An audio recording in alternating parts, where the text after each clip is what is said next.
Chapter 1. Chihiro Phone. Ha ha ha. At last, you are dead. You dare to thwart my endeavors. You are nothing but a bastard child. Were it not for the spear hall, you would not even exist. Ha ha ha.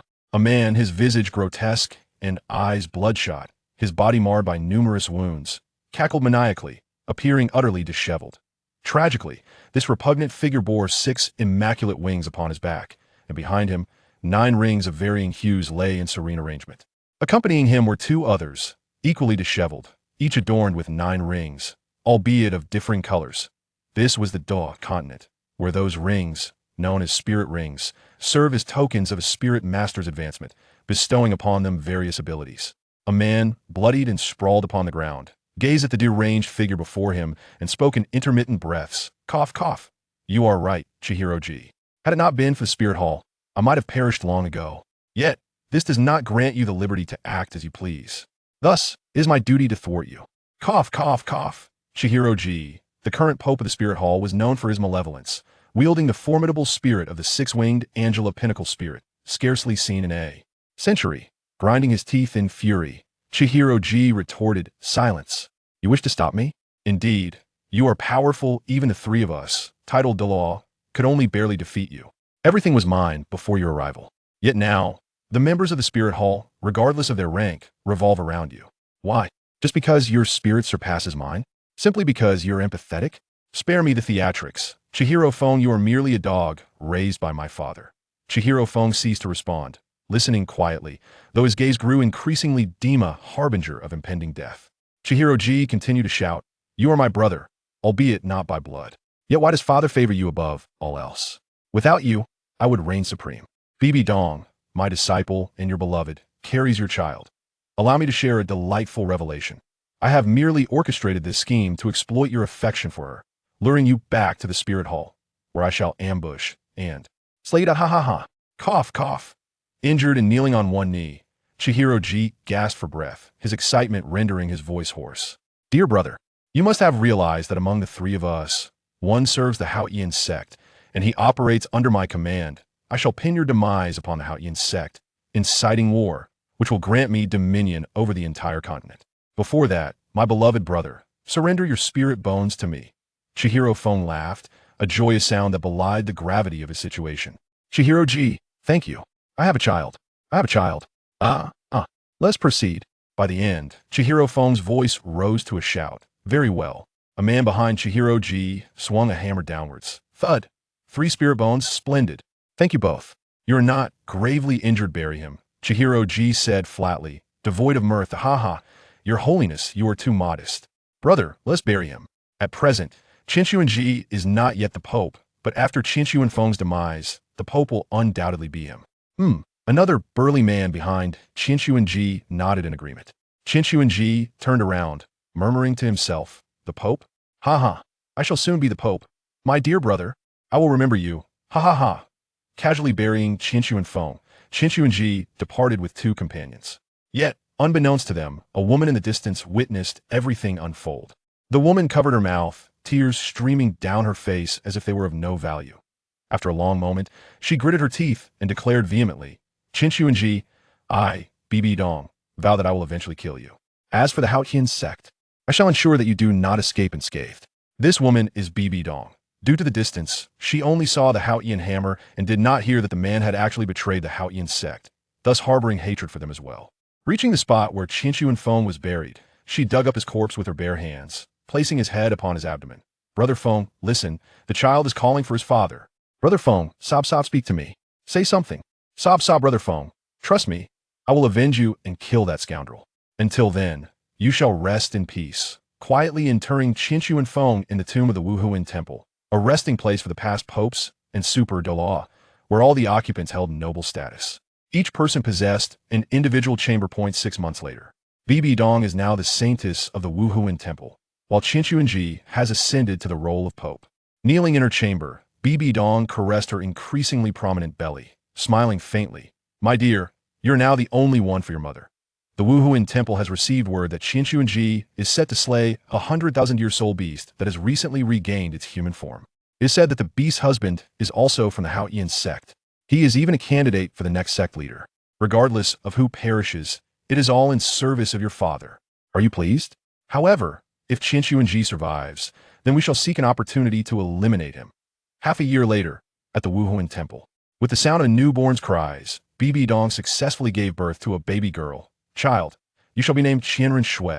Bibi Dong squinted her eyes and continued. The death of your father was indeed partly due to your influence, Brother Feng. Since you desired a child, I shall keep her.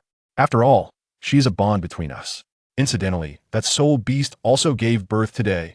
On the same day, Qian Xuanji returned to the Wuhuan Temple, bearing grave injuries. Cough, cough, cough. Your Holiness, your Holiness, the Saintess has just given birth. Shouldn't you go and see? Cough. See what? The Saintess has given birth? Quickly, summon the Saintess to bring the child to me. Your Holiness, the Saintess. Go quickly. Ah yes, after a while. A servant approached the Saintess' door and addressed the guard with indifference. Please inform them that the Pope requests the Saintess to bring the child. The guard hesitated, considering that she had just given birth, but ultimately, the Pope's authority prevailed. Saintess, the Pope requests your presence, along with a little. Saintess, lying in her chamber, Bibi Dong opened her eyes and gently lifted Qianren Shui, murmuring him, He come along, my dear Shuer. Let's see what our esteemed Pope desires. Your Holiness, please take care and be mindful of your health. Bibi Dong cradled Qianren Shui, replying, No worries. Let's proceed, report. The Holy Maiden has arrived. Qian Xuanji had already risen, and upon seeing Bibi Dong enter, he commanded, Ahem, everyone else, please leave. I wish to speak with the Holy Maiden. Bibi Dong, her expression stoic, replied indifferently, What does the Pope require of me? Have you succeeded in obtaining the 100,000-year spirit beast? Qian Xuanji chuckled. Ahem, I was on the verge of success, but alas, that spirit beast chose to sacrifice itself. It cannot withstand the might of the Haotian law. But let us not dwell on that. May I see the child? Bibi Dong narrowed her eyes, a faint smile playing on her lips. Very well. Here. Qian Xuanji took the child, slowly infusing his soul power. Already grievously injured, Qian Xuanji appeared even more feeble. In a weak voice, he spoke, Bibi Dong, I must apologize. The six-winged angel martial soul is a lineage of singular descent. I have no offspring, so I must borrow this child. I trust you would not wish for her to share the same martial soul as you. I have devoted my lifetime's cultivation to transforming this child's martial soul into that of the six-winged angel, enhancing her innate talent. This is a special ability of my six-winged angel martial soul. Now, I merely wish to survive. Please summon my father. By the way, what is the name of this child? Bibi Dong replied coldly, Qianren Shui, but tell me, Master, do you not aspire to rule the entire continent? Qian Xuanji nodded silently. Only through experience does one grasp the weight of relinquishment. Bibi Dong's voice turned icy. Master, I shall fetch the Grand Elder, but you shall not witness his arrival. With a swift motion, Bibi Dong severed Qian Sunji's heart vein with her soul power, sealing his fate. What? You? Bibi Dong grinned malevolently. Ha ha. Master, you killed Feng Gu, and yet you wish to cling to life? I have not consented. Qian Sunji's eyes widened in shock. You knew. Bibi Dong smirked indeed. Master, I was present when you and your faction killed Feng Gu. Had it not been for Qian Douluo, you might have ended my life as well. Now perish. Qian Sunji's eyes widened further, his breath fading away. Bibi Dong had slain Qian Xuanji and embraced Qianren Shui, saying, Shuer, we have avenged your father. Bibi Dong laughed, yet tears streamed down her cheeks. After a moment, Bibi Dong regained her composure. She commanded, Bring someone to me. At your service. Notify the Grand Elder. The Pope has succumbed to grave injuries inflicted by the Haotian hammer and has passed away, leaving behind his soul bone and the six-winged angel martial soul. What is this? Before long, the Grand Elder, also Qian Sunji's father, arrived. The Grand Elder of the Spirit Hall, known as Qian Douluo, was the overseer of the hall, where all were super Douluo of level 95, and the strength of their leader was self-evident. Bibi Dong, what has transpired? What of Qian Xuanji? Bibi Dong began to weep, exclaiming, Great enshrined one! My master heard news of a 100,000-year soul beast manifesting in human form. He took 2 titled Douluo to hunt it down, only to meet an untimely fate as the soul beast performed a sacrificial act, leaving the esteemed Pope severely injured. Now he has passed on, his eyes forever closed. Bibi Dong's lamentations dispelled Qian Olius' lingering doubts about her motives. With simmering rage, the great enshrined one declared, Alas, I have lost both of my children, they are gone. All because of the Haotian sect. With reddened eyes, Bibi Dong vowed, Great enshrined one, I shall seek vengeance upon the Haotian sect. Yet, this quest for retribution bore no connection to Qian Xuanji. It was solely for the sake of Qian Xuanfeng. Qian Douluo observed Bibi Dong's genuine hatred for the Haoyan sect, thus dispelling any final reservations he held about her. Bibi Dong shouted, "Bring forth the decree. The Spirit Hall hereby commands that from this day forth, I shall assume the role of Pope. Let it be known that for every disciple of the Haoyan sect encountered, they shall be slain." Seeing no one respond to her command, the great enshrined one expressed his dissatisfaction, releasing an overwhelming aura that rendered all present breathless. "Did you not hear my words? Yes, you may disperse. Yes." The great enshrined one turned to the tear-streaked Bibi Dong. "Bibi Dong, why have you ceased to call me father? Furthermore, I wish to see my granddaughter." Bibi Dong presented the child, stating, "Because I am now the Pope, I must uphold decorum. With your formidable strength, why could you not safeguard your children?" Qian Daolu replied, "It matters not, you may still call me father. Finger was unfortunate as well. I failed to care for him properly, I apologize. Let us choose an auspicious day for the Pope's inauguration ceremony." Upon hearing Qian Daolu mention Qian Xuanfeng, Bibi Dong's eyes glistened once more. "Great Enshrine One, etiquette cannot be forsaken as for the inauguration ceremony. Let be as you wish." A month later, the inauguration ceremony for the Pope was held as scheduled. Bibi Dong ascended as Pope, boasting an astounding cultivation of level 83, thus becoming the youngest Pope in history. Many voiced their discontent, yet their protests were quelled by the formidable presence of the great enshrined one. Although dissent lingered, none dared to challenge the authority of a level 99 limit Douluo. With the death of Qian Xuanji, the 3 soul bones belonging to Qian Xuanfeng returned to Bibi Dong, who chose not to integrate them, but rather kept them in a place of honor by her bedside. Bibi Dong declared, "I wish to see you the moment I open my eyes, Finger. I have avenged your death, for it was I who ended Qian Sunji's life. Finger, I love you. It will not be long before the Haoyan sect meets its demise alongside you." Chapter 2. The 10,000-year-old beast, the soft-boned rabbit. 3 years later, within the Spirit Hall, in the Pope's chamber, Bibi Dong occupied the Pope's seat, and over these 3 years, she had transformed into a figure of ruthless determination, growing cold towards all, including Qian Renxue and Qian Daolu. Bibi Dong held Qian Renxue accountable for Qian Zunfeng's demise, believing her presence had granted Qian Xuanji the opportunity to AS for Qian Daolu. Despite being a limit de law, he had failed to protect his own child, resulting in Qian Zunfeng's death. In truth, Qian Daolu felt a sense of guilt towards Bibi Dong as well. Thus, Bibi Dong harbored little fondness for either Qian Renxue or Qian Daolu. Through the use of force and an iron-fisted policy, Bibi Dong solidified her position as Pope. Indeed, during this brief span of 3 years, Bibi Dong has triumphantly transcended to become a title de law. Otherwise, dissenters would still abound. She does not covet the position of Pope, rather, she seeks to exploit the ambition of the Spirit Hall to dominate the continent in order to eradicate the Haoyan sect and avenge Qian Xuanfeng. In her heart, the demise of Qian Xuanfeng is attributed to the Haoyan sect, for his corpse bears the unmistakable mark of the Haoyan hammer. Moreover, ascending to the papacy and ruling the continent would grant her access to vast resources for cultivation. Having already attained the status of title Da, Bibi Dong is now aware of the existence of deities and harbors aspirations of divinity, endeavoring to resurrect Qian Xuanfeng. This quest serves as her sole motivation for survival, apart from her feelings for Qian Renxue. In Douluo continent, level 90 is the title Douluo, level 99 is the extreme Douluo, and level 100 means becoming a god. Very few people know what powers a god possesses, but Bibi Dong believes that this power is enough to resurrect Qian Xuanfeng. Rather than saying it is belief, it is more like comfort. After all, Bibi Dong does not know the power of a god. The high priest Qian Daolu slowly walked into the Pope's hall, looked at the expressionless Bibi Dong, and sighed. "Bibi Dong, you've worked hard. You just advanced to title Douluo and should look for a soul ring.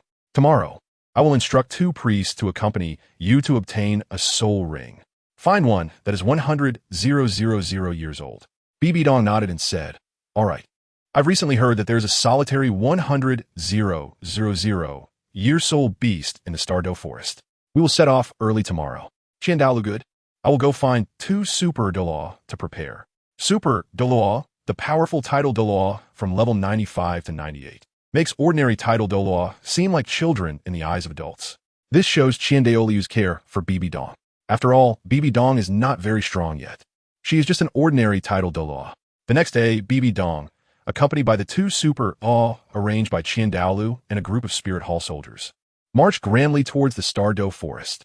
The two offerings are both level 96 soul power and are a pair of brothers, with their martial spirits being the Spiral Dragon Staff, a weapon martial spirit. They rank 6th and 7th in the offering hall, with titles of Qianjun and Jiangma. They entered the depths of the Douluo forest. Qianjun slightly bowed and said to Bibi Dong, "Reporting to your holiness, we have found a rabbit ahead. The solitary 100,000 year soul beast, the soft-bone rabbit." Bibi Dong nodded slightly and gestured for the army to encircle it to prevent the soul beast from escaping. The 100,000 year soul beast is a treasure, as it can drop a red 100,000 year soul ring and will definitely drop a piece of soul bone. Soul bones, which are even more precious than soul rings, can provide skills and enhance physical attributes, allowing the body to absorb higher quality soul rings. When everyone had formed a surrounding circle, the soft-bone rabbit remained unaware of the danger. Bibi Dong, along with Qianjun and Jiangma approached. The soft-bone rabbit spoke. "Human, what you want?" Its voice was very melodious, bringing a sense of tranquility. This was the soft-bone rabbit's innate ability to charm.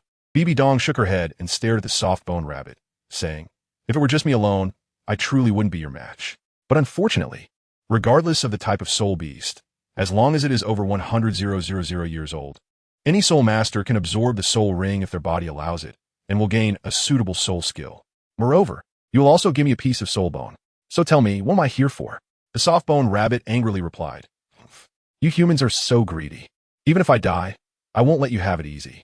As if seeing through the soft-bone rabbit's thoughts, Douluo sneered, "Don't think about self-destructing. Our spirit hall currently has poison powder to prevent soul beasts from self-destructing, so you might as well surrender. It will save us the trouble of taking action." The soft-bone rabbit, realizing it could not self-destruct, grew even angrier. "Damn. Despicable scoundrels." Qianjun smiled slightly, showing his white teeth. "Look, I have a mouthful of nice white teeth. How can you say I have no teeth?" Bibi Dong interrupted the conversation. "All right, let's get on with it. Delay, and there will be changes. Spirit beasts are quite united. The domain of the killing god, go." The domain of the killing god was also obtained by Bibi Dong in these 3 years. During these 3 years, Bibi Dong had only one thought: to become stronger and to become a god. The progress was rapid, strengthening one's own side based on inner thoughts disturbing the mind, and weakening the enemy. Qianjun and Jiangma nodded and charged forward. The soft-bone rabbit was not good at fighting, and its strength was only slightly stronger than Bibi Dong without the 9th spirit ring, so it was naturally no match for the two super Douluos, especially since they were brothers who had a deep connection. Soon, the soft-bone rabbit was defeated, and a red spirit ring floated above its body, from which they also found a piece of soul bone. Indeed, a spirit ring and soul bone nearly 200,000 years old. Ha ha ha. Half a day later, Bibi Dong and her group set off back to the spirit hall, leaving behind a cold corpse. La la la, ha ha ha. It's so interesting outside. Being human is so much fun. I must be 3 years old now. A little girl walked through the Douluo forest without a hint of fear. The little girl came to the soft-bone rabbit's corpse and stared blankly at the small pool of fresh blood. "Ha ha, mommy, are you tired? Can you wake up and see Xiao Wu? Woo, mommy, woo." The cries were loud and attracted many soul beasts. A huge monkey ran over and spoke human words. "What's wrong?" "Xiao Wu." "Huh, is she?" Xiao Wu didn't speak, still crying. But she had also made up her mind to take revenge for her mother. Chapter 3. Xian Xiaoi Wu. Just as Bibi Dong and her group were about to leave the Douluo forest, they heard the cries of a baby, and Bibi Dong frowned. "Qianjun Douluo, go see what's going on. Is it a transformation of a 100,000-year soul beast?" "Yes." Listening to Bibi Dong's order, Qianjun Douluo responded and walked towards the source of the sound. Soon, Qianjun was holding a baby and said, "Reporting to the Pope, it's an abandoned child, with no aura of a soul beast, not a transformation of a 100,000-year soul beast. That's right. If it were a 100,000-year soul beast transformed into a human, there would definitely be other powerful beings guarding it. It wouldn't venture out alone." Without even looking, Bibi Dong coldly said, "Kill it. Since it's not a 100,000-year soul beast, it has no value, so why keep it?" Qianjun Douluo was taken aback. He knew that the Pope was cold-blooded, but he never expected her to be so cold-blooded that she wouldn't spare a baby just because the baby's cries disturbed her. Bibi Dong was hesitating about whether to take action herself, but when she saw the appearance of the baby, she was stunned. This child actually bore a resemblance to her husband, Qiang Sunfeng. Perhaps as the child grew older, the resemblance would become even stronger. Feng Ge, did you miss me and come back to see me? Bibi Dong took the child. And to her surprise, the previously crying baby suddenly calmed down, looking at her and smiling. The two tones sounded particularly like they were calling for their mother. Bibi Dong smiled. It was the first time she had smiled since Qiang Sunfeng's death. Come, take good care of the young master. From now on, he is my son. This left Qianjun Douluo in a state of confusion. Just a moment ago, she said she wanted to kill him. Yet now, after just one glance, he became your son? A young master? What a huge twist. The baby seemed a bit overwhelmed. The expressions of the people from the spirit hall varied, and they didn't know what to think. They thought about it, but no one for the spirit hall dared to refute Bibidong's words.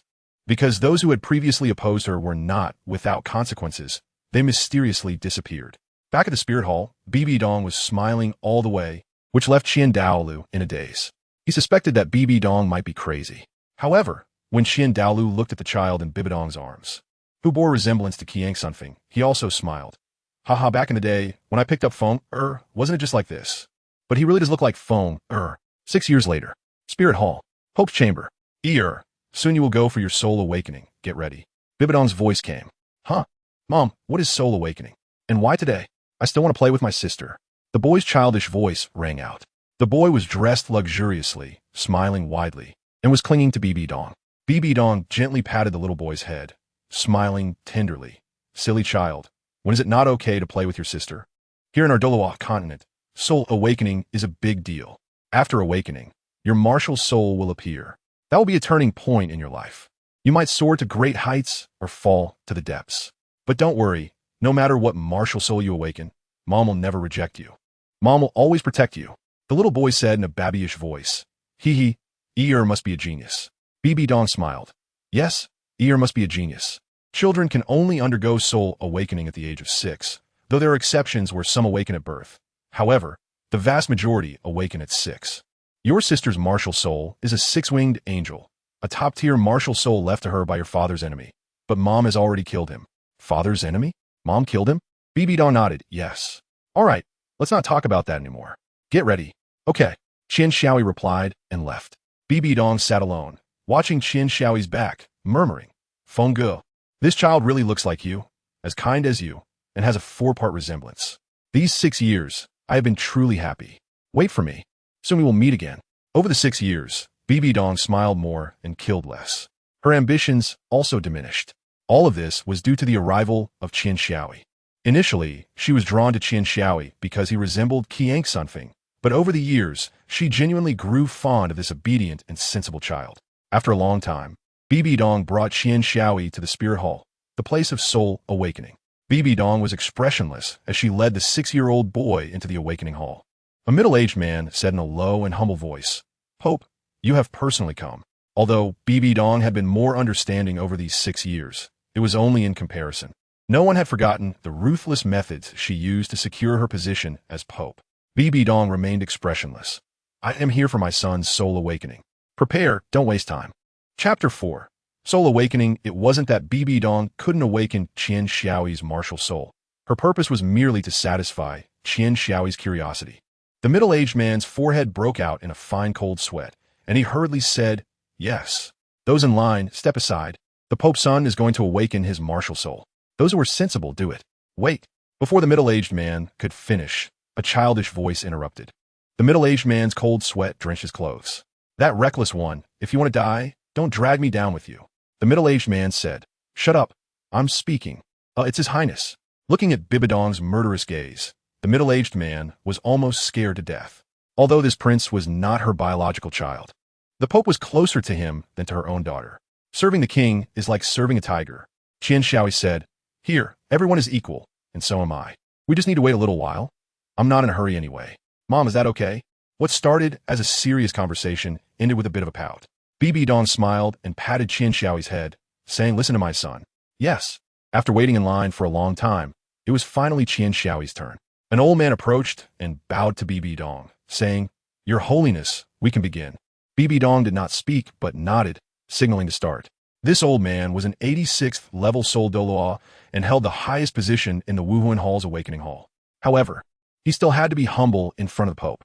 The old man extended his hand, palm, facing Qian Xiaoyi, and soul power flowed continuously from him. The awakening of a martial soul is the process in which a person with a martial soul uses soul power to stimulate a child's martial soul, causing it to awaken. However, this can temporarily affect the body, and children under 6 years old have difficulty awakening due to their meridians not being fully developed. Therefore, awakening is typically done at the age of 6 to prevent physical discomfort. Buzz. A buzzing sound came from Qian Xiaoyi's body. Suddenly, the palm of Qian Xiaoyi's left hand began to glow. Qian Xiaoyi raised his palm, with the palm facing up, and also saw the source of the light. A mark, also called a soul mark. The original work did not have the soul mark, but it appeared in the manga, so I added it here for convenience. The soul mark is a symbol of the martial soul, and each different martial soul corresponds to a unique soul mark. Qian Xiaoyi's soul mark on the palm of his left hand is a ghost face. Looking at the ghost face soul mark on his left palm, Qian Xiaoyi felt like 1,000 long-necked alpacas were running through his mind. Damn it, I awaken a martial soul, and you give me a ghost face? Are you trying to make me cute? Fortunately, there aren't many people around, or it would be so embarrassing. Bibi Dong frowned, lost in thought. The old man conducting the test also had a look on his face as if he had eaten something unpleasant. After a while, he finally returned to normal. The old man awkwardly smiled and said, "Hee, Crown Prince, take this crystal ball and see what your soul power level is. Since you have just awakened your martial soul, your soul power will be between level 0 and level 10, also known as innate soul power." Qian Xiaoyi took the crystal ball and activated his martial soul. The crystal ball showed no reaction, and the corners of Qian Xiaoyi's mouth twitched. Could it be? His mom's predictions were this accurate? It really was a drastic decline. The old man felt even more embarrassed and was also very scared, fearing that the Pope in front of him might, in a fit of anger, strike him dead with a single blow. Crack! A sound of shattering drew everyone's attention. All eyes turned to the source of the sound. It was the crystal ball that made Qian Xiaoyi both angry and resentful, now filled with cracks. Bang! Qian Xiaoyi, in a fit of anger, smashed the crystal ball on the ground, shattering it into pieces. "Oh, Mom, that crystal ball bullied me. Mom, please don't abandon it." Woo-woo. Qian Xiaoyi held onto Bibi Dong tightly, afraid that Bibi Dong would abandon him. Qian Xiaoyi's small frame awakened Bibi Dong, who smiled and said, "All right, here, let's go home." Woo-woo, mm. The old man waved goodbye, but Qian Xiaoyi continued to cry. Still, he responded and greeted the old man before walking out with Bibi Dong, leaving the unsettled old man behind. Ah, what a pity. Such a polite child. It's hard to find these days, especially someone in a high position who is so humble. Just like Xuanfeng Douluo. No wonder he is so likable. However, regarding the crystal ball, the old man gazed thoughtfully at the shattered pieces on the ground and then suddenly realized, smiling as he registered the name Qian Xiaoyi. In the spirit hall, only those with innate soul power exceeding level 5 are qualified to have their names registered in the awakening hall and the main hall. Back at home, Bibi Dong comforted Qian Xiaoyi, "Don't cry anymore, it's okay." Qian Xiaoyi was still crying, "Well, Mom, I don't like this martial soul, I like another one." Bibi Dong smiled and affectionately patted his little head. "No matter whether you like it or not, martial souls cannot be changed. It's okay if you don't like it. We just won't use it. Mom will take care of you for a lifetime." At this moment, Qian Xiaoyi was confused, looking at Bibi Dong with a silly expression. "Mom, you misunderstood. I said I don't want this ghost face martial soul. I want to use another one." Bibi Dong tapped Qian Xiaoyi's head. "Silly child. Didn't you say another one? Do you have another martial soul?" Qian Xiaoyi nodded, remained silent, and extended his right hand, where a soul mark also appeared in the palm, resembling a sword. Gradually, a sword emerged from Qian Xiaoyi's right hand, as if it had grown from his palm. The sword's body was intricately patterned, and the patterns even seemed to flow at times, with colors that frequently changed. Chapter 5. The Sword of Judgment. Bibi Dong looked at the sword in Qian Xiaoyi's right hand and became visibly unsettled. "A sword? Your martial soul is also a sword? Twin martial souls? I knew it. They're all martial souls that have never appeared before, so I can imagine their rank is not low." Qian Xiaoyi said, "Twin martial souls? That sounds amazing. By the way, Mom, what is Dad's martial soul?" Bibi Dong smiled and looked up at the sky. "His martial soul. Like yours, it's also a sword, called the soul-cutting sword. A twin martial soul means that a person has two martial souls, and innate full soul power means that at the time of awakening, the soul power is at level 10. Anyone with a twin martial soul must have innate full soul power, which means you are a genius among geniuses." Qian Xiaoyi said in a daze, "Why did the crystal ball break? Doesn't it look down on me?" Bibi Dong laughed heartily. "Do you know? When your sister Qian Rinchu awakened her martial soul, The crystal ball broke, but in the end, the measured soul power, do you know how much it was? Level 20. When you tested, the crystal ball only cracked. It should be less than level 20, but definitely above level 10. Qian Xiaoyi said aggrievedly. Then why didn't you say it earlier? You made me cry, you stinky mom. Bai Dong wasn't angry. Instead, she laughed even more joyfully, haha. If mommy had said it, how could I have seen my big baby cry? Qian Xiaoyi felt even more wronged. Mom is bullying me. I'm not going to be good with mom anymore. Bibi Dong held back her laughter and said, all right, mom was wrong. Can you forgive mom, Xiaoyi? Qian Xiaoyi's eyes turned, and she said, then tell me what your martial soul is, and I'll forgive you.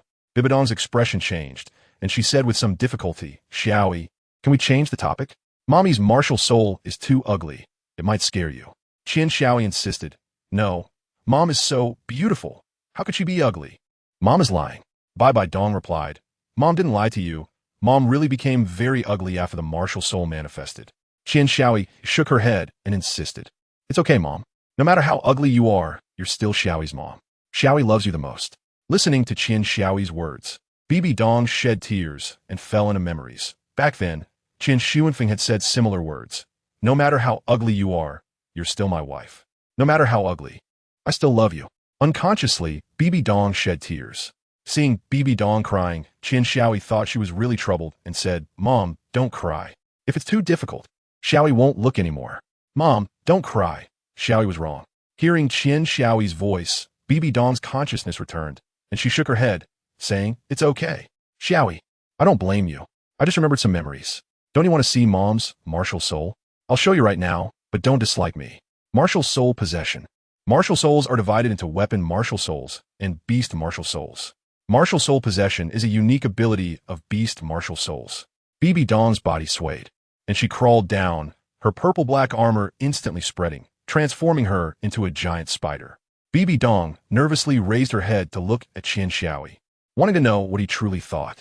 Qian Xiaoyi frowned. It is very ugly. After hearing this, Bai Dong lowered her head, feeling a bit sad and wanting to cry. Qian Xiaoyi revealed a triumphant smile as if a scheme had succeeded, but Bibi Dong, with her head down, did not see it. Qian Xiaoyi walked up to Bibi Dong. Mom is so ugly, but I still like Mom the most. Bibi Dong smiled with relief. You little rascal. You dare to tease your mom. Qian Xiaoyi was a bit unconvinced, blinked her eyes, and said, Humph. Who made you cry? I'm just returning the favor. Saying that, she hugged one of Bibi Dong's spider legs. Bibi Dong, who had just been smiling, suddenly changed her expression and hurriedly released her martial soul. It was important to know that after releasing her martial soul, Bibi Dong was full of poison. If Qian Xiaoyi got into danger, Bibi Dong would never forgive herself for the rest of her life. Xiaoyi, are you okay? Mommy will help you detoxify right away. Someone come here. Bibi Dong asked nervously. Qian Xiaoyi scratched his head and said innocently, it's fine. What'd be wrong? What poison to? What's wrong, Mom? Bibi Dong was stunned. How could there be no poisoning? She checked carefully and found, it's really fine. Qian Xiaoyi tilted his head and said in surprise, what's going on? Your Holiness, what is your command? A soldier from the spirit hall entered and half knelt on the ground, saying, Bibi Dong waved her hand. It's nothing. You can go. Yes. Bibi Dong looked at Qian Xiaoyi with confusion, and then her gaze was drawn to the light in the palm of Qian Xiaoyi's left hand. Chapter 6. Eight-Winged Demon. Is it that ghost face? Can this martial soul be immune to my poison? Soon, Bibi Dong discovered something astonishing. The ghost face changed, slowly becoming ferocious, turning into a true demon. Normally, Bibi Dong excitedly said, quickly perform martial soul possession. Qian Xiaoyi scratched his head awkwardly. I can't do it. Bibi Dong's mouth twitched. Just use soul power to stimulate it. Qian Xiaoyi responded with a word, sensing the soul imprint.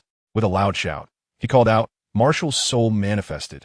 A strong light emitted from the palm of his left hand, startling Qian Xiaoyi to quickly close his eyes. Then, two horns grew from his head, and his originally short black hair rapidly transformed into long red hair. 8 black wings sprouted from his back. Qian Xiaoyi slowly opened her eyes and looked at her hands. Wow, this is so fun. This soul mark isn't a ghost face anymore. So powerful. I like it. Hee. Bai Dong. The name of your martial soul will be imprinted in your mind when it awakens. Let us see what it's called. Qian Xiaoyi said, I almost forgot if you hadn't mentioned it. That sword is called the Sword of Judgment. And that ghostly face, no. It should now be called the 8-Winged Demon. It's similar to Sister Schwerer, S martial soul. Bibi Dong smiled and said, "All right, Ear, you are a genius. Remember to cultivate well in the future. Do you understand?" Qian Xiaoi replied, "Got it. Mom, can I go play with Sister Shuera?" Bibi Dong twitched her lips, holding her forehead, and said, "You just promised me to focus on your training. Forget it, go ahead. Oh, by the way, bring your grandfather along." Bye, Mom. Bibi Dong watched Qian Xiaoi run out, thinking that this child is too playful, and it's all my fault for spoiling him. Hee. Who told me I like to pamper him? Qian Xiaoi arrived at the entrance of the worship hall, nodded slightly to the guard, and walked in. Seeing Qian Douluo sitting with his eyes closed in the hall, he said, "Grandpa, Mom asked you to go for a visit." "Huh? Where's Sister?" Qian Douluo opened his eyes, revealing a rare smile. "Oh, my grandson has come to see me?" "No, wait, you're here to find your sister." "Umph, Grandpa is not happy." "Oh dear, Grandpa, Ear misses you too." Hee. Saying this, Qian Xiaoi kissed Qian Douluo, leaving him with a face full of drool. Qian Douluo didn't mind and kept smiling foolishly. "Go ahead. Your sister is practicing inside. I'll go to your mother first." Since Qian Xiaoi was picked up, he has not acted like a nobleman at all. Aside from being provided with food and clothing, he has never looked down on anyone, which is why he is loved by everyone, including the servants. Qian Xiaoi walked into Qian Rushue's room and saw a girl practicing. He knew that interrupting someone during their cultivation was a big taboo, so he quietly sat down across from the little girl without making a sound. The little girl was Qian Rushue, with waist-length golden hair, a delicate face, and tender skin. Her white dress accentuated her graceful figure, making her look very cute. It wasn't that Qian Xiaoi didn't want to play with other children, but whenever the other kids saw him, they would run away, fearing they might offend him. Over time, Qian Rushue became the only person Qian Xiaoi could play with. Qian Xiaoi had just sat down in front of Qian Rushue when Qian Rushue spoke. "You've come." Qian Xiaoi was taken aback. "Sister, you know I'm here? Aren't you meditating?" Qian Rushue said coldly, "Umph. It's just that I sense something annoying." Meditation is a common practice method on the path of cultivation. Closing one's eyes, calming the mind, and stilling the breath are necessary to complete meditation. Meanwhile, in the Pope's palace, Qian Douluo asked, "What's the matter, Your Holiness?" Bibi Dong replied with a stern face, "Today, I went to awaken Ear's martial soul. He has innate soul power just like Shuer, but unlike Shuer, Ear has a twin martial soul." "Twin martial souls? Just like you?" Qian Douluo said in surprise. Bibi Dong nodded, "Yes. Sigh. I named him Xiao Yi, hoping he would have a comfortable life, but now." Qian Douluo asked, "What is a martial soul?" "The martial souls that have never appeared before are named the Sword of Judgment and the Eight-Winged Demon. However, Ear should still be unaware that the Eight-Winged Demon cannot be used." "Cannot be used? What's going on?" Bibi Dong shook her head and said worriedly, "I'm not quite sure either. That martial soul is very special. It doesn't obey Ear's control. Sigh. I don't know if this is good or bad." Chapter 7. Hunting Soul Beasts. In Qian Ringshu's room, Qian Xiaoi sighed. "Sister, do you still hate me? Every time in front of others, you are so nice to me, just to show it to Mom and Grandpa, right? I keep quiet, but your appearance has taken everything from me. Mom and Grandpa greet you with smiles, while they ignore me. Why is that? I'm the biological one. You, the illegitimate child, don't understand anything." Qian Rushue suddenly opened her eyes and shouted, her aura erupting, with 2 yellow soul rings appearing behind her. In the Douluo continent, soul power is divided into levels every 10 levels, with each level requiring the absorption of a soul ring. Soul rings are the products of soul beasts after they die, and their strength varies with color. The colors from lowest to highest are white, yellow, blue, black, and the legendary red. White is for 10-year soul rings, which drop from soul beasts that live less than 10 years. Yellow is for 100-year, blue for 1,000-year, black for 10,000-year. And red can only come from soul beasts that are 100,000 years old. Not every soul ring can be absorbed. One must act according to their abilities and assess whether they can absorb it based on their physical condition. Of course, soul beasts won't wait for you to hunt them. Many have died in the pursuit of capturing soul beasts. Qian Rushue possesses 2 yellow century soul rings, and that aura is something that the newly awakened martial soul, Qian Xiaoi, cannot compete with. Puffed. Qian Xiaoi flew out directly and crashed into the wall. How could he, who had just awakened his martial soul, be a match for Qian Rushue, a soul master of the second ring? Cough cough. Sister. Qian Rushue looked at Qian Xiaoi, who had crashed into the wall and was lying on the ground, with a hint of reluctance in her eyes, and said, "Are you here to get beaten?" Qian Xiaoi slowly stood up, raised his right hand, and a sword, the sword of judgment, slowly appeared in his right hand. Want to get to know it? Come on. Qian Rinxue activated her martial soul, and 6 wings appeared behind her. Qian Xiaoyi shook her head and handed the judgment sword to Qian Rinxue. Sister, I just awakened my martial soul today. This is my martial soul, the judgment sword.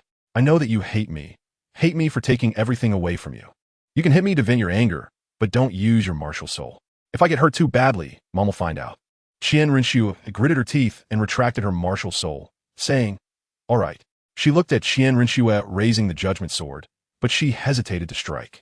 Qian Xiaoyi looked at Qian Rinxue and smiled. Actually, sister has always cared for me. Sister, you still love me. The judgment sword raised by Qian Rinxue transforms into light spots, spreading through the air. Qian Rinxue hugged Qian Xiaoyi, crying and said, whoa, I'm sorry, Xiaoyi. I just felt unbalanced in my heart, so I vented my anger on you. Qian Xiaoyi was a bit taken aback. He didn't expect his sister to apologize. Soon after, Qian Xiaoyi smiled and patted Qian Rinxue's back. Sister, it's okay because I love you too. Xiaoyi has always loved his sister. In fact, sister, the different attitudes of mom and grandpa towards us are because their expectations for us are different. Qian Rinxue pushed Qian Xiaoyi away and said, what do you mean? Qian Xiaoyi said, you have a 6-winged angel martial soul, just like my grandfather. With your innate soul power of level 20, where will your future end? No one can say for sure. The so-called gentle country and the hero's grave cannot be taken lightly with you. As for me, I'm playful. My mother doesn't have any expectations for me, so she is not strict with me at all. Today, my martial soul awakened, and I am also a genius. In the future, I will train hard for the sake of my sister, so she won't be so tired. Qian Rinxue cried, lying on Qian Xiaoyi's chest and sobbing loudly. Sister, from now on, let me protect you. I am your punching bag and also your umbrella. You can come to me for anything. Qian Xiaoyi said while holding Qian Rinxue. But no one noticed that a faint white light emanated from Qian Rinxue, while a black aura surrounded Qian Xiaoyi. One was pure, the other sinister. The next day, at the spirit hall, Bibi Dong said to Qian Xiaoyi, the benefit of having twin spirits is that you can have double the soul rings of an ordinary soul master. The best cultivation method is to first cultivate one spirit. Although your second spirit has no soul rings, the number of soul rings it can bear remains unchanged. Therefore, when you reach title Douluo, your second spirit could potentially have all 100,000 year soul rings. So, decide now which one you want as your second spirit, the Judgment Sword or the 8-winged demon. Think carefully. Qian Xiaoyi hesitated for a moment and said, I want the 8-winged demon as my second martial soul. I don't like it. Also, I don't know why, but I can't use this martial soul. The Judgment Sword is better and more suitable for development. Bibi Dong nodded. All right, let's go to the Sunset Forest to get your first martial soul, the Judgment Sword, with the first spirit ring attached. Someone, pass the order. I will go to the Sunset Forest with my son. Yes, the Sunset Forest, a famous large forest in the Douluo continent, is home to many soul beasts and is not as monotonous as the Stardow Forest, which is all trees. There are grasslands, lakes, and more here. This time, Bibi Dong brought only a few people, but finding a 100-year-old soul beast was sufficient. Of course, she wouldn't just look for any 100-year-old soul beast. As the Pope, Bibi Dong would definitely get the best for her son. After half a day's selection, they finally decided on a 500-year-old soul beast, the blood-eyed, saber-toothed tiger. Normally, a soul master's first spirit ring should not exceed 400 years, but Qian Xiaoyi's second martial soul, the 8-winged demon, enhanced his physical attributes, allowing him to barely absorb a 500-year-old one. Originally, Bibi Dong was reluctant to let Qian Xiaoyi take this risk, knowing that there were people who had tried to absorb spirit rings beyond their level, but they all ended up dead. It was only with Qian Xiaoyi's guarantee that she reluctantly agreed. This blood-eyed saber-toothed tiger had red pupils and was taller than an adult, looking quite massive. Its 2 sharp fangs were its main means of attack, and its strong limbs made it appear particularly powerful. Bibi Dong calmly said, is this guy okay? Qian Xiaoyi nodded. Very good. I feel it's very suitable for me, because its name has the character for sword. Bai Bidong felt a bit unnatural. Just because it has the word sword, it's suitable for you? Are you sure you're not joking with me?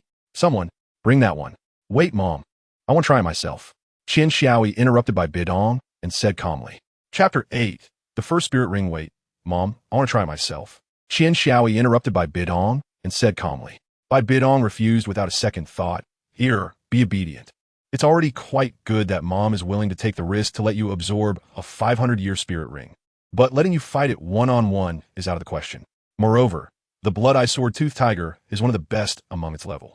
Seeing Bai Bidong's determined expression, Qin Xiaoyi shook his head. Mom, even if my spirit ring configuration is very good, if I don't have practical combat experience, I can't protect myself, let alone protect you. So Mom, let me go. Besides, you're here too, right? 100-year spirit beast is nothing to worry about. Well, okay. Just be careful. Bai Bidong reminded. The people from the spirit hall surrounded the Blood-Eye Sword-Tooth Tiger without attacking. After being pushed around, the Blood-Eye Sword-Tooth Tiger was no longer at its peak fighting strength. Seeing the 6-year-old Qin Xiaoyi approaching alone with a fierce glint in his eyes. This age of spirit beast had no independent consciousness, so it didn't know to escape, and, of course, it couldn't escape. Bai Bidong had someone clear a battlefield, and Qin Xiaoyi walked in. A sword, the Sword of Judgment, appeared in Qin Xiaoyi's hand, as if it had been agreed upon. And a person and a tiger charged towards each other simultaneously. Qin Xiaoyi knew that a century-old soul beast would only fight instinctively, without any strategy. However, even so, one could not let their guard down. Raising the Sword of Judgment, he swung it down, and the blood-eyed, blade-toothed tiger also raised its paw. Clang! The seemingly fragile paw made a sound of steel clashing against the Sword of Judgment. The blood-eyed, blade-toothed tiger opened its mouth to bite at Qin Xiaoyi, but he dodged it. Qin Xiaoyi frowned. Since I know your claws and teeth can withstand the Judgment Sword, I'll just avoid your claws and teeth and look for another opportunity. Bai Bidong nervously watched Qin Xiaoyi dodging, her palms already sweating as she focused intently on Qin Xiaoyi's battle, fearing that something unexpected might happen. In fact, Bai Bidong didn't need to be this way. In a battle of this level, not to mention her, as a titled Douluo, even a 4-ring soul master could provide timely assistance. It can only be said that Bai Bidong was worried and therefore flustered. Qin Xiaoyi dodged the attacks of the blood-eyed, saber-toothed tiger, each time narrowly escaping. And she already had some scrapes, looking quite disheveled. Suddenly, the blood-eyed, saber-toothed tiger pounced towards Qin Xiaoyi. She took a running start and then crouched down sharply. The blood-eyed, saber-toothed tiger flew over her head, and seizing the opportunity, she picked up the Judgment Sword and stabbed it into the tiger's waist. Thud! The Judgment Sword pierced into the waist of the blood-eyed, saber-toothed tiger, but Qin Xiaoyi was also kicked away by its hind hoof. Cough, cough. Luckily, it wasn't in its full form. Otherwise, I really wouldn't have been its match. Truly a top-notch soul beast among the 500-year-olds. But for my soul ring, it was worth it. Ha ha ha. The blood-eyed, saber-toothed tiger lay on the ground, twitching, clearly not completely dead yet, with the Judgment Sword still stuck in its waist. The members of the Spirit Hall nearby gasped in surprise. Truly the young master is impressive. If it were me, I would have been dead long ago. Yes, although the blood-eyed, saber-toothed tiger isn't in its full form, it shouldn't be underestimated. Hee, when I was at level 10, I was chased all over the place by a 100-year soul beast. It was my father who helped me. I didn't expect the young master to kill this 500-year soul beast all on his own, especially one with a high bloodline. TCH, can you even compare yourself to His Highness? The members of the Spirit Hall exchanged remarks, creating quite a lively atmosphere. This time, the usually stern Bai Bidong didn't intervene. If she weren't the Pope, she would have joined in the praise, and she was quite pleased. Looking at the blood-eyed, saber-toothed tiger's resentful eyes and its pitiful bleeding waist, Qin Xiaoyi felt a bit reluctant and guilty. She pulled out the Judgment Sword and said, I'm sorry for disturbing your life. But in order to survive in this perilous Douluo continent, to protect my mother and sister, I have no choice but to obtain your power. Thud! Qin Xiaoyi ended the life of the blood-eyed, saber-toothed tiger, and an energy gathered from the blood-eyed, saber-toothed tiger, forming a yellow soul ring. Qin Xiaoyi suppressed the urge to vomit, sat down, took a deep breath, and recalled the method Bai Bidong taught him for absorbing spirit rings. Meditation. Using the Judgment Sword spirit to guide the spirit ring. Regardless of who it is, the method for absorbing spirit rings is the same. Use the martial spirit to guide the spirit ring. Then absorb it into the body and digest the soul power stored in the spirit ring. The yellow spirit ring enveloped the Judgment Sword in Qin Xiaoyi's hand, and he sensed a pressure. The energy of the spirit ring flowed into the Judgment Sword, then from the Judgment Sword into Qin Xiaoyi's body, and was digested by him. But the speed of digestion was far slower than the speed of absorption. Gradually, Qin Xiaoyi began to feel pain, a pain that seemed to tear his entire body apart. Qin Xiaoyi gritted his teeth, cold sweat slowly sliding down, dripping onto the ground, showing just how much pain he was in. Bibi Dong felt a bit of compassion and regret, realizing she shouldn't have agreed to Qian Xiaoi's request. If she had chosen a soul beast with a lower age, Qian Xiaoi wouldn't have suffered so much. A 500-year soul ring had already exceeded the limit that a soul master could absorb for their first soul ring. It could even rival many soul masters' second and third soul rings in terms of age. Bibi Dong had no other choice. If a soul master is interrupted during the absorption of a soul ring, it could lead to death or serious injury. All Bibi Dong could do now was pray. The energy of the soul ring had been fully absorbed. As long as he digested the energy within his body, he would have completed the absorption of the soul ring.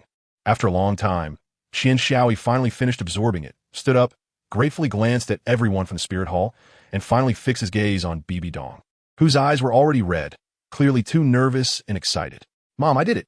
Bibi Dong rushed over and hugged Qian Xiaoi, her voice trembling with tears as she said, "Ear, you scare me to death.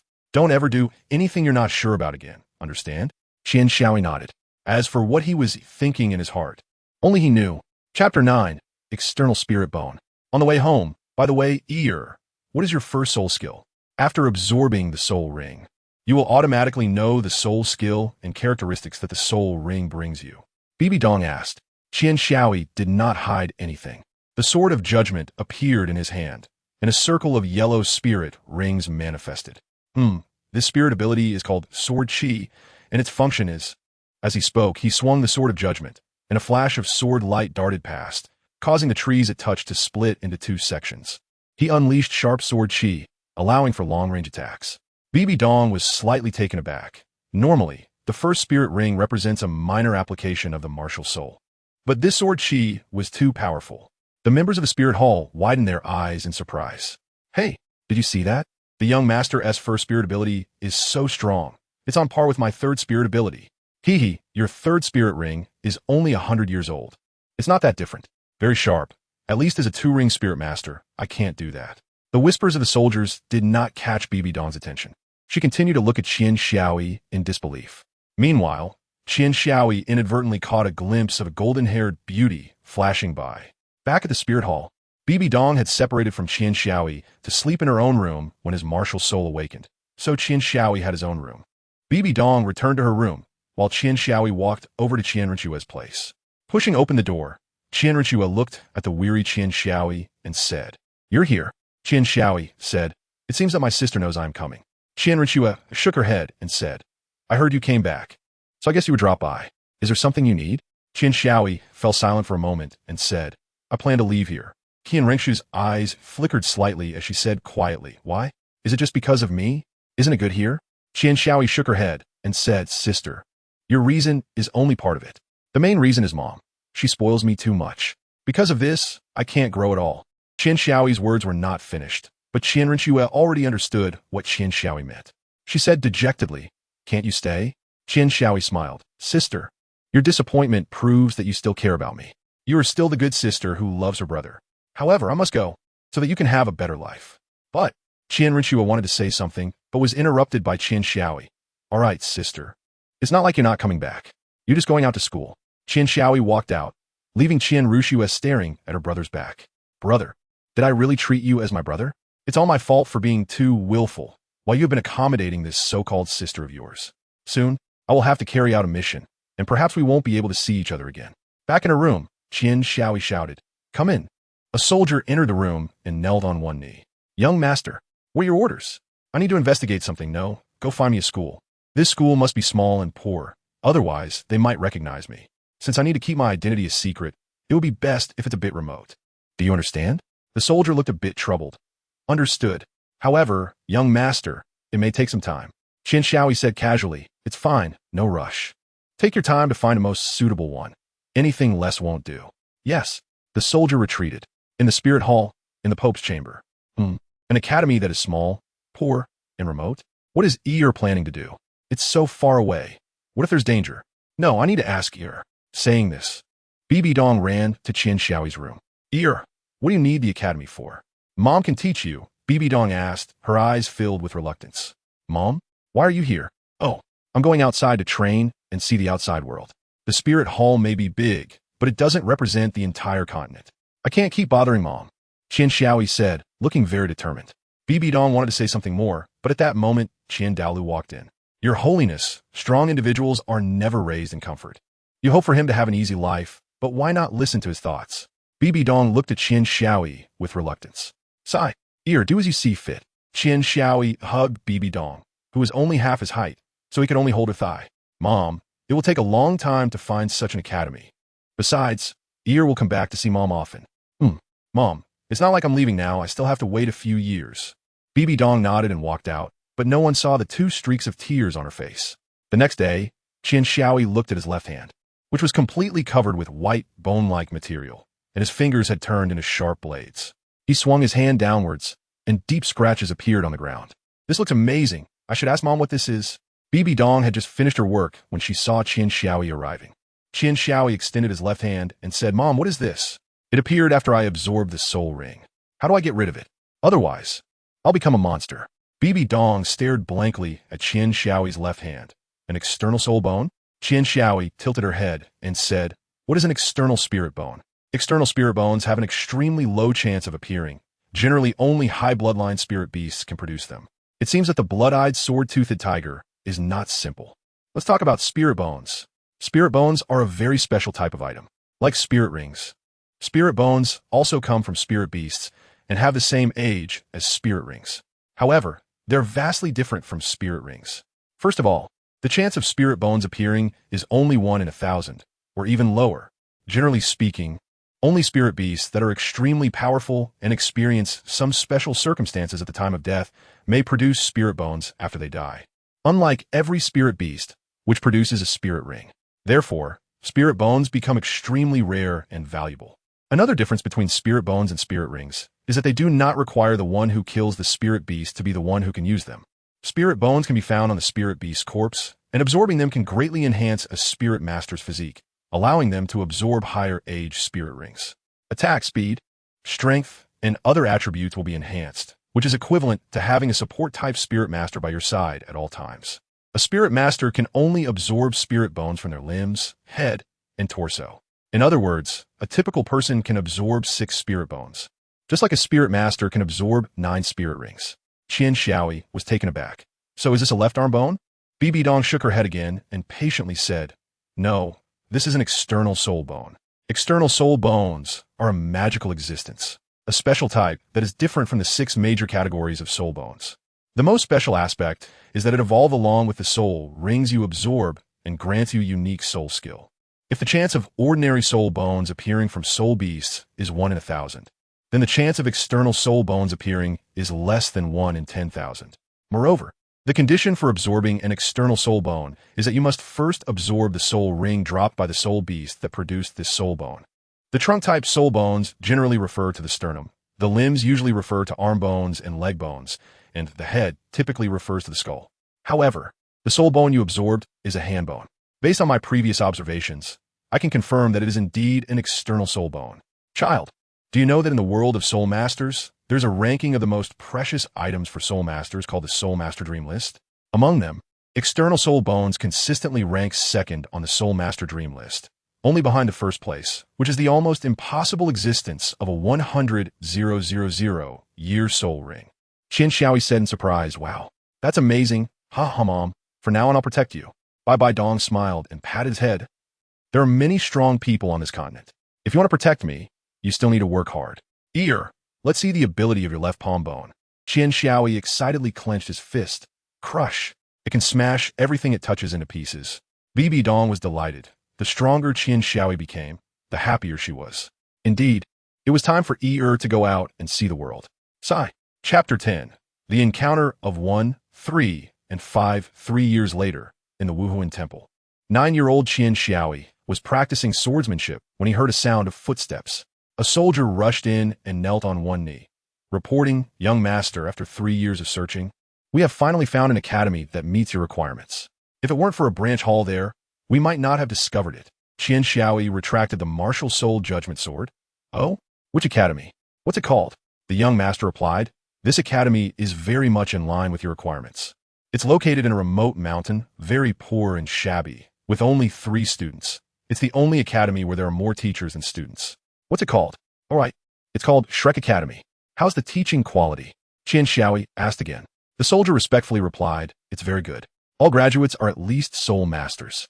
And they are young soul masters with the potential to become at least high soul saints in the future. However, the admission standards are quite strict." Qian Xiaoi smiled and said, "A college only has 3 students. The teaching is good, and it's normal to be strict with admissions." Not bad, very good. Where's that college?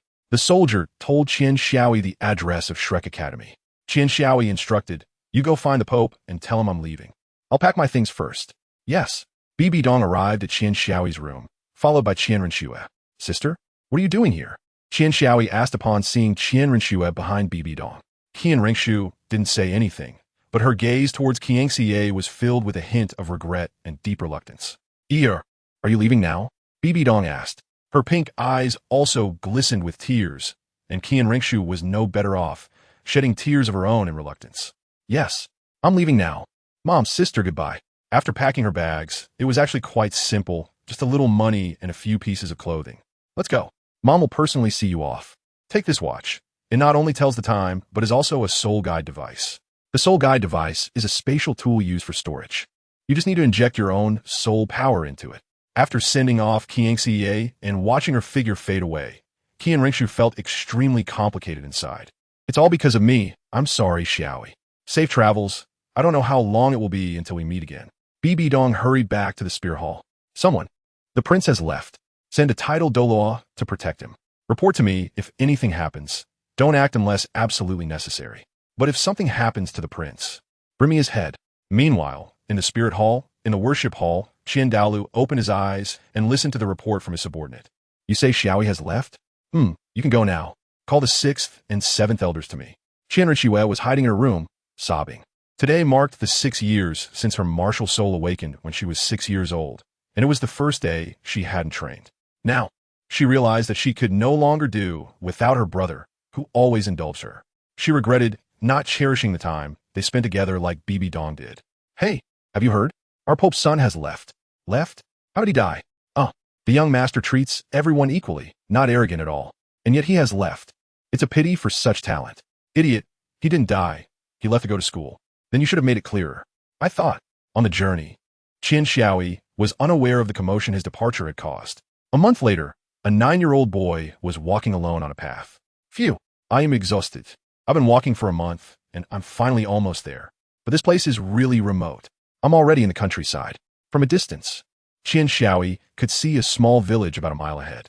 With the keen eyesight provided by his purple extreme demon eye, he could clearly distinguish that the village had around 100 households. The village was surrounded by a wooden fence, seemingly to guard against wild beasts. It appeared that a number of people were gathered at the entrance of the village, and he wondered what was happening. This is it, Shrek Academy. But why are so many people gathered together? Let's go take a look, Qian Xiaoi said, and immediately ran towards the crowd. There's a person up ahead? Qian Xiaoi had just run a few steps when he noticed a figure ahead. As he got closer, he realized it wasn't just one person. It was clearly 2 young teens, about 11 or 12 years old, a boy and a girl. However, the girl was riding on the boy's back, so from a distance, it looked like one figure. "I'm so tired." "Bro, look over there, there's a small village." "Is Shrek Academy really over there? It's so rundown. I can't imagine that such an academy could have a student like Dai Mu Bai," the girl sweetly said. The boy replied helplessly, "Yeah, that should be Shrek Academy. If they can produce a student like Dai Mu Bai, the academy must be decent. The teacher called me here and didn't invite you. Besides, do you even have the right to say you're tired?" "Hee, I was just speaking for you," the girl said in a spoiled tone. Hearing their conversation, Qian Xiaoi stepped closer and said, "Are you also here to study at Shrek Academy? What a coincidence, me too. Maybe we'll be classmates. By the way, what's your name?" "But it really is shabby." The boy suddenly became alert, his eyes wary as he looked at Qian Xiaoi. "Who is this person? I didn't even notice him coming here." Qian Xiaoi's sudden appearance startled the girl as well, causing her to bury her head in the boy's shoulder and scream. The boy's ear was very close to the girl's mouth, and her loud shout completely blanked his mind, making him lose all vigilance toward Qian Xiaoi. Soon, the boy shook his head and said, "Xiao Wu, keep your voice down my ears." The girl, named Xiao Wu, was completely oblivious. Tang San. "You jerk. Instead of scolding this scary bad guy, you're here to scold me." Qian Xiaoi didn't expect her unintentional act to scare these 2 people. She quickly bowed and apologized. "I'm so sorry, brother and sister. I didn't mean to scare you." At this moment, Tang San and Xiao Wu carefully examined the person in front of them, or rather, the child. This child had an average appearance, was half a head shorter than them, looked to be only 8 or 9 years old, had long black hair, red pupils, and wore dark red clothing, giving off an eerie vibe. "Oh, little friend? Are you here to study?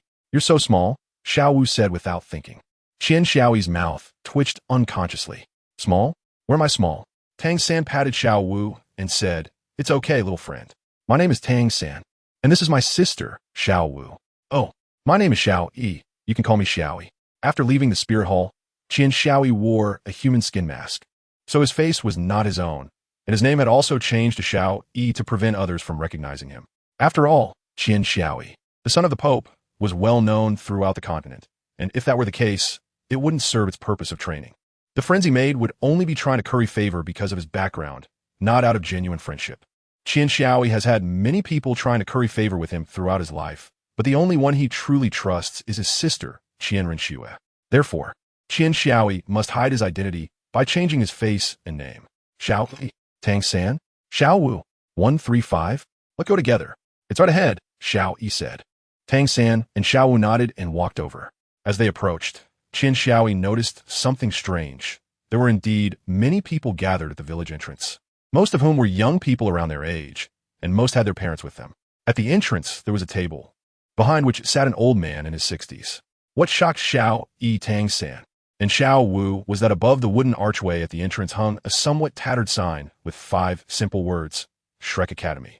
In front of these 5 words, there was a green avatar that looked like the head of a humanoid monster. It was green and somewhat cute. The old man behind the table also wore a similar green circular badge, which should be the emblem of Shrek Academy. Chapter 11, Shrek Academy No Way. Xiao Wu jumped down from Tang San's back, looking at the sign in surprise, then turned back to Tang San, both of them somewhat stunned.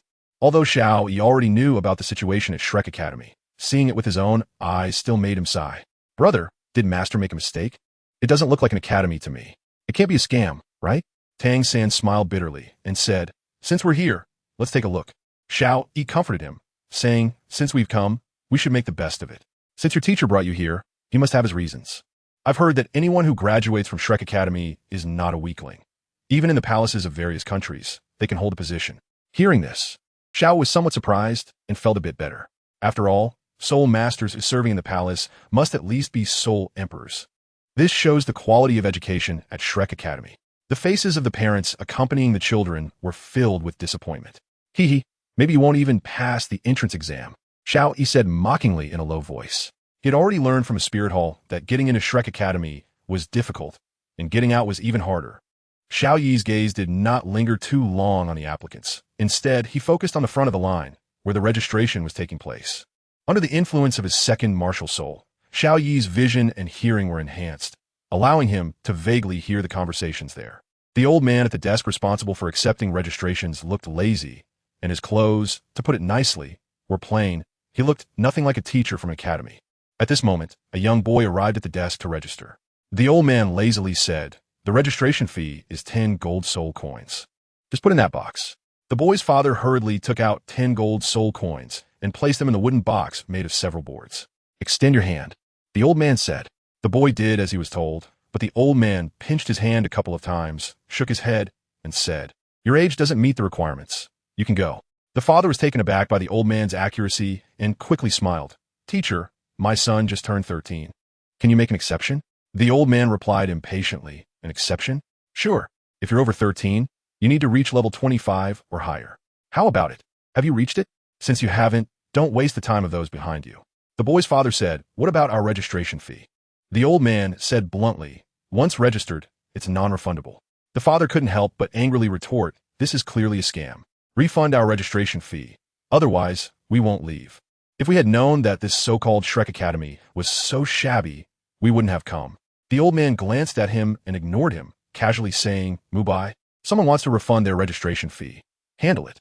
A figure suddenly jumped up from the ground, saying that if they want a refund, they would have to beat him first, and then they would get double back. Xiao Yi noticed that he looked somewhat helpless at this moment. Dai Mubai didn't waste words. He directly activated his soul power, releasing all 3 soul rings, 200-year rings and 1,000-year ring. The overwhelming soul power created an invisible pressure in the air, and his cold gaze flickered as he looked at the father and son. Xiao Yi supported his forehead, muttering, "This is just robbery among soul masters. Soul rings are always the best authority, and seeing Dai Mubai's 3 soul rings, including a 1,000-year ring, was a rare sight. Very few had such a soul ring configuration." The father's face changed dramatically. He knew he was no match for Dai Mubai. He muttered, "We're unlucky," and quickly pulled his son away. Dai Mubai returned to his seat, casting a cold glance at the applicants and their parents behind him, clearly threatening them. The pressure brought by the 3 soul rings was not something ordinary people could withstand. After witnessing this scene, the number of people waiting in line immediately decreased by a third, likely because they didn't want to be caught as the next victims. Especially since the appearance of Shrek Academy was truly unimpressive. Another boy came to the old man to register, accompanied by both parents. His mother confidently placed 10 gold coins into the wooden box, and the boy obediently extended his hand. The old man pinched his hand, looking at the boy with his dim yellow gaze, and said, "Just right, 12 years old. Release your martial soul. Let me see." The boy nodded, and a light green soul power was released from his body, with a 100-year yellow soul ring pulsating around him. The aura of the 100-year soul ring was clearly not weak. His martial soul appeared, a thick vine spiraling around his body. This martial soul was somewhat similar to Tang San's blue silver grass, but his martial soul was not grass. It was a direct vine, similar to Tang San's second soul ring, ghost vine, but without the toxin. The old man shook his head and said, "Not qualified. You can go." The parents, who had been confident, were instantly frozen in shock upon hearing the old man's verdict. The mother couldn't help but ask why. "My son is a top student in the primary academy. Didn't you see his soul ring is 100 years old? There aren't many soul masters with a 100-year soul ring." The old man replied indifferently, "The first soul ring being 100 years is indeed good, but he's just an ordinary person." The boy's father frowned, saying, "I don't understand what you mean." The old man, somewhat impatient, stood up from behind the desk. Speaking to both the boy's parents and the others in line, "We only accept monsters here, not ordinary people. If you're 12 years old, but haven't reached the second ring as a soul master, don't waste your gold coins." Chapter 12. Registration. Tang San looked at Xiao Yi, who had a calm expression, with a somewhat unusual gaze. He thought another monster. Suddenly, the old man released an incredibly powerful aura, with a rich red light bursting forth from him. A long staff covered in countless fine patterns appeared in his right hand, and most terrifyingly, 6 soul rings rose from beneath his feet, instantly becoming the focus of the entire venue. The colors of the 6 soul rings were 1 white, 1 yellow, 3 purple, and 1 black. The old man, who looked like an ordinary farmer, was actually a super strong soul emperor with a level above 60. He waved his hand at the stunned family of 3 in front of him and said, "Next." The light of the soul rings retracted, and all the soul power vanished in an instant. The old man returned to his previous lazy demeanor, as if the soul emperor's aura he had just released was not his at all. Now, everyone was silent, for they were all commoners who would dare offend a soul emperor-level powerhouse. The disdain and contempt in the eyes of the parents and the enrolled students dissipated in an instant. A teacher responsible for enrollment also had a strength above level 60, so how powerful must the faculty of Shrek Academy be? Soon, most parents showed a look of regret on their faces and silently took their children away. After all, reaching level 20 soul power by the age of 12 was too difficult. Those who remained clearly had confidence in passing the old man's test. The next few enrolling students all had soul power exceeding level 20 and possessed 2 soul rings. After paying a registration fee of 10 gold coins, the old man informed them that they had passed the first round of the entrance exam and could enter the academy for the second round. Parents were not allowed to accompany the candidates into the academy. Dai Mubai led the passing students into the academy. He was responsible for managing the entrance. The students who had passed the test waited on the side, and when 3 were gathered, he would take them into the academy, which was also his responsibility. At this moment, Dai Mubai finally saw Tang San and the 2 others, as well as Xiao Yi, and his cold face first showed some surprise.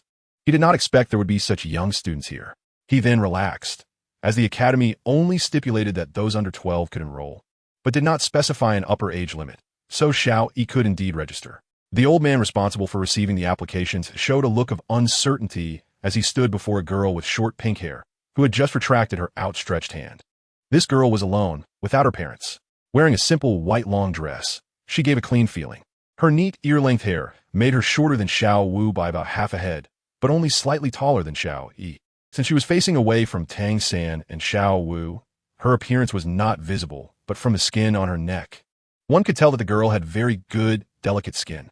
"Excuse me, can I pass the preliminary test?" The girl's voice was sweet and pleasant, lacking a bit of heroism, but it sounded soft and fluffy, giving a tender feeling. Xiao Yi could guess that this girl must be very beautiful just from the way Dai Mubai looked at her, as his eyes revealed a wolf-like glint. The old man's surprise gradually faded, and he frowned, saying, "Do your family know you're here?" The girl did not directly answer his question, only smiling and saying, "It is said that education is for everyone. As long as I meet the academy's requirements, you have no reason not to accept me." The old man shook his head and said, "Wait over there. We send in 3 at a time. Otherwise, Mubai will be too tired." The girl obediently stood aside, waiting for her 2 teammates. Finally, it was Tang San and Xiao Wu's turn, and then it would be Xiao Yi's. Xiao Yi stood behind Tang San and Xiao Wu, with only one other applicant left, who seemed to have just arrived. This was also a girl, looking slightly younger than him and Xiao Wu, with long black hair cascading over her shoulders, her face slightly lowered. Her height was similar to that of the girl in the white dress, and her skin was also similarly fair. However, this girl gave off a distinctly different feeling. Her extremely voluptuous figure was somewhat inconsistent with her age. If one did not look at her face, they might easily mistake her for an adult girl, attracting the attention of all men. In contrast to her fiery figure, the expression on the girl's face was very indifferent, an inner coldness, a pure coldness, with no hint of anger in her pair of black eyes, which contrasted with her originally very beautiful face. A standard ice-cold beauty. Xiao Yi muttered to himself, "This girl has developed better than my sister. When she grows up, will she be able to walk around? Are you going to register or not? If not, don't block the way here." The old man's voice pulled Xiao Yi's thoughts back. Xiao Yi noticed something interesting. Tang San had been staring at the girl behind him, clearly drawn by Dai Mubai's gaze. Then, Xiao Yi saw Xiao Wu glaring fiercely at Tang San, whose hand was already bruised. Xiao Yi revealed a meaningful smile. At this moment, it was finally Tang San and Xiao Wu's turn, and then it would be Xiao Yi. "Let's register together." Tang San, enduring the pain in his hand, put the 20 gold soul coins he had prepared into the wooden box and reached out his hand alongside Xiao Wu. Since he was not familiar with Xiao Yi, Tang San did not consider Xiao Yi's registration fee. After all, from Tang San's clothing, it was evident that his family background was not wealthy. Of course, Xiao Yi did not need it either. Chapter 13. The 1,000-year soul ring. After Tang San and Xiao Wu passed the test, they were arranged to enter with the short-haired girl. "Wait," Xiao Yi shouted, attracting everyone's attention. He scratched his head and said, Can you wait a moment?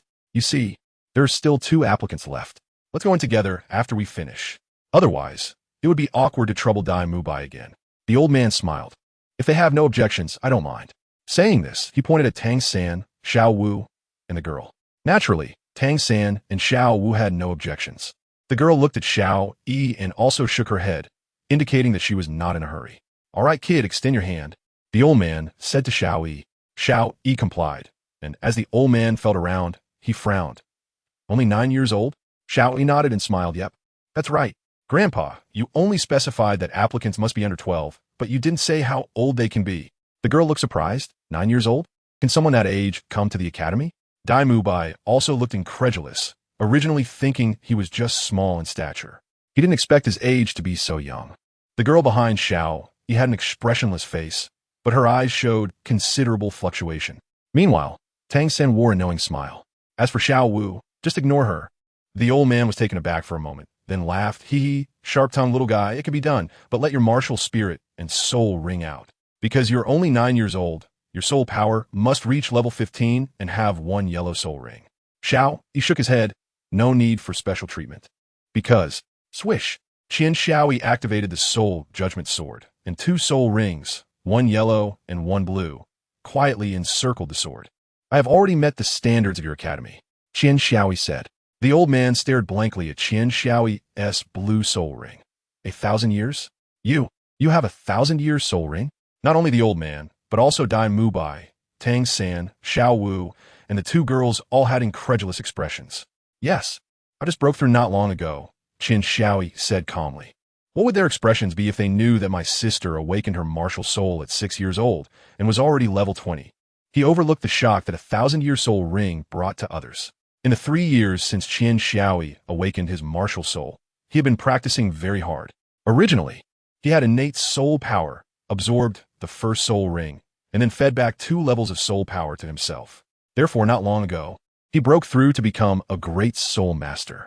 He was very lucky to encounter a howling moon sky wolf about to break through 1,000 years and took advantage of the wolf's inattention to kill it and absorb its soul ring. However, absorbing the soul ring was not simple. The 1,000-year soul ring almost cost Qian Xiaoyi his life, but fortunately, he had a second martial soul. The old man slowly recovered and said, "Go." Next, retracting the soul ring, it was the long-haired girl's turn. Without waiting for the old man to speak, the long-haired girl stretched out her hand, revealing her martial soul and soul rings. The long-haired girl sprouted 2 cat ears and a tail, and 2 yellow soul rings slowly rotated. Age is appropriate. Over level 20, go. The old man said, "Dai Mu Bai, take these 5 in. I also want to take a break and go find the dean for a raise." Upon entering the village, what could be seen were all wooden structures. The architecture here could not be better described than with the words simple and unadorned. Dai Mu Bai said, "You all prepare. I will take you to the next testing area." Just as Xiaoyi was preparing for the second test, he heard a soft voice. "Selling sausages, selling sausages. 5 copper coins each. Delicious and not expensive." The 5 of them turned their heads to see a person pushing a cart and calling out. A waft of meat aroma came from the cart, smelling pretty good, and some students already in line went over to buy. Xiao Wu tilted her head and said, "It smells pretty good. Let's give it a try." "Brother, you're so nice." Looking at Tang San and Xiao Wu, Qian Xiaoyi also thought of his sister far away. "Sister, are you doing well?" Chapter 14. Oscar Dai Mu Bai's expression was somewhat off, and he said to Xiao Yi, "There is a lot of food here. But you must be careful of that sausage seller. Never eat his sausages, remember." "Huh, it smells so good." Saying this, Xiao Yi ran towards the side. Dai Mu Bai's face turned dark, feeling like you didn't even listen to me. But when Dai Mu Bai saw the direction Xiao Yi was running towards, his expression changed drastically, and he walked towards where Xiao Yi was heading with a dark face. As Xiao Yi got closer, he saw that the sausage vendor was about his height, and there was a wooden board nailed to the cart with the word sausage specialty carved on it. As soon as the vendor saw someone approaching, he immediately greeted warmly. "Want a sausage? Delicious and not expensive. I guarantee you'll keep coming back." Xiao Yi, not very tall, just barely reached the cart, wiped the drool from the corner of his mouth, and said, "Sir, please give me 2. I'm hungry." The vendor's expression suddenly became stiff. "Sir? What did you just call me?" Xiao Yi was stunned. "I called you sir. Is there a problem?" "Mom said to call elderly people sir." The vendor smiled bitterly. "Elderly? Of course, there is a problem. Brother, I'm only 14 this year." "You actually call me sir? Who are you kidding? You can't be 14. Xiao," he said directly. The vendor didn't get angry with a 9-year-old child and affirmed, "That's right. My name is Oscar. I'm 14 this year. A student of Shrek Academy. You can't just call me sir because my hair is a bit thick. I'm a student of the academy. Just ask anyone, and they'll tell you I'm 14. Oscar took 2 bamboo skewers from his cart and pierced 2 sausages for Xiao Yi. "Oscar, what are you doing?" Dai Mu Bai walked over, looking darkly at the vendor. As soon as Oscar saw Dai Mu Bai, he immediately showed a face of distress. "Big brother Dai, want a sausage? Go play." Dai Mu Bai glared at him irritably. "You're really embarrassing the academy. I think I've warned you more than once not to sell sausages in the academy. Do you want everyone to vomit?" "Xiao Yi, listen your big brother, you can't eat this sausage." "Why?" Dai Mu Bai's expression became somewhat strange. "Oscar, you better make a new sausage." Oscar's expression instantly became awkward. "Big brother Dai, that is not necessary. After all, we've been classmates for a few years. Doing this will make the new students resent me." Dai Mu Bai snorted coldly. "I'm just giving a reminder to my friends, and besides, Xiao Yi is still young. He can't fall for your tricks. Hurry up, don't make me take action." Oscar clearly didn't want to provoke Dai Mu Bai, and reluctantly extended his right hand. "I have a big sausage." A yellow light suddenly gathered in his palm, and 2 yellow soul rings rose from beneath Oscar's feet. Then, a sausage identical to the one in Tang San's hand appeared in his palm. This sentence was too ambiguous, and coupled with his soft voice, regardless of the taste, others no longer had the desire to eat. Chomp, chomp. A chewing sound attracted everyone's attention. Xiao Yi was happily eating a sausage, quickly finishing the first one and reaching for the second. Dai Mu Bai's mouth twitched. Could this kid not listen to me? He intercepted Qian Xiaoyi and said that, "You can't eat this." Qian Xiaoyi asked in confusion, "Why?" "I think it tastes pretty good." Dai Mu Bai awkwardly said, because that's soul curse. Does the boss have a big sausage?" "What's wrong?" Can someone selling sausages not have sausages? Looking at the clueless and adorable child, Dai Mubai felt embarrassed to explain further. What's going on? It's so baffling. Oscar cried, moved to tears. Well, little brother, you're the first one to give me face. Don't say anything else. Eat as much as you want, it's on me. Qian Xiaoyi shook his head. No need, I have money. My mom said that being greedy for small gains can lead to big losses. Big brother, I'm Xiao Yi, but you can also call me Xiaoyi. However, your sausages are really delicious. Tang Xin looked at this pair of lively treasures and sighed. Ah, innocence and naivety are indeed powerful. They defeated me. Innocence and naivety defeated me too, Dai Mubai said. Forget it, we can't tarnish a child's pure heart. Let's go. I will take you to the second testing area. Wait for me, Oscar. I'll grab a few more and give you a gold soul coin. That should be enough. Saying this, Xiaoyi handed Oscar a gold soul coin. 1 gold soul coin equals 100 silver soul coins, and 1 silver coin equals 100 copper coins. Don't even mention buying a few sausages. That's enough to buy out the whole cart. Dai Mubai said, let us go, we're heading to the next testing area. While speaking, he led the 5 of them towards the front of the line. The rules for the next testing area state that if a candidate's soul power exceeds level 25, they can proceed directly to the 4th test. Otherwise, they must go step by step. Among them, only Xiao Yi is below level 25, and the test 1T take long, so Xiao Yi will soon proceed to the next step. Chapter 15. Test Xiao Yi picked up the crystal ball, and in an instant, the crystal ball in his hand emitted a faint glow, clearly showing level 21. The boy looked at it, curled his lip. Humph, looks impressive, but still not as good as me. The teacher in charge of the test said, your name? Age? Xiao Yi, 9 years old, level 21 Great Soul Master. After speaking, he looked at the boy with a gaze as if he were looking at an idiot. The boy lowered his head, not daring to look at Xiao Yi. A 9-year-old Great Soul Master indeed had the qualifications to look down on him. Xiao Yi didn't go too far, handing the crystal ball to Tang San and the others.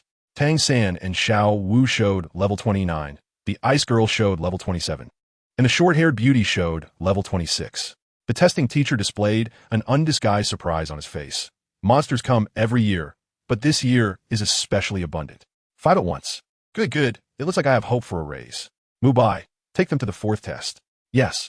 Dai Mubai respectfully replied, casting a complex glance at the cold girl before turning to walk into the academy. This time, no students raised any objections.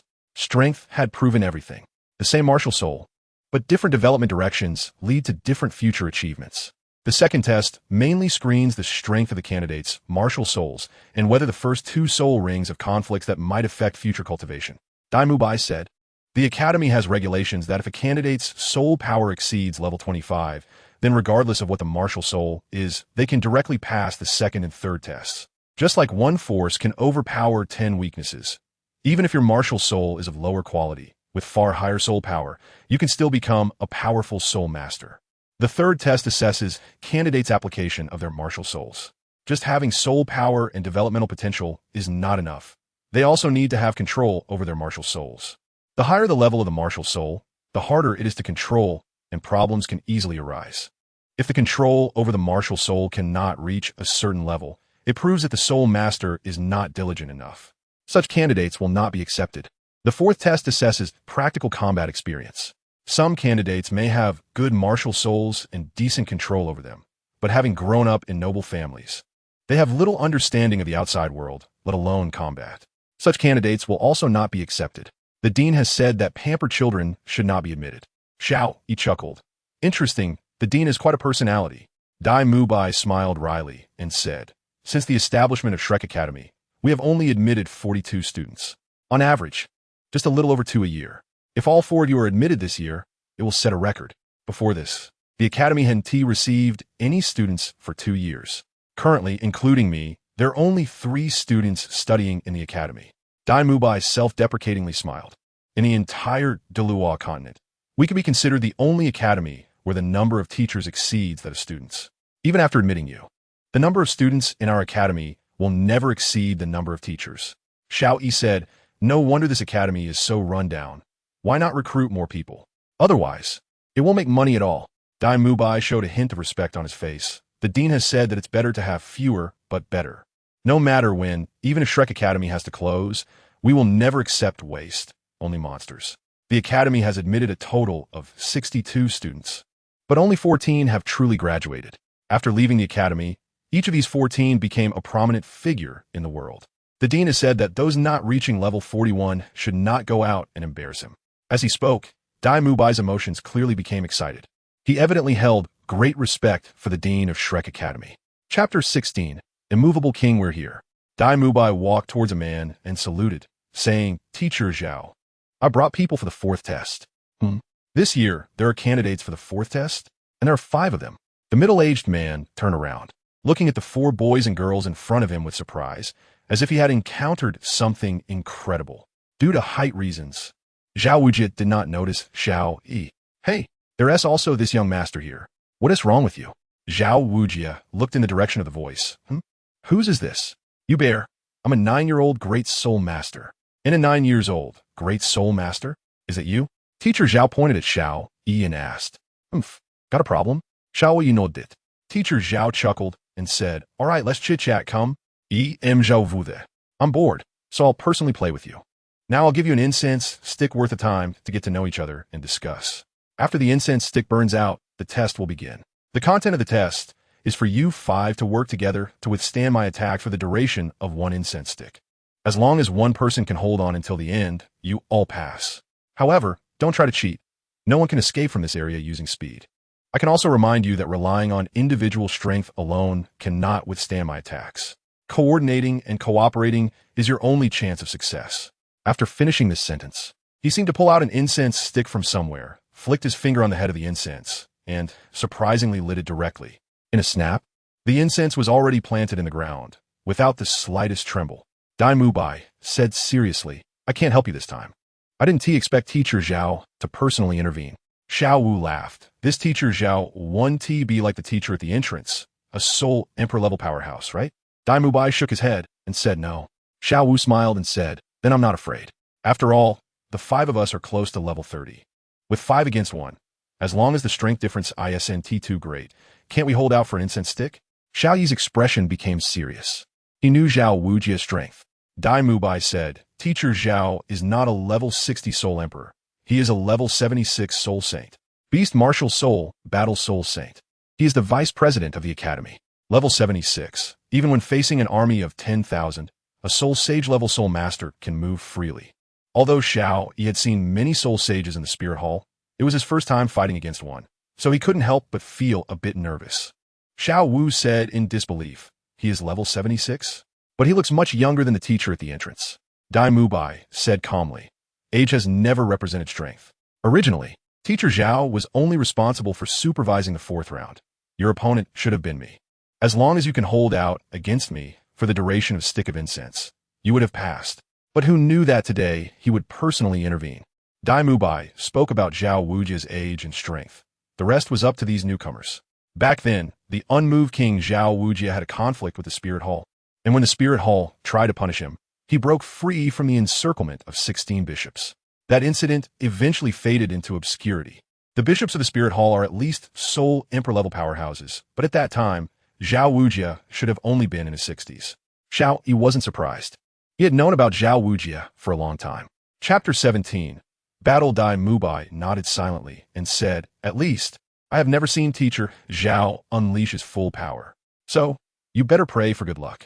Teacher Zhao has 7 soul rings, and they're the best soul ring configuration. You should be able to imagine how terrifying he is. Now, get to know each other first. Formulate a strategy, otherwise, you won't win. After some introductions, Xiao Yi learned that the short-haired girl was named Ning Rongrong and was from the 7 Treasure Glazed Tile School. The martial soul 7 Treasure Glazed Tile can only be possessed by direct descendants of the 7 Treasure Glazed Tile School. It is the most powerful auxiliary martial soul on the continent and the favorite partner of all battle-type soul masters. Xiao Yi knew that one of the 6 symbols of the Spirit Hall was indeed the 7 Treasure Glazed Tile, which shows how great the reputation of this sect is in the spirit world. Ning Rongrong's soul skill increases strength and speed by 30%. The biggest weakness of the 7 Treasure Glazed Tile martial soul is that it can only be cultivated to level 79. Xiao Yi said, if we just evade, we definitely won't pass the test, so we also need to attack, but we must protect ourselves. Tang-san, I'll call you third brother. I'll distract Zhao Wujie, and Zhu Zhuqing and Xiao will harass him together. Ning Rongrong, you support us, but be careful. because it will be hard for us to protect you. If a soul sage wants to eliminate you, no one can stop them. Tang Xin frowned. Can you really distract him?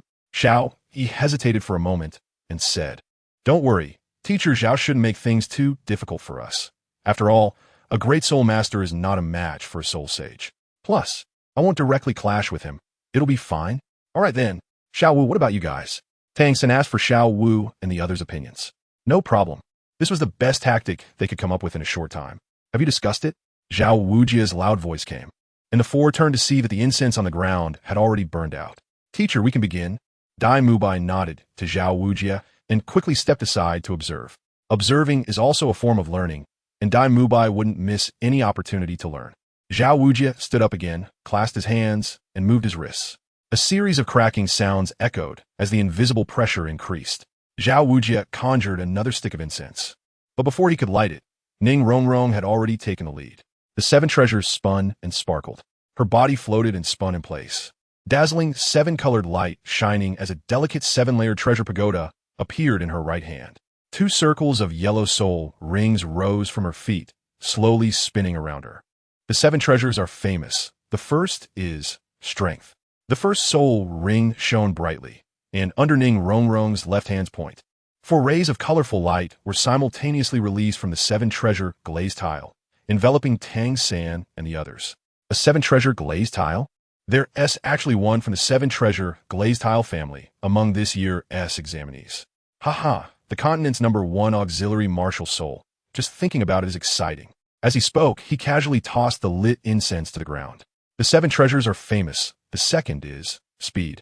Another four rays of colorful light floated out as Ning Rongrong activated her second soul ring. The interval between the release of the two soul skills was only a few seconds. Their bodies instantly felt light, as if they could fly, with strength and speed increased by 30%, making the four feel as if they had endless energy. At that moment, Zhao Wujia moved. He didn't charge at the enemy, but instead smashed both fists down towards the ground. Chapter 18. Persistent Xiao, he narrowed his eyes and shouted, Rongrong, run! At the moment Zhao Wujia launched his attack, he understood what his opponent was trying to do. The common knowledge in Douluo continent is that if one encounters a soul master from the seven-treasure glazed tile school, the first priority is to eliminate the seven-treasure glazed tile soul master, or else you will face great trouble. Zhao Wujia's attack was clearly not aimed solely at Ning Rongrong. His goal was to interrupt her support. A blue-black vine suddenly shot out, wrapping around Ning Rongrong's waist and pulling her out of the attack range. With a loud rumble, the ground shook violently, and within that range, even soul masters couldn't stand firm.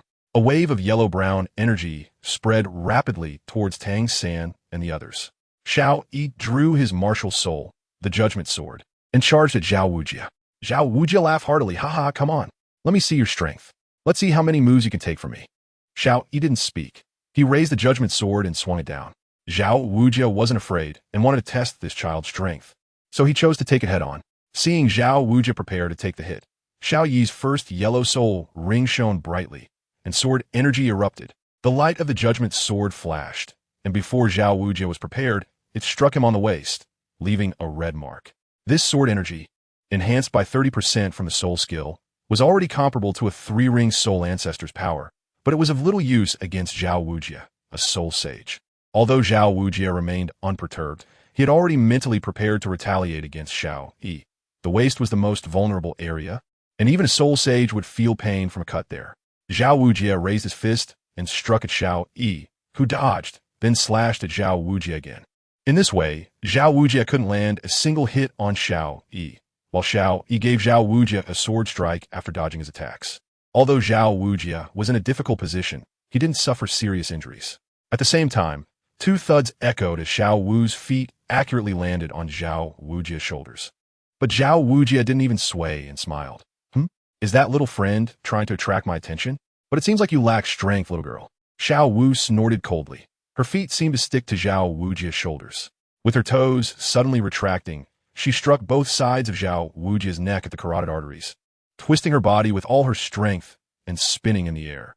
Of course, Xiao Wu's strength alone couldn't move Zhao Wujia's body, but at that moment, she wasn't the only one making a move. The thorny vines had already crazily wrapped around Zhao Wujia's body, binding him tightly. At the same time, the vines surging from the ground pushed against his body, preventing his feet from gaining leverage. A person's strength, no matter how great, cannot stabilize their body without a solid foundation beneath their feet. Strength is their weakness, so one must use skill to overcome force. A little spin can also be fun. Zhao Wujia's voice echoed in the air, and Xiao Wu suddenly felt her rapidly spinning body freeze as a powerful force forcibly brought her back from her backward flip. Zhao Wujia let out a loud roar, and his already strong body instantly expanded. 7 dazzling soul rings rose simultaneously, just as Dai Mubai had said. 2 yellow, 2 purple, and 3 black. 7 soul rings attached to him. When Zhu Zhuqing first flashed out, her speed was already fully displayed. The most terrifying thing was that Zhu Zhuqing made no sound with any of her actions. She moved quietly and attacked stealthily, without any energy being released or the sound of soul power breaking through the air.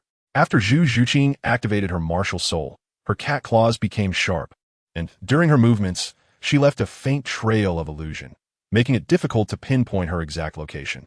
Her sharp claws targeted vital points, forcing Zhao Wujia to use his own martial soul.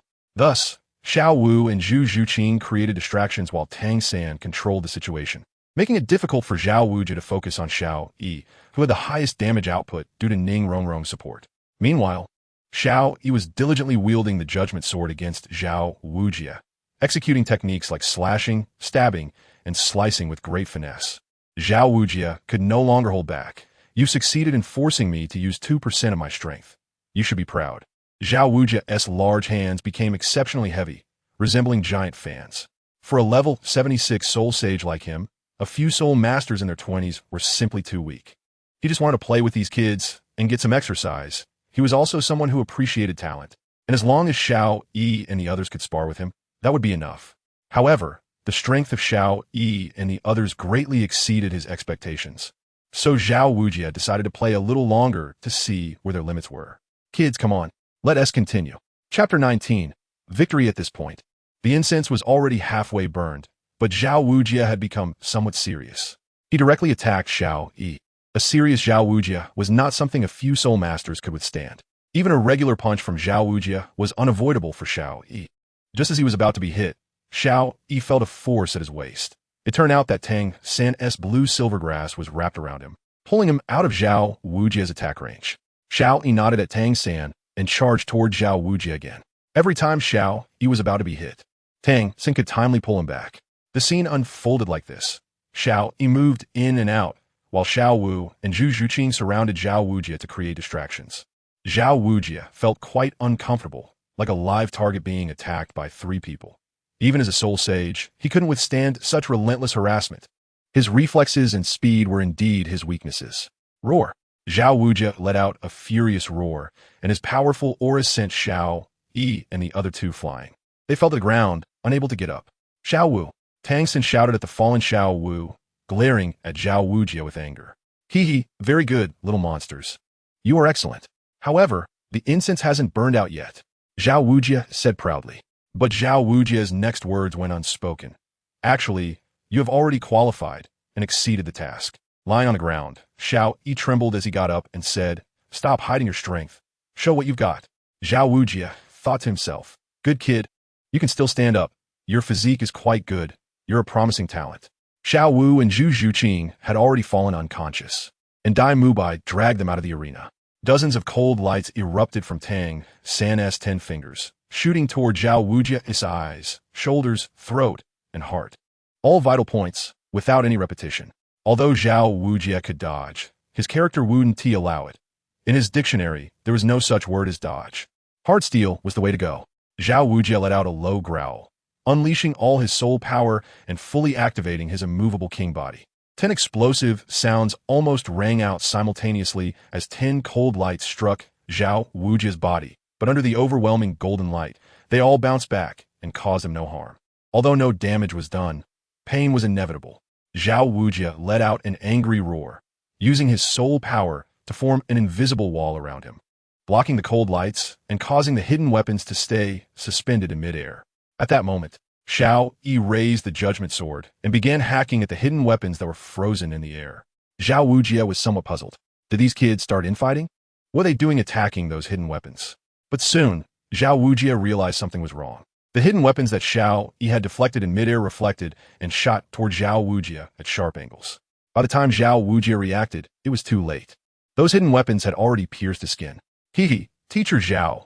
We won, Tang Xin said with a slight smile. Oomph. You only managed to pierce me. And even if there's poison on them, the incense hasn't burned out yet. Uffed. What? Zhao Wujia looked back in disbelief. Xiao Yi's left hand was covered with yellow bones, extending to his fingertips to form a sharp blade, which had already sunk into Zhao Wujia's back. It was the external soul bone that Xiao Yi had obtained from absorbing his first soul ring, the left palm bone. It turned out that Zhao Wujia had been focused on those hidden weapons in Tang San just now, neglecting Xiao Yi, allowing him to sneak up behind Zhao Wujia and use his external soul bone. The skill attached to Xiao Yi's left palm bone, Crush, struck at Zhao Wujia's cervical vertebrae. Although it couldn't take the life of a soul sage, it could still paralyze Zhao Wujia. If Zhao Wujia hadn't been careless, Xiao Yi wouldn't have succeeded in a sneak attack. However, a soul sage facing 3 soul masters was bound to underestimate them. Teacher Zhao, it seems we won, Xiao Yi said weakly with a smile, then slowly fell down, unable to get up. He had already exhausted too much soul power. Zhao Wujia stood there in a daze, as if frozen in time. I actually lost. How is that possible? Even though I only used 30% of my strength, it should have been more than enough to handle them. Zhao Wujia had just wanted to see the capabilities of these candidates. He hadn't exerted his full strength at all, but shouldn't have been difficult to deal with a few soul masters. Truly, they were monsters. As for victory and defeat, only Ning Rongrong and Tang San were still standing. If Tang San hadn't feigned an attack at the end, he probably would have fallen long ago. Oscar, come here, Dai Mubai shouted, using soul power to amplify his voice so that any soul master could hear. Coming. What is the matter? After a while, Oscar pushed a cart and said leisurely, Give Teacher Zhao your incense. Soul skill. Dai Mubai pointed at Zhao Wujia. For a moment, Oscar really didn't recognize him. Zhao Wujia looked battered, and Oscar couldn't believe anyone at Shrek could do this to him. Teacher Zhao, Oscar asked cautiously. Seeing Zhao Wujia looking like he wanted to kill someone, he chuckled and, with a couple of soul spells, produced 2 sausages, one large and one small, in his hands. Chapter 20. Passing the assessment, Zhao Wujia said, Mubai, you're in charge of having these 5 new students settle in. School starts tomorrow. After saying that, he walked away. As they watched Zhao Wujia walk away, Oscar couldn't help but say, What happened to Teacher Zhao today? He seems to be in a bad mood. Did you provoke him? Dai Mubai said irritably. Why would I provoke him when I'm just bored? Are you looking for trouble? And you, can you act normally? Stop focusing on those useless things every day. Bring Xiao Yi, let's go. While speaking, Dai Mubai picked Zhu Qing up from the ground, and Tang San also picked up Xiao Wu. Oscar looked at Dai Mubai, then at Tang San, muttering to himself, Why are you both holding beautiful girls while I'm holding a child? Dai Mubai shot him a sideways glance. That's a matter of character. When Xian Xiao Yi woke up from his slumber, the sky outside was gradually darkening. Opening his somewhat dazed eyes, he found himself lying in a wooden cabin. The room was not large, about a dozen square meters, and apart from the bed he was lying on, there were 1 or 2 other beds nearby. It was a 3-person dormitory. Oscar was sitting on one of the beds, seemingly lost in thought, with a rather impure expression. Where is this? Qian Xiao Yi's voice was a bit hoarse. Seeing him awake, Oscar replied, This is our dormitory. From now on, you'll be sharing it with me and Tang San. Tang San went to check on Xiao Wu. He'll be back soon. Xiao Yi, you were really impressive today. Even Zhao Laoshi, who is usually so tough, suffered a big loss at your hands. There's no need to hide the matter of the test. So Dai Mubai explained everything that had happened, obviously with an element of displeasure towards Zhao Wujin. Qian Xiaoyi smiled and didn't say anything. Oscar, unwilling to be lonely, said, We will be roommates from now on. Let me introduce myself again. I am Oscar, a level 29 soul master, and my martial soul is a sausage. I'm nicknamed Sausage Vendor. You can call me Sausage Vendor Oscar, or just call me Xiao AO. Qian Xiaoyi said, Xiao, a level 20 strong attack system battle soul master. By the way, should I call you Xiao AO? That doesn't seem right. How about calling you Lao AO? Don't mind those details. Hey, Xiao Yi, who do you think is the prettiest among the 3 girls who came this time? I think it's Ning Rongrong. She's so beautiful. She's the goddess in my heart. Ever since I saw her for the first time, I knew that in my life, I would only love her. Saying this, Oscar showed a pig-like expression. Xiao Yi twitched the corner of his mouth. You're only 14, and you're talking about lifelong matters. If I am my sister, wait, what am I thinking? That's your sister. To drive away that unbelievable thought, Xiao Yi had no choice but to chat with Oscar. Sister Rong is indeed not bad. No, I should say all three are quite good, but you must not have any designs on Xiao Wu and Zhu Zhuqing. Why? Oscar, having not seen Tang Xin go crazy over Xiao Wu, nor had he seen Dai Mubai troubled because of Zhu Zhuqing's injury, naturally didn't know the reason. If you want to challenge a strong attack type like Dai Mubai and a control type like Tang San as a support type, feel free, Xiao Yi said. I only like Ning Rongrong. She's gentle and kind. She is the model of a virtuous wife and good mother, Oscar said firmly. Then you'd better shave your beard to add some charm. At your current state, Sister Rongrong would be lucky not to take you for a creepy uncle. Without giving Oscar a chance to speak, Xiao Yi began to meditate. He hadn't fully recovered yet. Moreover, hearing that Oscar wanted to pursue Ning Rongrong for some reason, he felt a bit unhappy and didn't want to discuss it further. Not long after, Tang San returned to the dormitory, where he shared a room with Xiao Yi and Oscar. By the time Tang San came back, Oscar had already fallen asleep, and Xiao Yi was training. The next morning, as soon as Xiao Yi got up, he saw that Tang San's bed was already empty. Oscar was still hugging his blanket and snoring loudly, even drooling. Xiao Ao, wake up. Xiao Yi pushed Oscar. What is it? Let me sleep a little longer, Oscar mumbled. Xiao Yi frowned and said, get up already. It's getting late. Don't you know that the plan for the day lies in the morning? Plus, aren't you going to class? Oscar opened his eyes with some reluctance and looked at Tang San. I'm not like you guys. You are battle soul masters. I'm a weapon soul master. And a food type 1 at that. I don't need the complicated training you do. Bro, please don't disturb me. Let me sleep a little longer. Sleeping in is really comfortable. If you have nothing to do, just go play at the girls' dormitory. Just walk 100 meters east, but don't do anything out of line, or you'll get scolded. Xiao Yi was speechless. Hey, what do you think I would do at the girls' dormitory? Forget it. I'll go out for a walk, you lazy pig. Stepping out of the room, he saw Tang San meditating on the roof. He just caught Tang San facing the rising sun, slowly finishing his practice and opening his eyes. Xiao Yi smiled and praised. Third brother, you really are diligent. At this time, many people are probably still asleep. Xiao Yi's meaning was obvious. Tang San scratched his head, feeling a bit embarrassed, and said, where am I? I'm just bored. Anyway, I'm close to a breakthrough, just putting in some effort. As he spoke, Tang San seemed to remember something and asked, oh, by the way, Xiao Yi, I'm going to find Xiao Wu. Do you want to come along? Xiao Yi thought for a moment and finally nodded. Sure, let's go. After all, I have nothing to do, and it's fine to see Sister Xiao Wu. Oscar has already told me the address.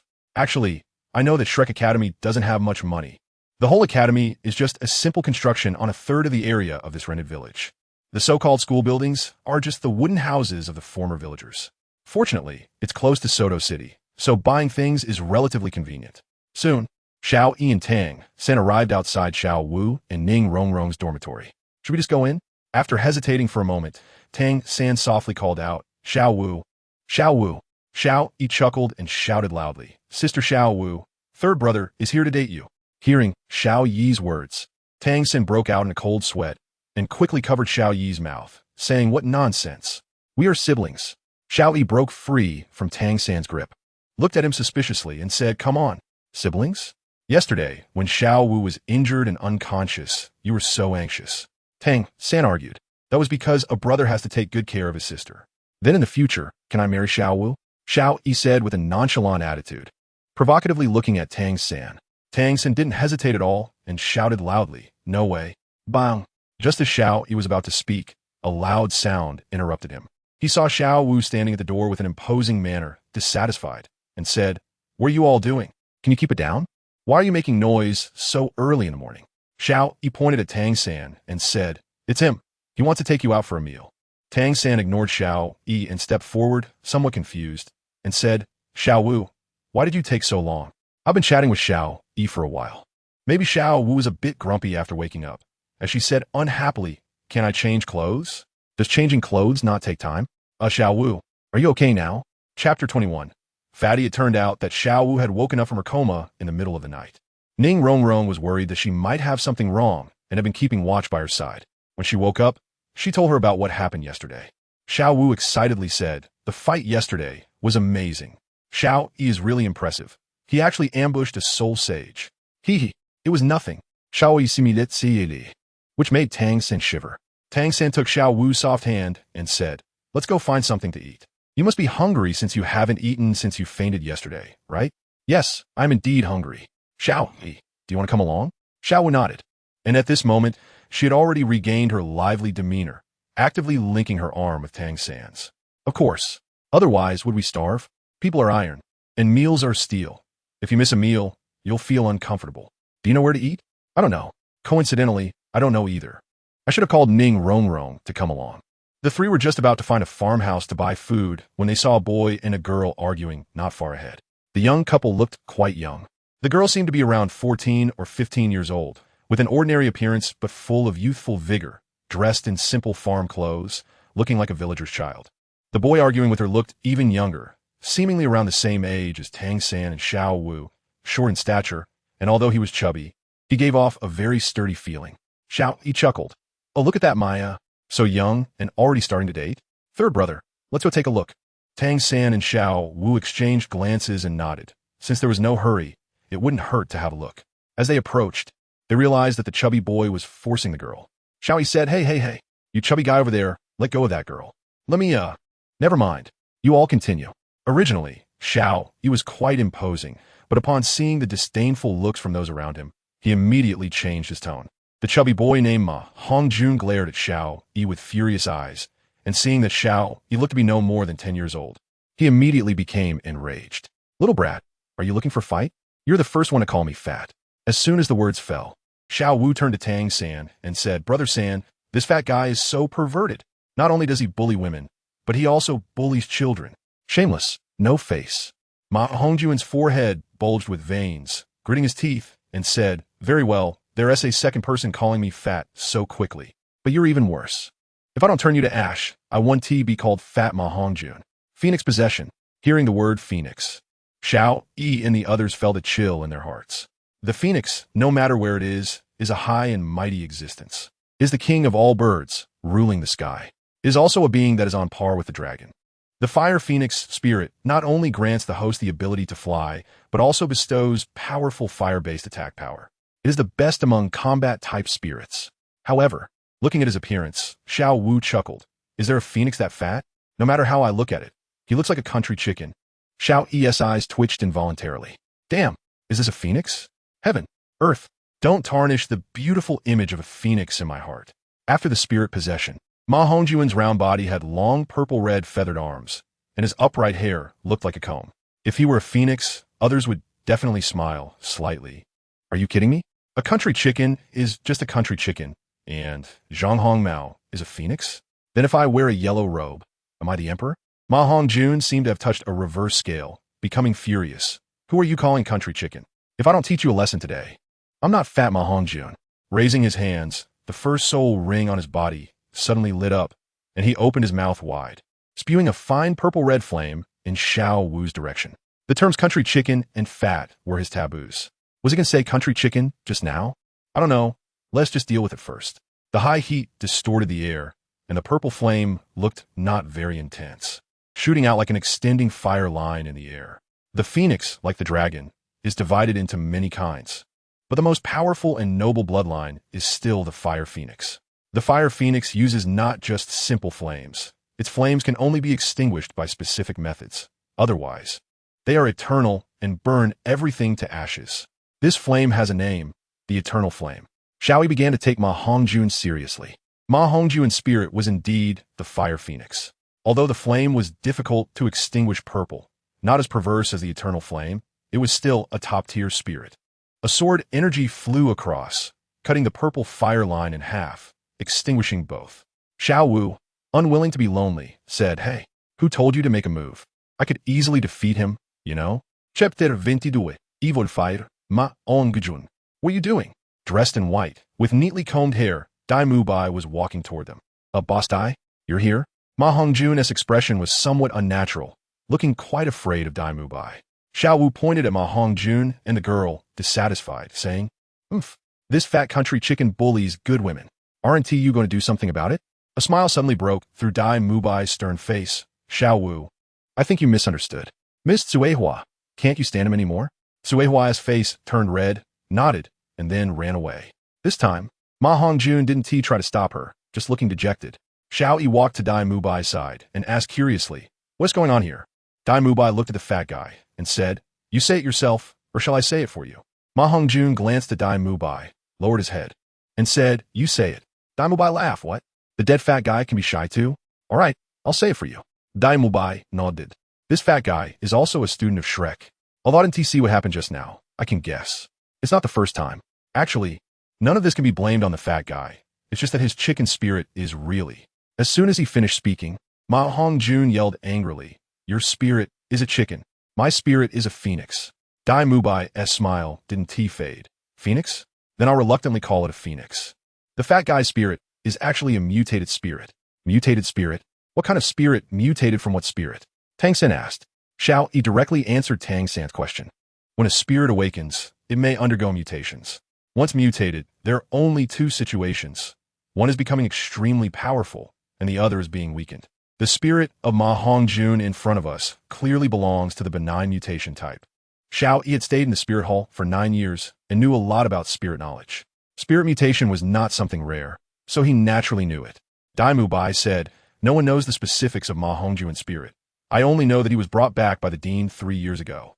According to the dean, the spirits in Ma Hongjun's village are all poultry or birds, and they have no soul power, meaning they are all ordinary people. However, Ma Hongjun is special. He was tested to have innate full soul power. Although the quality of his spirit is not top-notch, it is definitely of high quality. He should be about the same age as you. Except for Xiao Yi. The spirit mutation granted Ma Hongjun a powerful flame, which not only has a very high temperature, but also has strong adhesion and is not easy to extinguish. If the spirit evolves, it may very well become the legendary fire phoenix with eternal flame. However, with great power comes a drawback. Ma Hongjun's evil fire is also very strong, and his desires are 10 times that of an ordinary person, so he needs that. That what? Xiao Wu asked. Don't ask too much, Xiao Wu. Tang San's expression was unnatural. Some things are better left unknown. Tang San accidentally saw Xiao Yi looking at Ma Hongjun with a hint of envy. Dai Mubai continued. So, he often suffers from burning desires and needs to vent. Although his spirit itself is very strong, this desire is not so easy to cultivate. However, Ma Hongjun is a nice person. He values mutual consent and has never forced anyone. That Suihua girl was indeed his girlfriend. As for the reason for their breakup, it's because the evil fire was too strong and ordinary people simply couldn't endure the torment from this guy. Ma Hongjun pouted.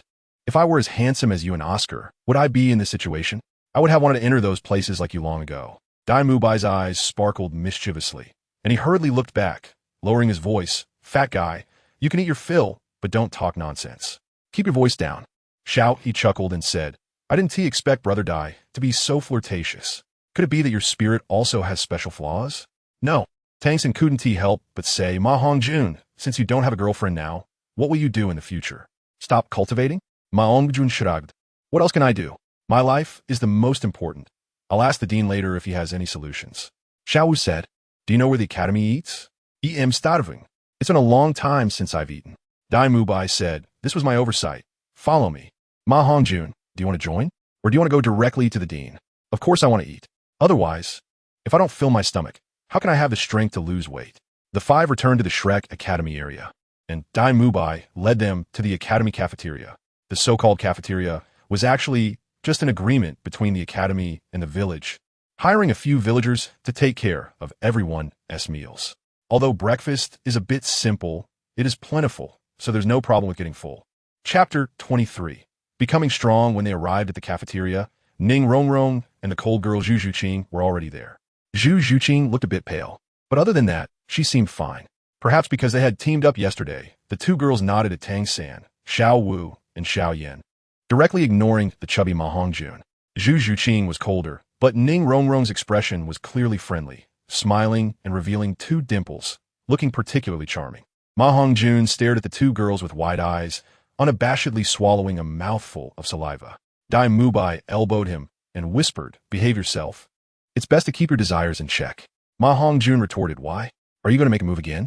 I say, Dai boss, even if you're the boss, you should leave some soup for your brothers. Dai Mubai bumped him again and glanced at Zhu Zhuqing.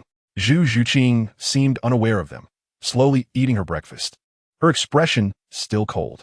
Xiao Wu sat down next to Ning Rongrong, giggling and saying something to her. from Ning Rongrong's somewhat surprised glance at Ma Hongjun. Ma Hongjun knew they were talking about him. Feeling a bit deflated, he sat down, grabbing some breakfast from the table. Dai Mubai coughed and said, Xiao Ao is still sleeping in. He's always so lazy. Aside from Xiao Ao, I see everyone else is here. For a while, we will all live and study together. So let's get to know each other. Let me introduce you. This fat guy is another student from our academy, named Ma Hongjun, and his martial soul is grass. Oh no, it's a phoenix. When Zhu Zhuqing heard the word phoenix, she looked up but only glanced at Ma Hongjun, her gaze passing over Dai Mubai, seemingly adding a bit more chill. Ma Hongjun said, by the way, Dai boss, I heard the new student made teacher Zhao suffer quite a bit yesterday. Who is it? Dai Mubai replied, that guy. You've already met him. It's them. While speaking, he raised his hand and pointed at Xiao Yi and Tang San. Ma Hongjun looked at Xiao Yi incredulously. Huh? A level 21 and a less than level 30 Great Soul Master? How could they make teacher Zhao suffer? He's a level 76 Soul Sage. I wouldn't believe it even if you killed me. Tang San was fine, but Xiao Yi felt a bit embarrassed at being called out. Hee. Actually, it was luck. Teacher Zhao didn't even use 3/10 of his strength. Plus, he underestimated us.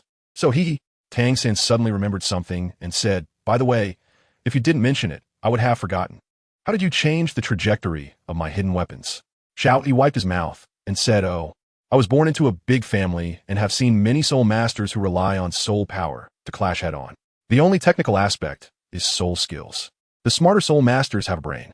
While I was meditating, I suddenly realized that soul power is not the only way to enhance a soul master's strength. Hearing this, Tang San, Xiao Wu, Dai Mubai, and Ma Hongjun all perked up, while Ning Rongrong and Zhu Zhuqing also came over, clearly interested in methods to enhance strength. At that time, I was thinking about how to perfectly apply soul power, and I spent a whole year summarizing 3 points. Xiao Yi paused to take a bite of food. Xiao Wu gritted her teeth, kicked Xiao Yi's food away, and said, can you hurry up? Are you trying to make us 6 die of anxiety? Xiao Yi looked at the angry crowd with a distressed face and said, Sister Xiao Wu, I also want to eat. Xiao Wu smiled and leaned closer, saying, Xiao Yi, if you don't want to die, hurry up. All right, I'll say these 3 methods are. Just as he was about to say more, a mischievous voice interrupted Xiao Yi and successfully drew everyone's ire. Everyone is here, just the first day, and our Shrek Academy people are all gathered in the cafeteria. I really came at the right time. Oscar had just gotten up, wanted to leave a good impression on the girls by shaving off his beard. When he arrived at the cafeteria and saw everyone else already there, he stepped forward with what he thought was his most handsome smile to greet them. However, there was no applause, no flowers, only angry glares that could shoot fire. Oscar couldn't understand why, after shaving, he was still a handsome guy.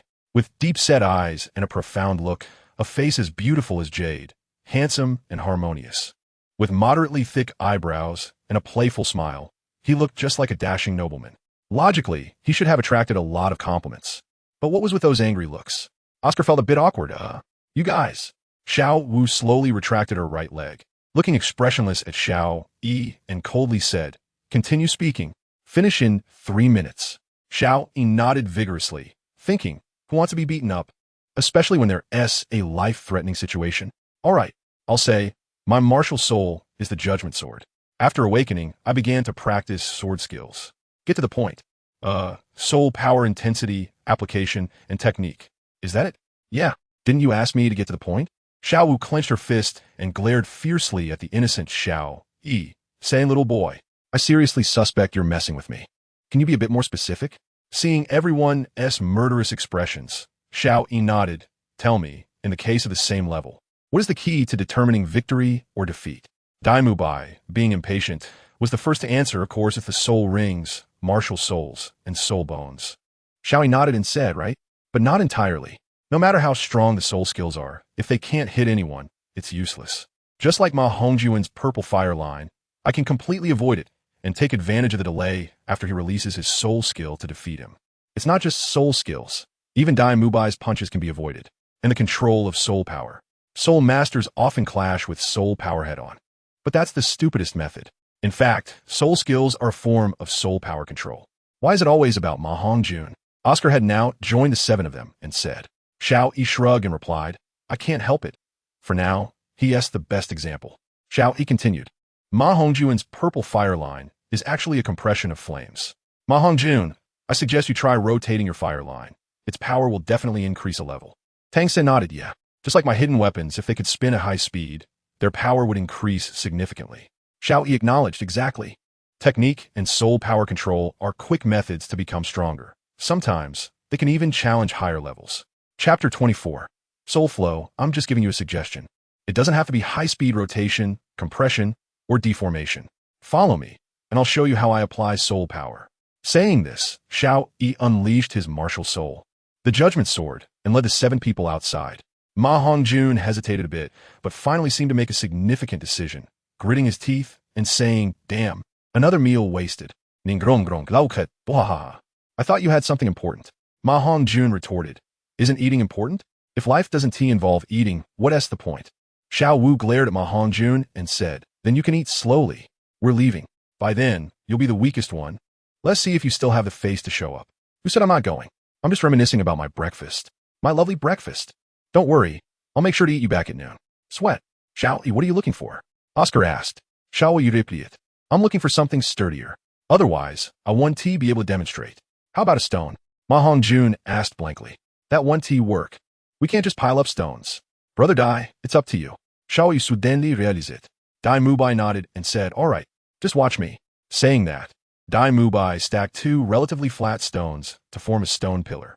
Each stone pillar was about 1 meter high, roughly the same height as Xiao Yi. Xiao Yi picked up the Judgment Sword and swung it down forcefully from top to bottom towards one of the stone pillars. The Judgment Sword only cut through the upper half of the pillar, while the lower half remained intact, and the sword was stuck in the middle of the pillar. Unable to advance further, Dai Mubai squinted, his expression somewhat unnatural. Xiao Yi retracted the Judgment Sword and said, as everyone just saw, I used soul power enhancement and went all out, but I only managed to cut half a meter in. Dai Mubai chuckled bitterly. Hee, half a meter? If I use my full strength without using soul skills, I can only cut a little deeper than you. And besides, we're 6 years apart. Xiao Yi smiled and said, Brother Dai, don't belittle yourself. I've said before, my martial soul is the Judgment Sword, and sharpness is its characteristic. You're different. Your weapon is a fist. The characteristic of a fist is to crush. My attack only affects part of the pillar, or we could say it's just a line. Your fist, however, affects the entire pillar. At most, I can split the pillar in half, but you can crush it. Each has its own advantages. Listening to Xiao Yi, Dai Mubai's mood improved. I understand now. Xiao Yi awakened and said, think about it. You're a close combat type strong attack system battle soul master. Attack, defense, and technique are your main development paths. Your attack and defense are both at the pinnacle among your peers, but your technique is too poor. I shouldn't say your technique is poor. Rather, all of your techniques are poor. Each of you only knows how to be tough. Don't you feel any pain? I digress. Let us continue. Saying this, Xiao Yi raised the Judgment Sword, and his expression gradually became serious. Xiao Yi closed his eyes and mobilized his soul power. Soon, the Judgment Sword emitted a buzzing sound. Tang San and the others saw that the blade of the Judgment Sword was trembling and glowing red. Xiao Yi suddenly opened his eyes wide and struck down at another stone pillar. There was no imagined loud noise, nor was there a sound of the blade colliding with the stone pillar, only a sound like a knife cutting through tofu, which would be inaudible if one didn't listen closely.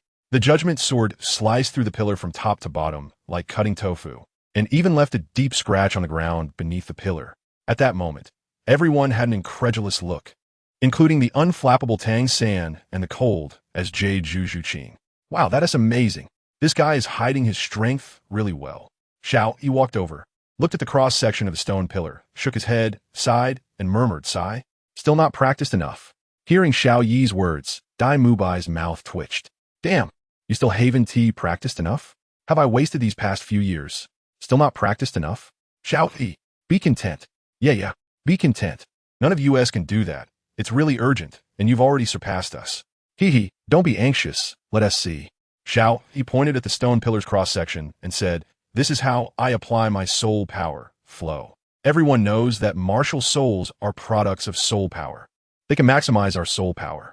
I apply soul power with different intensities to various parts of the blade of the Judgment Sword, forming a serrated soul power edge. Then control the soul power to flow at high speed to increase its power, characterized by breaking through defenses. If this soul power flowing method is controlled to the limit, the cross-section of the pillar should be as smooth as a mirror, but you can see this cross-section is very rough and uneven, which indicates you haven't practiced enough. Zhu Zhuqing couldn't help but say, you're right. When I master this move to perfection, I can challenge the next step. Xiao Wu exclaimed in surprise. Next step? There is still a next step? Xiao Yi nodded and said yes. It's adding soul power vibration and soul power compression on top of the soul power flow. My martial soul is a sword, not a spear, so it's not suitable for soul power rotation. But this requires immense mental strength. Freak! Everyone shouted. Xiao Yi waved his hand and said, I'm not a freak. And besides, I've already taught you how to get stronger. So, sooner or later, you all will become freaks. Xiao Wu clenched her fists and said, Xiao, do you want to get hit? Ooh, no. Then teach us more. Xiao Yi nodded and said, all right, I'll explain it to each of you. I've read a lot of books since I was young, so I'm quite knowledgeable about martial souls. But I need to know your martial souls, soul rings, soul skills, and your abilities. This will make it easier for us to discuss together. That makes sense. So everyone, let us introduce ourselves in detail. Dai Mubai, being the oldest and having been in school the longest, naturally spoke with authority. He then began his self-introduction.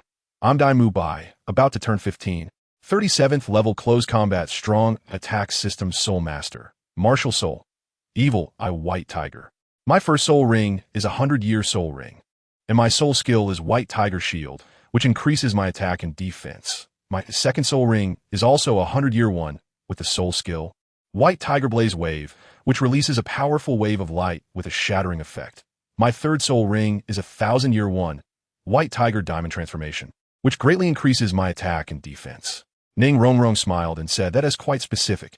If we don't cover everything, it wouldn't be fair to Brother Dai.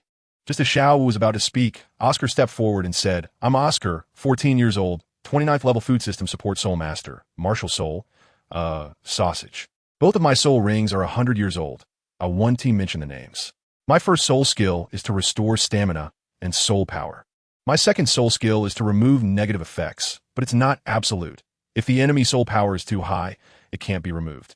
Chapter 25, 3 applications of third. Perhaps due to the name, it was Tang San's turn. I'm Tang San, 13 years old, with a martial soul blue silvergrass. A 29th level control system battle soul master, with 200-year yellow soul rings. My soul skills are binding and parasitism. The first binds the enemy, and the second allows me to parasitize blue silver grass on the enemy. Additionally, I know a bit of agility and hand techniques. Dai Mubai asked, are those your hidden weapons? Tang San slightly nodded, not denying it. At this time, Ma Hongjun said, let us finish with the boys first. E.M. Ma Honggun, 12 years old, soon to be 13, your senior at Shrek Academy, martial soul, evil fire phoenix, 27th level strong attack system battle soul master, with 200-year soul rings. My first soul skill is Phoenix Fire Line, which launches a purple fire line to attack the enemy, with explosive effects. My second soul skill is Fiery Phoenix, which increases my attack and defense. Ma Hongjun had just finished his introduction when Xiao Wu eagerly said, Xiao He, in the end, who makes me youngest? I am Xiao Wu, the dance of the dance, 12.5 years old, with a martial soul of the soft-boned rabbit. A level 29 agility system battle soul master. I won't mention the soul rings. Everyone here has a 100-year-old one. The first soul skill is soft skill, and the second soul skill is charm, which belongs to control type, stunning the enemy for a short time, longer for those weaker than me, but not much use against those much stronger. Ning Rongrong still wore a smile and softly said, I am Ning Rongrong, just 12 years old, with a weapon martial soul of the 7 treasure, glazed tile, a level 26 support system weapon soul master. I have 2 soul rings, which can enhance the speed and strength attributes of everyone by about 30%. Zhu Zhuqing, with a frosty expression, said lightly, I am Zhu Zhuqing, soon be 12 years old. My beast martial soul is the Nether Spirit Cat, a level 27 agility attack system battle soul master. I have 2 soul rings. My first soul skill is Nether Stab, which instantly accelerates to stab the enemy. My second soul skill is Nether 100 Claws, which instantly releases 100 stabs, but the individual attack power is too low. Xiao Yi smiled and said, Hee hee, you all introduce yourselves. If I don't join in, wouldn't that be rude? I am Xiao Yi, 9 years old, with a martial soul of the Judgment Sword, a level 21 strong attack system Grand Soul Master. My first soul skill is Sword Chi, which fires a sword chi to cut the target. If the target's defense is too high, it will lower the target's defense. My second soul skill, which is 1,000 years old, increases attack, defense, and speed by 10% each. Abnormal. Okay. This should be because of Xiao Yi's martial soul. As we all know, even the same soul beast provides different soul skills to different martial soul masters. This is the difference in the quality of martial souls. As he spoke, Tang San's expression became somewhat downcast, but he quickly returned to normal. Perhaps it was because his own martial soul was too low level. But what Tang San didn't know was that his martial soul was not as simple as he imagined. Xiao Yi interrupted everyone's wild thoughts and said, "Let me explain to you carefully. I have divided the application of soul power I invented into 3 types: vibration, flow, and rotation. The compression of soul power has appeared long ago, and this is a capability applicable to all soul masters. Vibration is high-frequency vibrations upon contact with the enemy, requiring cooperation between soul power and the body. It is suitable for blunt weapon soul masters and melee B soul masters, which is good for strong attack systems. Rotation allows soul power to spin rapidly, achieving a strangulation effect, needing only control of soul power. It is suitable for soul masters with external soul skills. Flow allows soul power to move rapidly, unstoppable, suitable for sharp weapon martial souls, like my judgment sword. It also requires control of soul power. I have already understood your characteristics, and now I will give you some suggestions. First, Daiga, you need to improve your physical fitness without using your martial soul. Your soul skill increases attack and defense by percentage. If your physical fitness improves, the enhancement after using the soul skill will be much greater. If you want to become stronger from now on, do weighted runs and let others hit you." Dai Mubai was somewhat confused and asked, "I understand improving physical fitness, but why let others hit me?" Xiao, he said calmly, "Of course, it's to improve your ability to take hits. Weighted runs will improve your attack and speed." "What kind of look is that? Don't think you don't need speed. Otherwise, you will only become someone else's living target. I think, with your personality, it must be frustrating not being able to catch up with others. You also need to practice techniques. Think about it. If others can't hit you, how enjoyable that would be. As for the time, set it yourself. Then, you need to train your control over soul power. Right now, you lack the ability to break through. You are a strong attack system battle soul master.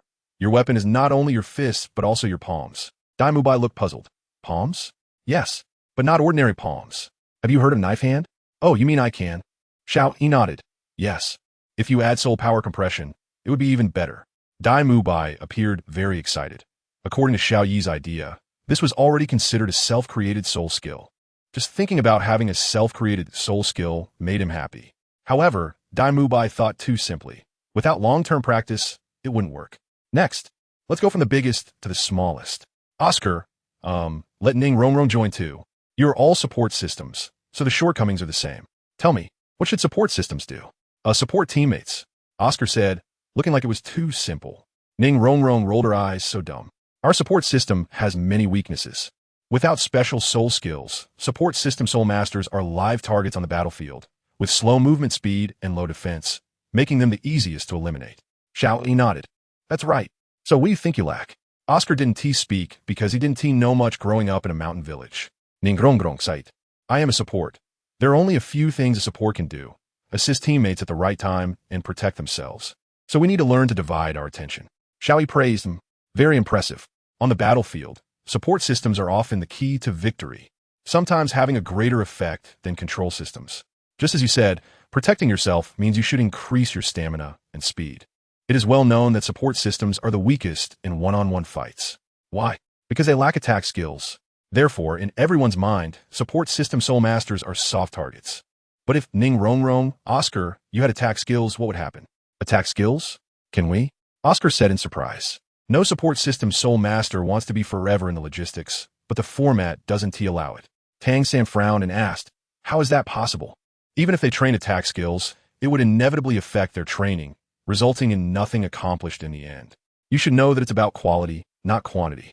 Xiao, he was not confused by Tang San's doubts. Instead, he smiled and said, you're wrong, Sange.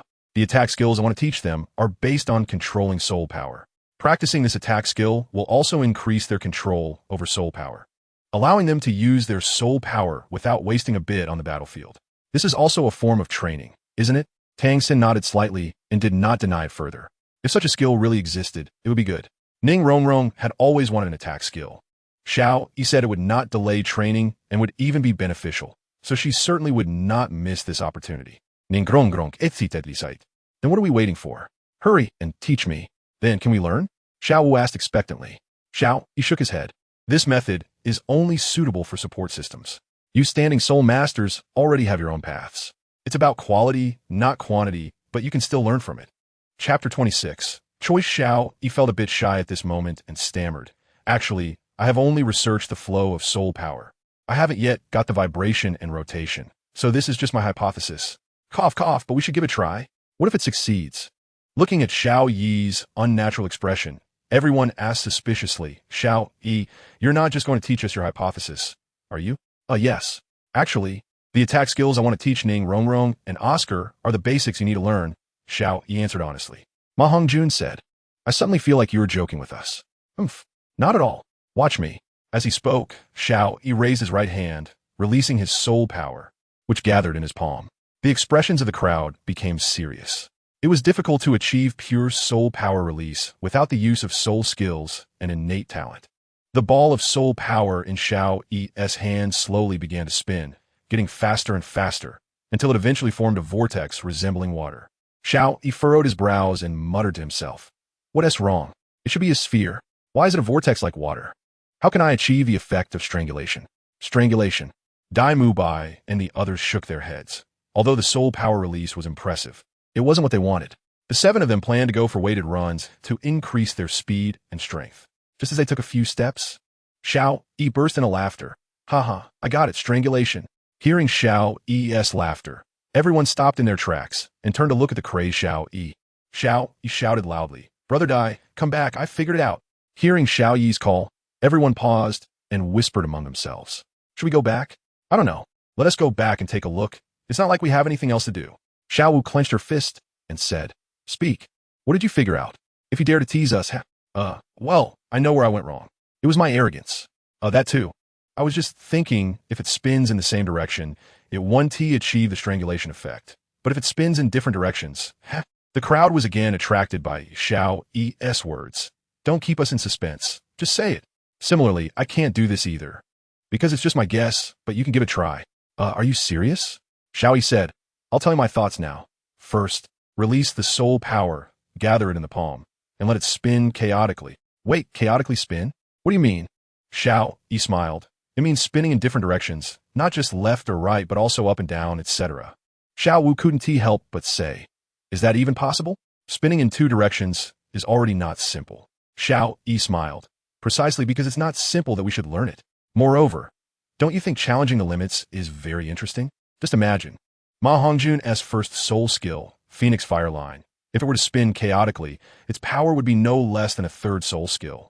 When compressed into an arrow shape, it would be comparable to a 4th soul skill. Dai Mubai laughed and said, Haha, not bad this skill. I'm definitely going to learn it. Xiao Yi awkwardly said, Brother Dai, this method isn't very suitable for you.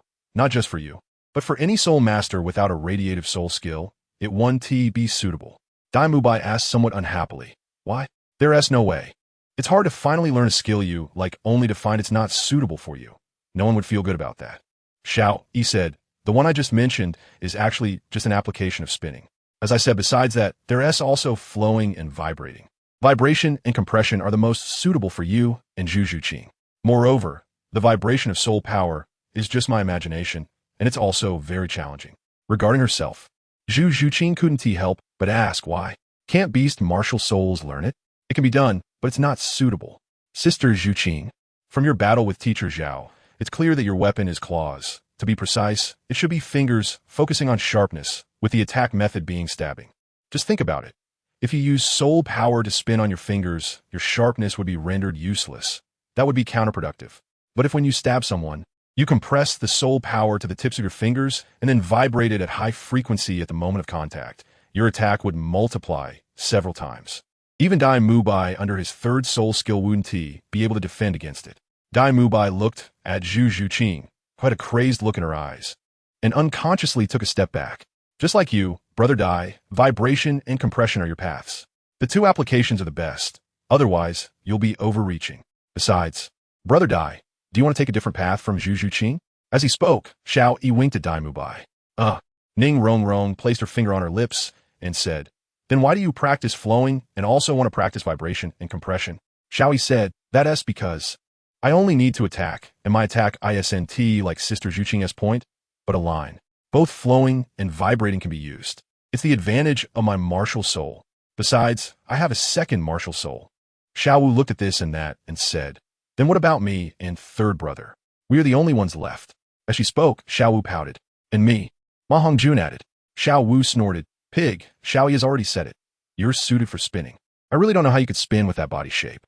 Aye. Xiao Wu said right. Third brother is a smart person who knows the path he wants to take. And there is a lot I need to learn from third brother. As for Xiao Wu, third brother, you decide. Tang Xin thought for a moment and said, I choose vibration. Xiao Wu and I will choose the same. Xiao Wu said, all right. I respect your choice. Let me summarize. Dai Mu Bai, Tang San, Xiao Wu, Zhu Zhuqing, you all practice vibration. I will teach you later. Ma Hongyun, Oscar, Ningrongrong. Practice spinning. Remember to spin chaotically. Soul power compression is something everyone must learn and also weighted training. From today on, everyone must have an appropriate weighted object that they wear at all times and cannot take off. After fully adapting, then increase the weight. Over time, improving strength will be easy. Dai Mu Bai pointed at Oscar and the others and said, all right, you guys go. We'll learn about the vibration Xiao Yi mentioned. Ning Rongrong was about to speak when Ma Hongjun said discontentedly, Humph. You've heard our practice methods. Why can't we hear yours? I don't care. I want to hear it back. Xiao Yi stopped the angry Dai Mu Bai and said, if they want to listen, let them listen. But remember, don't try to take on too much. I know. Ma Hongjun said, aren't you going to eat? Xiao Wu suddenly said. Ma Hongjun hesitated for a while, struck a righteous pose, and said, anyway, breakfast is gone. It's great to be with you all. Hee, the way you say it so justly almost convinced me. Xiao Yi continued, all right, no more joking. Brother Dai, you for listen carefully. The vibration of soul power not only requires a controlling the soul power, but also controlling the body. Strictly speaking, this method of training is the hardest. Beautiful, I like this kind of thing. Dai Mu Bai said somewhat excitedly. Oscar, not to be outdone, said, Tisich, let us see who succeeds in training first. As he spoke, he shot a provocative look at Dai Mu Bai. All right, then let us compete to see who succeeds first. My vibration is definitely harder than your spinning. If I win, you have to do something for me. Dai Mu Bai, being a competitive person, naturally agreed. Deal. Xiao Yi, can I speak now? Seeing no one say anything, Xiao Yi said, then I'll speak. I can only teach you the principle of soul power vibration, which is to use soul power and physical quality to create high-frequency vibrations when hitting others. This requires dividing the soul power into multiple parts. After a long time, Xiao Yi explained to everyone the methods of soul power spinning and vibrating. Dai Mu Bai and the others also went to practice their soul power control methods. Chapter 27, The Dean. The next morning, Xiao Yi and Tang San walked together to the cafeteria. Upon arriving, they saw a table piled high with food in front of Ma Hongjun, while Dai Mu Bai looked at him with a face full of disdain. When Dai Mu Bai saw Xiao Yi and Tang San, his expression brightened, revealing a look of relief. He smiled and said, Xiao Yi, Tang San, good morning. Good morning. Xiao Yi politedirepliet. Tang San smiled and nodded at Dai Mu Bai as a response. After getting their breakfast, they sat down next to Dai Mu Bai, just as Ning Rongrong, Zhu Zhuqing, and Xiao Wu walked in. Xiao Wu looked at Tang San with a pout and said, brother, I called you earlier. Didn't you hear? I was going to have you wait for me. When Xiao Wu left the dormitory, she saw Tang San and Xiao Yi walking into the cafeteria from a distance and intended to call them over to walk together. However, after calling Tang San several times without a response, she felt quite annoyed. Tang San scratched his head, feeling a bit embarrassed, and said, sorry, Xiao Wu. I was just chatting with Xiao Yi. I wasn't using my Xintian skill, so I didn't hear you. Looking at the struggling group, Xiao Yi smiled and said, it seems each of you has your own burdens to bear. Ningrongrong, note that, yeah, but mine, Xiao Wu's, and Zhuqing's are relatively light. It's okay. Just adapt slowly. Do you have any clues about the rotation of your soul power? Xiao Yi asked. Ning Rongrong shook her head and said, I have no clues at all. It's too difficult. I'm even struggling to release my soul power. Haha, if it were easy, what would be the point? Dai Mu Bai said, we're all new here. Why don't you tell us about the Academy's rules and courses? Dai Mu Bai replied, there aren't any particularly special rules in the Academy. In simple terms, no looting is allowed, but fighting and gambling are encouraged. Xiao Yi was a bit surprised. Gambling at such a young age? This academy is interesting. As he spoke, a playful smile appeared on his face. Dai Mu Bai explained, The teachers believe that gambling is a mental game, which greatly helps enhance psychological quality, observation, and judgment. You can't kill in fights, and as long as you don't lose your pants in gambling, it's fine. As for the course arrangement, the Academy will adjust the courses according to our individual situations. However, I can definitely confirm that the most important aspect of today's course is collecting money.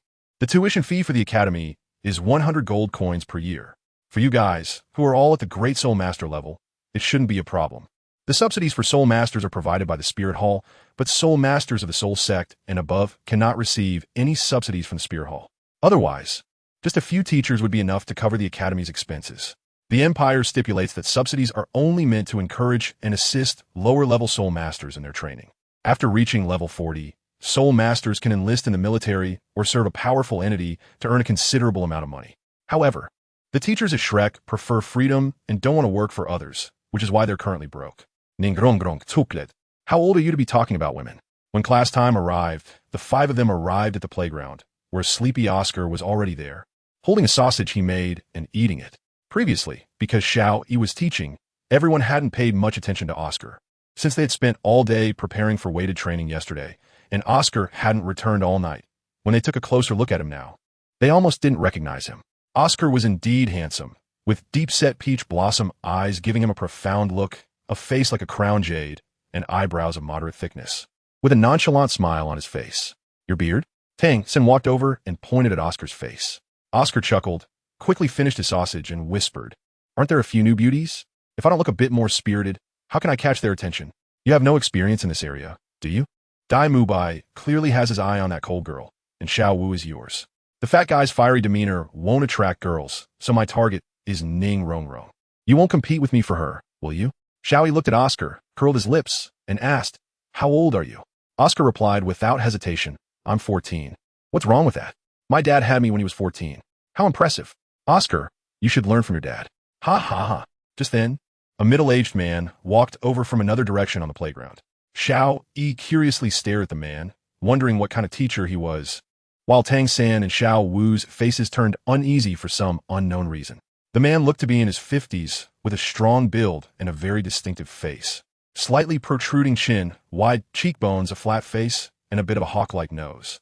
If one had to describe him with something, it would be that he wore a pair of black-framed crystal glasses with a very stiff frame. Qian Xiaoyi is also known as Xiao Yi. The recent plot has been too closely aligned with the original work, but this is just a transition. It will deviate from the plot later. I hope for your understanding. Chapter 28, Abuse. Seeing Tang San and Xiao Wu's unnatural expressions, Xiao Yi asked, What did you do to provoke him? And you shouldn't worry too much. After all, he's the dean. He can't be petty. Oscar chuckled and whispered, You're mistaken. Our Dean Flander is notoriously vengeful. Of course, his biggest virtue is that he protects his own. Flander looked at Oscar with interest, making him break out in a cold sweat. He walked up to the 7 students and stopped. His uniquely magnetic, hoarse voice rang out. This year is quite good. We have 5 more little monsters. I, Flander, the Dean of Shrek Academy, welcome your arrival on behalf of the Academy. Shortly, each of you will hand over 100 gold coins to Teacher Li, who is in charge of finances. Dai Mubai, 5 more juniors have arrived. Turn around and tell them the Academy's rules. Then you can all go back and rest, and try to get yourselves back to your best condition. The first class today will begin in the evening. Oscar, you, and Ning Rongrong are exceptions. You two come with me. Oscar's face immediately fell, reluctantly walking in front of Flander to salute. His expression brightened a bit when he saw Ning Rongrong walk beside him. Xiao Yi noticed the tenderness in Oscar's gaze towards Ning Rongrong and frowned. Flander waved his hand and said, The rest can go rest. Before dark, let yourselves reach peak condition. Don't say I didn't warn you. The teaching here is quite different from elsewhere, and you will face dangers. Xiao Yi followed after Ning Rongrong, who was walking away. Flander didn't care how many people were with him and said to Oscar and Ning Rongrong, Everyone has their own training methods. Even if the martial souls are different, the training methods vary greatly. Therefore, what the Academy will teach you is not how to train your martial soul, but how to use your martial soul and how to better preserve yourself and assist your comrades in future battles. In other words, the most important skill for support-type soul masters is to run away. Sometimes, taking one more step can save your life. Therefore, physical training is the most important thing for you. Flander's lesson can be summed up as, You've offended me, deal with it yourself. Then, The two were forced to run laps around the village. Okay, Ning Rongrong agreed and ran out without hesitation. Oscar, looking disgruntled, followed suit. The entire village was at least over 3 kilometers in distance. 20 laps was quite a terrifying number, although they possessed over 20 levels of spirit power. Completing this task before noon was still a torturous ordeal for auxiliary spirit masters. Auxiliary spirit masters had the weakest physiques among all spirit masters. For a battle spirit master with over 20 levels, running such a distance wouldn't be easy either. This was pure abuse. Why did Ning Rongrong have to run too? He hesitated for a moment and decided to follow Ning Rongrong.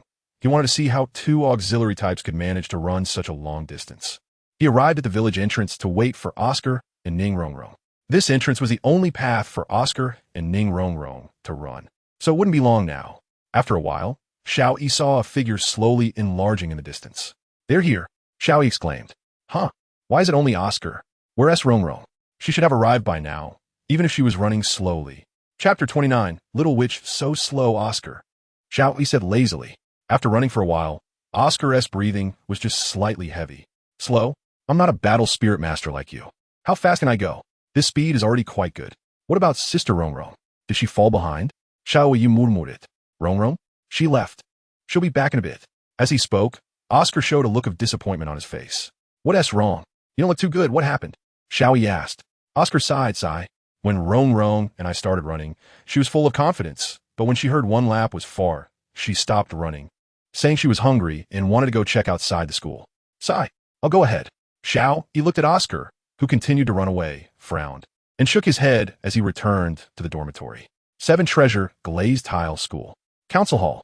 On the north side of the hall, there was an emerald chair, and sitting on it was a middle-aged man who looked over 40. He had a refined appearance, giving a feeling of being in a spring breeze. In front of him, a young man was half kneeling. Reporting to the sect master, "The young lady has arrived at Shrek Academy and has successfully enrolled," the young man said respectfully.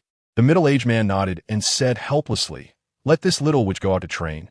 Otherwise, the entire 7 Treasure Glazed Tile School will be turned upside down." "How is the situation at Shrek Academy?"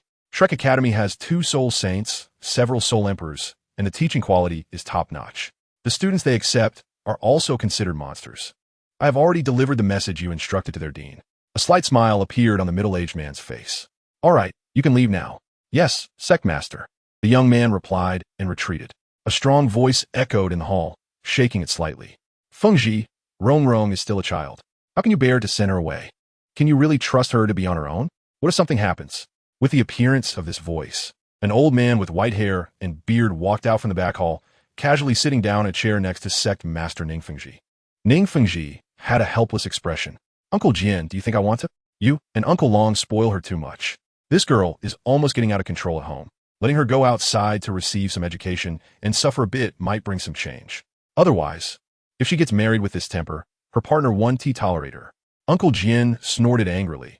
"If anything happens to Rongrong, I will hold you responsible. By the way, what about that matter?" Ning Fengji shook his head. "The message has been sent, but it seems the Pope is somewhat opposed." The old man sighed. "You haven't gotten Rongrong's consent, right? With her temperament, if she knows she'll marry someone she has met, she'll probably go crazy. Rongrong is your youngest child, your only daughter. Isn't it too cruel to treat her as a tool for a marriage alliance?" Ning Fengji knew that Uncle Jian had always opposed this marriage, but he had his own plans. As a noble, one must be prepared for sacrifice. Moreover, the other party has good character. Even if the two don't have feelings, they won't mistreat Rongrong. Besides, feelings can be cultivated. Do as you wish. If Rongrong is wronged, I'll dismantle the Spear Hall." As night fell, Shrek Academy's Principal Flander looked sharply at Oscar and Ning Rongrong.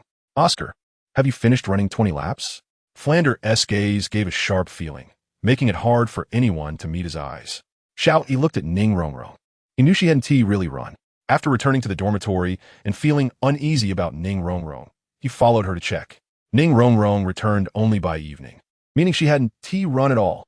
Oscar nodded and said, "Principal, I've finished running." Flanders snorted coldly. "I asked about both of you, not just you. Don't play word games with me." At this moment, Ning Rongrong was looking at Oscar with her big, innocent eyes. He shook his head in disappointment. He felt that Ning Rongrong wasn't as good as he had imagined. Selfishness is human nature, but it is ultimately immoral. Oscar gritted his teeth and nodded yes. We both finished running. Very good, you're quite friendly. Come here. Flander pointed to the position in front of him. Oscar showed a hint of a bitter smile. Walked in front of Flander, knowing he had to correct his mistakes. Resistance would only make things worse. Flander slowly raised his right hand and lightly patted Oscar's shoulder. Since you're so friendly, then run another 20 laps. I have sealed your spirit power, and if it gets unsealed, you know the consequences. Oscar didn't say anything, just silently nodded and turned to run outside. Flander's gaze fell on the others and said, Do you not understand why I'm doing this? Why I want him to keep running? Because Oscar lied. No matter what the principle is, a lie is a lie. Sometimes lying can be a good thing, but lying to protect others is wrong. You're all still children. Lying is the worst virtue. I hope you understand. As he spoke, his gaze shifted pointedly from Tang San and the others to the innocent-looking Ning Rongrong, who appeared pitiful. Tell me, did you complete the task I assigned this morning? Ning Rongrong knew she couldn't hide it, and she wasn't afraid or lied. She crossed her arms and said rather arrogantly, No, I'm hungry. I can't run. What? Am I not allowed to eat? Flanders smiled slightly and said, So, you ran outside the village alone, wandered around all day, then came back to find Oscar and returned together, right? Ning Rongrong widened her beautiful eyes and said fiercely, Flander, do you dare to spy on me? Flander's expression immediately turned cold. As the principal, I must be responsible for every student in the academy. This is my duty and also the responsibility of all the teachers at Shrek Academy. Not following orders on the battlefield. Your outcome can only be one, death. Ning Rongrong's gentle expression gradually faded, revealing a hint of disdain and contempt. This isn't a battlefield. It's just an academy. And you're not a general. You are just the principal. Flander nodded and said, You are right. This is the academy. But can you guarantee that you won't go to the battlefield in the future? Now, you either pack your things and leave here. You don't deserve to be a student here. Or you stay and prove to me that you have the qualifications to remain. Flander, who do you think you are? Just a little soul sage. What qualifications do you have to lecture me? At this moment, Ning Rongrong was like a queen, aloof and disdainful. She looked at everyone with contempt. Chapter 30 Striking Back Flander, you are just a little soul sage. I advise you to show some respect to me. Flander was not angry at her words, smiled slightly, and said, You are right, I am just a little soul sage. On the Douluo continent, there are many who are stronger than me. But I'm still a part of the strong. Dealing with you is sufficient for me. If I want to deal with you, it would just take a flick of my finger. Since you look down on this place, please leave. Shrek Academy does not welcome unruly students like you. Ning Rongrong sneered. You want to drive me away? I want to leave. No one dares to control what I want to do, including you, Flander. From now on, mind your own business regarding me, or you will face the consequences. Flander smiled indifferently. If I were afraid of consequences, there wouldn't be this academy. This is my territory, and I am in charge. Moreover, disciplining students is the responsibility of the principal, isn't it? From any perspective, I am in the right. What you have is merely the background behind you. Without the 7 Treasure Glazed Tile School, you are nothing. You can leave. How could a young lady like you lower herself to a little academy? Flander, you dare. No one has ever forced me to do something I didn't want to do. Ning Rongrong shouted, hands on her hips, displaying an extremely fierce aura for a 12-year-old girl. You're the first person who dares to speak to me like this. Hee. Isn't it glorious to be the first? Besides, I believe that not just me, but many people dare to offend you. There are some around you. Ning Rongrong glared at her classmates nearby, her eyes sharp, exuding a vibe that suggested she could kill. Flander smiled sinisterly in my eyes. Every student here is better than you. The 7 Treasure Glazed Tile Martial Soul is indeed one of the strongest among support-type martial souls. But unfortunately, because of your character, you only bring shame to it. You're talking nonsense. Ning Rongrong's chest heaved violently in anger. All this time, she had been the most talented in the 7 Treasure Glazed Tile School. Even her father's talent was not as good as hers. Her father once said she was the most talented soul master in the history of the 7 Treasure Glazed Tile School and the one most likely to evolve the 7 Treasure Glazed Tile Pagoda. How could she bear to hear Flander say he was not inferior to anyone here? I'm talking nonsense. Then tell me, which of those present is not stronger than you? Flander said disdainfully. Ning Rongrong replied, I'm a support-type soul master. Of course, I cannot be compared to those battle soul masters. But my role on the battlefield is definitely stronger than theirs. With me, their strength can be maximized. Flander shook his finger at Ning Rongrong. That is just your fantasy. It's not like that in reality. With your personality, if you were on the battlefield, you would only be cannon fodder. You have no companions. Not a single one to whom you can entrust your back. Even your father wouldn't dare to act recklessly without excellent companions. And with your character, do you think you can find someone to completely trust? Ning Rongrong instinctively looked at her former companions, and her heart trembled because those once familiar gazes had become extremely strange, all because she had hidden herself too deeply. Am I wrong? No, I'm not wrong. I have always been alone, and no one wants to be friends with me. They're all a bunch of hypocrites, Ning Rongrong thought, and her gaze towards others turned cold. They're all the best soul ring matches. There's nothing more to say. Flander introduced everyone one by one, analyzing the strength and talent of Xiao Yi and his group. The conclusion was that Ning Rongrong was the weakest. Flander walked up to Xiao Yi, the last one, and said, Xiao Yi, at just 9 years old, your soul power has reached level 21. You are at level 22 now? Xiao Yi nodded without speaking. His gaze turned back to Ning Rongrong, thinking, so this is how everyone else is. My sister is better. Flander smiled and continued, you are making rapid progress. The Judgment Sword Martial Soul has the most solid soul power among the soul masters I have seen. The second soul ring is 1,000 years. And you have an external spirit bone with superb swordsmanship. Even a 3-ring soul zune would have a hard time standing against you. You may even surpass Tang San and Xiao Wu, becoming the earliest person in Shrek's history to break through the mixed Douluo. Compared to them, you are nothing. Every word from Flander felt like a sharp sword, completely shattering Ning Rongrong's proudest beliefs. She had always thought she was the best on the continent, but now she was in last place. The gap was simply too vast. Ning Rongrong cried out and turned to run towards the dormitory. Flander snorted. If it weren't for the authority given to me by the leader of the 7-treasure glazed tile school, I wouldn't dare to manage this little demon girl. Otherwise, the sword Douluo would probably kill me. Flander said, all right, I have secretly notified Oscar to comfort her. I believe after today, she will change. Now, get ready to start training. Chapter 31 Battle Soul Field. Flander waved his hand and said, let us go. Follow me. After speaking, he lightly tapped the ground with his toes and floated away towards the direction outside the academy. Everyone hurried to keep up. Of course, the fastest was Daimu Bai, whose soul power far exceeded the others, followed by Zhu Zhuqing, who was agile. Xiao Yi, with the lowest soul power and not being agile, was at the back, but he did not fall behind. Shrek Academy was not far from Soto City, which is located within the kingdom and would not be threatened by any outside forces. So the city gates were open all day long. This was also the reason why Flander established Shrek here. Now it was dark, but the liveliness of Soto City was no less than during the day. Various stalls lined the roads, providing food, drink, and entertainment, bustling and prosperous. Xiao Wu, with her playful personality, couldn't stay still. Her big, watery eyes scanned around, and whenever she saw something interesting, she quietly went to take a closer look. If it weren't for Tang San always holding her back, she might have already gotten lost. However, Xiao Yi had already lost. Playing is the nature of children. And even Xiao Yi was no exception. It took a lot of effort to find him.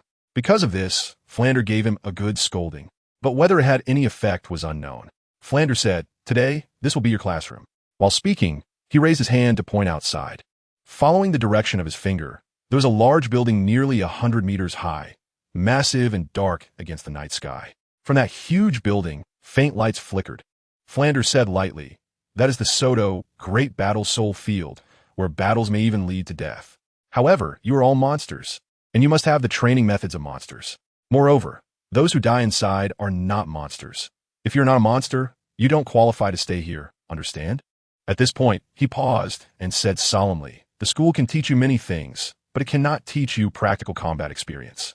Practical experience is grown through battle, whether you can fully utilize the skills you possess in battle. The key to victory is also determination. Many people are not weak, but they fail due to a lack of practical experience. Without practical experience, no matter how good you are in other areas, it is all in vain. So today, this place is your church. There are many spectators here, so don't let them influence you. Are you going to show off to others? It feels like performing for a crowd. Flander shook his head and said, although I also don't like places like the Great Soul Arena, it is indeed one of the best ways for you to grow. The Soul Arena is independent of the 2 major empires and is a separate force established by the 7 major sections. Soul Masters who gain fame here will attract the attention of powerful forces, which is beneficial for both their current strength and future prospects. At this point, a brilliant light flashed in Flander's eyes. Soul Rings do not truly represent a Soul Master's ability. It is not uncommon to challenge higher levels. If you want to prove yourself, you must win. Others only look at the results, not at how far apart you are.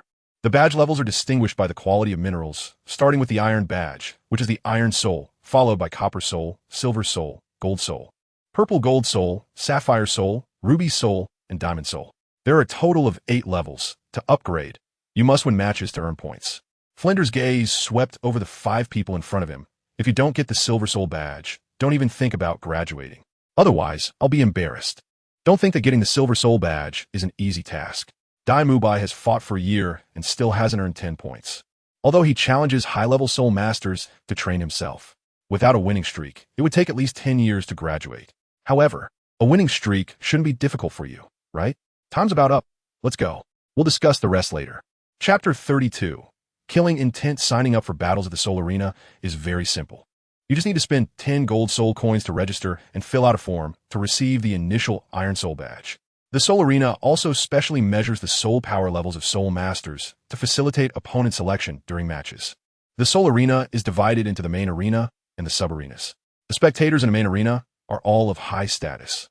And the soul masters competing there must be outstanding to bring excitement to others. Those who have just registered or haven't registered yet can only compete in the sub-arenas. With each victory, you not only earn points but also receive gold coin bonuses. If you lose, there's no bonus. The Soto Soul Arena has a total of 24 sub-arenas. There are 3 types of battle formats: 1-on-1, 2-on-2, and team battles. Although the Soul Arena is open, it is not free. This is also a means for them to make money. However, there are still people willing to spend money to watch, as soul masters are the mainstream of Douluo continent, but they still make up a small proportion. Many ordinary people's wish is to become a soul master. Since they can't achieve it, they might as well enjoy the view. In the resting area, others did not look down on Xiao Yi and his group because they were young. In this world, anything is possible. Tang Xin smiled slightly and said, "No problem. We came here to improve our practical experience, and more battle experience is always good." He then shared his and Xiao Wu's thoughts with Dai Mubai, who naturally wouldn't oppose it. It was as if he was reminded, and his gaze fell on Zhu Zhuqing. Unfortunately, their martial spirits are not on the same level, so they cannot team up for a 2-on-2 battle, and he had to give up. Dai Mubai said, "Xiao-san, you and Xiao Wu go register for the 2-on-2 over there. The fight here should take a while." "Brother Dai, I want to register for a 1-on-1 match." "Xiao," he said. Dai Mubai pointed to the other side and said, "Over there. Let's go together. Fatty, Zhuqing, and I have to compete in a match too." Xiao Yi asked, "Why isn't sister Zhuqing going for the 2-on-2? Dai Mubai didn't speak, but Ma Hongjun said from the side, with Zhu Zhuqing's personality, "She will only go alone." Xiao Yi nodded, and the 4 walked to the 1-on-1 registration area. State your names, soul power levels. If you win, you can earn 10 gold soul coins. After the 4 registered, they waited for the match. Remember, don't force yourself.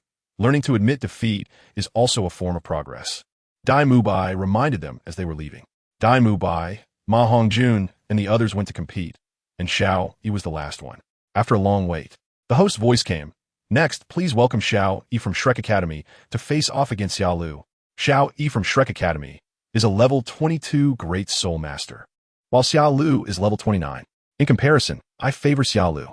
Although levels don't say everything, Xiao Lu always has the advantage. What? Only level 22? Is there a chance to win against level 29?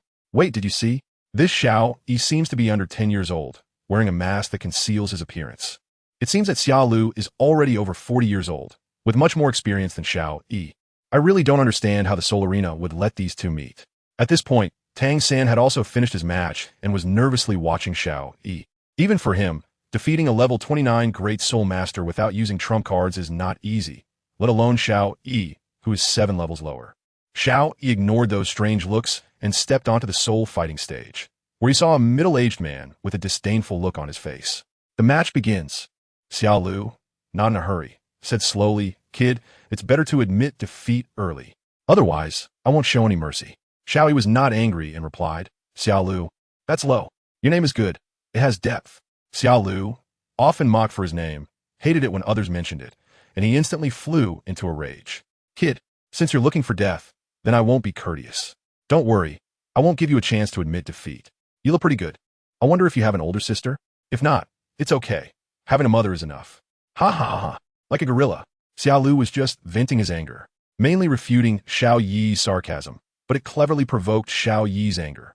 If you ask who Xiao Yi cares about most in this world, it is undoubtedly his mother, Bibi Dong, and his sister, Qianren Xue. Xiao Lu actually insulted both of them verbally. Xiao Yi's eyes narrowed, and his demeanor underwent a dramatic change. He was no longer approachable, but exuded a chilling, killing intent. Dai Mubai and the others had also finished their matches and were waiting for Xiao Yi. Tang San, behind the podium, said solemnly, killing intent. Xiao Yi has killed before, and not just one. Otherwise, it wouldn't be possible for him to have such strong killing intent. It seems that Xiao Yi's sister and mother are very important to him. This Xiao Lu is in trouble. He has already begun to fear. Hearing Tang San's words, everyone gasped. Kill before? The seemingly gentle, caring, sometimes childish and mischievous Xiao Yi has actually killed someone? I am now very interested in Xiao Yi's identity. On the battle stage, Xiao Lu was sweating coldly. In that moment, he thought he was dead. Suppressing his fear, he said, What are you pretending for? Here I come. Saying this, he raised his fist and charged at Xiao Yi. Although Xiao Yi was angry, he remained calm. In battle, emotions are one of the main factors. If you can force me to use my second soul skill, consider it a loss for me. Chapter 33. Kill as he spoke. Xiao Yi raised the judgment sword and charged towards Xiao Lu. Xiao Lu unleashed his first soul skill, strength enhancement, and slammed his fist toward Xiao Yi. Compared to Xiao Lu, Xiao Yi appeared weak and no one believed he could win, except for Tang San. Tang San was a time traveler, and having lived 2 lives, he knew that while killing intent could be terrifying, what was truly rare was maintaining a calm heart amidst anger. Watching the slowly enlarging fists, Xiao Yi felt no fear as others might have imagined. He snorted coldly and met the fist that could crush a stone with the judgment sword. With a loud bang, dust flew up from the ground as both Xiao Yi and Xiao Lu were sent flying backward at high speed, retreating the same distance. It was an equal match. The phrase flashed through Tang San's mind, while the spectators outside the arena were already astonished, unable to close their mouths. A level 22 Soul Master, without using soul skills, was evenly matched with a level 29 Soul Master. This situation was unheard of. Xiao Yi slowly stood up, knowing his own struggles. Although he had also pushed Xiao Lu back, he was still just a child. The hard clash had left him numb all over. While it was understandable for the 40-year-old Xiao Lu looked at the deep scratches on his fist and said, Kid, not bad. You actually managed to hurt me. But this is where it ends. As he spoke, the second yellow soul ring behind him shone brightly. Monkey King Fist. Xiao Lu swung his fists, creating a series of afterimages aimed at Xiao Yi. Xiao Yi knew he couldn't confront him head-on and gracefully dodged the punches. Tang San observed the match and slowly said, In the same rank, I'm not as good as Xiao Yi. Even if I used hidden weapons, I wouldn't be his match. What? Even the usually unflappable Zhu Zhuqing showed surprise. She had just lost to Tang San and recognized his strength very well. Dai Mubai knew Tang San's capabilities even better. No one in the same rank could force him to reveal his true strength. For Tang San, even a level 29 Soul Master could easily be defeated by a 3-ring Soul Master if careless. The fact that Tang San claimed he was not as good as Xiao Yi showed just how highly he regarded Xiao Yi. Tang San explained, You should be able to see that Xiao Yi is already angry because of his mother and sister. But in this situation, he can still calmly assess. That's quite rare. Look at Xiao Yi's reaction speed. Just now, Xiao Lu's second soul skill produced so many afterimages, yet none hit Xiao Yi. Even I couldn't do that with my purple extreme demon eye. So, he can also dodge my regular hidden weapons. Ma Hongjun said even so, Xiao Yi is already at a disadvantage. Tang San, being the most observant, chuckled and said, Hee, haven't you noticed? Xiao Yi's movements are somewhat stiff. I think he is currently in a weighted state and hasn't used the flow of his soul power. Even his soul skills haven't been activated. Xiao Wu covered her mouth and said in disbelief, Brother, are you saying that Xiao Yi is standing toe-to-toe with Xiao Lu purely based on his swordsmanship and reaction speed? Tang San nodded, It seems so. Although I don't want to admit it, we can't deny that Xiao Yi is impressive. It looks like I need to train harder. Yes, during the match, I'd already canceled the wait. Let's start again. Reaction speed can be trained. That little brat Xiao, he didn't even teach us about reaction speed. Xiao Yi was unaware that his battle had ignited the fighting spirit of the Shrek crew. Right now, he was focused on the match. Xiao Yi's reaction speed was fast, but in the end, he still got grazed. Xiao Lu taunted, Kid, are you looking down on me by not using your soul skills? Your arrogance could get your mother killed. Xiao Yi's eyes glinted coldly. He initially wanted to play around, but since Xiao Lu wanted to die, he couldn't be blamed. As he spoke, the yellow soul ring on the judgment sword shone brightly. First soul skill, Sword Chi. A wave of sword energy shot out from a distance, and Xiao Yi's expression became serious, as if he were controlling something. Xiao Lu laughed heartily at the incoming sword energy. Huh, my martial spirit's defense is not low. You think that this sword energy can hurt me? Xiao Lu unleashed his first soul skill, confidently awaiting the sword energy's arrival, having already envisioned his victory. Oomph. Trash. Uft. What? The sword energy pierced through Xiao Lu's body, leaving a deep scratch on the ground. Xiao Lu's gaze became vacant as he slowly fell. Unable to comprehend why Xiao Yi, who was 7 levels lower than him, could achieve a one-hit kill using his first soul skill. Tang San, what just happened? Now, Tang San had become everyone's encyclopedia. Tang San looked at the exhausted Xiao Yi and said, Xiao, you shouldn't be panting after using a single soul skill.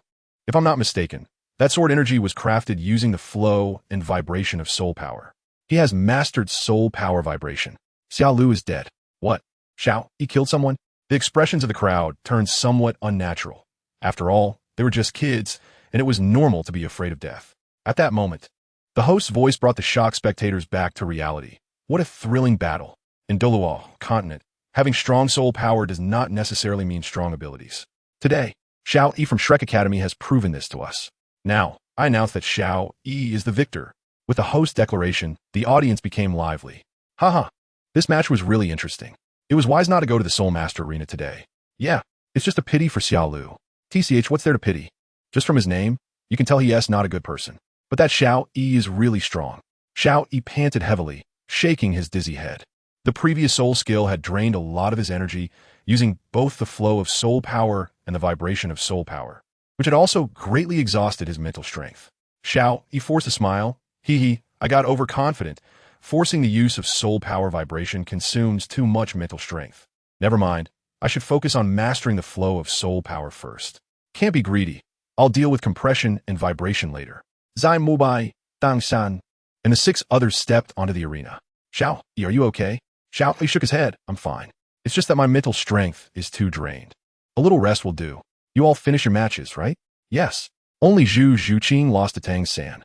The rest, all won. Xiao Yi replied. It's normal to lose to that monster Tang San. Don't talk like you're not a monster yourself. Xiao Yi awkwardly smiled and said, then let's go. After we collect the gold soul coins, we should return to the academy. Our dean is quite a miser. Where's the dean? Tang San asked Daimubai. Chapter 34. The Willful Ning Rongrong. Where's the dean? Tang San asked Daimubai. Ma Hongjun seemed to remember something and said, guys, you can go back first. Don't worry about me. I'll go find the dean. Daimubai, are you coming? He winked at Daimubai. After realizing Ma Hongjun's intentions, the others understood where he was headed. Shut up, I'm not going. Just get lost. Daimubai shouted, casting a nervous glance at Zhu Zhuqing. Ma Hongjun reacted slowly. Or rather, he didn't react at all, and continued, what's wrong today? You used to take me there. Didn't you say women don't count as part of the population, but resources?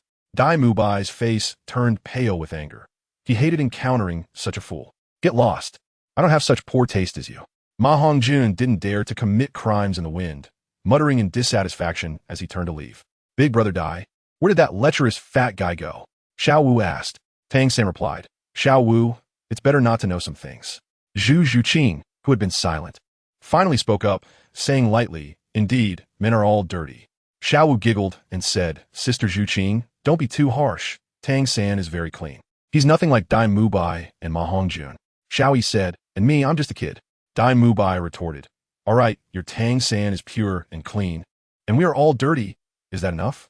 And you, Xiao Yi, what are you doing here as a kid? But I have much better taste than that fat guy. Zhu Zhuqing snorted and suddenly walked up to Dai Mubai. Your taste is better than his? Dai Mubai was taken aback, realizing he had misspoken. No matter how good your taste is, it's all the same. It's just 50 steps laughing at 100. Zhu Zhuqing's eyes suddenly filled with disdain and contempt. Being with you makes me feel disgusted. After saying that, she turned and left.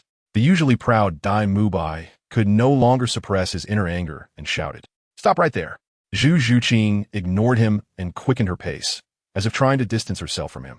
Dai Mubai's chest heaved violently. He was very angry, and anyone who provoked him at this moment would definitely not end well. Xiao Wu blinked and quietly asked Tang San, what's going on with them? Xiao Yi shrugged. It seems Big Brother Dai is really smitten, but no matter what, it doesn't change the fact that he has visited places of ill repute. Sister Zhu Qing finds it hard to accept him. But why do I feel like the two of them have known each other for a long time? When Xiao Yi and the others returned to Shrek Academy, they saw Oscar and Ning Rongrong outside the door. Ning Rongrong had already resumed her gentle demeanor, sitting on a big rock with her long legs hanging down naturally, appearing deep in thought. Oscar looked unhappy, his eyes filled with disappointment and unwillingness as he looked at Ning Rongrong. Zhu Zhuqing seemed to ignore everyone and walked straight back to the dormitory. Dai Mubai's expression was also poor. He still hadn't found a place to vent his earlier anger. "What are you doing here?" Dai Mubai said coldly, his eyes flashing. Ning Rongrong jumped off the rock, of course, waiting for you. "What else could I do? Also, why are you all back so late? Where are Flandra and Ma Hongjun?" Xiao Yi, knowing that Dai Mubai was still angry and fearing something might happen, quickly answered, "They have something to do and won't be back tonight." Before he could finish, he was interrupted by Dai Mubai. "Have you thought it through? Are you leaving here or staying?" Ning Rongrong replied without hesitation, "Of course, I'm staying. This fun place is much more interesting than the sect. And can't you be a little less cold? What's wrong? Let me guess, oh. Did you suffer at Sister Zhuqing's place? It's a shame Oscar said you're a master in romance, but can't even handle a little girl." Since her true nature had been exposed, there was no need to hide it anymore. Given Zhu Zhuqing and Dai Mubai's reactions, it wasn't hard for Ning Rongrong to guess what had happened. Dai Mubai's eyes grew cold. The name Zhu Zhuqing had become taboo for him today. "Ning Rongrong, don't try to provoke my anger. This is the academy, not your home. No one will indulge you here. Be careful, or I might do something to you." Ning Rongrong smiled playfully. "Oh, I'm so scared. Come on, miss, I want to see how you would do that." Dai Mubai could no longer contain his anger, and a powerful aura surged up, causing Ning Rongrong to be knocked back almost instantly. "Enough." Xiao Yi stepped forward to catch the flying Ning Rongrong, stabilizing her as he said, "Big brother Dai, we are all classmates. There is no need to be so rigid." Although Dai Mubai only released his soul power without attacking, it still caused Xiao Yi to feel a surge of blood in his body, secretly astonished.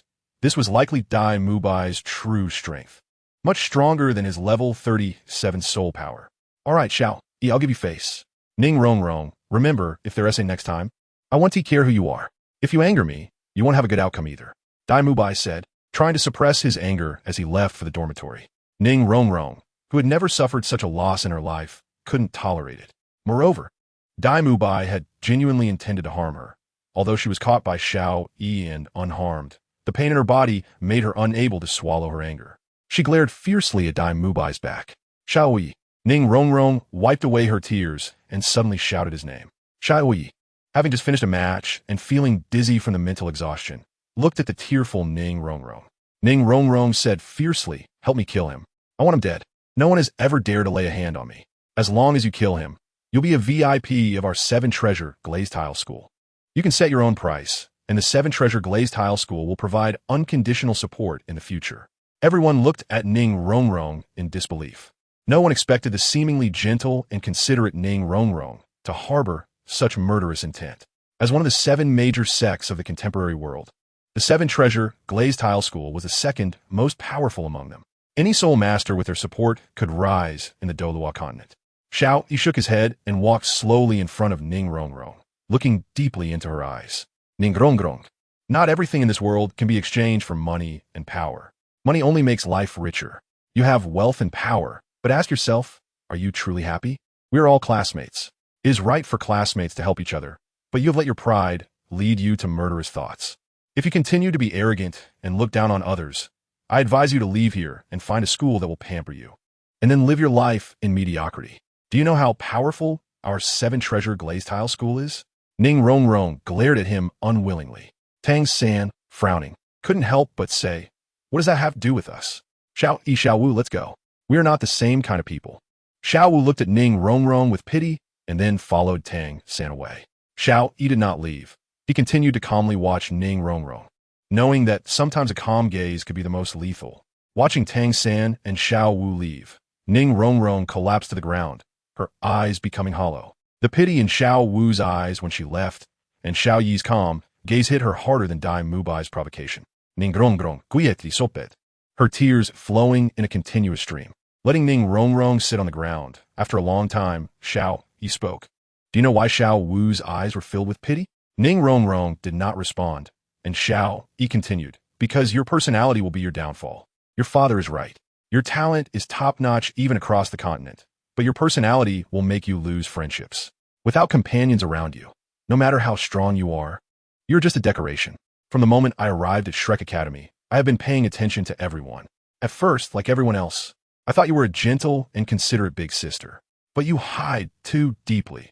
On the surface, we are your friends, but in your eyes, we're just your servants. To be honest, even if you are bullied, your father won't do anything to us with his cunning. He wouldn't stoop to the level of a group of children. Perhaps your father is using this opportunity to train you. Train me? Ning Rongrong raised her head, her eyes still glistening with tears, but finally showing a hint of brilliance. Xiao, he nodded. You are the most talented of the 7 Treasure Glazed Tile School. So the future leader of the 7 Treasure Glazed Tile School is likely to be you. Every person who achieves great things does not have a personality like yours. He also wants you to change, but your father loves you too much. He can't beat or scold you. He can only send you here. Otherwise, do you really think you could sneak out? Ning Rongrong said in surprise. How did you know I sneaked out? Xiao Yi smiled slightly. Just a guess. Your personality wouldn't allow you to stay in a sect without friends, and with no fear of the heavens or earth. Sneaking out is quite normal. But it seems I guessed right. Are you here to mock me? Mock me for being self-righteous? Of course not. I never mock others. I wouldn't waste my time mocking others for amusement, Xiao Yi said. Ning Rongrong suddenly showed a look of disdain and said, So you agree to my condition? Help me kill Dai Mubai? I understand you. After all, so many people were watching before, and you couldn't agree to me. Offending me is equivalent to offending the 7 Treasure Glazed Tile School, and offending the 7 Treasure Glazed Tile School will certainly lead to a miserable death. Xiao Yi simulated, but the veins on his forehead indicated that he was suppressing his anger. I really want to hit someone. This unreasonable woman.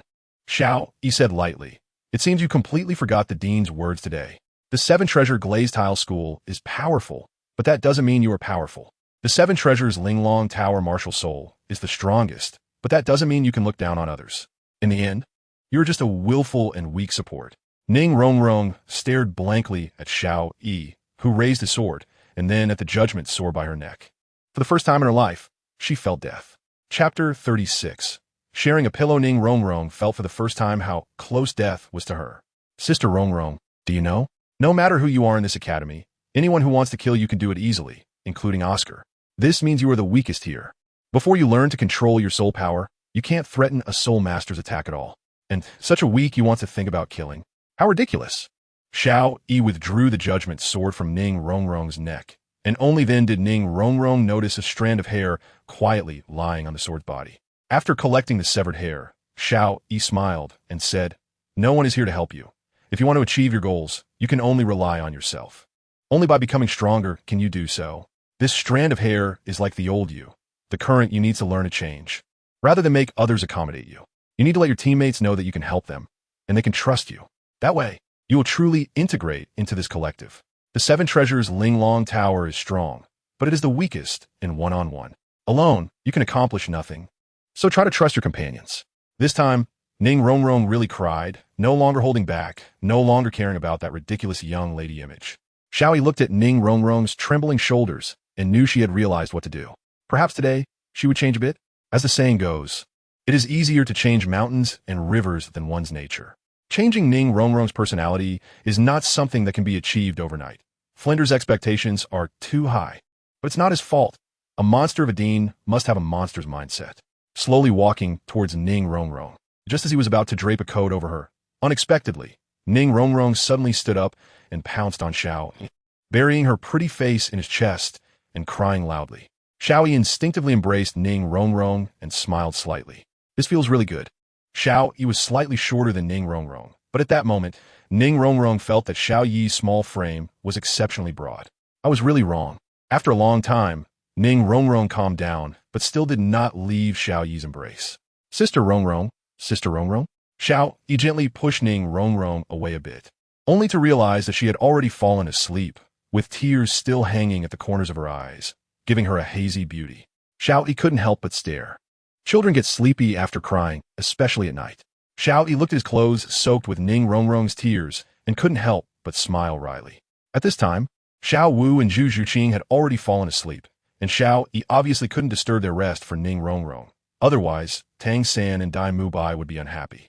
Taking her back to his dormitory? That is a good idea, but Xiao Yi thought it was better to skip it. Would he really leave Ning Rongrong alone? That would be too unchivalrous. Helpless, the watch on Xiao Yi's wrist flashed. Don't mind the details. This watch is different from those in reality. And a tent appeared on the ground. To prevent Ning Rongrong from getting cold, he had to do this. This watch is a soul guide, given to him by Bibi Dong when he left the Martial Soul Hall. It can display time or store items when infused with soul power. The tent and blankets were prepared by Qian Renshua. Hearing that her brother was going on a long trip, a caring sister naturally knew what to bring. Although there was still some distance between them, it was much better than before. He carried Ning Rongrong into the tent, took out 2 blankets. One laid under her to make her sleep more comfortably, and the other covered her for warmth. After arranging Ning Rongrong, Xiao Yi sat beside her for a while and was about to get up to leave. But just as he stood up, he might have accidentally touched Ning Rongrong, and she wrapped her arm around Xiao Yi's waist tightly, as if afraid of losing a treasure. Xiao Yi frowned and tried to break free. Following the sound, he saw the painful expression on Ning Rongrong's face, as if she were having a nightmare. Xiao Yi returned to Ning Rongrong's side, and her tightly furrowed brow relaxed. As soon as Xiao Yi got up, Ning Rongrong frowned again. Xiao Yi rubbed his forehead. It seemed that Ning Rongrong had subconsciously taken him as a support, which was not a good sign. Xiao Yi didn't have the heart to wake Ning Rongrong. Although he could meditate and cultivate all night, relatively speaking, he preferred sleep. Moreover, children get sleepy easily. Ning Rongrong was still holding onto Xiao Yi's waist, and Xiao Yi sat beside her without moving. Soon, Xiao Yi felt a chill and had to hide under the blanket, leaning against Ning Rongrong. In this way, they were sharing a bed, although they hadn't taken off their clothes. Besides, what could they do at just 9 years old? What Xiao Yi didn't notice was that when he crawled into the blanket, the corners of Ning Rongrong's mouth curled up. The next morning, Tang San finished his training early, glanced at Xiao Yi's bed, which was empty, and realized that Xiao Yi had not returned all night. Tang San didn't pay much attention. In the academy, Xiao Yi was very safe. Arriving on a rooftop to practice the purple extreme magic eye, I had just finished my training when I accidentally discovered a tent next to some stones not far from the village entrance. It was obvious that Xiao Yi was there. Brother, a delicate call came, and Xiao Wu quickly ran over. Tang Sin jumped down from the roof and asked, "What's wrong, Xiao Wu?" Xiao Wu, looking weary, had worry written all over her face. "Brother, Rongrong is missing. I thought she would come back after making a fuss yesterday, but I didn't see her when I woke up this morning." Tang San looked at Xiao Wu with a strange expression and teased. "Could it be that you slept too soundly? She might have come back and gone out early for something." Xiao Wu's face turned slightly red, and she shook her head. Unlike before, she didn't reprimand Tang San for his careless words. It seemed she was genuinely anxious this time. "No, brother, Zhu Qing was practicing all night. If Rongrong had come back, she would know. Rongrong really hasn't returned." Tang San recalled the tent he had just seen, and his expression became somewhat unnatural, mixed with amusement. "It's fine. Rongrong hasn't encountered any problems. It's very safe here in the academy. Someone will take care of her." "No, I have to go find her." Xiao Wu still felt uneasy about Rongrong. Even though Rongrong was quite willful, she was still a companion. "I'll go with you," Tang San said. Not only could he witness something amazing, but he could also accompany Xiao Wu, which was a win-win situation. Fortunately, Oscar was still training, otherwise he would be in trouble. Xiao Wu looked at the wicked smile on Tang San's face and said, "Brother, why do you look so evil when you smile?" "Oh, it's nothing. Xiao Wu, go call Zhu Qing. I'll call Dai Mubai. More people means more strength." Xiao Wu looked at Tang San in surprise, as the usually solitary Tang San had actually said that more people meant more strength. Tang San's expression was somewhat unnatural as he said, "All right, hurry up."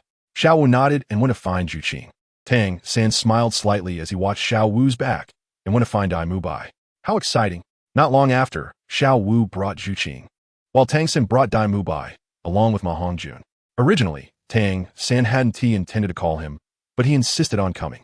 From the look on his face, it was clear he had a good night. Zhu Qing still didn't give Dai Mubai a good face, and Dai Mubai was also very unhappy. Ma Hongjun looked lazy, holding a chicken leg. "Why didn't you bring Oscar?" "Because he has training, and I didn't want to provoke him." Tang San led the group to the front of the tent. "Brother, is Rongrong in there?" "Yeah, I found it accidentally while training." Tang San didn't mention that Xiao Yi hadn't come back last night, clearly wanting to know what kind of scene was inside. "Just open it and you'll know," Ma Hongjun said with a lewd smile, reaching for the tent zipper. Slap! Xiao Wu swatted Ma Hongjun's hand away and said, "What if Rongrong isn't wearing clothes? Wouldn't that let you take advantage?" You guys, all of you men, get away. I'll do it. After driving away the three men, Xiao Wu pulled open the zipper.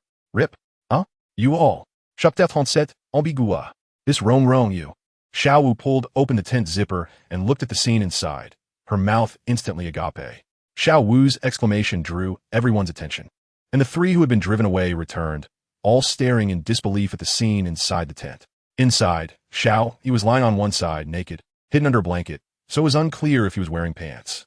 Meanwhile, Ning Rongrong had one jade-like arm draped over Xiao Yi's neck, her head resting on his shoulder, her slender legs placed over his on the blanket. Although she was wearing a dress, the visual impact on everyone was strong. The two who were cuddling as they slept looked like a pair of celestial lovers, while Tang San and the others felt like peeping toms. Even though Tang San had already suspected something, seeing it with his own eyes still made him a bit incredulous. The group was stunned for a few seconds, and Xiao Wu suppressed her shock, calmly and unperturbed, closing the tent zipper and saying, "All right, let us go. It's not good to disturb them." Tang San naturally wouldn't oppose Xiao Wu. Zhu Qing turned and left. She needed some time to calm down. Dai Mubai glanced at Zhu Qing's departing figure, his gaze wavering. While Ma Hongjun coughed, "I still want to see." Before Ma Hongjun could finish his sentence, a scream came from the tent.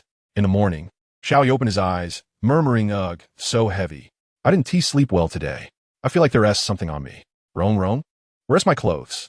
Xiao Yi looked around for his clothes, seeing them lying in the corner, and recalled what had happened last night. He had been so tired that he hadn't thought twice before getting into the blanket. Xiao Yi had a habit of not wearing wet clothes. Not even a little bit. His clothes had gotten wet from Ning Rongrong's tears when he comforted her, and, in his drowsy state, he had taken them off. With the wind blowing at night, even the best tent would let in some air. Ning Rongrong, being weak and afraid of the cold, had hugged Xiao Yi, and since Xiao Yi felt cold without his clothes, he didn't push her away, leading to the morning situation. But from others' perspectives, it was different. Although Xiao Yi was not yet 10 years old, anything could happen on the continent. What if he developed early? After all, things on Douluo continent can't be judged by ordinary standards. Thus, a perfect misunderstanding was born, and it was unexplainable. As Xiao Yi got up, Ning Rongrong, who had been resting her head on his shoulder, slid off. Ning Rongrong was awakened, opened her eyes, and looked at the naked Xiao Yi, exclaiming, "Xiao Yi? Why aren't you wearing clothes? You didn't do anything to me, did you?" Seeing Ning Rongrong's suspicious gaze, Xiao Yi smiled wryly and explained, "What could I do? I'm only 9 years old. Besides, I didn't even take off my pants." As soon as he finished speaking, the tent was opened by Zhu Qing, leaving the two inside, not knowing what to do. Xiao Yi looked at Zhu Qing and the others in a panic, saying, "You guys, let me explain. It's not what you think. Dai Mubai Chakud. We know it's not your fault. It's okay. Sooner or later, everyone has to experience it once." At that moment, Ma Hongjun chimed in, Yeah, Xiao, I'm also someone who has been through this. We understand. You guys really don't understand, do you? Tang San is the best." Xiao Yi turned his gaze to Tang San, feeling utterly disappointed in his two friends. But the next second, Xiao Yi was stunned. Tang San said, All right, let us go. It's not appropriate for us to stay here. They can't continue like this. Xiao Yi, we'll help you ask for leave during class. Do whatever you want. You happy? That's fine." Tang San smiled. He realized he had become quite scheming lately, always thinking of ways to mess with others.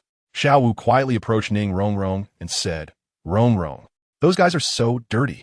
Tell me, what happened between you two last night?" Ning Rongrong was about to refute, but then her eyes flickered, her cheeks flushed, and she actually nodded, whispering, "We did everything except for the last step." Xiao Yi was currently being held back by Ma Hongjun, and since Ning Rongrong's voice was low, he didn't hear her words. Tang San was taken aback. He had good hearing and naturally caught Ning Rongrong's words, his eyes widening in disbelief. He hadn't expected the two to develop so quickly. But the clever Tang San didn't realize that this was intentionally led him here by Ning Rongrong. Xiao Wu was stunned for a few seconds. Her body stiffened as she regained her senses and wanted to walk away, but she took a wrong turn. Passing by Zhu Qing, Xiao Wu whispered something in Zhu Qing's ear, and Zhu Qing walked away stiffly like Xiao Wu. Soon, Xiao Wu ran back, pulled Tang San's ear, and dragged him away. Dai Mubai and Ma Hongjun exchanged wicked smiles and gave a thumbs up to Xiao Yi, then glanced at the shy Ning Rongrong before leaving. Before they left, they meaningfully winked. At this moment, Xiao Yi also realized that it was impossible to explain clearly anymore. Ning Rongrong looked at the few people leaving and smiled.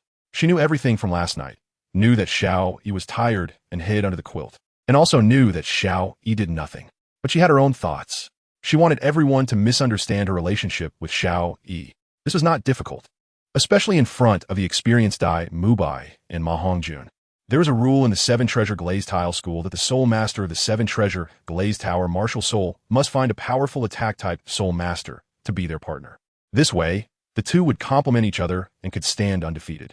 Although Xiao Yi looked ordinary, he was powerful, and with some theories he created, he would definitely have countless pursuers in the future. Moreover, judging from his temperament, Xiao Yi must have a good background. Even if it was not as good as the Seven Treasure Glazed Tile School, it wouldn't be far off. They were well matched. Now, what Ning Rongrong needed to do was to tie Xiao Yi down. Although Xiao Yi had no feelings for her, after a long time of misunderstanding, with the real and the fake intertwining, who could say for sure in the end? This would form a subconscious perception in everyone's mind. Ning Rongrong and Xiao Yi were a couple. By then, even if Xiao Yi didn't like her, he wouldn't forget her. Besides, Ning Rongrong didn't dislike Xiao Yi. In fact, she liked him very much. So being misunderstood was a catalyst for her, not a hindrance. Although this misunderstanding was unfair to Xiao Yi, if one wanted to have something, they had to resort to any means. Xiao Yi looked at the rosy-cheeked, smiling Ning Rongrong and felt something was off, but he couldn't pinpoint what was wrong. Xiao Yi packed the tent into the soul guide and asked, "Shall we go eat together?" Ning Rongrong replied with a bright smile, facing Xiao Yi. Ning Rongrong's smile was like a beautiful lotus blooming in the scorching summer, stunning everyone. Xiao Yi couldn't help but be mesmerized. In that moment, it felt like Ning Rongrong had changed, no longer the unreasonable young lady, but a radiant and sunny girl. It must be said that Ning Rongrong was very beautiful, beautiful enough that even the 9-year-old Xiao Yi was moved. Xiao Yi lightly coughed, shook his head, as if trying to shake Ning Rongrong's figure out of his mind. When the two arrived at the cafeteria, everyone looked at Ning Rongrong and Xiao Yi with ambiguous eyes. Ning Rongrong's pretty face turned red, and when she secretly glanced at Xiao Yi and found him looking at her too, she became a bit flustered and finally smiled at Xiao Yi. Xiao Yi seeked. It seemed that Ning Rongrong wouldn't explain anything, and since he was alone in explaining, it would be useless, so he simply ignored it. Hey, when did I become so charming? Chapter 38, Genius, a sly laugh interrupted Xiao Yi's self-love. Come, Lily, you must be tired. Eat more, Ma Hongjun said shamelessly. Ma Hongjun knew that Xiao Yi hadn't done anything to Ning Rongrong. Originally, he and Dai Mubai just wanted to tease Xiao Yi. But just now, Tang Xin told them that Xiao Yi hadn't broken through the last step, implying that everything else had been done. This surprised Ma Hongjun and Dai Mubai, and then a perfect misunderstanding occurred. Ning Rongrong listened to Ma Hongjun's teasing, feeling shy. If it were before, she would have punched him, but now, in a little woman-esque posture, it made everyone think the misunderstanding was real. Xiao Yi was truly a loss for words now. Oh well, Sister Rongrong just has a good impression of me. Not even love. As long as I don't compromise, it will end sooner or later. Time can end everything. Thinking of this, Xiao Yi regained his calm demeanor, but then frowned again. That sister will forget me after a long time, right? Shaking his head, he dismissed those unrealistic thoughts. Hey, fatty, you seem a bit different today. Not knowing until he spoke, when Xiao Yi said this, everyone looked at Ma Hongjun, who appeared refreshed, as if he had lost a few pounds. Ma Hongjun nodded and said softly, of course, the evil fire was mostly released yesterday. I probably won't go out these 2 days. Dai Mubai glanced at Zhu Zhuqing and said, it's just right that you're staying in the dormitory to watch the house. I need to find those twin sisters. A forced melon isn't sweet. It's better to have something in hand. Zhu Zhuqing's expression changed slightly, but she didn't say anything. Everyone except Ma Hongjun noticed the strange atmosphere. Ning Rongrong gently hugged Xiao Yi's arm and said, our relationship is still good. Xiao Yi's mouth twitched. Do you see me caring about you? Good relationship? Ignoring Ning Rongrong, Xiao Yi looked at the not-so-good-looking Dai Mubai and asked, how's your soul power training going? When it came to serious matters, he could finally speak normally. I'll go first. The vibration practice is pretty good, but the frequency of the vibration is too small. And the amplitude isn't large either. Xiao Yi nodded and praised him. After only a few days, it's already very good. Genius. Tang San. I'm about the same as Brother Dai, and so is Xiao Wu. But I wonder if we can apply the vibration to the enemy's body. If it vibrates inside and outside, the power should increase. Tang San's words made Xiao Yi's eyes light up. That's right. Rotation and flow seem to work too. Ha ha ha. Third brother, thank you. Tang San slightly nodded. Rotation is also fine. I'll try it then. Ma Hongjun said. Right now, I can only rotate in one direction. Occasionally, I could get a few different directions. Ning Rongrong was also practicing the rotation of soul power, but because she had been playing these past few days, she hadn't practiced much. She could only learn on the spot. Ning Rongrong raised her right hand, released her soul power, and then slowly rotated, gradually increasing speed. Huh. Watching the soul power dissipate from her hand, Ning Rongrong pouted and glared at Xiao Yi in annoyance. Xiao Yi's mouth twitched. What are you looking at me for? It's not me who caused it. Unable to withstand Ning Rongrong's misty eyes, Xiao Yi helplessly said, Don't be anxious. Take it slow. First, reduce the speed of the rotation to practice. Hearing Xiao Yi's words, Ning Rongrong immediately beamed with joy. Zhu Zhuqing, my vibration practice is okay. I'll grasp some key points. She looked cold and indifferent, as if it were the cold winter of December. After leaving the cafeteria, they arrived at the playground, which was the class location for today. Today's class was still taught by Dean Flander. Tang San and the others waited for a full quarter of an hour before this dean finally strolled in. Flander's gaze first landed on Ning Rongrong, but he didn't say anything to her. Today was the second lesson. Oscar, where are you? Is he still sleeping in? Xiao Yi hurriedly said. He was still training when I came out this morning. Perhaps he fell into a trance and couldn't wake up in time. Go call him over. How old is he and still so unsteady? As soon as his voice fell, they saw Oscar rushing over from the dormitory. However, there was no panic on his face from being late. Instead, it was filled with excitement. Dean, please let me explain. I've broken through. I've reached level 30. What? Oscar, who was a year younger than Daimu Bai, was only 14 years old, and reaching soul power level 30 at such a young age surpassed the vast majority of so-called geniuses. Furthermore, food-type martial souls were recognized as the hardest to cultivate. Correspondingly, they were also the most popular, as they could be eaten when hungry. Ha ha, of course. I, Oscar, am a monster. By the way, Xiao Yi look. As he spoke, soul power gathered in his palm, and slowly, a vortex made of soul power appeared in his hand. The soul power in the vortex rotated left and right. Although it wasn't too fast, he could control the rotation in two directions. Xiao Yi picked up a small stone and threw it into the vortex. The stone slowly sank, and there were also some powder accumulating at Oscar's feet. Flanders stared at the soul power vortex in Oscar's hand, feeling quite unsettled. He could also create a vortex, but it could only rotate in one direction. It might seem that having two directions instead of one only added one more direction, but the difficulty was enough to stump 99% of soul masters. Genius! Flanders' eyes sparkled, and in that instant, he felt a sense of breakthrough. Xiao Yi looked at Oscar and smiled slightly. With Oscar being so outstanding and having a crush on Ning Rongrong, perhaps that meant Ning Rongrong wouldn't cling to him anymore. But things didn't go as he wished. Chapter 39, Conditions Determined. Xiao Yi turned to Ning Rongrong. Seeing her surprised and envious expression, he breathed a sigh of relief, but felt a bit uncomfortable inside. Wow, that's amazing. Just a few days in, and you've reached this level. Not bad, Oscar. Impressive, much stronger than me. Looks like I need to work harder too. I still have no clue about my own soul shock. Xiao Yi smiled at Oscar and sighed again. With Oscar being so excellent, Ning Rongrong should be attracted to him, and that meant she wouldn't be around him. Huh? Why am I sighing? Flanders' eyes clearly lit up. Good. Oscar, you haven't disappointed me. You are the second current student to reach level 30. On behalf of the Academy, I congratulate you. And you've even created an application for soul power. I guarantee you will be remembered in history.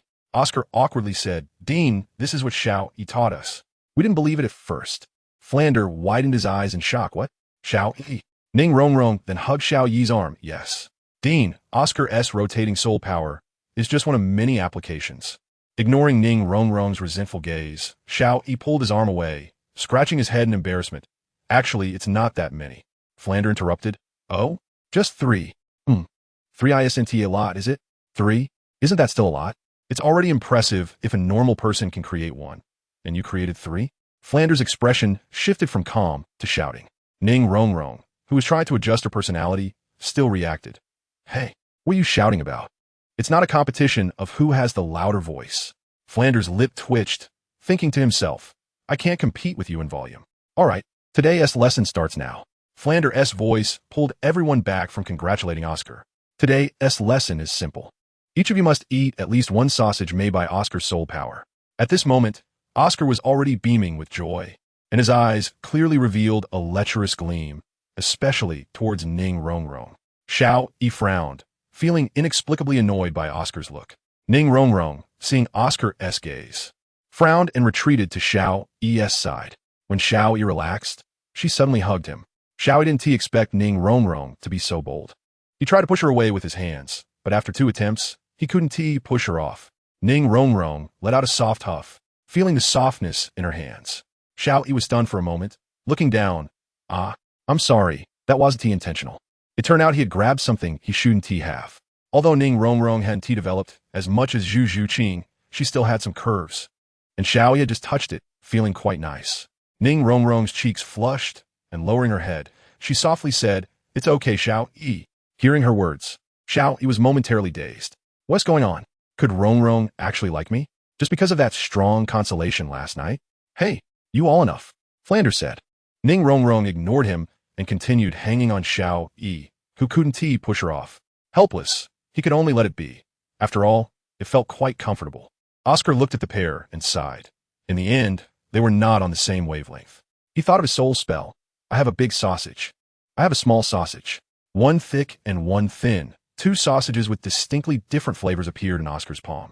He grinned and said, "Who wants to go first?" Xiao Yi looked at Ning Rongrong hanging on him and said, "Rongrong, why don't you try it? That feels so weird. I don't want to eat his stuff." Ma Hongjun walked over, grinning. "You don't want to eat Oscar S? Then do you want to eat Xiao Yi's?" Ma Hongjun was already on guard, but seeing Ning Rongrong not making a move, he secretly glanced and found her pretty face flushed. "No way, really want to eat, huh?" "Tang, Sin didn't lie to me."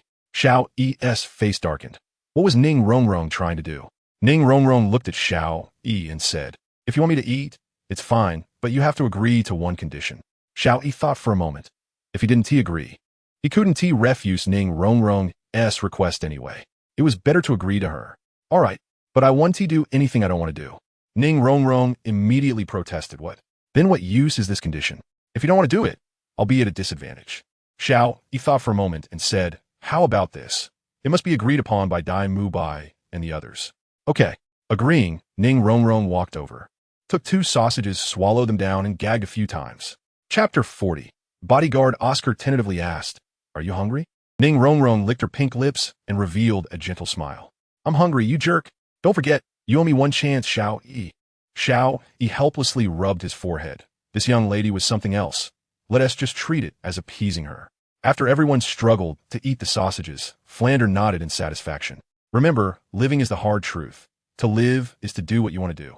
As long as you can survive, you can eat anything, drink anything, use anything.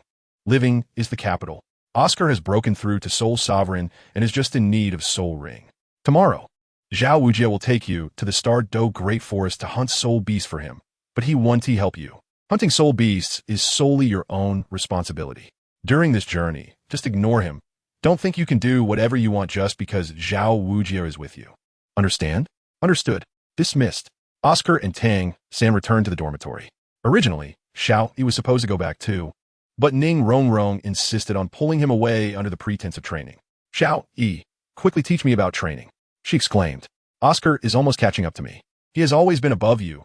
Just so you know, this thought lingered in Xiao Yi's heart, but he did not voice it. Otherwise, he would have to deal with Ning Rongrong's unreasonable fuss. Xiao Yi helplessly replied, "You already know the training methods, and in some aspects, you understand even more than I do. What am I supposed to teach you? As for not being able to catch up to Oscar, that's just because you're lazy. You can't blame others." Ning Rongrong looked at Xiao Yi with grievance. "I'm just too tired." Hearing this, Xiao Yi almost shouted, "Tired? You're the most idle person on the entire continent, apart from babies. All right, then focus on your training. Look at Oscar.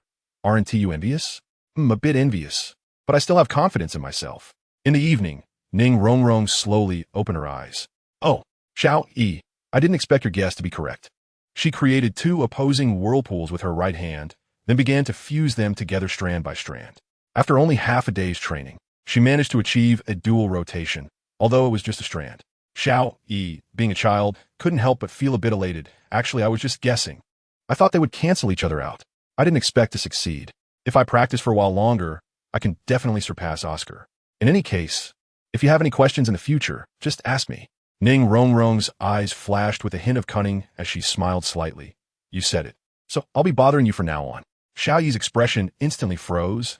Rong, I'm actually quite stupid, haha. I have something to do. So I'll be leaving now. As soon as he finished speaking, Xiao Yi fled in a hurry, kicking up a cloud of dust behind him. Watching Xiao Yi's retreating figure, a smile crept onto Ning Rongrong's lips as she muttered with a slightly domineering tone. Xiao Yi, you can't escape. Once I set my sights on someone, no one can escape, and no one can take them away.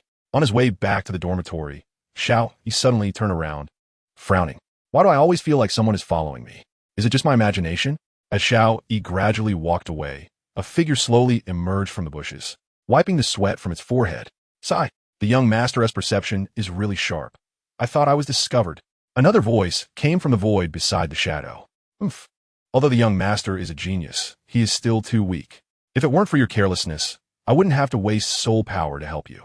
Hey, old ghost, what do you mean? Stealth is your specialty. My martial spirit isn't suited for stealth. That's why I got discovered. So you a titled Douluo were discovered by a great soul master? All right. The Pope asked us to return. The old ghost appeared from the void. What is going on? Yu Egguan. Does the young master not need protection anymore? Yu Egguan nodded. The grand offering convinced the Pope to let the young master train alone. We can just check on him occasionally. This is no buts, let us go. That Ning Rongrong has a special relationship with the young master. If something happens to him, she won't just stand by. All right then. Just then, a somewhat immature voice came. Yeah, you guys go ahead. I can handle it myself. Okay, let us go. Huh? What is that? Xiao Yi pouted. What is that? It's me, young master. Yu Egguan was stunned for a few seconds before bursting into laughter. Old ghost. It seems you've also been discovered, huh? Serves you right. Young master, how did you know we were here? The old ghost shot a glare at Yu Egguan and asked. Xiao Yi rolled his eyes. If it weren't for your unstable mindset, I wouldn't have noticed you. As for how I found out, I won't tell you. Are you angry? Xiao Yi waved his hand and said, Uncles, you can go back now. I can take care of myself. I'm off. I still have to go to the Douluo forest tomorrow. Not saying anything would have been better. As soon as he mentioned it, Yu Egguan couldn't remain calm. What? Douluo forest? Young master, no way, it's too dangerous. The ghostly figure said nothing, but his eyes were filled with concern. Both were not soft-hearted individuals. But over the years, Xiao Yi had become quite likable, which stirred their compassion as they had no descendants. Naturally, they were reluctant to let Xiao Yi take risks. Seeing their attitude, Xiao Yi felt a bit moved, but still firmly said, All right, uncles, there will be soul saints accompanying us. The chances of danger are very low. Moreover, we are only at the very edge of the Douluo forest. Yu Egguan had not finished speaking when he was interrupted by the ghostly figure. That is still not acceptable. Qian Xiaoyi sighed, revealing 2 soul rings, one yellow and one blue. Uncle Gue, I hunted a 1,000-year-old beast at level 20, as you must have seen. I need to grow. All right, but you must be careful. The Pope is still waiting for your return. Here, take this. He handed over a soul guide device. It can help you withstand a full force strike from Soul Emperor. This thing is of no use to me. Saying this, Gue Mei took out a mask. Thank you, Uncle Gue. Qian Xiaoyi knew that although this item was not very useful to Douluo, it certainly held significant meaning. Otherwise, it wouldn't be carried by a titled Douluo. Yuan said, All right, old ghost, let's go. Xiaoyi, be careful with everything. Xiao Yi's eyes were a bit moist. Goodbye. Uncle Ghost, Uncle Chrysanthemum. Ha! After bidding farewell to the 2 titled Douluos, Xiao Yi returned to the dormitory, greeted by 2 curious gazes. Chapter 41. Recognizing one's own heart as soon as he entered the dormitory, Xiao Yi was met with 2 inquisitive looks. Xiao Yi, what did Rongrong ask you to do? Yeah. Did you do anything today? Xiao Yi's mouth twitched involuntarily. Can you keep your thoughts a bit more pure? Oscar is one thing, but Tang-san. Why are you joining in the fun? Tang-san seemed to ignore him. So what happened? Guess. All right, get ready. We have to go to the Douluo forest tomorrow. TCH. We're all ready. Just waiting for you and Ning Rongrong. Oscar's tone was not disappointing, which puzzled Xiao Yi. Oscar, don't you like Ning Rongrong? Xiao Yi asked his burning question. Oscar's expression was calm. Well, you're here, right? Besides, my feelings for her aren't that deep, okay? And her personality isn't what I like. Too spicy. Besides, there are countless beautiful women. If it doesn't work out, I'll just switch. Xiao Yi felt a bit pleased, but then said heavily, People can change. At this moment, Tang-san spoke up. Huh? Xiao Yi, why do I feel like you're trying to match Oscar and Ning Rongrong? Are you trying to cheat? Xiao Yi's expression darkened. Very dark. Extremely dark. Tang-san. You bastard.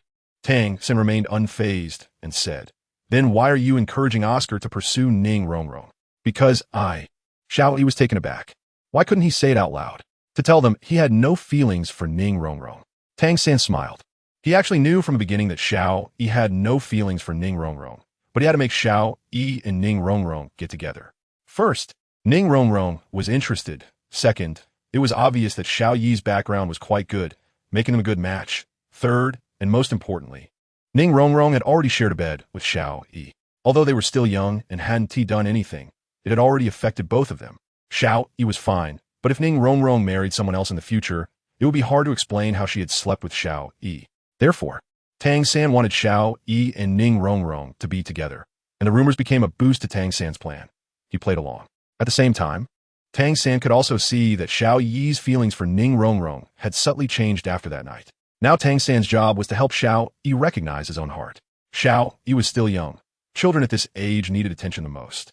In a few years, when they reached the age of first love, he didn't believe Xiao Yi wouldn't be moved. Tang San's thoughts coincidentally mirrored Ning Rongrong's. Tang San patted Xiao Yi's shoulder. Xiao Yi, whether Ning Rongrong is sincere towards you, I don't know, but don't you think you should ask your own heart? If you really don't have feelings, would you be willing for Rongrong to be with someone else? Xiao Yi lowered his head and glanced at Oscar, whose eyes were shining. Oscar hadn't completely given up. Would he be willing to give Sister Rongrong to Oscar? So annoying. I don't want to think about it. I'll just train. Looking at Xiao Yi, who closed his eyes and pretended to meditate, Tang San shook his head. He knew Xiao Yi still couldn't see his own heart clearly and was restless, unable to enter meditation, making the training effect minimal. Tang San glanced at Oscar and said, Oscar, since Xiao Yi doesn't want Ning Rongrong, it's up to you now. He winked at Oscar. Oscar immediately understood and deliberately said loudly, Then, I want to be polite. Rongrong has changed a lot. I'm going to pursue her right now. You dare. Did I say I didn't want her?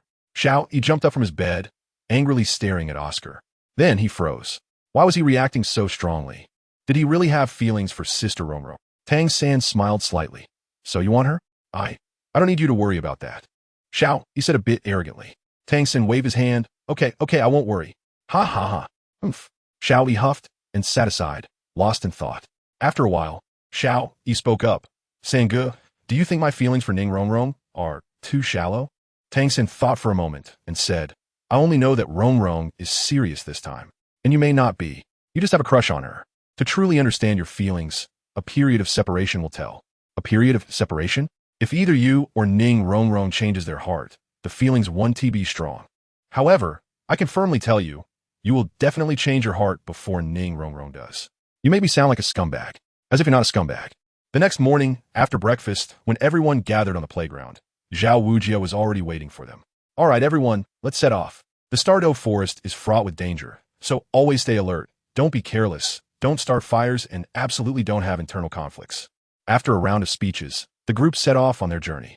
To prevent any unexpected situations, Ning Rongrong was not allowed to use her soul power, and she was happy to be free, her beautiful eyes fixed on Xiao Yi, a slight smile gracing her lips. After being enlightened by Tang San, Xiao Yi also occasionally stole glances at Ning Rongrong, never letting the distance between them exceed 10 meters. Ning Rongrong notiket Xiao Yi snacky glances, feeling an indescribable sweetness in her heart. With Oscar's assistance, they covered over 400 kilometers by nightfall, and they were very close to the Stardow Forest. Upon entering a small town, which was quite large, they found it was full of Soul Master supplies since it was near the Stardow Forest, frequented by Soul Masters who needed to gear up before entering. Otherwise, they wouldn't know how they died. After all, many Soul Masters had perished in the Stardow Forest. Soul beasts coming out of the forest also sold their skins or other items here, making the town appear quite prosperous. After finding an inn, Zhao Wujia went upstairs after giving a brief command, while the kids, having finally come out, of course wanted to taste the local delicacies. Chapter 42. Showing affection, the Academy's rules stated that teachers would not pay for any student expenses and would not accept any favors from students. Everything was clear and straightforward. Fatty, order the dishes, Dai Mubai said grumpily. You eat the best, Ma Hongjun cooperatively replied. Then you treat today as a welcome for the new classmates. Don't worry. Boss Dai, I won't skimp on you. Dai Mubai was generous. Relax, it's just a meal. I can afford it. But take it easy. Ignoring Ma Hongjun and the others, Ning Rongrong rested her chin on one arm, quietly watching Xiao Yi. Xiao, he gradually felt a bit embarrassed under her gaze. His face flushed for a moment, but he quickly returned to normal. At this time, the restaurant was already filled with about 60 to 70% of the guests when suddenly a group of 8 people walked in from outside. The leader was a middle-aged man who looked to be in his 40s, followed by 6 young men and 1 woman, all appearing to be around 20 years old. Each of the 8 had a blue circular emblem on their left shoulder, with the words Tsanghui embroidered in the same color inside the circle.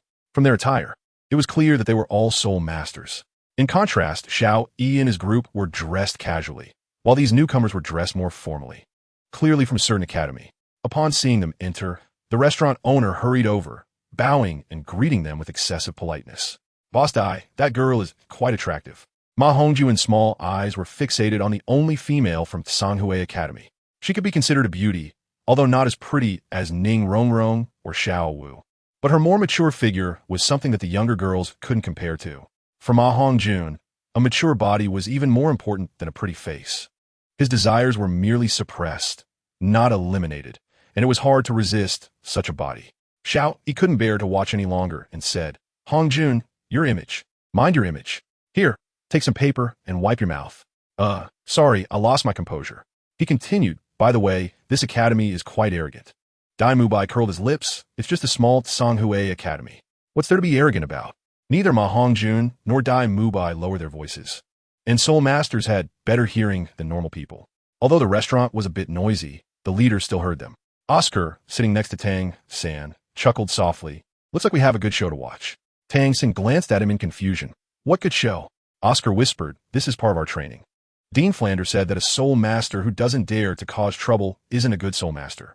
As the saying goes, not daring to cause trouble is mediocrity. Moreover, provoking people from soul master academies is the safest. It's just fighting, nothing dangerous. Xiao Yi replied, so, you guys cause trouble and then get beaten up? Oscar looked at the group and corrected him. It's beating people up, not getting beaten. Xiao Yi asked, so, you're itching for a fight? Of course, with Xiao Yi's approval. Oscar felt quite happy, but then Xiao Yi's next sentence made him uneasy. Then you go alone. The others didn't say they were itching for a fight. I still want to accompany Xiao Yi. This sentence was left unspoken, but everyone was not foolish and understood what Xiao Yi meant. He wanted to accompany Ning Rongrong. Although Xiao Yi spoke calmly, one could clearly see that his face turned red. In fact, this was intentional on Xiao Yi's part, but he felt a bit shy to say it outright. Ning Rongrong was somewhat dazed by Xiao Yi's words. She didn't understand why his attitude towards her had changed so much in just one day. Ning Rongrong wasn't stupid. She had long realized that Xiao Yi had been indifferent to her, at most showing some attention. However, she had genuinely developed feelings for this younger man and had hoped that time would deepen their bond. Now, unexpectedly, he had said such things to her, albeit unfinished. Actually, Xiao Yi had other intentions. He wanted to see if Ning Rongrong was joking with his feelings. Some strong-willed women were like that. If you didn't like them, they treated you as a target to conquer, and once they succeeded, they would abandon you. What they sought was merely the sense of achievement from changing someone's heart. Xiao Yi was afraid that Ning Rongrong was that kind of person, so he was testing her a bit. To Xiao Yi's delight, Ning Rongrong smiled sweetly, gazing affectionately into his eyes. Previously, Xiao Yi had been too distant, and, as a girl, Ning Rongrong didn't want to be too direct. However, with Xiao Yi's honesty now, she felt no reservations. She tightly hugged one of Xiao Yi's arms, saying, let them handle the fighting. We don't care, I'll accompany you. Xiao Yi could clearly feel Ning Rongrong's excitement, delight, and surprise. Ning Rongrong was truly moved. When a girl needed comfort the most, that was when it was easiest to enter her heart. Just at this crucial moment, an inappropriate voice interrupted. Hey, enough of you two. Go home and show your affection. Ma Hongjun, who often vented his desires, couldn't stand the sight of the affectionate pair. Chapter 43. Conflict. Ma Hongjun was now very annoyed with public displays of affection. If you want to show affection, go home. Don't do it in front of me. Dansan Bunjet Ma Hongjun Hivi Li. Shut up. I haven't had enough of watching. Xiao Yi, you guys continue. Xiao Yi and Ning Rongrong had lost the mood to show affection.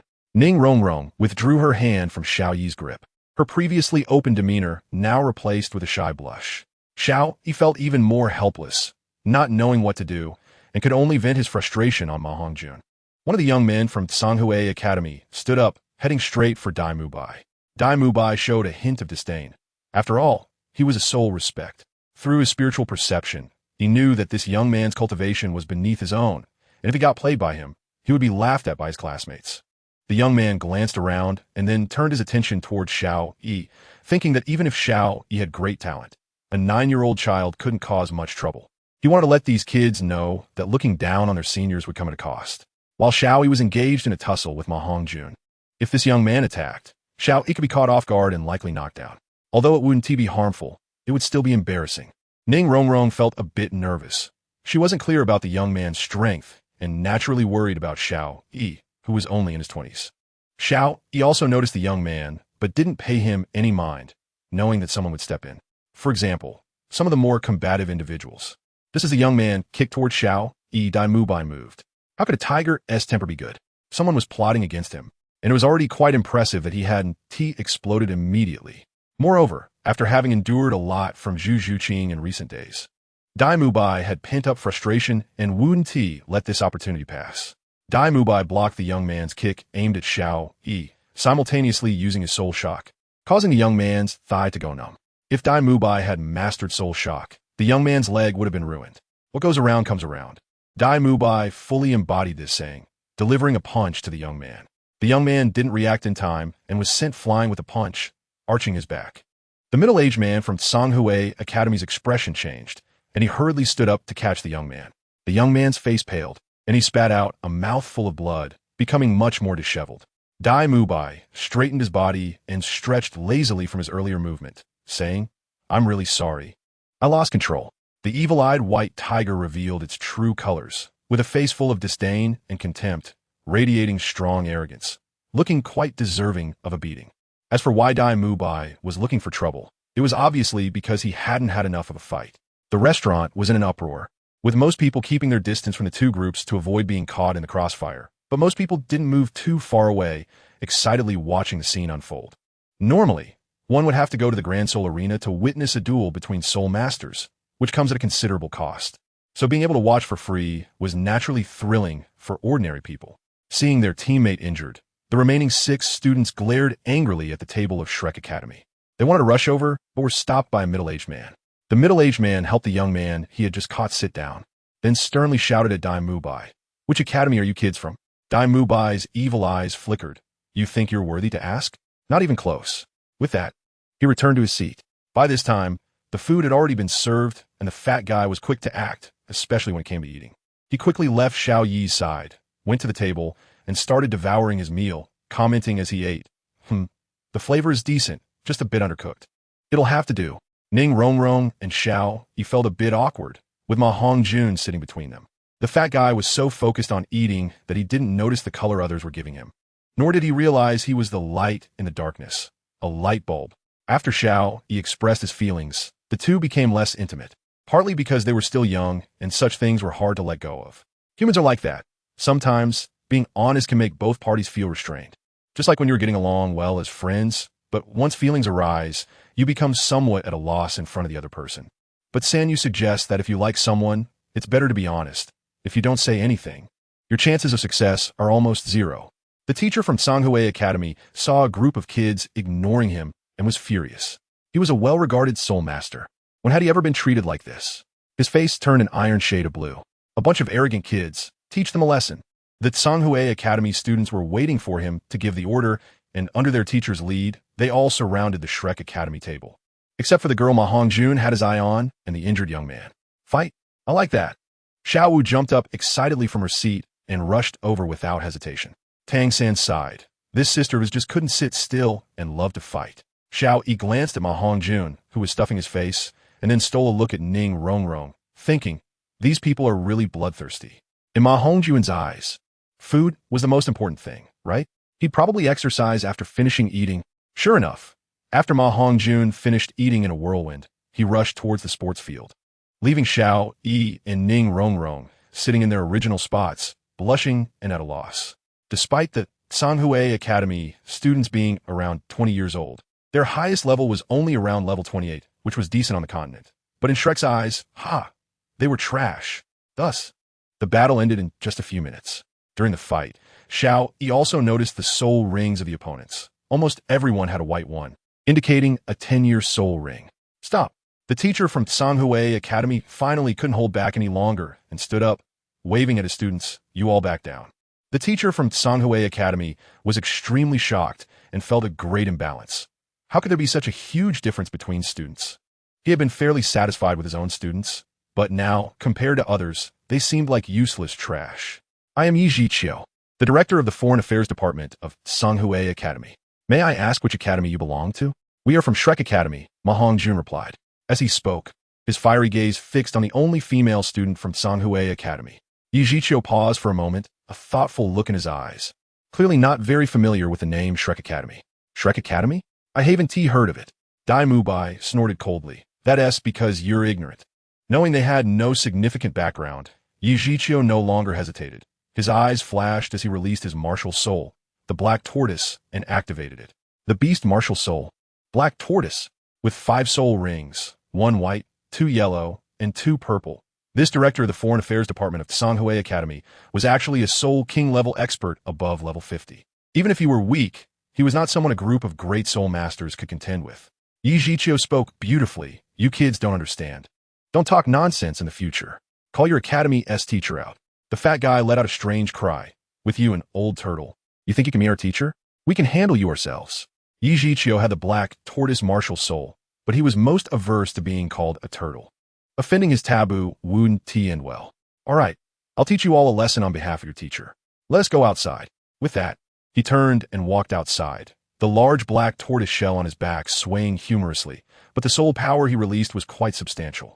Ning Rongrong looked at Xiao Yi, who was focused on the battlefield, and muttered, "What an idiot." Then she said, "Xiao Yi, should we go take a look?" Xiao Yi awkwardly scratched his head, walked over to Ning Rongrong, hesitated for a moment, then nervously reached out to hold her delicate hand. "Let us go." Xiao Yi could clearly hear his heart racing, his voice trembling, and his face turning even redder. How embarrassing. Ning Rongrong noticed Xiao Yi's embarrassment, smiled, and led him outside.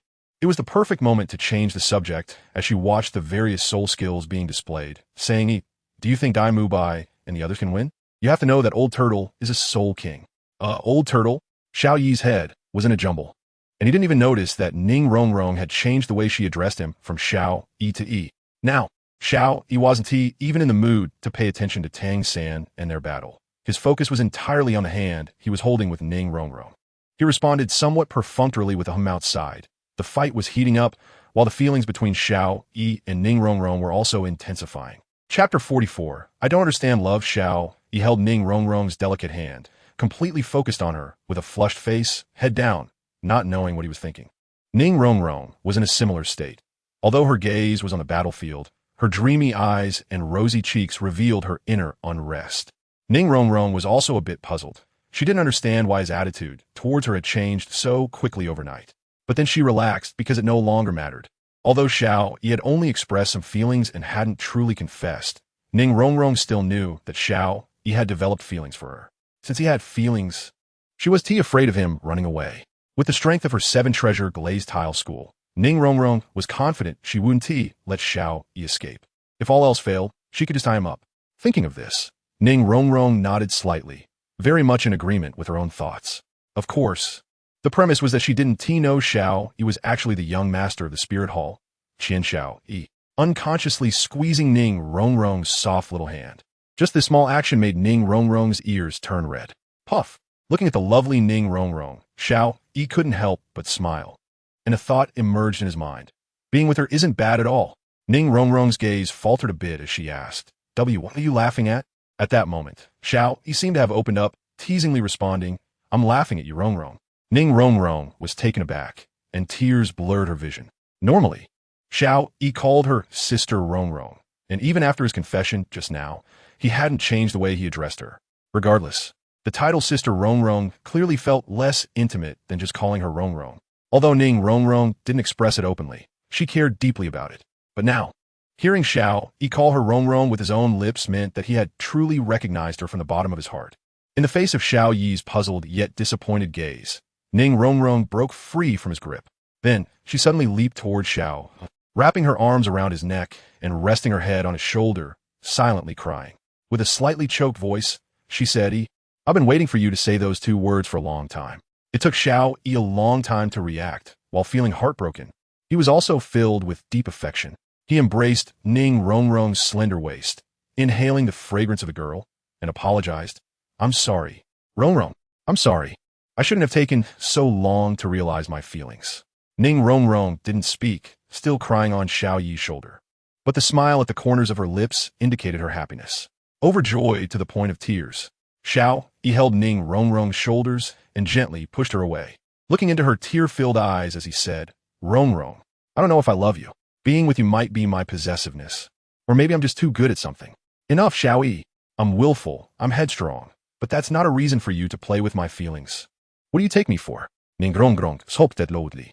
Seeing Ning Rongrong's eyes slowly dim, Xiao Yi hurriedly said, Rongrong, let me finish. Okay. Ning Rongrong wiped her eyes and replied expressionlessly. Often, when a person appears the calmest, it is when something significant is about to happen. Xiao Yi continued, Rongrong, I'm not lying to you. I still don't know if my feelings for you are love, because I don't understand what love is. But I know that I don't want you to leave me. Do you know? Every time I'm with you, I feel an inexplicable excitement, a feeling that can't be put into words. For this feeling, even if it means binding you to my side, I will do it. I don't know if this is love. But one thing is for sure, Rongrong, you can forget about leaving me. Not even the 7-treasure glazed tile school can take you away from me. Ning Rongrong remained expressionless, but inside, she was not as calm as she appeared. Xiao Yi's words awakened her. Xiao Yi didn't know what love was, and neither did she. So, the two of them, who had not experienced hardships, were not qualified to discuss whether it was love. At most, it was just mutual affection. Some people make grand vows, but in times of crisis or under various temptations, they choose to betray. Others remain unnoticed, but they watch over you in the dark, protect you, love you, without expecting anything in return, only wishing for your safety. Love is not something that can be spoken. Love that hasn't been tested can only be called affection, and at a lower level, mere fondness. Xiao Yi and Ning Rongrong had only known each other for a few days and were completely unaware of their feelings. Xiao Yi pulled Ning Rongrong into his embrace, saying, I may not know if I love you, but one thing I know is that I like you. In the future, you must marry me. If you fall for someone else, I will kill him. You really are domineering. Although Ning Rongrong was somewhat dissatisfied, she still felt quite happy inside. Sticking out her tongue, she continued, I don't want that. I want to marry someone who loves me. If you don't love me, I can leave any time. I won't give up on you, Rongrong. Looking at the serious Xiao Yi, Ning Rongrong nodded, leaning against his shoulder, and said 12 words, If you don't abandon me, I will be with you through life and death. Xiao Yi tightened his embrace around Ning Rongrong and promised, I will never abandon you. But I don't want you to be with me through life and death. This is my promise to you. Rongrong, give me time. I will prove whether I love you. And I will also make you truly love me. Love only me. Okay. Ning Rongrong gently responded, not leaving Xiao Yi's embrace, because she feared losing him. Who knows what the future holds? Just now, it had frightened her. Do you think this counts as a test for us? It should be, right? Although Ning Rongrong's waist was being held, her upper body could still move. She leaned back slightly, teasingly asking, So, have you fallen in love with me? At that moment, an energy beam shot toward the tightly embraced duo. Xiao Yi, be careful. Ning Rongrong suddenly pushed Xiao Yi away, trying to shield him from the violent energy beam. She didn't know why. Maybe it was a rush of blood to her head, or maybe she just wanted to save him. Regardless, she did it. Friendly reminder. Please refer to the manga for character portrayals in this book. No need to look at the anime or live-action adaptations. Chapter 45. First kill the teacher from Sanghui Academy. Also known as that old turtle, had already used 50% of his strength. But he found that he still couldn't deal with this group of kids in front of him. Surprised and embarrassed, he felt that he was losing face. A Soul King at the 5th ring couldn't even handle a bunch of kids with half of his soul power. It was indeed unacceptable. You little brats. I didn't want to be your enemy, but you're truly going too far. Watch me poof. You ambushed me. Yi Qiu had been speaking fiercely, but Ma Hongjun behind him shot out a line of fire, directly interrupting him. The feeling of being cut off mid-sentence was quite unpleasant. When Ma Hongjun heard Yi Qiu accuse him of ambushing, he actually stopped, scratching his head awkwardly and smiling. Sorry, let's do it again, okay? Good poof. You ambushed me. Yi Qiu turned around and angrily shouted at Xiao Wu. Xiao Wu pouted.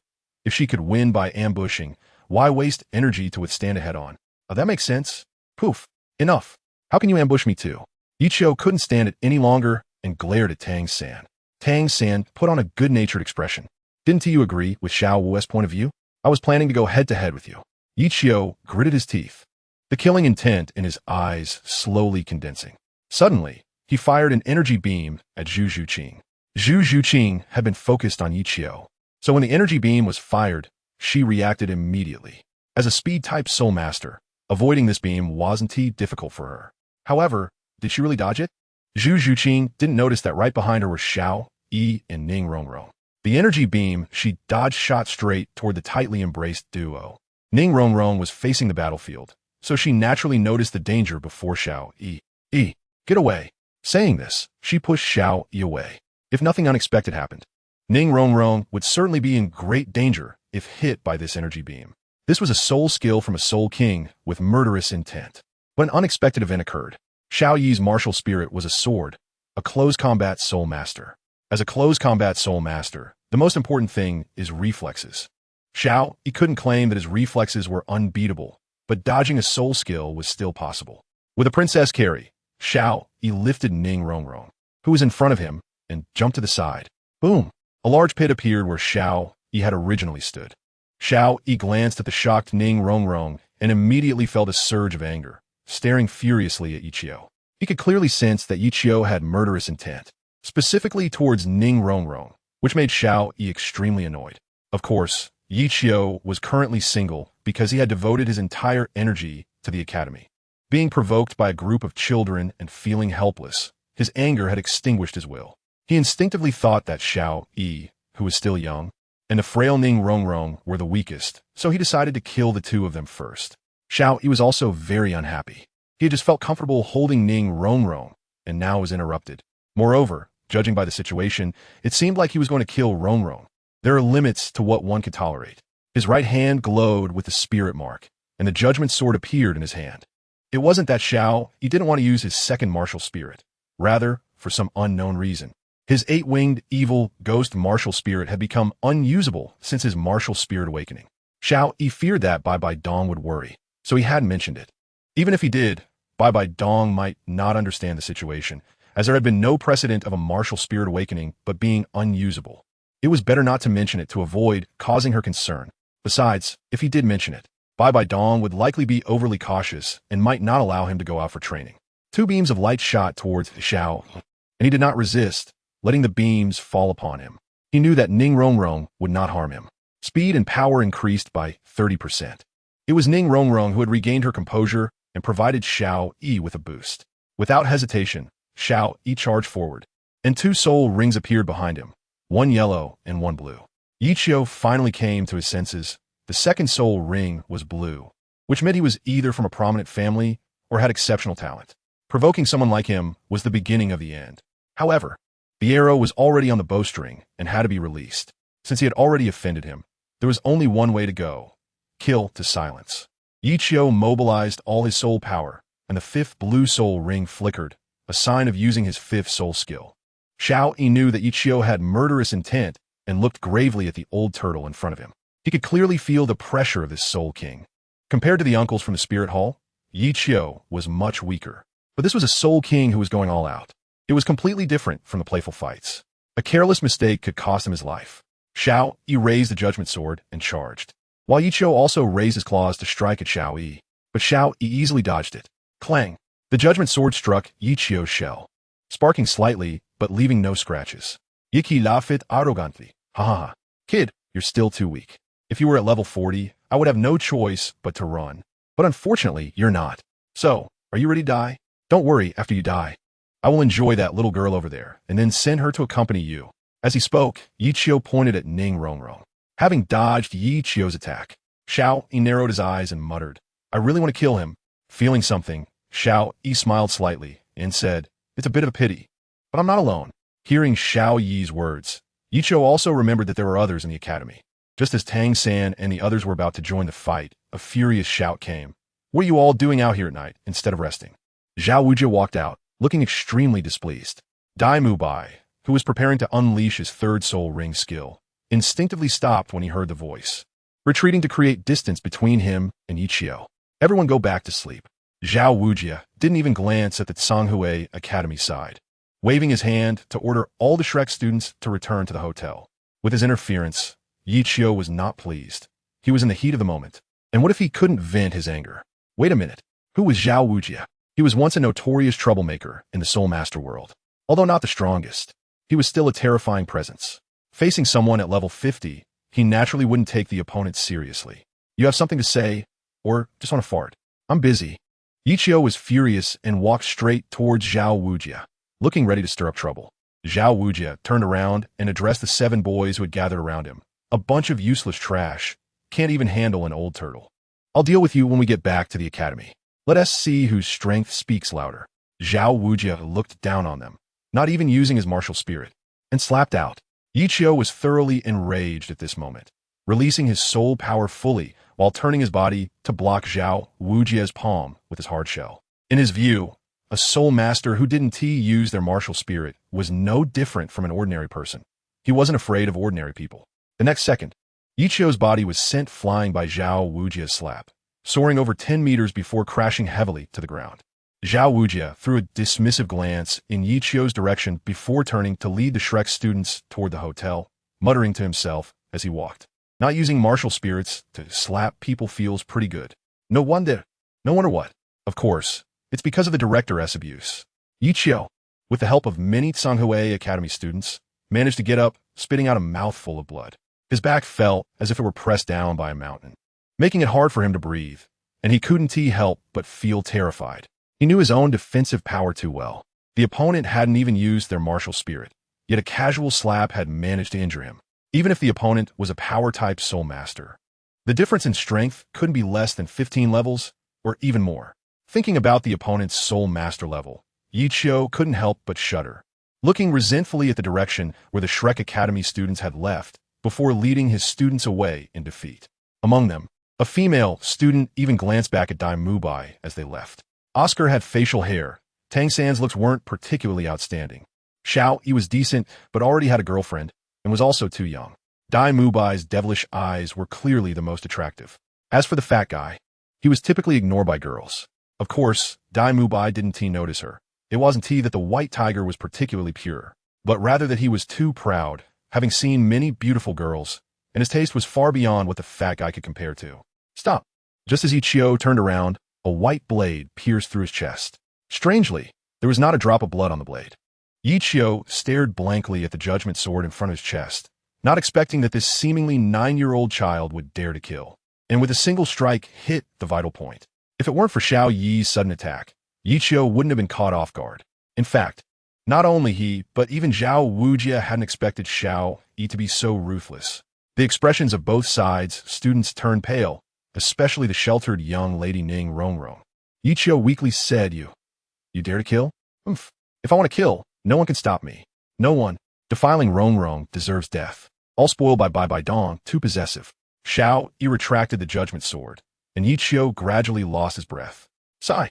Another problematic student. Tsanghue Academy. You all can leave. Sigh. Zhao Wujie sighed helplessly.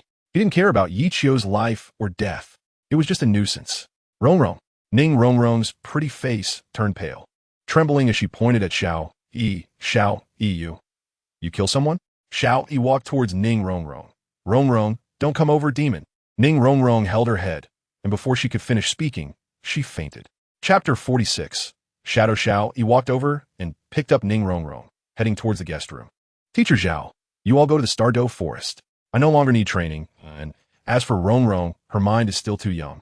Xiao Yi said a brief goodbye without looking back. Zhao Wujie didn't say anything because he knew that Xiao Yi was just informing him, not asking for his opinion. Tang San looked at his back and smiled slightly. Xiao Yi, but didn't let me down. Xiao Yi knew that Ning Rongrong still needed training, which was also the reason for his killing, but he didn't expect that this time it would scare Ning Rongrong into fainting. He placed Ning Rongrong on the bed, touched her cheek, and said with some guilt, Rongrong, I'm sorry for scaring you. Tonight, we'll sleep together. Let's try to have sweet dreams. He gently kissed Ning Rongrong's forehead.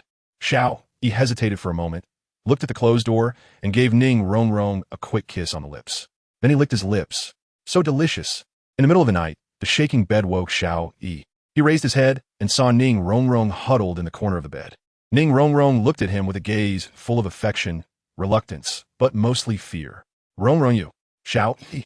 Ning Rongrong forced a smile, pointing at Xiao Yi, her trembling fingers revealing her unstable emotions. Xiao Yi, you didn't kill anyone, right? That was just my dream, a dream. Xiao Yi looked at Ning Rongrong, who was afraid to come closer, and sighed. If it were before, she would have rushed over, but now. Xiao Yi really didn't expect the impact this incident had on Ning Rongrong. Moreover, the fact that he killed someone was an undeniable truth. Lying would be useless. Even if Ning Rongrong hoped he would say he hadn't killed anyone, he might as well just admit it. Yes, Rongrong, I killed someone. Ning Rongrong's hopeful gaze turned to disappointment. Why? Why? That was a living person. How could you be so heartless, you demon? By the end, Ning Rongrong was shouting. Hearing Ning Rongrong call him a demon, Xiao, he felt uncomfortable. Although he wasn't qualified to love anyone yet, he absolutely didn't want Ning Rongrong to leave him. Rongrong. Xiao, he stepped forward and tightly hugged the terrified Ning Rongrong, who was about to dodge. But unexpectedly, Ning Rongrong shouted, "Ah, let go of me, don't kill me. Help." Xiao Yi frowned, a hint of wickedness flashing in his eyes. He held Ning Rongrong's head and heavily kissed her red lips. Ning Rongrong's body instantly stiffened. Her beautiful eyes widened, staring blankly at Xiao Yi, momentarily forgetting her fear. Actually, Xiao Yi was also puzzled as to why he suddenly kissed Ning Rongrong at that moment. It was just the heat of the moment, an instinctive reaction. Am I really this kind of person? Forget it, why think so much? Since I've kissed her, I might as well enjoy it. It was very soft, very smooth. That was the feeling Xiao Yi had now, taking advantage of Ning Rongrong's days. The foreign object in Xiao Yi's mouth broke through her teeth and found another playmate, with their tongues intertwining. Finally, Ning Rongrong slowly closed her eyes, wrapping her arms around Xiao Yi's neck and cooperating with his movements. After a long time, their lips parted. Xiao Yi noticed that Ning Rongrong's breathing was rapid, so he released her, and a silver thread stretched between their lips. Looking at Ning Rongrong, whose eyes were hazy, Xiao Yi licked his lips, sweet. That was the taste of the girl in front of him. Ning Rongrong felt a bit embarrassed under his gaze, her cheeks flushed, her eyes dodging. Her red lips parted as she stammered. What are you doing? Why did you suddenly kiss me so domineeringly? Though she said this, Ning Rongrong was still pleased with Xiao Yi's progress. Not knowing if it was influenced by Ma Hongjun, Xiao Yi grinned mischievously. What did you say? I didn't hear clearly. I didn't. Nothing. Really nothing? Haha. Xiao Yi laughed heartily. All right, I won't tease you anymore. If I didn't do this, you wouldn't have listened to me properly until now. Then you can't kiss me. Do you feel like you're at a loss? Ning Rongrong pouted adorably and nodded. Xiao Yi similит gente. Then I'll let you kiss me back. Hearing Xiao Yi's shameless words and seeing his seemingly gentle smile, Ning Rongrong laughed and scolded. Go away. The two played around for a while, and Xiao Yi held Ning Rongrong's shoulders, looking at her in his arms, saying, Rongrong, can you listen to me properly now? Ning Rongrong's originally shy and blushing face turned a bit pale, likely recalling the scene of Xiao Yi killing someone. But she still nodded, burying her head in Xiao Yi's chest. I know, that teacher had murderous intentions towards both of us. In terms of reciprocity, killing him isn't wrong, especially since it was for me. Logically and emotionally, I shouldn't blame you. But I still can't stand the way you kill. Do you know that when you killed someone, that shadow that appeared was terrifying? Xiao Yi listened intently, and he naturally noticed Ning Rongrong's abnormality.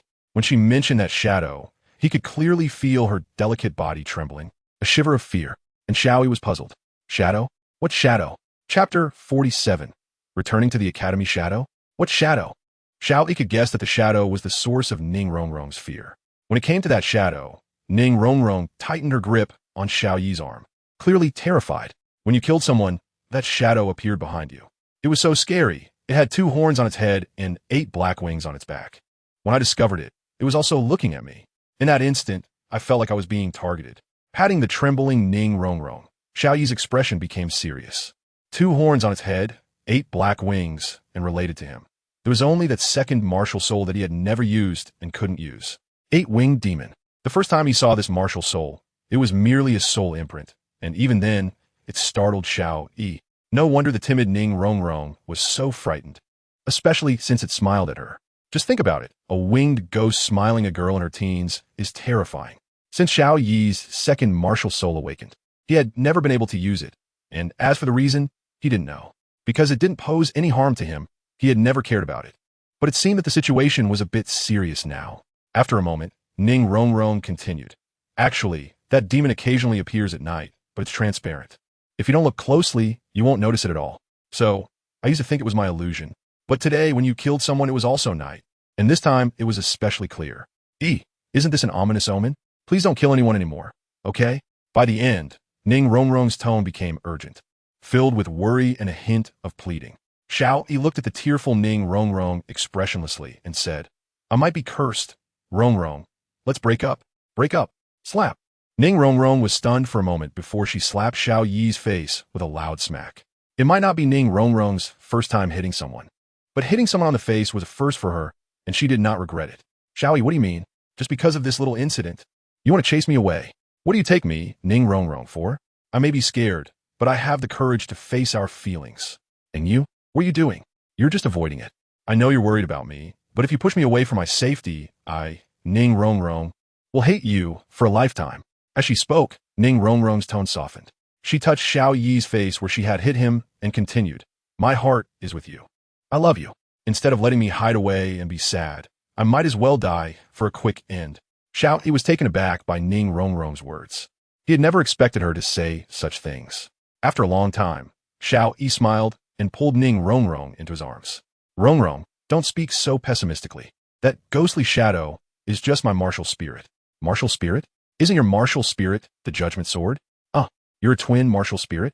Ning Rongrong seemed to remember something and looked at Xiao Yi in surprise. As the young master of the Seven Treasure Glazed Tile School, the second largest sect in the Douluo continent, Ning Rongrong was somewhat lazy but still knew about twin martial spirits. It could be said that if a family or sect had a soul master with a twin martial spirit, that family or sect's rise was inevitable.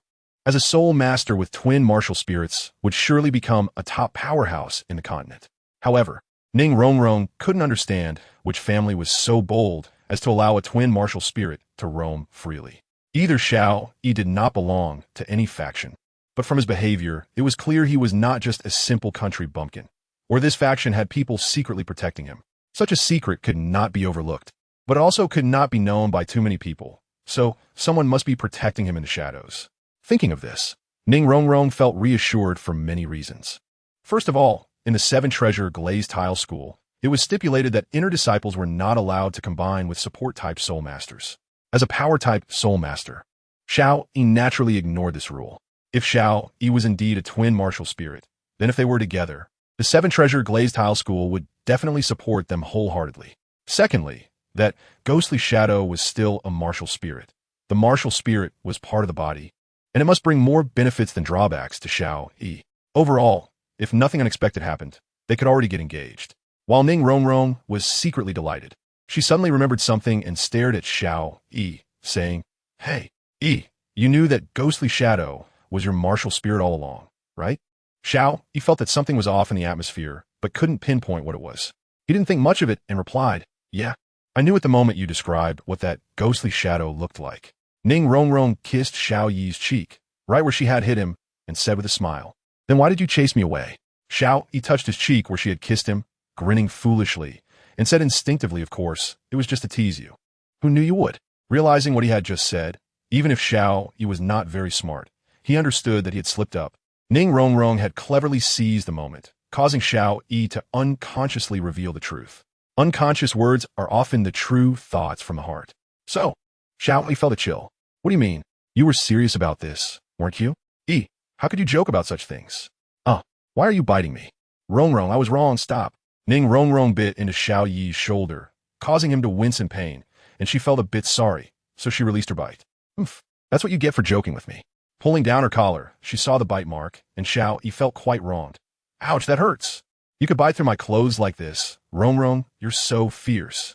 Ning Rongrong, ultimately soft-hearted, rubbed the spot she had bitten, comforting him. I'm sorry. Yi, you brought this on yourself. No next time, okay. The next day, Rongrong, get up, we're going back to the academy. Back to the academy? Aren't we going to the Stardow Forest? Xiao Yi pouted, TCH, it's all because of you.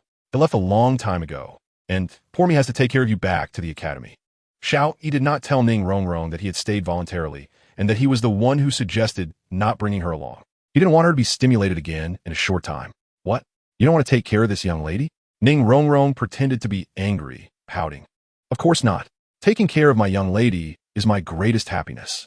Hearing Xiao Yi's words, Ning Rongrong smiled and nodded in satisfaction, the corners of her mouth slightly lifting revealing her inner sweetness.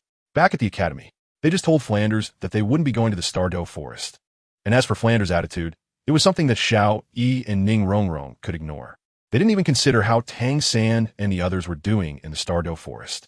That night, Xiao Yi sat alone on a steep slope, looking into the distance, lost in thought. What are you thinking about? A voice from behind startled Xiao Yi slightly, and he smiled, saying, "It's you? Didn't I tell you to go back to sleep?"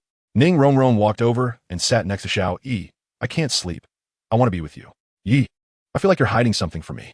Xiao Yi looked at Ning Rongrong, smiling. "What can I say? Is it the intuition of a woman?" Ning Rongrong sighed seriously. "All right, stop joking. If you have any worries, tell me. Don't bear it all alone. Yi, I will always be with you. Forever?" Although it wasn't the first time he had heard Ning Rongrong say such words, he was still deeply moved.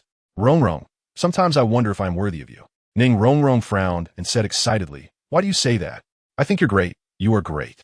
Even if you're not worthy of this young lady, I won't let you go." Holding Ning Rongrong's shoulders and letting her lean against his chest, Xiao Yi said, "Rongrong, don't get excited. No matter what, I will stick by your side. Even if you try to chase me away, I want to go." "You weren't thinking about this at all, were you? Ever since you came back, it's been like this. Is it because of your martial spirit?" Xiao Yi didn't expect Ning Rongrong to be so perceptive. Just a little guess, and she had hit the nail on the head. So he did not deny it. "Yes, my martial spirit is very special. It awakened, but I can't use it. This is a first on the continent. I don't know whether it's good or bad." Ning Rongrong kissed Xiao Yi's cheek, feeling a bit shy as she comforted him. "Why think so much? Anyway, as long as I'm with you, wherever you go, I will go too. Even to hell." Ning Rongrong had lived in a sheltered environment since childhood and didn't know that some things could be scarier than death. Of course, Xiao Yi didn't know either. "Yeah, why think so much? What is a blessing is not a disaster. What is a disaster cannot be avoided. Let it be, and besides, with you by my side, I have the confidence to get through any difficulties." Ning Rongrong nodded and then said seriously, "Yi, why is that ghostly shadow your martial spirit? Why can only I see it? It seems like other people's states don't show anything." Xiao Yi's expression became a bit serious. He had noticed what Ning Rongrong mentioned. "I just don't want to involve Ning Rongrong in this unknown field. I don't know, since only you could discover it. It means you have something special about you. Is it your martial soul? Or what reason? If we need to verify it, there's no rush. I will go to the 7-treasure glazed tile school sooner or later anyway." Ning Rongrong is not silly. She naturally knows what Xiao Yi is going to do at the 7-treasure glazed tile school, but she still shyly said, "What are you going to my house for? Just to be clear, you can go, but I don't welcome you." Xiao Yi smiled, wrapped his arms around Ning Rongrong's soft waist, and teased, "Really don't welcome me? That's troublesome. I originally planned to propose. Since you don't welcome me, then forget it. With my ability, finding a wife is still quite easy. Rongrong, be gentle, it hurts." Ning Rongrong pinched the soft flesh at Xiao Yi's waist and twisted it again, causing Xiao Yi to scream. Hearing Xiao Yi's pleas for mercy, Ning Rongrong huffed in dissatisfaction. "You can go if you want. If you have the guts, go find someone else. I'm not that desperate." "Ouch. What's going on? Is our Rongrong angry?" Ning Rongrong gave him a charming glance, pouted, and sulked with Xiao Yi. Seeing Ning Rongrong silent, Xiao Yi continued, "Hey, our Rongrong is as beautiful as a fairy, smart and capable, with power and influence. How could I not marry you and marry someone else? Even if you drive me away, I want to leave." After hearing Xiao Yi's words, Ning Rongrong's eyes lit up, and she smiled, revealing 2 beautiful dimples, looking very cute. "This is what you said. If you don't marry me, I'll bite you to death." Although it seemed a bit overbearing in Ning Rongrong's ears, it made her heart feel sweet. "Oof, I know. Yi, I can't fall asleep. I want to practice soul power rotation. Will you accompany me?" How could Xiao Yi refuse? The stronger Ning Rongrong becomes, the safer she is. He nodded in agreement. The two have been inseparable these days, almost never apart except for sleeping, and Ning Rongrong's soul power has significantly improved under Xiao Yi's supervision. Chapter 49. Yu Xiaojing. One day, while Ning Rongrong and Xiao Yi were practicing, they saw a middle-aged man leisurely walking into the academy. The man looked to be around 50, with short black hair parted to the side, an ordinary appearance, hands behind his back, but he had a special aura about him. His eyes had a hint of laziness and weariness, looking sickly, occasionally coughing, appearing haggard yet with a spark of vitality. They had never seen him in the academy, so he seemed to be a stranger. At this time, coming to the academy was either for visiting relatives or causing trouble.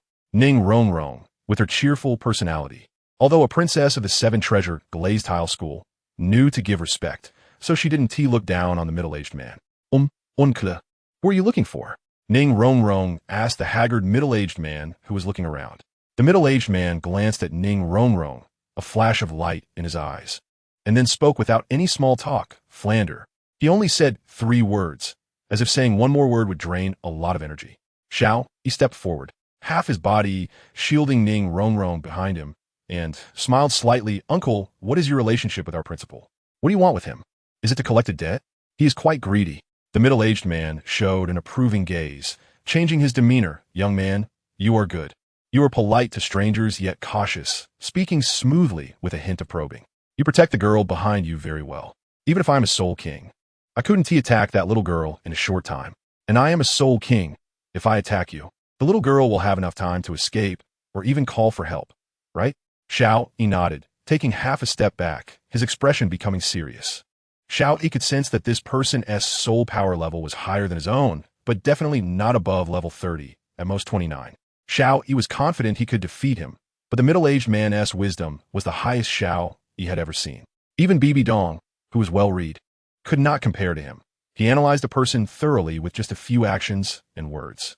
Although his strength was not high, Xiao Yi was cautious of him.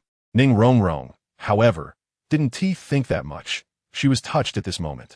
If the middle-aged man hadn't pointed it out, she would never have known that Xiao Yi was silently protecting her. Ning Rong Rong looked at the middle-aged man with gratitude. The middle-aged man smiled kindly. Like an elder doting on a child, there's no need to be so cautious. I am not an enemy. My name is Yu Xiaojiang, and I came to see my old friend and my disciple. But seeing you too, I've decided to come here to be a teacher. Yu Xiaojiang coughed a couple of times and continued, I have a dream, which is to let my disciples stand at the peak of the continent, to show them that those taught by waste are not waste, but strong individuals who can stand tall and look down on others. Although Xiao Yi did not know who they were that Yu Xiaojiang mentioned, he was intrigued when he heard about his disciple. Xiao Yi was sure that his disciple was at Shrek Academy.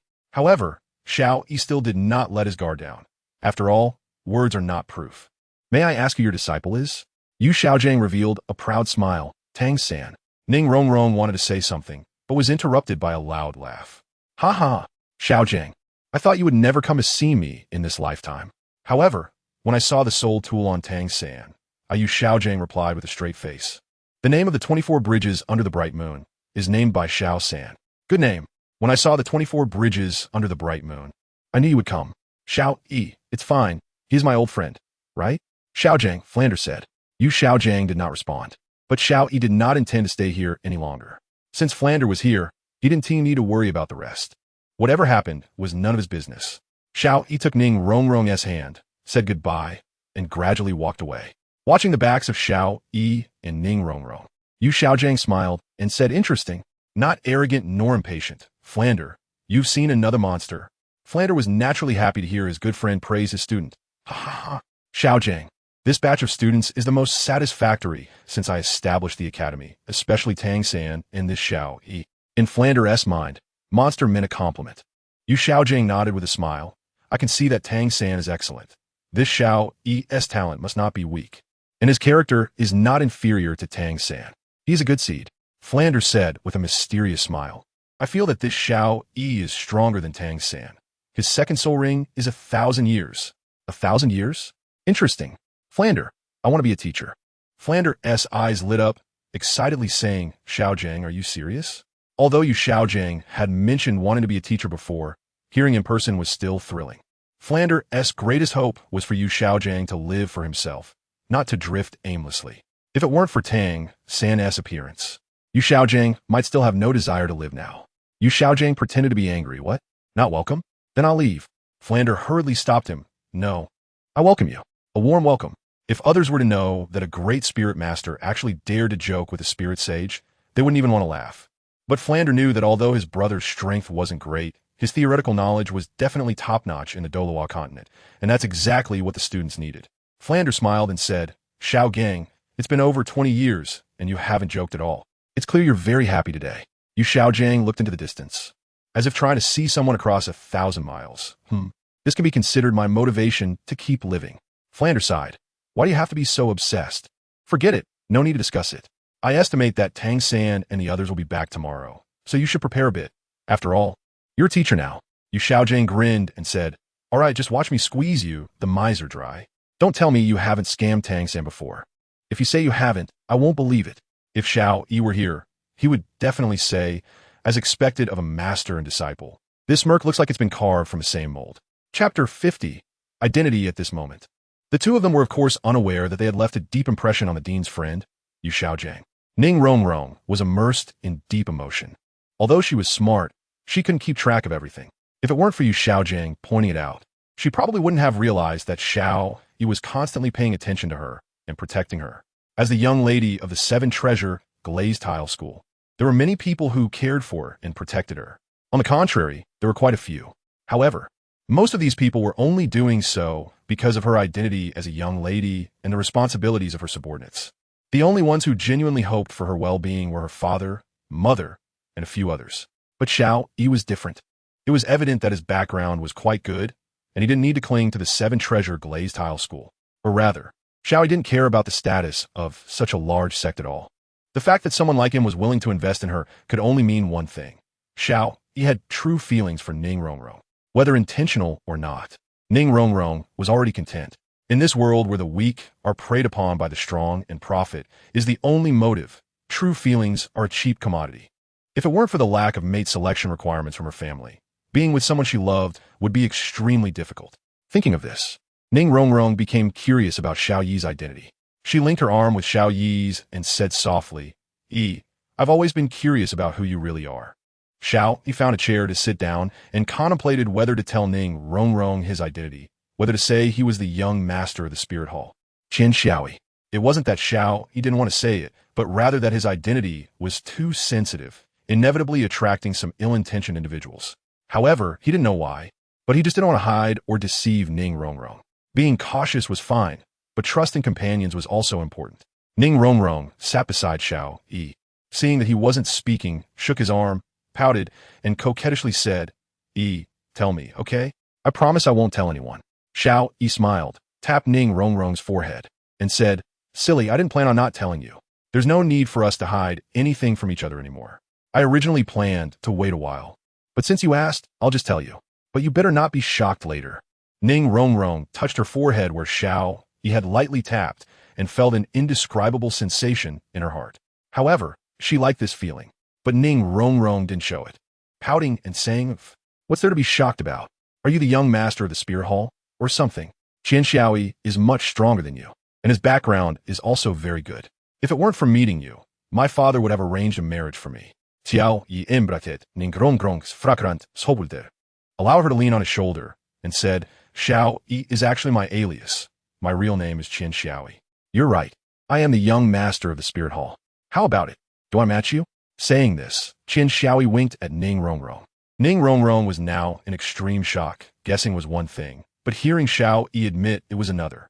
She didn't expect that Xiao Yi was indeed Qin Xiaoyi, a young master of the Spirit Hall who could command the wind and rain, risking his safety to come to Shrek Academy. After all, there were quite a few people secretly watching him. Seeing Ning Rongrong, who was shocked with her slightly parted red lips, looking extremely adorable, Xiao Yi couldn't help but lower his head and kiss her. When Ning Rongrong finally reacted, her small mouth was already blocked, unable to speak, only able to make muffled sounds. Her delicate body instantly stiffened, then seemed to lose strength and softened. After a long time, a silver thread connected their lips as Ning Rongrong's pretty face turned rosy, shyly lowering her head as if trying to bury it. Seeing this, Xiao Yi couldn't help but laugh heartily. Xiao Yi, you're still laughing? So annoying. Ning Rongrong, feeling embarrassed, raised her delicate fist and lightly hit Xiao Yi. Xiao Yi didn't dodge, letting Ning Rongrong act spoiled. To be honest, he liked this feeling and enjoyed being with Ning Rongrong. Every night, Xiao Yi felt that time passed particularly slowly because Ning Rongrong wasn't by his side. The anticipation for tomorrow made his sleep quality poor recently, but as a spirit master, this didn't matter much. After a while, Xiao Yi said, by the way, Rongrong, you said your father wants to arrange a marriage for you? Ning Rongrong nodded, slightly jealous as she said, our young master, Qin Xiaoyi, is so impressive. Who in the entire continent doesn't know him? My father, as an elder of the Spirit Hall, certainly knows that Lord Qin Xiaoyi is a genius. Ning Rongrong emphasized the title Lord Qian Xiaoyi, making Xiao Yi feel a bit awkward. Ning Rongrong continued, Qian Xiaoyi is a genius and not an auxiliary type. I've heard that he's a good person too, completely meeting my father's standards for a son-in-law. Moreover, Qian Xiaoyi and I are only less than 3 years apart in age. There's a saying that a woman 3 years older than a man is like holding a golden brick, so age is not a problem. He also comes from a prominent family, so my father mentioned the engagement to the Pope, but the Pope said it required Qian Xiaoyi's consent, and then it just fell through. As you can see, our young master has quite the stature. Qian Xiaoyi noticed that Ning Rongrong kept referring to him as young master or Qian Xiaoyi, instead of addressing him directly, which made her somewhat dissatisfied with the concealment regarding Qian Xiaoyi. However, Qian Xiaoyi felt helpless. After all, it was because of her hiding such an important matter. With no other choice, Qian Xiaoyi had to change the subject. But my mom never mentioned this to me. I had no idea. If I had known, I definitely would have gone to propose myself. Ning Rongrong stood up, hands on her hips, and said discontentedly, how is that possible? Are you saying my dad is lying to me? Qian Xiaoyi, you still want to deceive me now. You jerk. Qian Xiaoyi looked at the dissatisfied Ning Rongrong and shook his head with a, Rongrong, I really didn't lie to you. Mom has never mentioned this to me. How could I deceive you? Ning Rongrong thought for a moment. Indeed, Qian Xiaoyi had no reason to lie to her, as it brought him no benefit. So where was the problem? The leader of the Seven Treasure Glazed Tile School couldn't possibly joke about such a thing with his most beloved daughter. So the issue lay with the Pope. Either the Pope had forgotten, but with the memory of a title Douluo, forgetting was impossible. So there was only one reason left. The Pope disagreed and therefore didn't tell Qian Xiaoyi. But what was the reason for the Pope not telling Qian Xiaoyi? A marriage alliance with the Seven Treasure Glazed Tile School would be beneficial for the Spear Hall without any drawbacks. Moreover, Ning Rongrong's mother, who was the wife of Ning Fengji, the leader of the Seven Treasure Glazed Tile School, was also from the Spear Hall. Therefore, the Pope had no reason to refuse this marriage proposal. Yet in reality, it was rejected, even if the Pope was considering Qian Xiaoyi's feelings. He should have spoken up and let Qian Xiaoyi decide for himself. Ning Rongrong couldn't figure it out, so she decided to stop thinking about it. After all, Qian Xiaoyi was hers now, and they were together. As long as Qian Xiaoyi didn't let her down, that was enough. Ning Rongrong sat sideways on Qian Xiaoyi's lap, wrapping her arms around his neck. Qian Xiaoyi also naturally embraced Ning Rongrong's delicate waist. They had become accustomed to this intimate gesture, no longer feeling the initial shyness. Ning Rongrong's eyes twinkled as she spoke. I want you to compensate me. Qian Xiaoyi was taken aback and asked, compensate you? Why? Ning Rongrong poked it, lightly tapping Qian Xiaoyi a few times, and said in a delicate voice, I don't care. Anyway, I want you to compensate me. Qian Xiaoyi really liked it when Ning Rongrong acted cute towards him. He smiled and affectionately stroked Ning Rongrong's pink shoulder-length hair. All right, I'll make it up to you. As for how to make it up, you decide. Upon hearing this, Ning Rongrong immediately beamed with joy and didn't bother to say thank you. Of course, there was no need for thanks between the two of them. I've already thought it through. I want you to accompany me shopping. Chapter 51 together. I've already thought it through. I want you to accompany me shopping. Shopping? Yeah, just say whether you'll accompany me or not. Ning Rongrong, fake net anger. Qian Xiaoyi looked at Ning Rongrong, who was pretending to be angry, smiled, and said, of course I'll accompany you. What else did you think? During my spare time from training, as long as you want, I can accompany you shopping anytime. Really? Of course. You said it, so you have to keep your word. If you go back on it, this young lady will. Qian Xiaoyi found it somewhat funny and said, so what? Ning Rongrong snorted. I'll just bite you to death. Ha, good. However, when Ning Rongrong heard the word but, she had a bad feeling in her heart. Ning Rongrong asked, but what? Qian Xiaoyi took advantage of Ning Rongrong's inattention and kissed her cheek, but he reminded her to work hard on her training. You've been slacking off these past few days. You need to make up for it. Ning Rongrong blushed and lowered her head. Even though she was already used to being with Qian Xiaoyi, she still felt embarrassed by his sudden attack. Got it. Time to train again. Qian Xiaoyi noticed the lingering sadness in Ning Rongrong's tone and also knew that Ning Rongrong was too playful. He put down Ning Rongrong, who was sitting on his lap, stood up, and tapped her forehead, saying, hey, it's just cultivation, right? Look at how upset you are. Among us, you're the laziest. Try to learn the rotation of soul power as soon as possible. Also, that person who just arrived seems to want to be a teacher. I feel like he should be a good one. Ning Rongrong thought for a moment, nodded, and replied, you're right. Although Yu Xiaojiang's strength isn't great, he must be good at teaching. Otherwise, he wouldn't qualify to be Tang San's teacher. Sigh. It seems like the good days are coming to an end. Qian Xiaoi also knew about Ning Rongrong's reluctance and shook her head with a bitter smile. This girl, Qian Xiaoi said, how could it end? There will be a holiday sooner or later, and I will accompany you wherever you want to go. Ning Rongrong wiped away the gloom on her face and smiled brightly. Great, great. Let's go. First, let's go shopping. I just skipped one class, and there are so many things I haven't tried yet. Qian Xiaoi's eyelids twitched slightly. What do you mean just once? This girl, does she want to skip class a few more times? It seems that they will have to wait for Tang San and the others to come back before they can go for a walk together. At the market, a pair of boys and girls were wandering around. They looked quite young, around 11 or 12 years old. The girl had a delicate face, dressed in a pink dress that complemented her shoulder-length pink hair, exuding an ethereal feeling. She looked like a well-educated, noble girl, with a sweet smile on her face. It seemed as if she could dispel the gloom in others' hearts. The boy appeared to be younger, wearing a white robe, with an ordinary appearance and average demeanor, making him inconspicuous in the crowd. What was enviable was that such an ordinary child was being held by the girl, chatting and laughing together, looking like a pair of celestial lovers. These two were none other than Qian Xiaoi and Ning Rongrong, who had left the academy. Due to Qian Xiaoi's special identity, he had to wear a mask to conceal his aura. Although it was unlikely that anyone would attack him, being cautious was always a good idea. If anything were to happen, Qian Xiaoi certainly didn't want anything to happen to Ning Rongrong. Watching the lively Ning Rongrong, Qian Xiaoi's thoughts drifted back to when he first met her. At that time, they both had the same goal of seeking knowledge and experiencing the world. They merely exchanged a few glances and didn't think of it as anything romantic. Although Ning Rongrong was great at that time, Qian Xiaoi only had eyes for his sister, Qian Renxue. Over time, Ning Rongrong gradually made her way into his heart. Back then, Qian Xiaoi didn't even know what his feelings for Qian Renxue were. Looking at Ning Rongrong, who was glancing around excitedly, Qian Xiaoi felt quite satisfied. No matter what, they were together now. I want to eat that. Ning Rongrong raised her hand, pointing at a small stall. The stall was selling some desserts, and a long line had formed in front of it, indicating its popularity. If they waited for their turn, it would probably take a considerable amount of time. However, as a little witch, how could she possibly wait in line? Ning Rongrong excitedly pulled the awkward Qian Xiaoi to the front of the stall, directly pushing aside a middle-aged man who was about to make a purchase. Hey, little girl, how can you cut in line? Exactly. Can't you see we're all waiting? Kids these days are so domineering. Seeing the angry expressions of the crowd and hearing their complaints, Qian Xiaoi quietly said, Rongrong, isn't this a bit wrong? Ning Rongrong pouted, Humph, this young lady doesn't care. Do you want me to wait here for a whole day? Qian Xiaoi didn't dare to refute this little witch and could only give an apologetic smile to those in line. Since she was a child, everyone was in no mood to argue with a little kid, so they just muttered a few words and let it go. The items bought from the stall were packaged in paper boxes, and Ning Rongrong was holding the box and walking to the side. Rongrong, you haven't paid yet. Qian Xiaoi said weakly.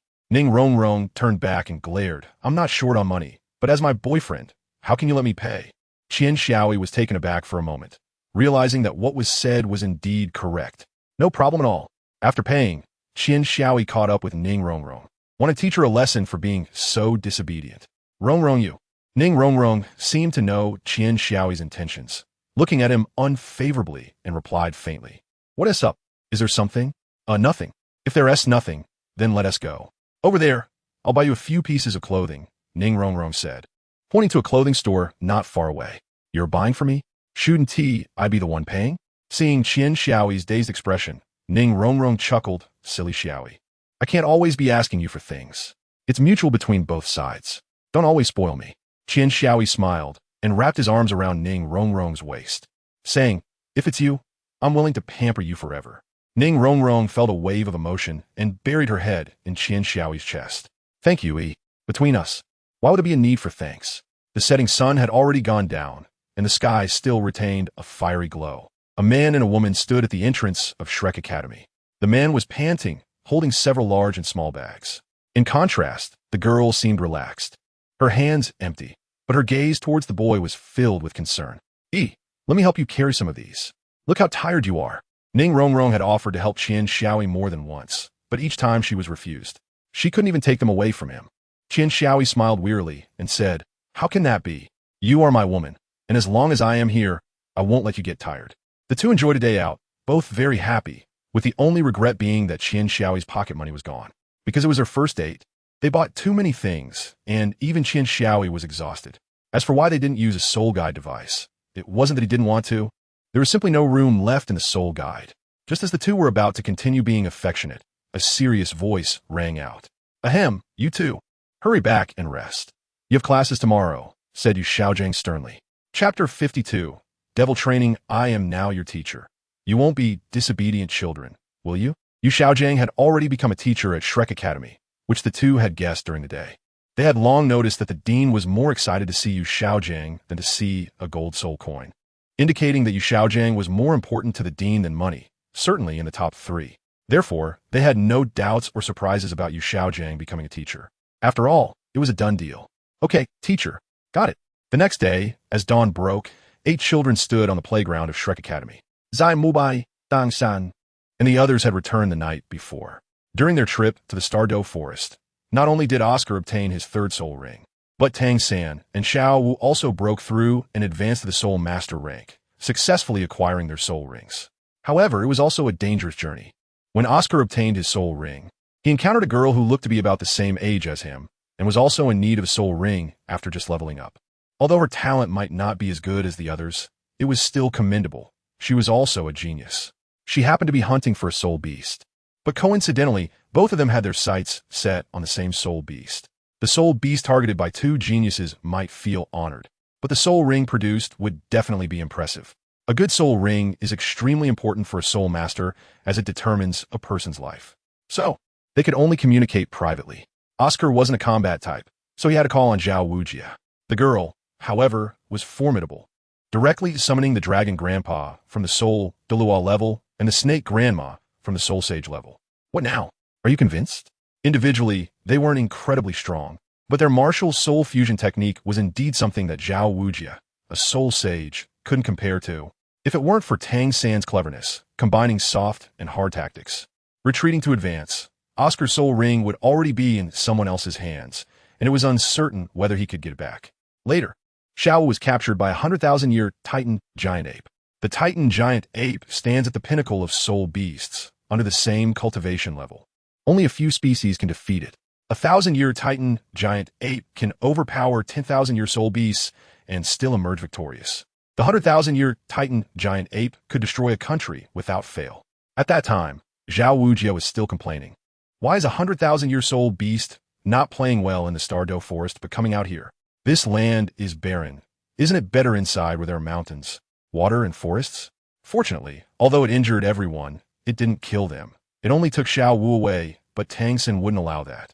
Dragging his injured body, he shouted that he had to find Xiao Wu, leaving a group of people behind to go alone, only to encounter the spider demon blocking his path. By then, Tang San was already a soul master, just 1 soul ring short. Level 29 and level 30 is a watershed moment. Tang San used all his means and finally defeated the spider demon.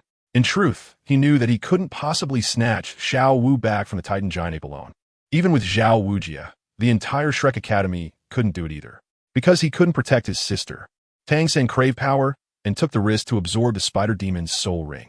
It wasn't that the spider demon wasn't suitable for Tang San's blue silvergrass, but it was too suitable, causing the blue silvergrass to be unable to bear its overwhelming power. By the time Zhao Wujia and the others caught up to Tang San, he was already in the process of absorbing the spider demon's soul ring. Just when Zhao Wujia was about to take a break, he suddenly realized that the spider demon had already exceeded the soul ring absorption limit for a soul master. And he was shocked, but helpless. Fortunately, Tang San managed to endure.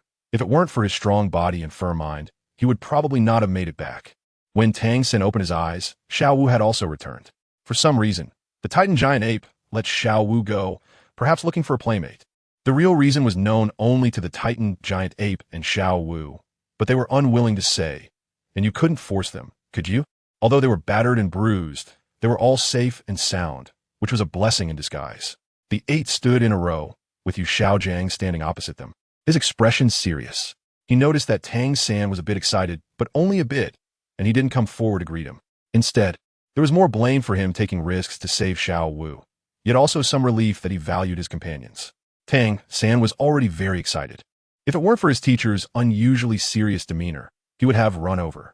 Next to Yu Xiaojing was Dean Flander, who still looked like a scheming businessman. Zhao Wuji didn't come. He was too tired. Anyway, the academy didn't lack teachers, so he took a little break. But the students were different. Flander proudly glanced at Yu Xiaojiang and then faced the students, loudly saying, "This person beside me is named Yu Xiaojiang. He is my childhood friend. From now on, he will be your teacher. I'm not lying to you. His soul power is only level 29, weak, very weak.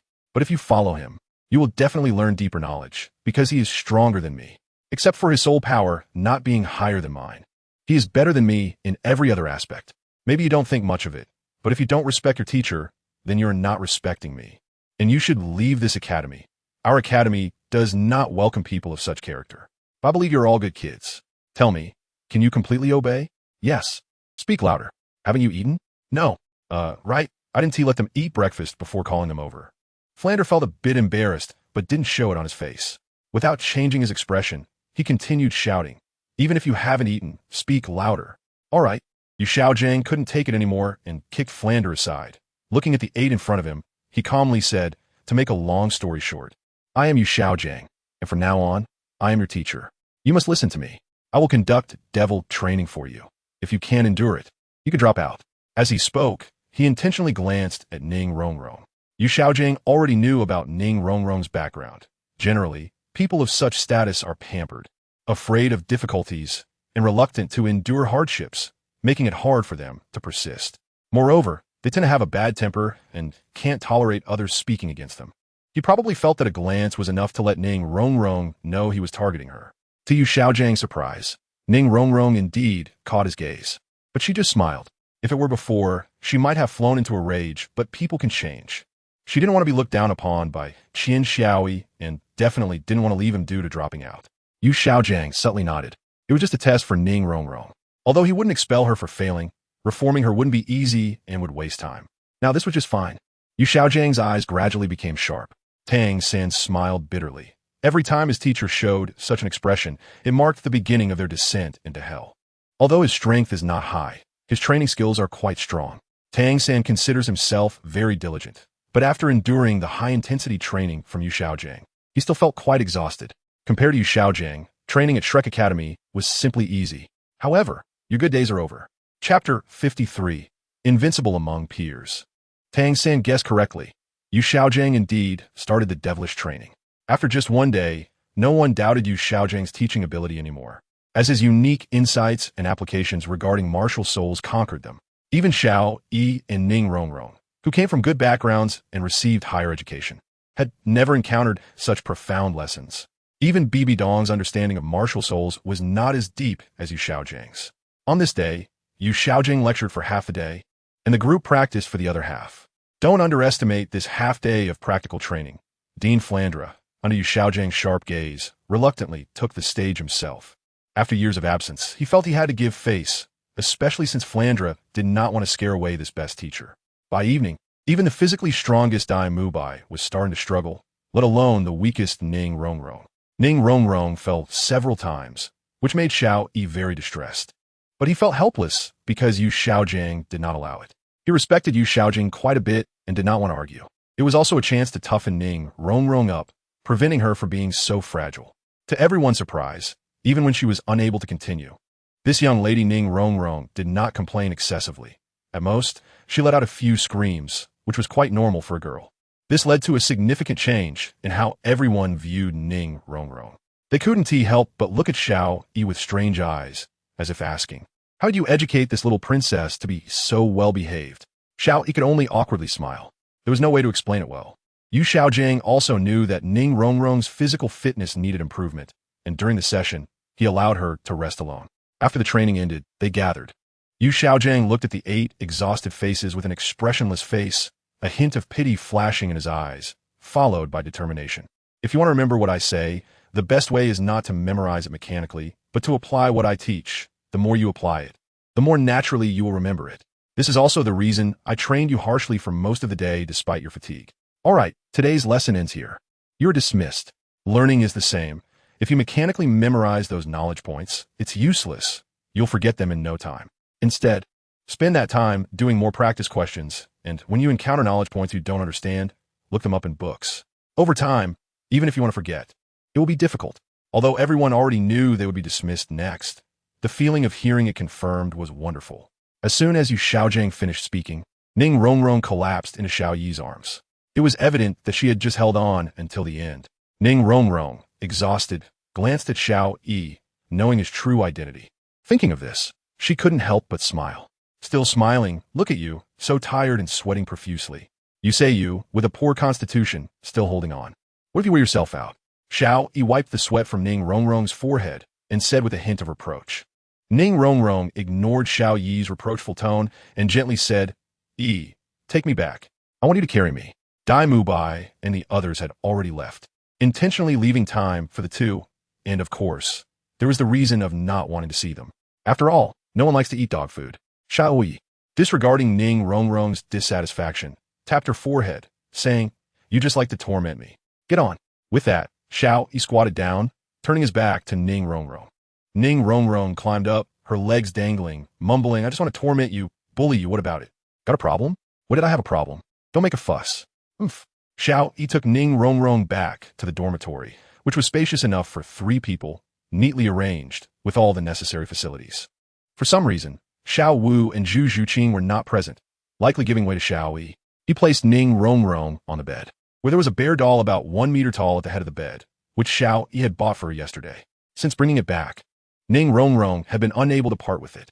Xiao Yi handed the bear doll to Ning Rongrong, brushed her long hair, and transferred the remaining soul power in his body to her, hoping she would have sweet dreams.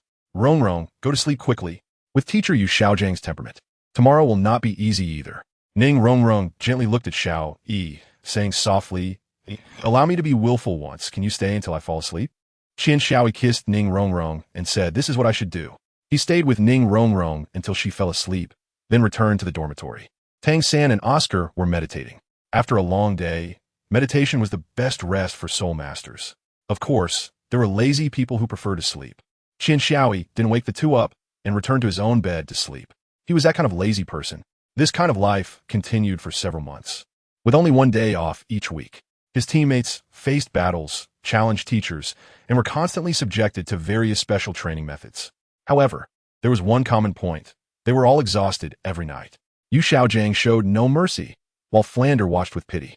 If nothing unexpected happened, these people would all have a bright future ahead of them. But regardless, Yu Xiaojiang's training plan remained unchanged, as if he was determined to push them to their limits. Until one day, 3 months later, Xiao Yi invited Ning Rongrong to dinner, and then went to the playground to wait for class. Zai Mubai, Dang Shan, and the others arrived one after another. Finally, Yu Xiaojiang also walked over slowly. Unlike before, Flander, who often arrived late, surprisingly came on time today. Everyone knew there was a special task today. Otherwise, Dean Flander would usually arrive in the afternoon.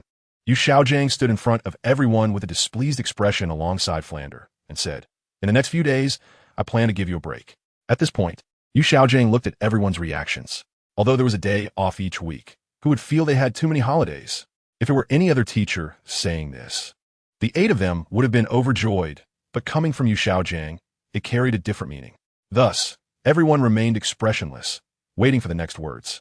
Yu Xiaojiang continued, I know you've been very tired these past few months, so I plan to let you rest for a few days. Now, Flander, you can take over.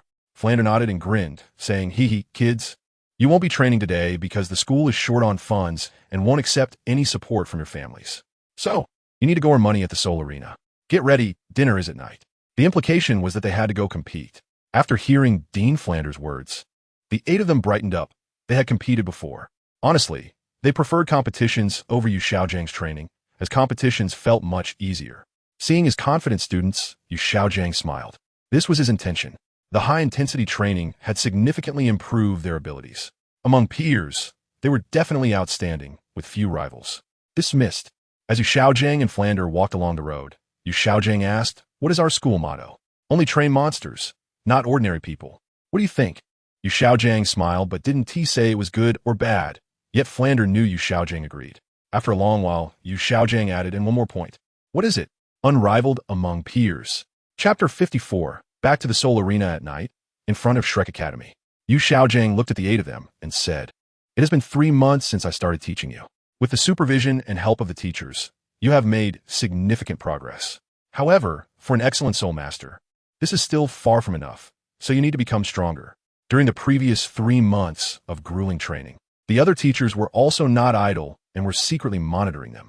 Due to Ma Hongjuan's laziness, everyone had to run an extra 10 kilometers. One person's mistake led to the punishment of all, and even the physically weak Ning Rongrong and the youngest Xiao Yi were not spared, fully demonstrating the spirit of teamwork. For this reason, Xiao Yi felt quite wrong for a long time. Yu Xiaojiang continued, actually, this is not to let you relax, but to enter the second phase of training. However, for the first phase, it will be a bit easier. The location for the second phase of training will be the Great Soul Arena. There is no time limit for the second phase of training until you obtain the Silver Soul Badge. As long as one person has not completed it, the training for this phase will not end. Additionally, for convenience, I have found a hotel near the Soul Arena for you. Of course, you will pay for it yourselves. As long as you have the ability, the money you earn at the Soul Arena will be enough for your expenses. Although most of these students were not short on money, there is a difference between family money and personal money. Moreover, no one complains about having too much money. It can be said that this second phase of practice is quite easy. At least, they don't have to fight against Soul Emperors. However, you must remember that obtaining the Silver Soul Badge is not only in one-on-one battles, but also in team battles, because the competition is for 7 people, and we have 8. Just as Yu Xiaojing mentioned this, he found it difficult to decide who to eliminate. At this moment, Xiao Yi suddenly said, "Teacher, I'll withdraw from the 7-person team. Anyway, the points are shared, and I can just compete in a few other matches, right?" Yu Xiaojing thought for a moment and nodded, saying, "Points are shared? That's fine. Then choose a teammate to participate in the 2-person duel." That said, everyone knew who would be dueling with Xiao Yi. After 3 months of seeing the two together, the remaining singles felt quite uncomfortable. The same old saying, no Silver Soul Badge, no graduation. Harsh requirements always lead to dissatisfaction. Oscar complained, "Teacher, I'm a support-type Soul Master. Do I have to get the Silver Soul Badge too?" The Master replied indifferently, or, "You can choose to train as before until others obtain the Silver Soul Badge." Teacher, I suddenly realized that your decision to have us go to the Soul Arena to compete to improve practical experience is so wise.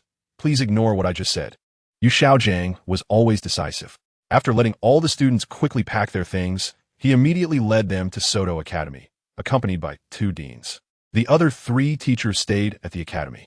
The students stayed in Soto City, and all expenses for food and lodging were self-covered. So the academy naturally had no financial pressure. The 3 stayed nearby to supervise the students. The soul battles at the Great Soul Arena were held at night. The group arrived in Soto City and first chose an ordinary hotel near the Great Soul Arena to stay in. Although the hotel was ordinary, it was expensive due to its proximity to the arena, making it difficult for ordinary people to afford.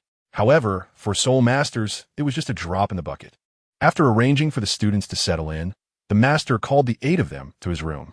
Now you can form your own teams. The competitions at the Soul Arena will start with 1-on-1 and 2-on-2 matches. The team battle will be last. By staggering the times, you can earn more ticket revenue. You must compete in 2 matches every day. Of course, a 1T stop you from doing 3, but don't exhaust your soul power. The audience loves excitement. So the 7-person team battles are the most popular, but correspondingly, the tickets are much more expensive. Those who want to save money or come late without a seat have to settle for watching 1-on-1 and 2-on-2 matches. As soon as the Master finished speaking, Oscar immediately showed a pitiful expression and looked at Dai Mubai, saying, "Big brother Dai, why don't we team up? What do you think? Although I've just reached level 30, my support ability is pretty good. We can dominate the Soul Lords together." Oscar actually had other options, but looking at these people, Zhu Zhuqing and Ning Rongrong had disdainful looks, and Xiao Yi seemed to be saying, "If you choose Ning Rongrong, I'll kill you." And then there was Ma Hongjuan's foolish appearance. It was better to stick with Dai Mubai. But unexpectedly, Dai Mubai said, "I refuse." Refusal. Dear readers, although this book is a fan fiction, it is still quite different from the original work. Is it interesting to follow the original storyline? Therefore, I suggest you read this book without thinking about the original work. This is a completely new story. If you don't like it, please refrain from criticizing. Chapter 55. Team Formation. Dai Mubai originally intended to participate in the 2-on-2 soul duel with Zhu Zhuqing, but as he glanced at her, he inadvertently caught sight of Oscar's pitiful appearance and, without a hint of sympathy, said directly, "I refuse." Such a brief statement, such a free expression, such a domineering response. Okay, forgive me, I can't continue writing. I'm so pitiful. Is it so difficult for me to join a 2-on-2 match? Everyone tacitly ignored the downcast Oscar. And in the end, Ma Hongjun stood up very loyally. Bro, why don't we team up? Oscar looked at the honest, chubby guy. Although he was helpless, he had no choice but to agree. Even though this guy looked like a fool, he could still be relied upon during crucial moments. In fact, Ma Hongjun was secretly happy. He wanted to compete more, and seeing Oscar's situation, he knew he was also unwanted, just like Oscar. The two unfortunate brothers had to team up themselves. Actually, he should also thank Oscar. If it weren't for Oscar, the one getting the cold shoulder would have been him. Ma Hongjun, because he had also wanted to find someone else to team up with. In the Seoul Duel Arena, points are divided into two types: individual points and team points. One-on-one matches count towards personal scores, while the rest count towards team scores. Oscar was a support Soul Master and couldn't earn individual points, so he had to participate in team matches as much as possible. As for Ma Hongjun, he just wanted to show off, to gain fame both during and after his life. Thus, the shady combination of Ma Hongjun and Oscar was born. Tang San and Xiao Wu formed a team very harmoniously, and naturally, Xiao couldn't let go of Ning Rongrong, who also didn't want to team up with anyone else. So the two ended up together. The only ones left were Dai Mubai and Zhu Zhuqing. Dai Mubai looked at his friends who had all found partners and couldn't help but glance at Zhu Zhuqing, whose expression looked unusually strange. He knew that, with Zhu Zhuqing's temperament, she wouldn't give up on the 2-on-2 match, but if it came to choosing partners, she would have no choice but to pick him since he was the only one left. Either choose him or not participate at all. Zhu Zhuqing had initially wanted to find Ning Rongrong, but seeing Ning Rongrong and Xiao Yi together, she gave up on that thought. Zhu Zhuqing didn't dislike Dai Mubai. She just found it hard to forgive him for what he had done, and although Dai Mubai had been much more restrained lately, who knew if he would act up again that day? Yu Xiaojiang frowned nearby. To be honest, he was not particularly satisfied with two combinations: the Oscar and Ma Hongjun duo and the Dai Mubai and Zhu Zhuqing duo. This was due to their differing levels. In the case of participating in a 2-on-2 match, if one Soul Master reached a higher level, they would need to participate in a higher level duel. Dai Mubai and Oscar had already broken through level 30, while Zhu Zhuqing and Ma Hongjun were still at level 20. If they teamed up for the 2-on-2 Soul Duel, they would have to participate at the 30-level tier. Generally speaking, when Soul Masters participate in the Great Soul Duel Arena, unless they are overly confident or have a significant advantage in their martial spirit, they would only participate at a high level when they are at their own tier or above half of it. For example, for the 20-level tier, those participating are generally Soul Masters above level 25, and the same goes for the 30-level tier. In short, the winning rate for these two combinations would not be very high.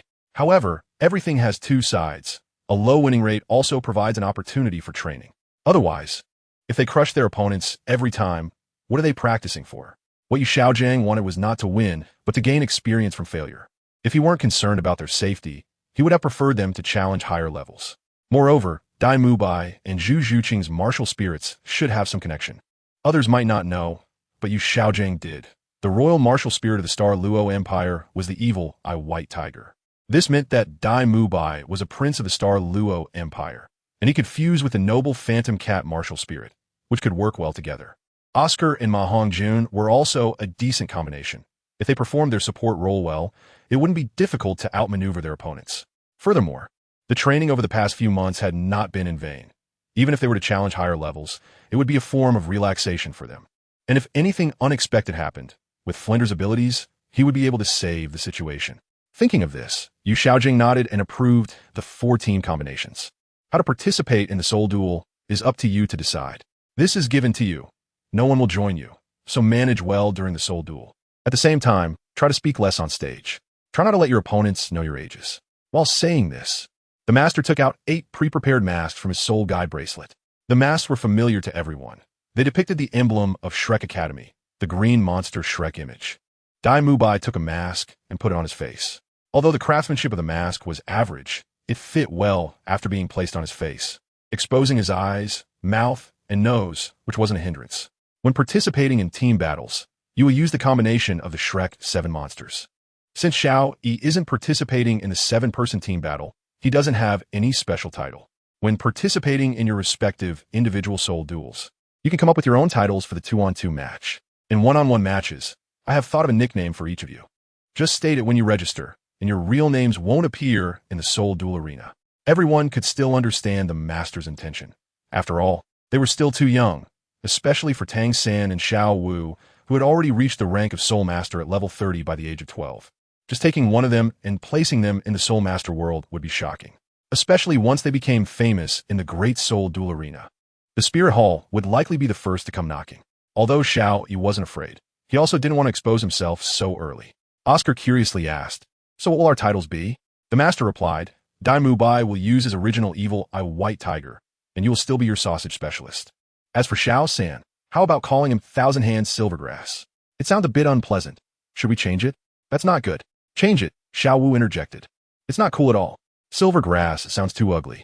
The master looked at Tang San, and seeing that he had not expressed any opinion, a smile involuntarily appeared on his face. He had always been very satisfied with this disciple. "Then you all tell me, what should it be called?" Dai Mu Bai said. Although Xiao San usually looks honest, when he gets serious, his killing intent is heavier than any of ours. "I think we might as well call him Thousand Hands Azura." Azura means the devil of slaughter. It can also have a certain deterrent effect on the opponent.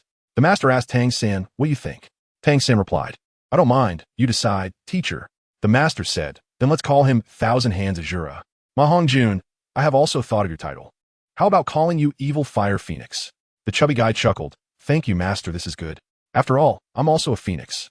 Nearby, Oscar mumbled, "Yeah, Phoenix. But I think calling it the Brothel Phoenix sounds better."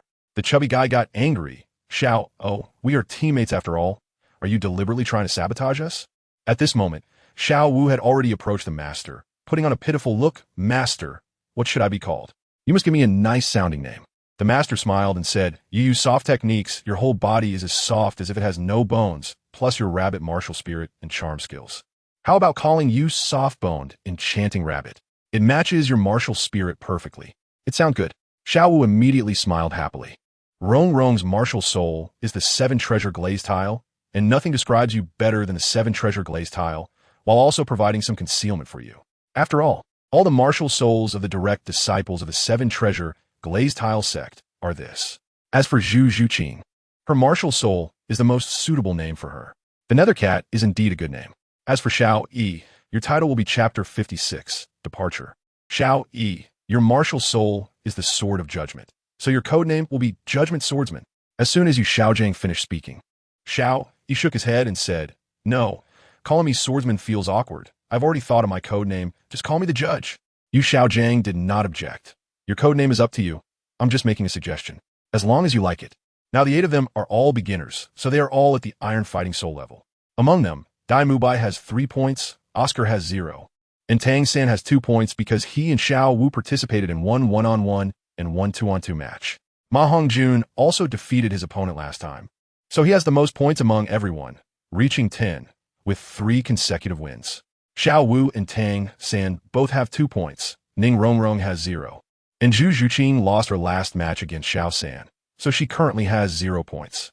Xiao Yi won 2 matches last time, so he has 2 points.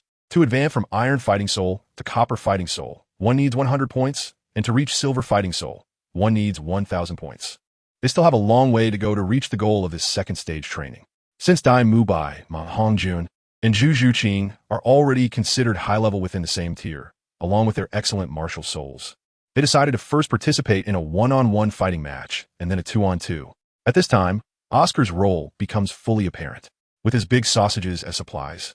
Everyone's soul power and physical strength can be effectively replenished, giving them a greater advantage than ordinary soul masters participating in the fighting matches.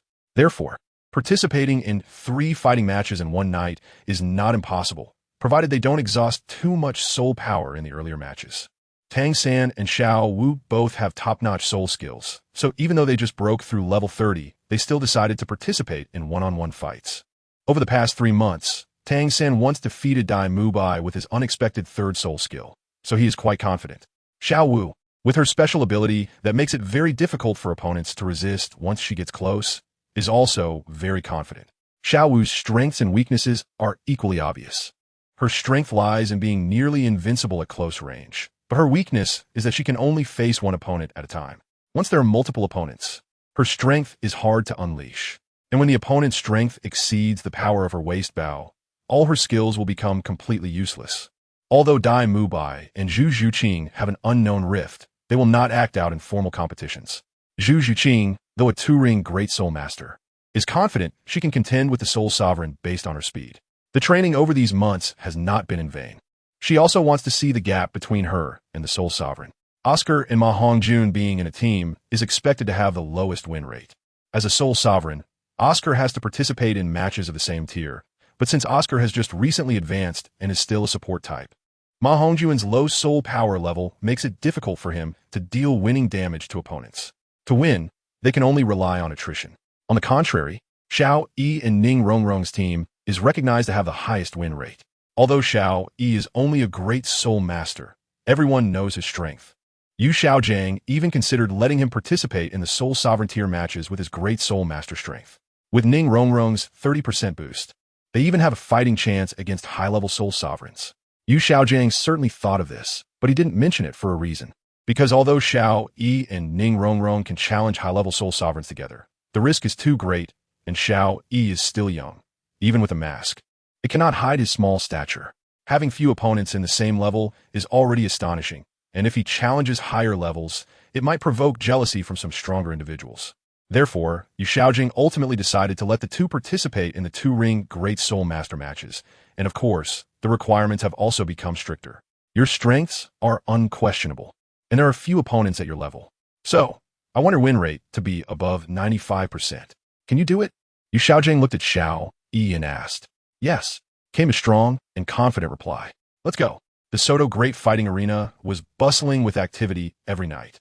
The throngs of people began to gather from all directions. As the most traditional and beloved entertainment among the populace, it welcomes numerous spectators daily. The wealthy can enjoy the ultimate experience here, and even ordinary citizens, despite having little money, can also watch the Soul Master matches. The Great Fighting Arena offers special tickets for commoners at very low prices, so as long as the populace can meet their basic needs, they are willing to come here to watch Soul Master competitions. After all, just being able to see Soul Masters is enough to satisfy the vanity of most commoners. Of course, because they have low-priced tickets, what they can see are only some ordinary fighting matches. The truly exciting battles are definitely not cheap. Soto City never lacks wealthy individuals willing to spend lavishly, coupled with the betting spots organized by the Great Fighting Arena. These fights are also a place for the wealthy and nobles to secretly compete with each other. At this moment, the time for the regular matches at the Great Fighting Arena is approaching. In a little while, the one-on-one and two-on-two outer matches will begin. Once these two matches are over, the most exciting team battles will take place. At this time, a 10-person team attracted the attention of the crowd preparing to enter the Great Fighting Arena. Among these 10 people, 8 of them were wearing the same masks. The green masks looked somewhat comical, while their clothing varied. Some were splendid, while others were plain. This group is indeed the students from Shrek Academy, along with 2 deans and Yu Xiaojiang. This time they have come to the 13th sub-arena. According to the original plan, everyone registered one after another using their Iron Fighting Soul badges. Under the Master's guidance, the 5 who will participate in both one-on-one and two-on-two matches explained their situation when registering in both areas. The staff arranged their fighting matches to ensure that the two would not overlap. At the same time, everyone also changed the names on their Iron Fighting Soul badges, hiding their real names and using the titles they had prepared during the day. Just changing the title cost each of them 10 gold soul coins. However, since there was no need to register again, the only expense was this much. As long as they win one match, they can earn back their expenses. Chapter 57. The match begins. Xiao Yi, do you want to register the team together? Ma Hongjun asked. Due to Ning Rongrong's capriciousness, she and Oscar did not go to the fighting arena with the others last time. Therefore, Xiao Yi and Ma Hongjun's teams had not registered yet and had to go together to handle the procedures. Otherwise, they wouldn't be able to participate in the matches. Wait, let me ask. Xiao Yi turned back and asked, Rongrong, do you want to join us? Ma Hongjun twitched the corner of his eye, and Tang Sen almost tripped. Even Xiaojiang's expression became a bit awkward. Everyone had a common thought in their hearts. How low is your status at home? This is a strict wife. What else can I say? Oh, the dignity of man. Xiao Yi didn't think there was anything wrong, while Ning Rongrong's pretty face turned slightly red. She grabbed Xiao Yi's hand and said, let's go. The 4 of them arrived at the registration room, which was quite large, with a platform in the center where a girl who looked to be in her 20s was lazily leaning against a chair. This was the place to register for the Soul Arena. Xiao Yi, what are you looking at? Ning Rongrong noticed Xiao Yi's eyes fixed on the girl and felt a mix of emotions, none of which were pleasant. Xiao Yi scratched his head awkwardly, feeling like he had caught someone cheating. Oomph. Ning Rongrong snorted, put on her mask, and went to the registration area. Hello. Are you here to register for the Seoul Arena? The girl on the platform noticed someone approaching and asked, Miss, we want to register a 2-on-2 team called 7 Treasure Glazed Tile. Ning Rongrong pointed to Xiao Yi and stated both their soul power levels and code names. This was a rule of the Seoul Arena. Participating Soul Masters must declare their soul power to ensure they match their opponent's levels. If you didn't specify that you were a great Soul Master and ended up facing a Soul Master at a higher level, you'd have something to cry about. The girl showed a sweet smile and said, Okay, please wait. Soon, she handed 2 badges to Ning Rongrong, saying, Take good care of these medals. Every match has a score record, and when you reach the standard for advancement, we will notify you. Ning Rongrong didn't continue talking to her and looked towards Oscar and Ma Hongjun. It's your turn. Hurry up. They're still waiting outside. Oscar and Ma Hongjun also registered their team, but their names sounded like a joke. Grilled sausage. The grilled part came from Ma Hongjun, after all. He was the evil fire phoenix, and the sausage came from Oscar. The simple and straightforward name reflected their martial spirits.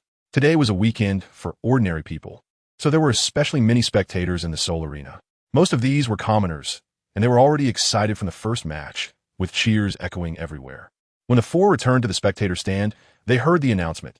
Next, let's welcome the opponents of the 3-5 team, the Cat-Mouse team, who have achieved 4 consecutive victories in 2-on-2 battles.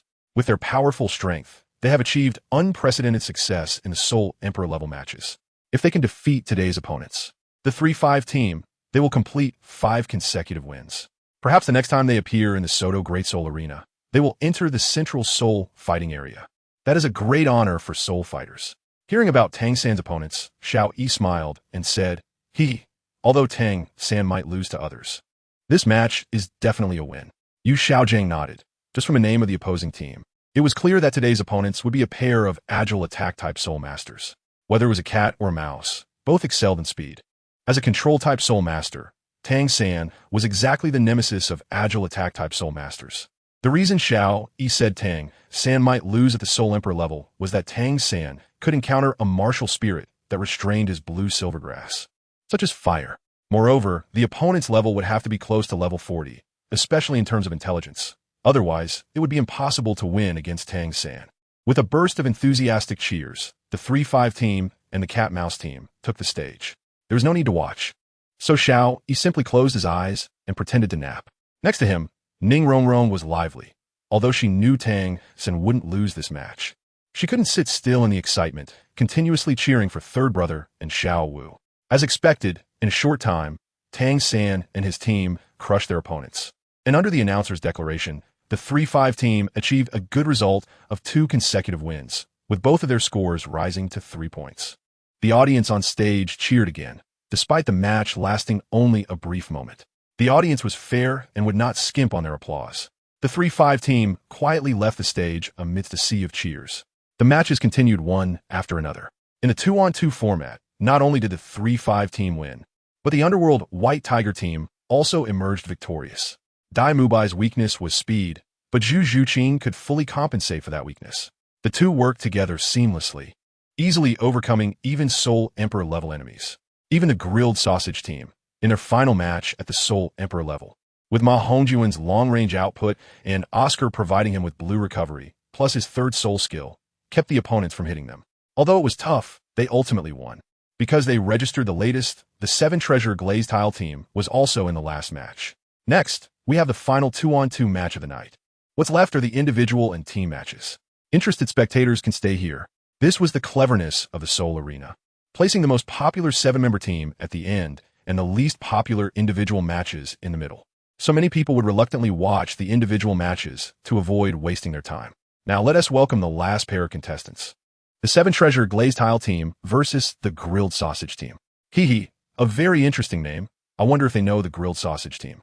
Please have both teams take the stage. Below, Yu Xiaojing and the others looked at Oscar and Ma Hongjun with strange expressions and odd looks. When the announcement mentioned the Grilled Sausage team, he wondered who came up with such a name. When Oscar and Ma Hongjun took the stage, Yu Xiaojing pushed himself into a dark corner, muttering, "I don't know them." At that moment, Yu Xiaojing thought, no fool in the world could come up with such a name. But he underestimated the Grilled Sausage team, which perfectly broke the mold. Yu Xiaojing's lifelong calculations failed against this Grilled Sausage team. Returning to the competition scene, Xiao Yi and Ning Rongrong wearing masks and the special outfits Yu Xiaojiang prepared to avoid exposing their figures, took the stage. Their opponents were two middle-aged men who came on strong right away. The reason seemed to be that they had achieved 3 consecutive victories in the Soul Arena. One of the uncles was particularly enthusiastic, coming up to Xiao Yi. Although there was a mask between them, his contempt was still visible. Hello? Let me introduce myself. I am Zhang Yin, the arrogant Zhang. Level 29 Great Soul Master. Meeting our grilled sausage team is your misfortune. The audience below unconsciously rolled their eyes. You're an uncle with nearly level 30 soul power fighting against other great soul masters. Isn't it normal to win? And you're so arrogant? Xiao Yi ignored him and looked at the other enemy soul master. As expected, the other wasn't a nice guy either.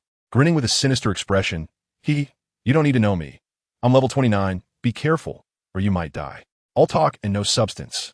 Xiao Yi mumbled quietly. The match began. Chapter 58. Strong enemies. The match started. As soon as the host's voice fell, the grilled sausage team revealed their martial spirits and soul rings. Zhang Yan's martial spirit was a fire horse, which looked quite beautiful. The auxiliary spirit is skewered lamb. Both of their soul rings are 1 white and 1 yellow, which means 1 10-year soul ring and 100-year soul ring. The first soul ring is very important for soul masters, and it seems they're around 40 years old. It's unlikely they will ever advance to Soul King in their lifetime, but with some effort, they might reach Soul Sect. Oomph. They act like they're so impressive, but they're just trash. How arrogant. It's quite amusing.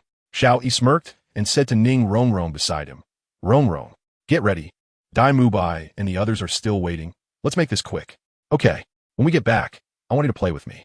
The auxiliary opposite started to get unhappy, and with a flash of his first soul ring, interrupted Xiao Yi and Ning Rongrong's conversation. Oomph. Are you scared of me? That's why you're babbling? Looking at your figures, you must be a little brat. Yin Gugo.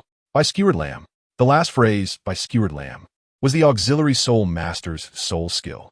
As the soul skill was completed, 2 skewered lambs appeared in his hands, but they were raw. What good is that auxiliary? Don't worry, isn't there someone next to you who can use fire? Zhang Yin used his own fire to start grilling the skewered lambs, and in just a few seconds, they were cooked. Each of them took one, enduring the hot bite as they ate. Instantly, their momentum surged, reaching the level of Soul Zune, which shows that their 3 consecutive victories were not without reason. This spirit is quite peculiar. It's grilled and eaten on the spot. Although a few seconds is short, it's enough to give the opponent a significant advantage. However, Xiao Yi did not act. These two gave him a bit of a foolish feeling, very similar to Oscar and Ma Hongjun. They're just too weak and too arrogant. Put more spice on the skewered lamb. Another soul skill from his second soul ring. Still grilled and eaten on the spot, but wow, so spicy. With 2 howls, their bodies turned red, and their eyes became somewhat bloodthirsty. Rage? On the sidelines. Yu Xiaojiang exclaimed. The Rage soul skill has always been one of the most coveted skills for auxiliary systems. It can significantly enhance all attributes except intelligence, and can numb the nerves to reduce pain.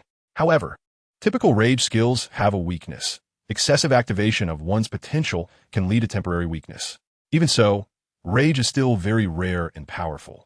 Yu Xiaojiang couldn't believe such a good skill was in a passerby. After the 2 entered Rage, their soul power level approached mid-level Soul Zune. No wonder they achieved 3 consecutive victories. If they were smarter, 6 consecutive victories would be possible. To deal with Rage, one just needs to stall for time. Xiao Yi naturally could win without fighting, but did he know this method? He did, but he wouldn't use it. The auxiliary was already useless after entering Rage. He would jump down himself, which means he would be out. So why was he still eating skewered lamb? Fool. His role was just to waste Zhang Yan's soul power. And what if Zhang Yan reached mid-level Soul Zune? He had fought before, but Xiao Yi's expression also became serious. After all, Zhang Yan had increased his soul power by about 10 levels after going into Rage. Rongrong, Xiao Yi said seriously. Ning Rongrong smilet playfully. Hehe. Do you want me to assist you? Beg me. Anyway, he is a bit foolish and will only focus on attacking you. Saying this, she winked at Xiao Yi again. Ning Rongrong was right. Zhang Yan was indeed foolish. How could he not focus on the auxiliary system and instead target the assault system? Moreover, after such a long time at the start, he was still showing off, seemingly very fond of his flames. Bro, time flies quickly. Cherish the time of Rage. Wow. It seemed he knew it was time to perform. Zhang Yin charged over, but bro, aren't you a horse? What's with the wow? The 7 treasures glazed tile school. First, strength. Second, speed. Although Ning Rongrong was mischievous, she still knew how to distinguish the occasion. If she continued to be willful and they failed, it would be embarrassing. Two beams of light shot toward Xiao Yi, and he immediately felt his strength increase significantly. The sword of judgment appeared in his hand, ready to face the fierce Zhang Yan. Zhang Yan's first soul ring shone brightly as he lifted his right leg and swung hard, sending a crescent-shaped soul power fireblade flying at high speed. Xiao Yi raised the sword of judgment and crossed it over his chest. Clang! The sound of steel clashing echoed throughout the battle arena. Xiao Yi staggered back several steps. His arm was temporarily unable to exert strength due to the shock. He raised his head to look at the arrogantly laughing Zhang Yan, his expression serious. He initially thought he could resolve this quickly, but it seemed he would have to put in some effort. Before going on stage, Yu Xiaojing had told him that no matter what kind of enemy he encountered, he should not use soul skills. At that time, when Yu Xiaojing heard Flender mention that Xiao Yi was trying to think about an experiment with the 3 applications of soul power, he was quite surprised. Soul masters have been bound by the inherent notion that the main output of a soul master is soul skills. In simple terms, soul skills are just special applications of soul power. In a time lacking innovation, even the forward-thinking Yu Xiaojing could not have imagined this. The 3 applications created by Xiao Yi undoubtedly represent a historic change on the continent. The 3 applications suit different attribute soul masters, allowing the strong to become stronger and the weak to become stronger. Except for being difficult to learn, they can also train the purity of soul power. It can be said to be beneficial without harm. Defeating opponents without using soul skills is a task assigned by the teacher. Although there is no punishment for failure, it inevitably leaves a bad impression in the minds of others. Moreover, Xiao Yi also wanted to test his strength without using soul skills. The most progressive place is the battlefield. The task assigned by Yu Xiaojing to Xiao Yi is to practice the flow of soul power during the match. It not only hides his identity, but also serves as training. Even though the current opponent is very strong, Yu Xiaojing has no intention of withdrawing the order. Another fire blade came at him, and Xiao Yi awkwardly dodged, beads of sweat already forming on his forehead. Ning Rongrong was also a bit nervous, fearing that something might happen to Xiao Yi. She knew that Yu Xiaojing had assigned tasks for Xiao Yi without using soul skills. Defeating this opponent would require not only stalling for time, but also a hard fight. Kid, do you look down on me? You don't even show your soul rings. Do you think I will let you win? Zhang Yin said coldly when he saw Xiao Yi dodge his attack. Xiao Yi shook his arm and said, I've almost recovered. Fool, I can barely defend against your attack. I just don't know if you can handle my attack. Zhang Yin laughed twice and said, Do you really think I'm stupid? You have an auxiliary from the 7 Treasures Glazed Tile School. I won't take your attack head on. Still saying you're not stupid? Anyone who knows about the 7 Treasures Glazed Tile School would first deal with the auxiliary, not target the assault type. If you weren't stupid, this world wouldn't be beautiful. What if I don't use soul skills, don't use an auxiliary, and attack during your rage? Rongrong, you go down. I want to test my limits. But trust me. All right. Ning Rongrong wanted to say something else, but still stepped down from the competition stage. Zhang Yin smiled, kid. I appreciate you. If you break through my defense, I will admit defeat. But if you can't break it, I will automatically admit defeat. Okay, straightforward. But you made a mistake. How can an assault-type soul master not have defensive skills? My second soul skill, Wild Horse Divides Main, increases defense by 30%. Let us see what you do. Xiao Yi took a deep breath. I want to try. Chapter 59 One Sword. Xiao Yi smiled and said, No turning back. Don't cry if you lose. Zhang Yin was taken aback for a moment, then laughed. Ha! Let's see if I win first. Hurry up. Time is running out. Xiao Yi did not speak again. Although this person was indeed not very clever, most people like him had one advantage. They kept their word. They lacked the scheming mindset to calculate against others, and they didn't have such thoughts. If you have a friend who is a bit silly, cherish them. Because aside from family, only they won't plot against you and genuinely treat you as a friend. Xiao Yi closed his eyes, channeling all his soul power into the judgment sword, then began to flow it. First slowly, then gradually speeding up, and finally compressing it, causing the judgment sword to emit a faint glow. Zhang Yin looked at the unusual judgment sword, his expression becoming increasingly serious. Even he, no matter how foolish, sensed a faint danger, and the chill he felt made his body tingle. This was still before Xiao Yi had fully brewed his power. Below, Yu Xiaojing nodded slightly, his eyes filled with satisfaction. Not bad, though not yet skilled.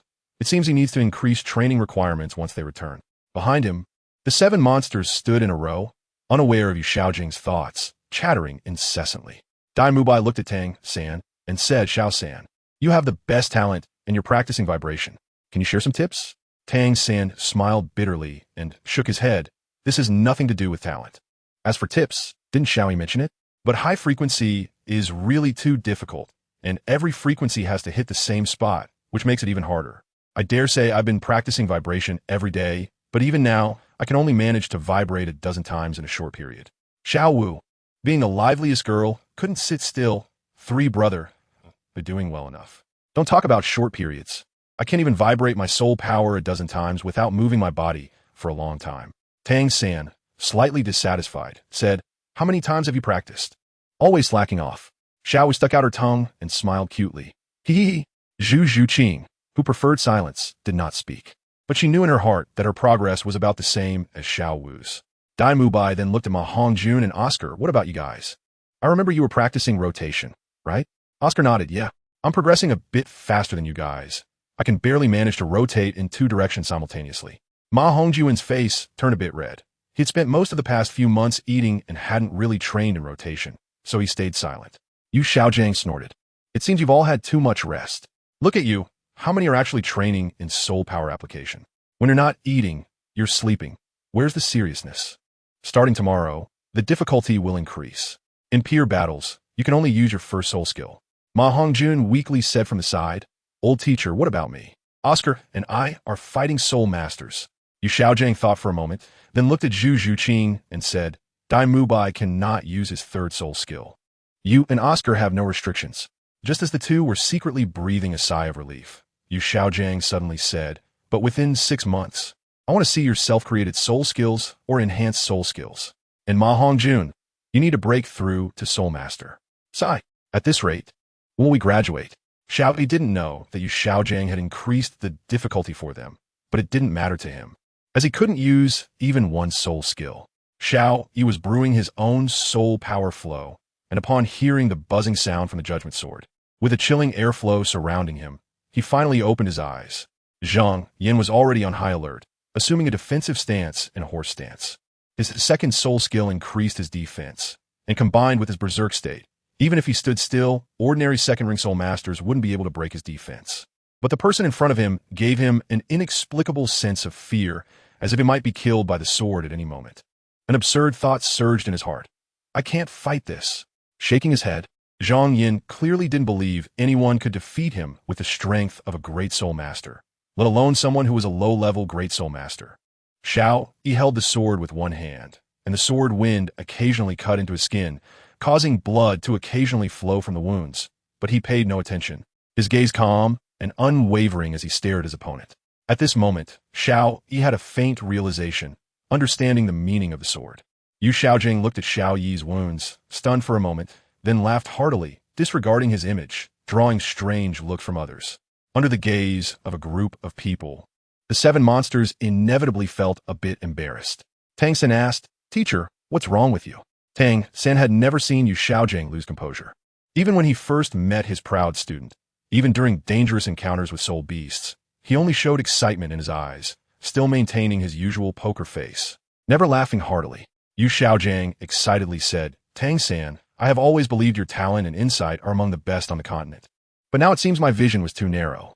Just in one academy, there is one who could be your lifelong rival. No, he is even stronger than you. If you don't have major conflicts, this continent will belong to you too. The others wisely remained silent. Tang San frowned. He had never thought of himself as the best. He knew there were always greater heights beyond, and he wasn't foolish enough not to realize who Yu Xiaojiang was referring to. What puzzled him was what had led Yu Xiaojiang to discover Xiaoyi's exceptional talent. Teacher, you're talking about Xiaoyi, right? But why say it like this? Yu Xiaojiang wasn't impatient and explained carefully, look, there are faint traces of sword wind around Xiaoyi. His wounds are caused by that sword wind. And that sword wind is the sword intent. Sword intent? I've felt it from Grandpa Jian before, but it always flashed by in an instant. Yu Xiaojiang nodded, yes. It's indeed sword intent. On this continent, there is a master swordsman known as the Sword Duo, recognized as the strongest swordsman on the entire continent. Even he hasn't fully comprehended sword intent. Ma Hongjun said, dumbfounded. So, Xiao, he has comprehended it? Dai Mubai patted his head. Of course he has. Otherwise, the teacher wouldn't say so. The others remained silent, waiting for Yu Xiaojiang's answer. Dai Mubai was partly right. Xiao, he couldn't be said to have fully comprehended it. But he had gained some insight, and he couldn't control it well, otherwise he wouldn't have gotten hurt. But this was already quite good, laying a solid foundation for him. If Sword Douluo personally taught him, the effect would be even better. Ning Rongrong stood by without saying anything, and it was unclear what she was thinking. With a swoosh, Xiao Yi dashed out like a sword unsheathed, and at the same time, cold sweat broke out on Zhang Yan's forehead. At this moment, he realized how terrifying this opponent was and how foolish he had been to take his strike head-on. There was no sound of collision. The Judgment Sword struck Zhang Yan's soul power defense, as if cutting through tofu. Just as it was about to reach him, Zhang Yan quickly shouted, "Stop! I admit defeat." What a joke. If I don't admit defeat with that sword's ability, wouldn't I be chopped to pieces? Yu Xiaojing nodded. To be honest, after Zhang Yan went berserk, he didn't think that Xiao Yi, who didn't use soul skills, would win. He regarded it as a training exercise, but didn't expect to be surprised. Not only did Xiao Yi win the match, but he also comprehended the sword intent. Although the 2-on-2 eventually turned into a 1-on-1, none of the audience were dissatisfied. This duel wasn't breathtaking, but it was still very exciting.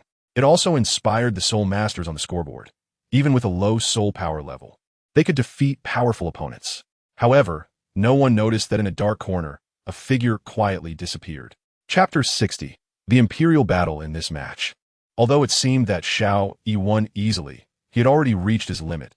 His mental energy was completely drained, his soul power was nearly depleted, and he had numerous injuries. Zhang Yan got up from the ground, and at this moment his berserk state had faded. Without anger or embarrassment, he weakly said, "Kid, impressive, much stronger than me." Although he wore a mask, his build still allowed for a rough estimation of his age, so calling him kid was not inappropriate. Zhang Yan wasn't too foolish to that extent. "You're not bad either, much stronger than an average Great Soul Master.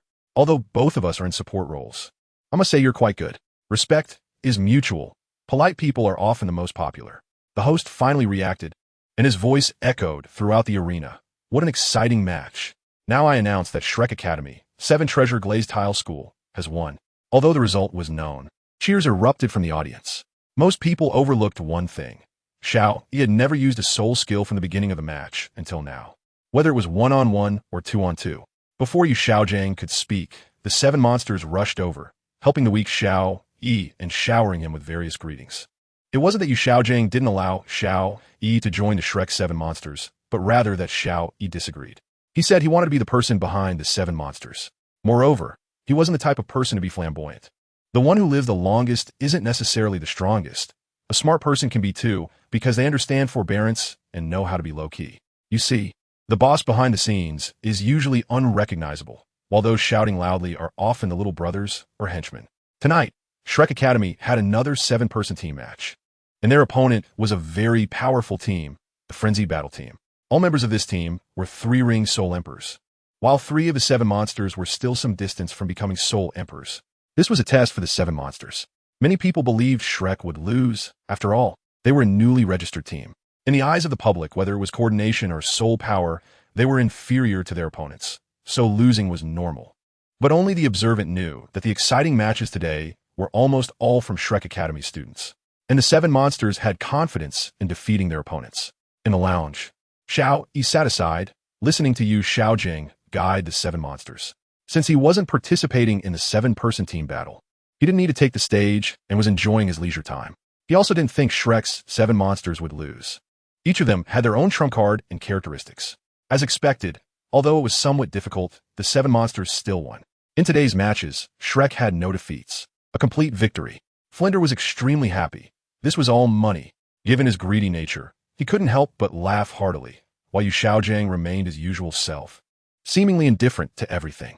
Flinder also asked Yu Xiaojing, "Why aren't you happy?" Yu Xiaojing's response was, "Isn't victory normal? What is there to be happy about?" In fact, he was just being stubborn. He was simply not used to expressing himself. Recently, everyone in Shrek had been competing in the arena every day, which was also part of the student's curriculum. Ever since Xiao Yi defeated Zhang Yan, he hadn't encountered an opponent as strong as Zhang Yan. Every match was very easy. Meanwhile, the score of the sausage duo was close to 0. They had no choice but to face opponents that were too far apart in strength, and such results were already quite good. This was also due to the points doubling for challenging opponents of a higher rank. Of course, powerful enemies could promote progress.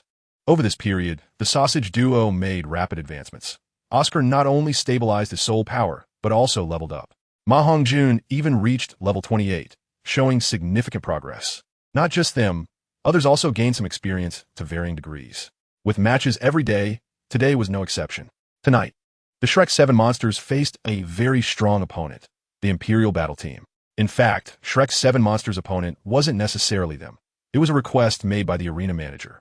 Just 3 days ago, a team of Soul Masters arrived here, all composed of Silver Soul Masters, seemingly hired by several noble families from Soto City. For 2 consecutive days, those noble families placed heavy bets on them, and they undoubtedly achieved victories in the arena, causing significant losses to the Grand Arena. Generally speaking, Soul Masters who reach the Silver Soul Master level have a standard of over level 40, but all members of this team were Soul Emperors. And the arena couldn't break the rules by inviting a team of level 40 Soul Kings to compete against them. However, if this continued, the Grand Arena couldn't bear the ongoing losses. Perhaps because they tasted success, today those nobles increased their bets again. If they continued to lose, the arena might face a dead end. Yu Xiaojiang obtained the opponent's information. Every member of the Imperial Battle Team was above level 35, and the captain was level 39, all with the best soul ring configurations, 2 yellow and 1 blue. Many readers believe that a 1,000-year soul ring is purple, but I have uses for purple later. So let's just treat it as blue for now. Please forgive me. Their martial souls are all high-level martial souls, and the captain, Yu Tianheng, possesses the continent's #1 assault beast martial soul, the Blue Lightning Tyrannosaurus. They easily crushed even the frenzied battle team, which Shrek barely managed to defeat. Although the Shrek 7 monsters also had the best soul ring configurations, and their martial souls weren't bad, 3 of them had only recently entered the Soul Emperor stage. And there were still 3 second-ring Great Soul Masters. Yu Xiaojiang didn't make a decision immediately, but asked everyone, "What do you think?" In fact, he didn't need to ask. The rules of Shrek Academy were to obey. Yu Xiaojiang just wanted to hear their thoughts, whether they were cowardly before the fight. He gave them a choice, but the decision-making power was still in his hands. Xiao Yi surveyed the 7 monsters and noticed that a few looked downcast. He then spoke up. "It's not hard to win." His 4 words attracted everyone's attention. The Imperial Battle Team's consecutive victories would inevitably make them complacent. They were all young, and he didn't believe they would calmly consider strategies. On the battlefield, strength isn't the only factor. There's also this. Saying this, Xiao Yi pointed to his head. "How would we know if we don't try? What if we win? And if we lose, what is the big deal? Are you afraid of losing?" The fighting spirit of the 7 monsters instantly erupted. "Yes. What is there to be afraid of? And they might not lose. Then you all participate. I won't go anyway." In the end, Yu Xiaojiang agreed to participate in the match at the arena, but of course, it wouldn't be without compensation. Whether in points or money, it was substantial. It could be said that as long as Shrek won this match, graduation would be within reach. The main reason Yu Xiaojiang agreed was still for the training of the 7 monsters. A Silver Soul Master team that could make the Grand Arena value them so much. Coupled with the best soul ring configurations, such training would only benefit the Shrek 7 monsters. Yu Xiaojiang let them draft their own tactics, not interfering at all. In his words, "If I do everything, what is the point of training them?" No problem. The battle lasted for quite some time and was thrilling. Tang San and his team first heavily injured the arrogant captain Yu Tianheng, but unfortunately, the enemy support and defense were too strong, resulting in Xiao Wu getting injured. The saying "a grieving soldier is bound to win" came into play, as Xiao Wu's injury ignited the fury of the other 6. Dai Mubai and Zhu Zhuqing showcased their strength for the first time, using the martial soul fusion technique, the Nether White Tiger. Tang San also unleashed his external soul bone, the 8 spider spears, against the healed Yu Tianheng. Tang San's external soul bone was not a secret to the Shrek members. Yu Xiaojiang had allowed him to use it in the competition. The Shrek 7 narrowly won. However, the secret of Tang San's external soul bone could no longer be hidden. Although many people could not distinguish between soul bones and external soul bones, the value of soul bones was enough for someone to kill for them. The reason is that soul bones are even more precious than soul rings. Chapter 61, After the match, in the Royal Fight Team's lounge. Yu Tianheng and his 6 teammates stood in a row facing a young man who looked to be in his 20s. His name was Qin Ming, the teacher of the Royal Fight Team, and he was a 6-ring Soul Emperor, soon to become a Soul Saint. Achieving such a height at this age was rare across the continent. Yu Tianheng and the others showed expressions of shame, as they had lost the match despite having a soul power far superior to their opponents. Qin Ming said nothing, just quietly looked at them. Yu Tianheng could be considered his most proud disciple, and he was not a gentle person. On the contrary, He was very strict when educating his students and would impose heavy punishments at the slightest mistake. However, he did not lose his temper this time. For you, this may be a failure, but it is a good thing, Qin Ming said with a smile, his tone lacking the severity that the royal fight team members were expecting. Yu Qianheng was taken aback and looked at Qin Ming, suddenly understanding something in his heart. Yu Qianheng, tell me, what have you learned? Yu Qianheng replied without hesitation. We should not be careless. Even a rabbit fights with all its strength. We were too complacent. Then tell me what you learned from the victories over the past 2 days. Yu Qianheng hesitated, thought for a long time, and finally said somewhat awkwardly, nothing. Qin Ming smiled slightly. Only through failure can one grow. You have had a smooth journey so far. A path that is too smooth will only cause you to regress. This failure is for your future success. Moreover, you did not lose unjustly. Not unjustly? Qin Ming shook his head. Do you know why I say you did not lose unjustly? It is even natural. Yu Qianheng and the others shook their heads. And Qin Ming continued. Because they are from Shrek Academy, whose motto is to only accept monsters and not ordinary people. Those who graduate from Shrek Academy, if they do not die, will definitely become title Douluo in the future. What? Definitely become title Douluo? This meant something that everyone understood. Title Douluo is the peak combat power on the Douluo continent, a high and mighty existence wherever they go. Qin Ming's evaluation of Shrek Academy was incredibly high, so high that it was hard to believe. Ignoring Yu Qianheng and their astonishment, Qin Ming smiled and pointed to himself. What do you think of my talent? Yu Qianheng thought for a moment and said, even in our family, there are very few soul masters who reach soul saint before 30. It can be said that the teacher's talent is terrifying. My talent is indeed good, but if I do not work hard, it is useless. It is thanks to the training from Shrek Academy that I have today. I believe I will break through to title Douluo before I turn 50. Teacher Yu. Qin Ming nodded. I graduated from Shrek Academy. Otherwise, do you think my teaching methods were taught by whom? Since its establishment for over 20 years, Shrek Academy has graduated only a handful of people, and among them, I am the only one who has not yet reached Soul Saint. Although they are older than me, I dare say my talent is definitely at the bottom. So, you did not lose unjustly. The royal fight team gasped. Qin Ming was their academy's best teacher. The most talented teacher, yet among Shrek graduates, he was only at the bottom. It was easy to imagine the true strength of Shrek. Yu Tianheng, you are my most proud disciple, and your opponents are not just the Tang San who defeated you, but also the low-key Xiao Yi. Why? Haven't you noticed that throughout the match, he hardly used his soul skills, yet dominated his opponents, and his soul power is only at level 25, which he just reached these days. All right, reflect on it. I will go visit a teacher I haven't seen in many years. Shall we? In the Shrek Lounge, while Flinder was praising the 7 monsters, a person walked over slowly. Before he arrived, his voice had already come through. Dean Flinder, Vice Dean Zhao Wujia, how are you? I am your disciple Qin Ming. The one who arrived was indeed Qin Ming, the teacher of the royal fight team. He quickly stepped forward, kneeling on one knee in front of Flinder, his eyes filled with excitement. Flinder smiled and said, I thought you had forgotten about us, you little rascal. Not even saying a word when we meet. Zhao Wujia helped Qin Ming up from the ground, looking him up and down, laughing heartily. Oh, good lad. Soon to be a soul saint. You are getting more and more impressive. It seems that it won't be long before you catch up to us old guys. Ha! Qin Ming respectfully stood with his hands at his sides. No matter when, you two will always be my teachers, and I will always be a disciple of Shrek Academy. I graduated from Shrek Academy. Qin Ming respectfully bowed to Yu Xiaojiang, but was avoided by Yu Xiaojiang. Qin Ming was somewhat surprised. Later, he learned that Yu Xiaojiang was Yu Qianheng's uncle and was of the same generation as Qin Ming, which was why he did not accept his gesture. Teachers, it has been hard for me to return once, so let me treat you all to this meal. Qin Ming naturally knew that with Flinder's character of only accepting monsters, Shrek Academy's finances were definitely not great, but he also had no lack of money, so treating for a meal was very normal. Hearing Qin Ming's words, Flinder's eyes lit up. Oh, how can this be? Although he said this, Flinder's eyes betrayed him. Originally, he did not want to organize a meal, but would be rude to dampen the mood. This time, not having to spend money was certainly a cause for joy. Qin Ming naturally understood Flinder's character and did not mind, sitting at the dining table chatting with Flinder and Zhao Wujia. The students on the side were talking amongst themselves. Xiao Yi, now your points must be the lowest, right? Barely promoted to Silver Fight Soul, Ma Hongjun said mischievously. During this time, everyone had advanced to Silver Fight Soul, which surprised everyone. Tang San had advanced to Gold Fight Soul without losing a single match. Although Xiao Yi also had no defeats, he He had only participated in one-on-one and two-on-two matches, so his points were the least.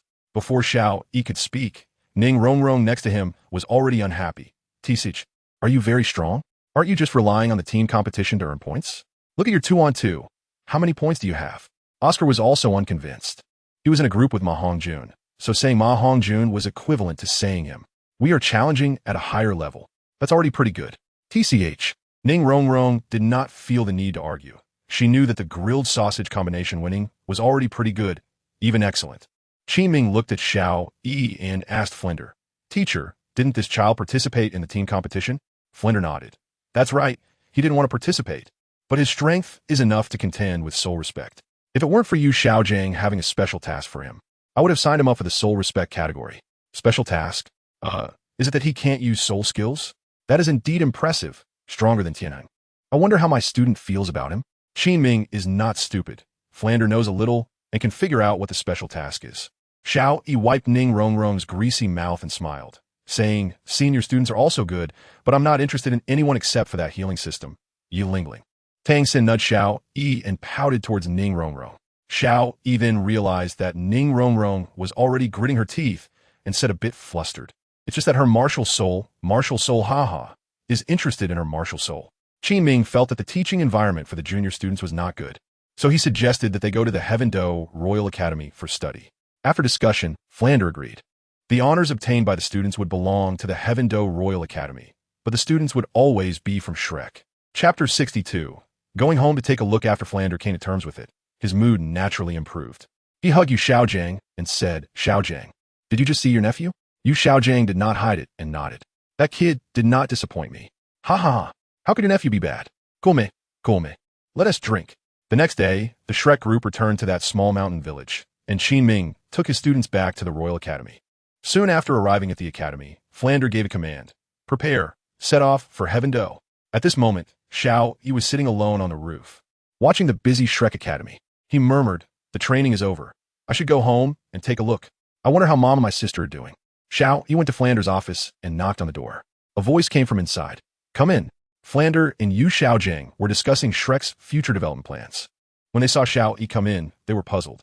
Xiao Yi walked to Flander's desk and said, Dean, teacher, this phase of training has ended, and I want to go home for a visit. Go home. Qian Xiaoyi was adopted by Pope Bibi Dong and later became the holy son of the Spirit Hall due to his exceptional talent. However, he was not fond of such empty fame, so he wore a mask and assumed the name Xiao Yi to come to Shrek Academy. At Shrek Academy, only Ning Rongrong knew his true identity. Over time, it was inevitable for him to miss home. Xiao Yi nodded, and Yu Xiaojiang said, You can go home. But is the journey safe? Is someone coming to pick you up? Yes, my family is worried and has sent many people. Flinder asked, When will you be back? Can you come back during the continental competition? I can. All right, I allow it. Although Yu Xiaojiang was strict, he was not inflexible. As long as there were no safety issues, going home was not inappropriate, especially for a child around 10 years old who had been away from home for so long. It was normal to miss home. Are you leaving? Ning Rongrong asked reluctantly upon hearing that Xiao Yi was going. Xiao Yi gently stroked her smooth long hair and said, Rongrong, wait for me. Dai Mu Bai, who had a straightforward personality, put his arm around Xiao Yi's shoulder and said, Xiao Yi, you must come back for the competition. Even if you don't participate, you should come to see our heroic figures, right? Xiao Yi, be safe. It's fine, I have guards. Well then, brothers, I'm off. Rongrong, make sure to get stronger by the next time we meet. After bidding farewell to Shrek, Xiao Yi set off on his journey alone. Beside him was an ordinary-looking old man named Gue Mei.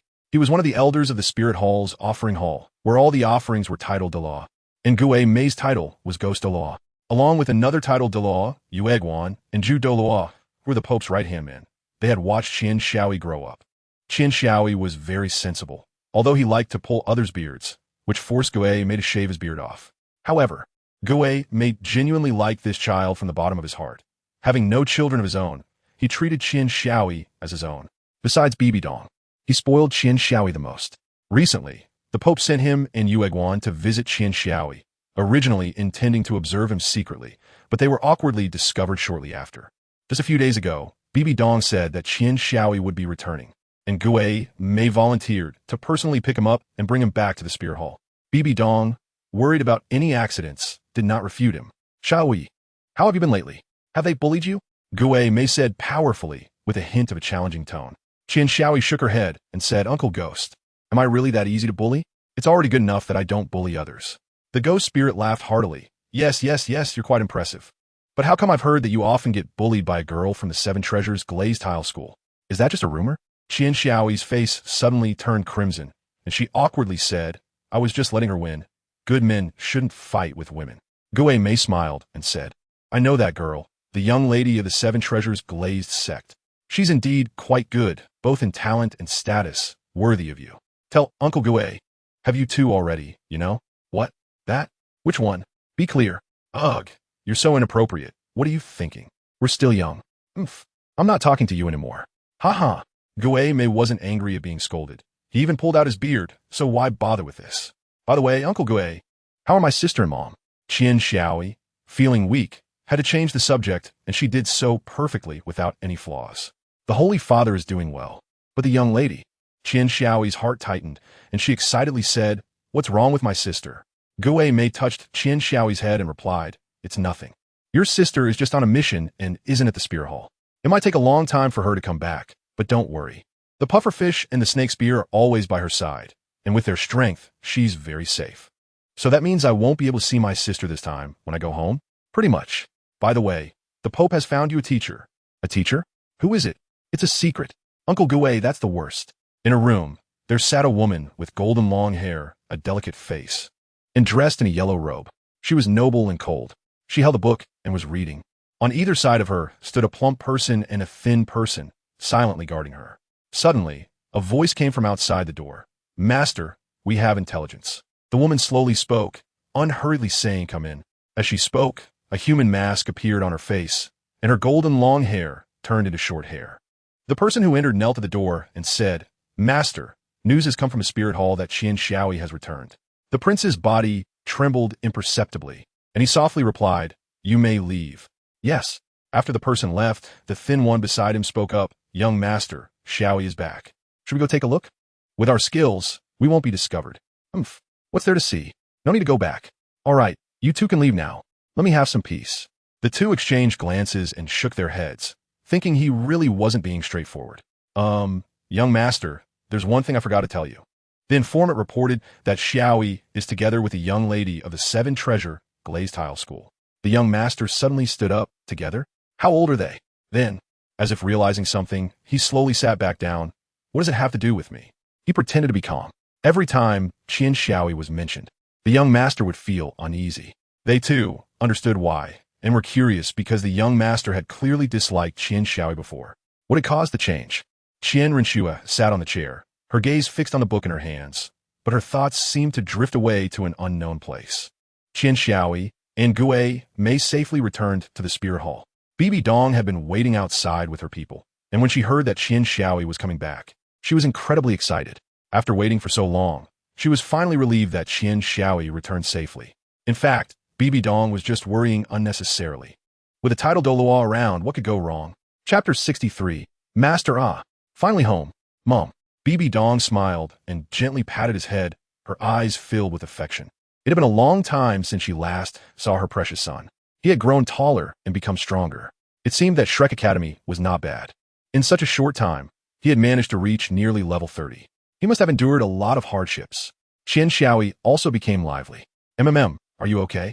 Enduring hardships is the way to become a better person. That's what Mom taught me. Haha, you're right. If you don't work hard, even geniuses can fall.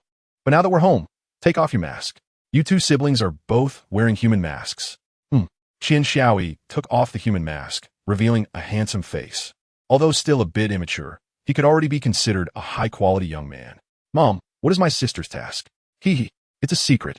All right, don't look so unhappy. Go see Grandpa. He misses you a lot. When you come back, I'll introduce you to a teacher who's perfect for you. Qian Shaoi heard for the second time that there would be a teacher and couldn't help but feel a bit curious. Mom, can you tell me who it is? Bibi Dong blinked her eyes and said, It's a secret. You're the worst, Mom. I'm not talking to you anymore. I'm going to find Grandpa to play. Bibi Dong watched Qian Shaoi's departing figure, not knowing what she was thinking. Grandpa, Shaoi is back. Shaoi is here to see you. The words arrived before the person. Qian Douluo hated being disturbed during his cultivation. He was originally furious, but when he heard it was Qian Xiaoyi, his aged face immediately broke into a knowing smile. Although this grandson was not related to him by blood, he just liked him. When he was young, he was mischievous and loved to pull others' beards. Almost all the offerings in the spirit hall had their beards pulled. Those who hadn't either shaved them off or simply didn't have any. He remembered one day when Qian Xiaoyi climbed onto Qian Douluo's body, grabbed a small handful of beard, and yanked it hard. With a rip, the entire spirit hall fell silent. Everyone had never seen anyone dare to be so audacious, and many felt a chill for the little brat. But Qian Douluo only smiled, showing no signs of blame, even saying, "If you haven't pulled enough, go find someone else. Anyone in the spirit hall is fair game." Since then, a trend emerged in the spirit hall where, regardless of age or gender, no one kept a beard. Although women didn't have beards to begin with. "Grandson, how long have you been back? Why didn't you tell Grandpa? I just got back. Look, I came to see you right away. Is there a reward?" "Oh." Qian Douluo was quite surprised. Qian Xiaoyi rarely asked for rewards like other children. When he did ask, it meant he really needed it, and he wouldn't be stingy. "All right, what do you want?" "Whatever you want, Grandpa will give it to you." "Really?" Qian Xiaoyi exclaimed in delight. "Grandpa, I want my sister." This was a bit awkward for Qian Douluo. He had just agreed, and then went back on his word, as his sister was on an important mission. Qian Xiaoyi also understood that the chances of her sister coming back were slim, so she didn't force it. Anyway, the Continental Youth Soul Master competition would come, right? To ease Qian Douluo's mind, Qian Xiaoyi thought for a moment and then said, "Well, Grandpa, can you give me a soul bone?" Qian Douluo smiled. This was also the reason he liked his grandson. Qian Xiaoyi always considered the feelings of others. Knowing his character, he would definitely force Qian Xiaoyi to make a request that couldn't be too simple. After all, it had to match his status. A piece of soul bone was nothing to Qian Douluo, but to others, it was a rare treasure. Qian Xiaoyi's request matched his status and also gave him a way out. "Qian Douluo, good? Isn't it just a soul bone? You're a strength type, so I'll pick one for you later. And it's one that's 10,000 years old. Since you're my grandson, it has to be the best." Qian Xiaoyi looked at the laughing Qian Douluo and felt a bit embarrassed. Grandpa, I don't want the assault type. Can you give me the support type? Preferably something related to gems." Qian Douluo blinked his eyes and then looked at Qian Xiaoyi with a strange expression. "Xiaoyi, you wouldn't be giving that little girlfriend from the Seven Treasure Glazed Tile School, would you?" You don't need to worry about that. Are you giving it or not?" Yes. Let's go get it now." "Thank you, Grandpa." "Haha. Thank you for what?" After a while, Qian Xiaoyi arrived at the papal hall, where Bibi Dong was waiting for him. Beside Bibi Dong stood an elderly man with an air of ethereal elegance, whose gaze towards Qian Xiaoyi held a hint of something special. Upon seeing Qian Xiaoyi return, Bibi Dong said, "Xiaoyi, come meet your master." As soon as she finished speaking, the old man beside Bibi Dong spoke up. "Your Holiness, I have roamed the continent for many years and have never taken a disciple. It's not that my strength is insufficient, but rather that there hasn't been anyone I could acknowledge. Without my acknowledgement, even someone of noble birth would not be accepted as my disciple. So, it is still too early to say that I am his master." Bibi Dong narrowed her eyes and then looked at Qian Xiaoyi. Qian Xiaoyi felt uncomfortable. Wasn't this old man talking about him? He still wanted your approval. "Whether I acknowledge you as my master is not certain yet." Qian Xiaoyi perfectly illustrated what it means to be inconsistent between words and actions at that moment. "Old sir, how can I gain your approval?" The old man smiled and said, "Fight me. As long as you show me something I appreciate, that's enough." Bai Dong immediately became displeased. And just as she was about to intervene, Qian Xiaoyi said, "Okay, but old sir, your strength must be considerable. I've only been cultivating for a few years. How could I possibly compare to you? So are you." Qian Xiaoyi didn't continue, but everyone knew what he was trying to express. That is, to give me a little leeway. It would be fine if the old man agreed, but if he didn't, he would be laughed at by others, as strong people are very concerned about their reputation. The old man smiled and said, "Smart little fellow, my name is Qinshin, with the title of Sword. I won't make a move. You can strike until I'm satisfied." "How about that? Let me strike, and until you're satisfied?" "Wait a minute. The Sword Douluo? From Rongrong's sect?" Yu Xiaojiang said that the Sword Douluo is the #1 swordsman on the continent. "I really don't know if I can become his disciple. No wonder he is targeting me. Anyone with a discerning eye can see that I have taken away his little princess. Ning Rongrong is like a granddaughter to the Sword Douluo, so it would be strange if you were happy about it. Moreover, there are quite a few heartless men on the continent." Qian Xiaoyi did not dare to be disrespectful. After all, he wanted to leave a good impression. However, no matter what, it couldn't change the fact that he was quite weak. If he wanted to become stronger, he needed a suitable master, and the one BB Dong found for him was not bad. That kid decided to obey respectfully, hoping the old senior would be lenient. Chapter 64, All-Out Power Oomph. Come on, kid. Let me see your strength, and see if you're qualified to be my disciple. As long as you can make my legs move even a bit. You win. BB Dong was somewhat reluctant upon hearing this. To make the sword Douluo move, one would at least need to be a 4-ring soul master. But she couldn't say much. After all, the sword Douluo was not her subordinate, and their relationship was at most a cooperative one. The sword Douluo was indeed arrogant, but he had the capital to be so. Being the continent's #1 swordsman was not just talk. In fact, the sword Douluo was not really arrogant. He was merely dissatisfied with Qian Xiaoyi for taking away Ning Rongrong. In his view, the kid didn't understand what love was. Qian Xiaoyi was just toying with feelings. He had watched Ning Rongrong grow up and knew her personality well. If she were to be abandoned, her life would become dull and would leave a lifelong scar. Interesting. Then, old sir, I'll show my clumsiness. Qian Xiaoyi knew that the person before him was not someone he could defeat, and even injuring him would be quite difficult. Therefore, he had to be fully prepared. In a situation of absolute advantage, it was inevitable to underestimate the opponent. Even the continent's #1 swordsman was no exception. The opportunity for Qian Xiaoyi to win would be when he was underestimating him, catching him off guard with his strongest attack. Buzz. The sword of judgment appeared in his hand, and 2 soul rings, one yellow and one blue, appeared behind him. The sword doll, Chan Xen, was slightly taken aback, then a smile appeared on his lips. Interesting. Perhaps I can really take on a disciple. Soul rings that exceed the best ratio are called overmatched soul rings. The higher the quality of the soul ring, the greater the capacity required from the soul master. The best ratio soul rings are calculated based on the soul master's own requirements for the highest possible age of the soul ring. But this does not represent all soul masters. There are some exceptional cases where individuals with extremely high physical qualities can endure higher age soul rings. This type of soul ring combination is called overmatched soul rings. Historically, overmatched soul rings have appeared, but they are extremely rare. Each one is a once-in-100 years genius. As long as they do not die young, they will stand at the pinnacle of the continent. BB Dong watched from the sidelines. Although she knew Chan Xian had a sense of proportion, she still felt uneasy. She didn't have much opinion on Qian Xiaoyi soul rings. After all, the first one was 800 years old, and the second 1,000 years was quite normal, right? Chan Xian had already developed the intention to take on a disciple. But thinking about that little witch at home being taken away made him feel uncomfortable all over. Not long ago, the little witch even sent a letter asking him to take Qian Xiaoyi as a disciple. He didn't even have that privilege. Just thinking about it made him angry. He had to make this kid suffer a bit. Otherwise, he wouldn't be able to sleep at night. If it weren't for the little witch sending me a letter, even if the Pope begged me, it wouldn't work. Kid, just wait. Qian Xiaoyi had just summoned his martial soul when he felt a chill. Just as he was puzzled, he saw Chan Xian looking at him with a strange expression. Qian Xiaoyi didn't know the specifics, but the general idea was that his good days seemed to be over. Chan Xian nodded, didn't use his martial soul or reveal his soul rings, and just stood there, gesturing to Qian Xiaoyi. Come on, little brat.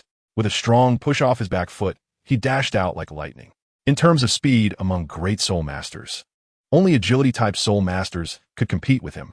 Qian Xiaoyi's speed was not slow, but who was Chan Xian? A titled Douluo. The battles he had experienced were ones Qian Xiaoyi couldn't even catch up to in taxi. To him, this level of speed was, quite slow. Qian Xiaoyi certainly knew that his speed could not escape Shinshin's observation. The reason he accelerated was not to disturb Shinshin, but to enhance the attack power at the moment of impact. Although Shinshin could not evade, he also did not care about this minor attack. In his eyes, this level of attack could be resolved with external soul power. Shinshin did just that. Without any movement, he generated a wall of soul power at the moment Qian Xiaoyi's sword came down. There was no massive collision as imagined. The judgment sword of Qian Xiaoyi froze in midair. Qian Xiaoyi was not the least bit surprised. Come on, it would be surprising if a title Douluo lost to a great soul master, right? Chan Xian said, not bad, a bit stronger than an average 30-level attack. Although Chan Xian's expression was calm, he had already acknowledged Qian Xiaoyi in his heart. That last strike was only slightly weaker than a strong attack-type Soul Sage and stronger than an agility-type Soul Sage's attack. To deal Soul Sage-level damage with the strength of a great Soul Master without using Soul skills is already quite remarkable. However, Chan Xian did not speak. He wanted to see where this child's limits were, and if he could deliver damage equivalent to a 4-ring Soul Zone. How strong? This is what a title Douluo is. Qian Xiaoyi took a few steps back. This time he was going to use his soul rings. 2 soul rings flickered, and the first soul skill, Sword Qi, which was originally a projectile type, was compressed by Qian Xiaoyi onto the blade of the Judgment Sword, subtly released. Coupled with the second soul skill, Enhancement, which increased his physical attributes by 10% across the board, Qian Xiaoyi had become quite proficient in controlling his soul power during his time at Shrek Academy. He could barely attach the first soul skill to the blade for a short period. With his speed, his current attack power could rival that of a high-level soul master. And he was not far from a soul sect. Qian Xiaoyi rarely uses his second soul skill, either because he doesn't need it or because Yu Xiaojing doesn't allow it. This time, he finally used this soul skill, but his opponent is a title Douluo. Qian Xiaoyi swung down with great force. This time, he used most of his strength, but Chen Xian still wore an indifferent expression. He raised his arm, extended a finger, and tapped the Judgment Sword. Clang! Qian Xiaoyi flew back with both himself and his sword, brewed for a moment, then charged forward again. At the moment of impact, Qian Xiaoyi simultaneously extended his left hand. With a sound of impact, the result remained unchanged. He flew back again, but Chen Xian's expression could no longer be described as surprised. It was sheer shock. Including Bibi Dong, no one had noticed the previous situation. Only those who experienced it firsthand understood what had happened. Chen Xian glanced at Qian Xiaoyi's left hand, which appeared to be wearing a crystal-clear glove full of a bony texture with sharp fingertips. He had traversed the continent for many years and certainly knew what this was, an external soul bone. External soul bones are different from regular soul bones. They are rarer and more precious because they can evolve infinitely. When Qian Xiaoyi's left hand made contact, even his arm trembled. It should be noted that anything capable of making Chen Xian's arm tremble would at least be a 5-ring Soul King. Moreover, Chen Xian looked at his fingers, where there was a red mark. That was also the place that withstood Qian Xiaoyi's Judgment Sword. Qian Xiaoyi's sword just now was sharper, much stronger than the previous 2 times. Most importantly, Qian Xiaoyi had actually comprehended sword intent. Although it was only the very basics, and could only be used for an instant, it was already impressive. Chen Xian had a title, Sword Maniac. His extreme talent in sword practice and relentless effort had brought him to where he was today. Yet even so, he comprehended sword intent at the age of 20 with the guidance of a master, making him the earliest known person to achieve this on the continent. In other words, he broke the record, and Qian Xiaoyi, without a master, broke his record. Chen Xian smiled bitterly, estimating that my record might be the shortest-lived one. Chapter 65. The continuation of dreams. Qian Xiaoyi has learned a lot at Shrek Academy and has also begun to master the flow of soul power, known as soul flow. In the past, he could only barely apply it and needed preparation time. Now, he still requires a brief moment of preparation to use soul flow, but it is much better than before. Qian Xiaoyi lay weakly on the ground, with only him and the sword dawn knowing what had just happened. He had activated the skill shatter from his left hand's external spirit bone, and the enhancement from the spirit skill had not disappeared. Coupled with the soul flow and sword intent, it caused Chen Xian, who had let his guard down, to tremble for a moment. The purpose of the previous 2 attacks was not to inflict damage, but to give Chen Xian the illusion that he had reached his limit.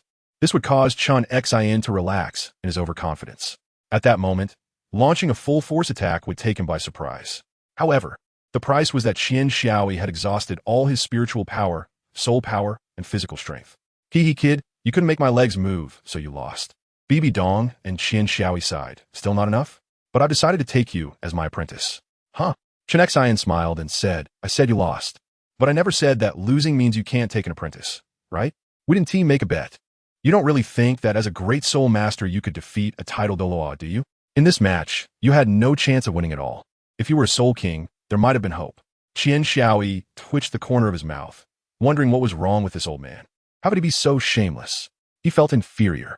Chen Xian was already 70 years old this year, looking very old, but in fact, a soul master's lifespan can be extended based on their soul power. Therefore, Chen Xian was actually in his prime, and it was the best time to take on disciples. After all, Shrek Academy is an institution, and no matter how good the relationship between students and teachers is, due to the nature of their martial souls, teachers cannot impart what students want. Only a master can pass on their lifelong knowledge to their disciples. So there was nothing wrong with Qian Xiaoyi becoming a disciple. Bibi Dong also showed a faint smile. She naturally understood Chen Xian's intentions. This Chen Xian was a top-tier powerhouse, having defeated countless enemies with his 7-star sword. Her son had extraordinary talent, so having a good teacher was not easy. It was perfectly normal for her to be happy. Qian Xiaoyi lay on the ground and laughed. Master, you saw it too. I'm exhausted, so I won't bow. Please don't expel me from the sect. Because of this. Qinxin didn't blame him, just smiled. What is the point of such formalities? In my opinion, they're utterly boring. But you little guy, at such a young age have obtained what all soul masters dream of, a soul bone, and you have also comprehended sword intent. If I miss out on such a disciple, I will definitely regret it. All right, let us rest today. I will come to guide you again tomorrow. The next day, Master, do you have to be so strict on the first day? I'm still a child. Qian Xiaoyi said pitifully, leaning weakly against a tree trunk. Qian Xiaoyi didn't he think of himself as someone who worked hard to the point of exhaustion. Qinxin snorted lightly. Do you understand that strict teachers produce outstanding students? I have high expectations for you. Qian Xiaoyi pouted and said defiantly, what can I expect? Qinxin's expression was exceptionally serious as he slowly uttered 2 words, become a god. There's a legend of gods in Douluo continent, and because it is just a legend, not many people believe in it.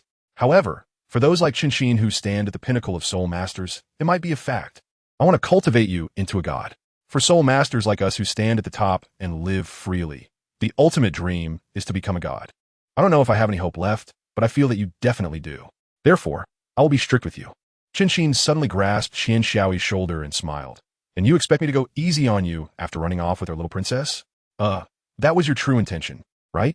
A few months later, Qinxin looked at Qian Xiaoyi in front of him. His disciple did not disappoint him. Over the past few months, not only did he break through to level 30, but his understanding of sword intent also reached new heights. It is important to know that comprehending sword intent is not as simple as just training. Perseverance, talent, and comprehension ability are all indispensable. Qinxin said, Xiaoyi, Master is going back to the 7-treasure glazed tile school today. You must continue to work hard. Never lose your ambition in pursuit of trivial pleasures. Got it. By the way, Master, this is for you. Qian Xiaoyi suddenly remembered something. With a flash of his wrist, a hard object resembling an arm appeared in his hand, which he handed to Qinxin. Qinxin took it and, upon seeing it, exclaimed, this is a soul bone? A right arm bone with a history of 70,000 years? This soul bone was what Qian Xiaoyi had requested from Douluo when he had just returned. The soul bone was made of gemstones, and Douluo had no use for it. Since his grandson wanted it, he gave it to him. Although the soul bone was of no use to Douluo, its value was immense. A 70,000-year soul bone, one of the top existences among soul bones, could make many people fight desperately for it. Yes, I want Master to give this soul bone to Rong when she returns after you go back to the sect. This soul bone is perfect for her, Qian Xiaoyi said. Qinxin's eyes shifted slightly. Even he had no more than 4 soul bones, and the highest was only 60,000 years. He didn't expect Qian Xiaoyi to directly give away a 70,000-year soul bone. I don't care. Huh? Qian Xiaoyi was somewhat surprised. Is the gift too heavy? Qinxin said, if you want to give it, you should deliver it yourself. The nature of our giving is different. You giving it to Rong will make her happier. But how can I deliver it? Are you asking me to go to the 7-treasure glazed tile school? Qian Xiaoyi was a bit troubled. Qinxin saw nothing wrong and said, why not? It's not like you won't come back. You've been home for several months now. Just go to the 7-treasure glazed tile school and let the Pope know. Qian Xiaoyi thought for a moment and nodded, saying, okay, I'll go pack my things. When Qian Xiaoyi told Bibi Dong that they were going to the 7-treasure glazed tile school, Bibi Dong frowned and her tone was somewhat off. Why are we leaving again? We've only been back for a few months. Qian Xiaoyi knew that her mother was reluctant to part with her, but there was nothing she could do. At that moment, Chenexine walked in. He didn't need to bow to the Pope and said, Your Holiness, only by leaving with me can Xiaoyi have a better future. After all, I belong to the 7-treasures glazed tile school, so I must return. Following me, Xiaoyi can avoid detours, grow quickly, and protect herself. Don't you want Xiaoyi to live safely, Your Holiness? I will protect her. Bibi Dong still didn't want to give up. She didn't know why she just couldn't let Qian Xiaoyi leave her. Could the Pope really protect her at all times? If she wanted to survive, she had to become stronger, and no one on the continent had become a god for a long time. Chenexine said lightly. Bibidong's expression tightened. So you want to create a god, huh? Fine, let Xiaoyi go with you. But it's best if nothing happens to her, or you know the consequences. Chenexine smiled. Your Holiness, you don't need to threaten me. As my own disciple, I will protect her with my life. She is the continuation of my dream. Chapter 66. Hulaina and her brother Xie were very pitiful. Their parents had died during a war when they were very young. Since then, they had been orphans without parents, relying on each other. To survive in this chaotic world, they had to beg on the streets, and sometimes resorted to stealing to make a living. Over time, the siblings noticed that others looked at them with pity and disdain. They had had enough of such gazes and thought about relying on their martial souls to support themselves. After all, earning their own way was better than relying on others' charity, and it felt more secure. However, fate played a big joke on them. The Spirit Hall had many branches, and depending on whether the area was remote or not, the scale of the branches varied. Some were large enough to rival a castle, while others were just a tall building. On this continent, most people's dream was to become a soul master or to become stronger. The Hulaina siblings were no exception, even though they had not awakened their martial souls. There was also a Spirit Hall branch in their area. Although it was not large, it was considered a holy place in the eyes of Hulaina and her brother. They truly hoped to stay there. Xiaoyu brought Hulaina into the Spirit Hall, wanting to awaken their martial souls. But they were blocked at the entrance by a soul master. The soul master seemed to be in a bad mood and said menacingly, "What are you kids doing here?" Hulaina was a bit scared and hid behind Xiaoyu. As the older brother, Xiaoyu mustered his courage and said, "We're here to awaken our martial souls." Upon hearing this, the soul master laughed loudly and looked at Hulaina, whose petite body trembled. "Your sister?" the soul master asked, pointing at Hulaina. Xiaoyu hesitated for a moment, then nodded without speaking. The soul master sneered, "If you let your sister have some fun with me, I'll let you both in. How about it? If you're talented, you'll have a bright future." He saw that the siblings were lonely and took advantage of the situation. Although Hulaina was only 7 years old, it was not hard to see from her figure and face that she would be a stunning beauty in the future. Moreover, Hulaina exuded a faint, alluring aura that attracted him. Xiaoyu's expression changed. He was not hesitating about whether to send his sister away, but was filled with an unusual anger. Xiaoyu was very protective of his sister and would find a way to get her anything she wanted. Over the years, Hulaina had gone hungry far fewer times than Xiaoyu. Even when it came to stealing, it was Xiaoyu who did it. Although Hulaina lived a hard life, in Xiaoyu's eyes, she was like a little princess. Hearing the soul master's filthy words, he was furious. "What if we are geniuses? Your future won't be easy then. Do you know this and still want to offend us?" Xiaoyu made one last struggle. The soul master chuckled. "By then, I would have already had my way with your sister. If you're geniuses, I'll be climbing up the ranks. If not, I'll just treat it as a game. I want to lose anything, haha, scum." Xiaoyu turned to leave with his sister. The soul master looked quite unwilling. Although this was a branch of the Spirit Hall, if he left his post without permission, the consequences could be quite severe. Letting Hulaina go free would not make him happy at all. After this incident, in Hulaina's eyes, the Spirit Hall was not a good place. The siblings planned to go to the main Spirit Hall, awaken their martial souls, and fly far away. They abandoned the idea of staying in the Spirit Hall, and the so-called holy place in their hearts was also erased. But they did not know that this decision would change their lives forever. The Hulaina siblings walked into Spirit City, heading straight for the Spirit Hall.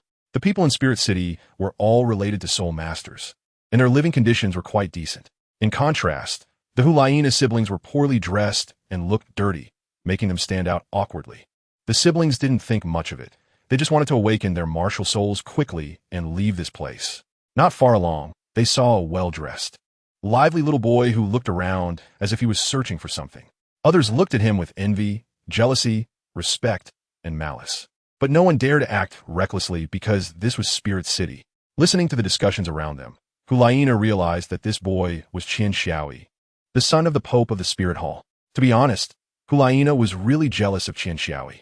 Why was there such a big difference between people? One lived a life of luxury, while the other struggled daily just to eat, and at 7 years old, still hadn't awakened a martial soul. Before Hulaina could think much further, Qian Xiaoyi noticed them, looked a bit surprised, and walked over. To be honest, the Hulaina siblings were a bit nervous. After all, he was the Pope's son. One word from him could decide their future path. Qian Xiaoyi asked, "What are your names? Are you from out of town? Did you get separated from your mom and dad?"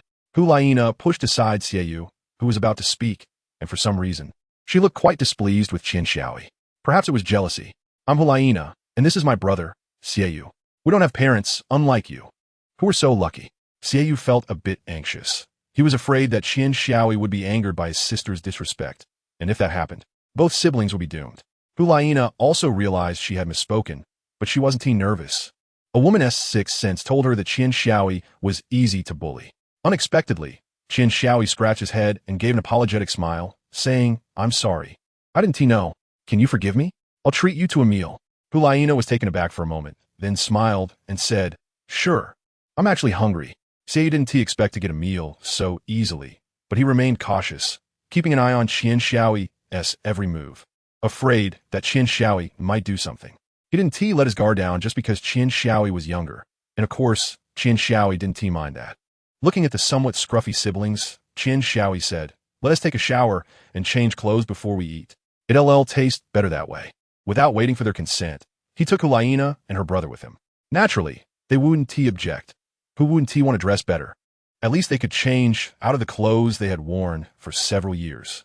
Hulaina and her brother lived in hardship, so much so that they could only bathe when it rained or when there was a small creek.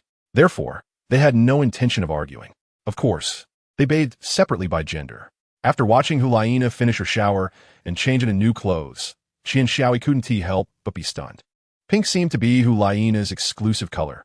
The pink dress outlined her alluring curves. Her delicate face, though slightly immature, already showed the shape of a beauty. Her big, watery pink eyes were captivating, and her every movement exuded a charming aura. Years of hardship had also given her a pitiable appearance that made one want to comfort her. Among peers of similar age, he had only seen his sister Qian Renxue as a beauty in the making. Now, there was Hulaina, each with their own merits. Qian Renxue was noble and cold, while Hulaina was endearing. Chapter 67. Hulaina with the siblings, who had just showered and changed clothes, they headed towards the restaurant. After all, money was not an issue, so they could spend freely. "By the way, what are you doing in Wuhan City? Is there something you need? Or are you looking for someone?" Qian Xiaoyi asked curiously after their meal. Xiaoyu patted his round belly. It's not good for the stomach to eat too much when very hungry, and said, "We came to awaken our martial souls." "Awaken your martial souls?" Qian Xiaoyi exclaimed in surprise. "You both look around 7 or 8 years old. How could you not have awakened your martial souls yet? I thought you had wasted martial souls and came here to find relatives." Hulaina forced a smile and said, "Where will we find relatives? Due to the war, our parents left early, and my brother and I have relied on each other since childhood, with no relatives. That is so pitiful. Why don't you come with me? I'll help you awaken your martial souls, and then you can stay at the Wuhuan Hall," Qian Xiaoyi said, overflowing with sympathy. But unexpectedly, Xiaoyu became alert. "What do you want? Are you interested in my sister? Let me tell you, that's impossible." Qian Xiaoyi was taken aback by what he said. "Why did he say I was like a big bad guy? What are you thinking? I'm not one of those hypocritical moralists. What this young master wants, no one can take away, and besides, if I really had ulterior motives, do you think you have the strength to resist?" Xiaoyu and Hulaina fell silent. Indeed, if Qian Xiaoyi truly had any plans in his own territory, the two of them would be hard-pressed to escape. "I'm more curious about what happened to you. Why don't you tell me?" Qian Xiaoyi said. Xiaoyu sighed. He didn't want his sister to recall unpleasant memories, so he took the initiative to explain the situation. He talked about how difficult their lives had been, how they went to the Spirit Hall branch, and encountered the gatekeeper Spirit Master, and so on. Bang! Qian Xiaoyi slammed the table with force, attracting everyone's attention. They didn't understand why this holy son was so angry. Indeed, in a big forest there are all kinds of birds. How could they treat the common people like this? What's wrong with the common people? Why should they be looked down upon? "You all, follow me." Qian Xiaoyi waved his sleeve and left. "If you don't come, I'll have someone tie you up. Don't think I'm joking." Xiaoyu twitched his mouth, as expected of the holy son. When he was serious, his dominance leaked out. Xiaoyu always thought that Qian Xiaoyi was helping them because of Hulaina's beauty, but now he realized he was wrong. Qian Xiaoyi was genuinely helping out of kindness, without any ulterior motives. When Xiaoyu turned around, he saw Hulaina's eyes filled with stars, mumbling how handsome he was. Well, it was clear without asking that Hulaina would definitely follow him. Xiaoyu was also looking forward to what his martial soul would be, as it was related to his dreams. He had to go. Arriving at the Wuhuan Temple's Awakening Hall, Qian Xiaoyi exchanged a few words with a middle-aged man, who then retreated. Soon after, an elder was brought in. He was a soldaw, the head of the Awakening Hall, and had a good relationship with Qian Xiaoyi. So he was invited down. Heaven will bestow great responsibilities on a person and must first temper their will, labor their muscles and bones, starve their body, and bring them to poverty. Perhaps as compensation for the siblings, both of their martial souls and talents were outstanding. Xiaoyu had innate soul power level 9. with a weapon martial soul, Moonblade. Hulaina's innate soul power was even higher, reaching level 10, fully innate soul power, with a beast martial soul, Fox Demon. Bibi Dong was very happy that her son brought two geniuses to the Wuhuan Temple, and she also really liked these two kids. To keep them, she not only accepted Hulaina as a disciple, elevating her status significantly, but soon after, the Soul Master was expelled from the Wuhuan Temple. As for why he wasn't killed, it was because Hulaina pleaded for him. After all, she was just a little girl, and due to her parents, she was very fearful of death. After this incident, those restless people in the Wuhuan Temple settled down a lot, and it lasted for quite a while. Bibi Dong treated Hulaina very well, as if she were her own daughter, which made Qian Renxue feel quite unbalanced. There was nothing to be done. After all, Qian Renxue was expected to achieve great things. Hulaina grew to love the Wuhuan Temple again. Here was her home, with her family, her friends, and a master who took care of her. Hulaina cried, but she was very happy. Recalling the days of begging, she understood what it meant to suffer before enjoying. Hulaina cherished her current days. Whenever she had free time, she would practice and study. With her exceptional talent and relentless effort, she became the saintess of the Wuhuan Temple, further elevating her status. Hulaina approached Bibidong's desk, her eyes a bit dazed. "Master, I cannot repay your kindness, but I will do my utmost to help you solve your troubles." Bibidong smiled. "Kindness? Then you got the wrong target for repayment. Think about it. As the Pope, busy with public affairs and cultivating, would I have the time to pay attention to you kids? I wouldn't even have the thought of accepting disciples." Hulaina was taken aback and said, "Then why did Master?" Bibi Dong gently touched her head and said, "Isn't it because Ear pleaded? Ear is soft-hearted and wants you siblings to have a better life. And since you both have good talent, I agreed. I only started to like you after accepting you as my disciple." "Is it him?" Hulaina murmured. Bibi Dong continued, "So if you really want to repay, go serve Ear. Without him, you wouldn't even see me, let alone everything now." Hulaina nodded. She understood the principle of a little kindness being repaid with great gratitude. "Master, I want to stay by the Holy Son's side to take care of him." Bibi Dong slightly nodded. "All right, go, but don't neglect your training." Watching Hulaina walk away, Bibi Dong revealed a meaningful smile. After Qian Xiaoi learned everything, he looked at Hulaina in front of him with some surprise. He didn't expect that his mother would send him a personal maid. Although Hulaina was a saintess, she did not have any of the airs of saintess and was very submissive in front of Qian Xiaoi. Several times he tried to persuade her, but it didn't work. In front of Qian Xiaoi, she was not a saintess but a servant. This servant, however, also had considerable combat power. Deep meditation, as the name suggests, is a state of meditation that one can easily fall into. Once entered, it can last from 10 days to half a month, or even a year or several years. It seems like a waste of time, but it is the most favored state among soul masters. As deep meditation is rare and hard to come by, the longer the meditation lasts, the greater the rewards. During this period of deep meditation, one's cultivation will gradually improve and not fall behind, and the body will be in a dormant state, preventing aging. No matter how long the deep meditation lasts, the physical age will not change. If there are no external disturbances, it is beneficial and harmless. Conversely, once disturbed, it is easy to go astray. Hulaina's talent was indeed quite good. One could say very good. On this day, she entered deep meditation. The next day was when Qian Xiaoi set off for Shrek Academy.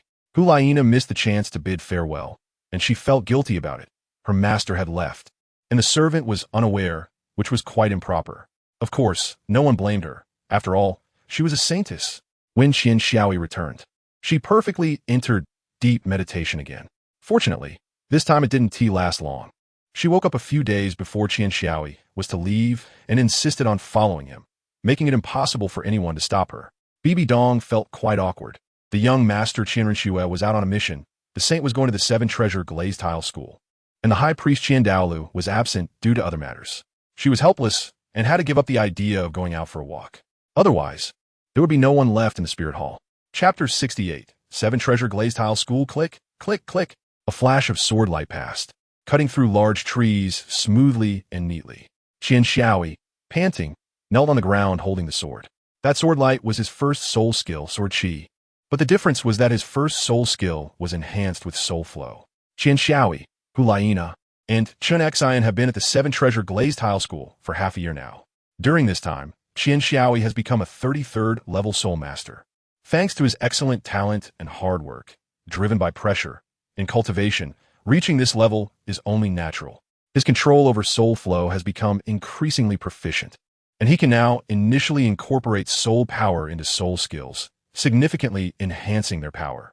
However, due to inexperience, he exhausts his mental strength each time and is left with very little soul power. His understanding of sword intent has improved further with Chun Xian's explanations. But mere explanations are not enough. To advance further, he must rely on his own comprehension. Enlightenment can come in an instant, but it can also take a lifetime to achieve. What others teach can be forgotten, but what one comprehends oneself will be remembered for a lifetime. What Qian Xiaoyi lacks now is opportunity. His current task is to practice applying soul flow and soul skills. Hulaina has completely positioned herself as a servant, taking care of Qian Xiaoyi meticulously, wiping his sweat when he is tired and serving him tea when he is thirsty. If Chen Xian didn't know her identity, he might have thought Hulaina was truly a maid. Who would have thought that a dignified saintess would be working as a maid? Sister Nana, you really don't need to worry about me. I can handle these small matters myself. Don't waste your time on me. You are a saintess. Don't neglect your cultivation. Qian Xiaoyi has said this countless times, but each time it has been like talking to a wall. Of course, this time is no exception. Hulaina shook her head and said, Your Highness, you mentioned this is just a small matter. It's nothing. Moreover, it doesn't waste my time because I enjoy it. Even if it's tiring to do these things for you, it's much better than being lost in a foreign land. You have given me everything I have now. Without you, I don't know what would happen to me and my brother. And as for cultivation, do you think I would fall behind? Sister Nana, just call me by my name. Otherwise, it feels too distant. Distant? I don't feel that way. Forget it, then call me young master. I don't like being called saint's son, as long as the young master likes it. Hulaina's cultivation has indeed not fallen behind. She is now a 4-ring soul master. Hulaina's martial soul is a fox demon, not the top tier, but definitely above average.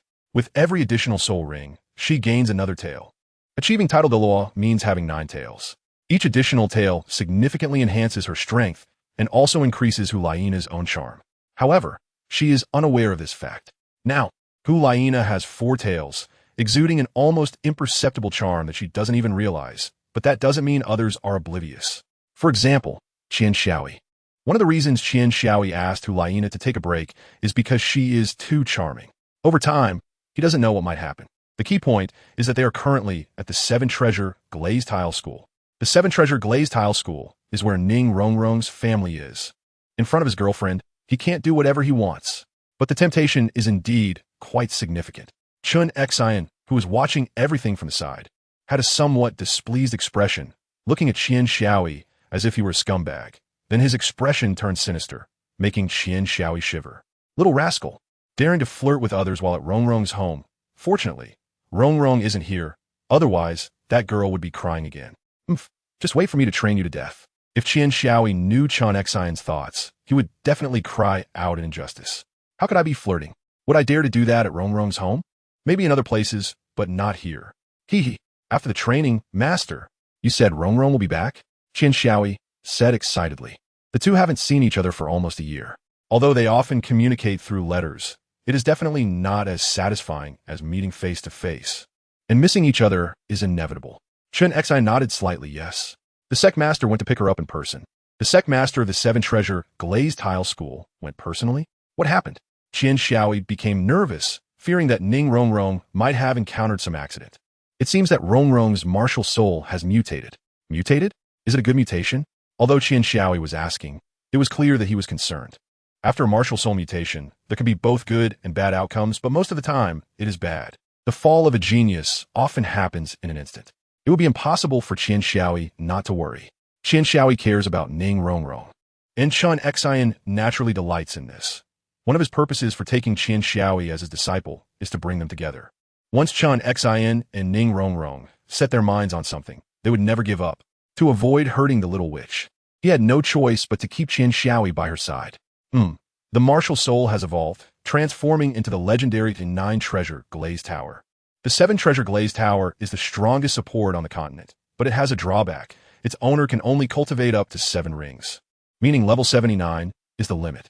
However, according to legend, the owner of the 9 Treasure Glazed Tower can break through to the 9-ring title Douluo with no limits. The sect leader studied his whole life and never found a way to break through, but now it has appeared on the Little Witch. And the sect leader has to take it seriously. Huh. Qian Xiaoyi felt relieved, and then he considered question. He was certainly happy that Ning Rongrong was becoming stronger, but what could have caused her martial soul to evolve? Chen Xen patted his shoulder and said, Rongrong is coming back, kid. What are you planning to give her for her birthday? A birthday gift? You can't be unaware, right? If all goes well, the day Rongrong comes back is her birthday. TSK, TSK, TSK. What a scumbag. Chen Xian's eyes were filled with disdain. How about that soul bone as a birthday gift? No, if there was a birthday, you would still give it to her. Then it wouldn't be a birthday gift, so you need to add another one. Qian Xiaoyi, master. Is the disciple more important or that girl? Chen Xian said without hesitation, of course, it's that girl. You're just an outsider at most. Well, as long as you're happy. No one noticed that Hulaina, who had been quiet nearby, had a momentary change in her expression when she heard that Ning Rongrong was coming back. With Qian Xiaoyi's identity, his residence was naturally not bad. Upon learning that Ning Rongrong was about to return, Qian Xiaoyi felt a mix of joy and worry. The joy was, of course, the reunion with his wife, while the worry was about the fairy by his side, Hulaina. In the past, she wouldn't even let him play with Zhu Zhuqing. So she found out that there was a beautiful maid who obeyed his every command. It would be a miracle if she didn't tear him apart. Young master, do you really like that Ning Rongrong? Hulaina asked after tidying up Qian Xiaoyi's room. Qian Xiaoyi nodded slightly. Of course, I really like her. Hulaina didn't say anything and directly slammed the door as she left. Qian Xiaoyi was a bit puzzled. Is she angry? After thinking for a while, Qian Xiaoyi gave a wry smile and thought to himself, it shouldn't be. She must be grateful to me. I must be overthinking it. 3 days later, a group of people slowly approached, and the leading carriage was incredibly luxurious. Although the others were also good, they paled in comparison to this one. That was Ning Fengji's exclusive carriage, and inside were Ning Rongrong and Bon Douluo, Gurong. Chapter 69. Birthday. Qian Xiaoyi specifically asked Ning Fengji and Gurong to keep his matters at Qibao Glaze Sect a secret, wanting to give Ning Rongrong a surprise. At that time, Hulaina stormed off in anger, while Chen Xen teased from the side. Humph, a surprise? What if the little demoness dislikes you? That would turn into a scare. Ha ha ha. Qian Xiaoyi completely ignored this unscrupulous master. Otherwise, he would definitely be infuriated. Now that Ning Rongrong has returned, he is somewhat apprehensive. People can change, and feelings are not eternal. A year is enough time to forget many things. Chen Xian secretly rejoiced as he looked at the somewhat pale Qian Xiaoyi. Being older and more experienced, he guessed some things, but he understood that Little Witch better than Qian Xiaoyi did.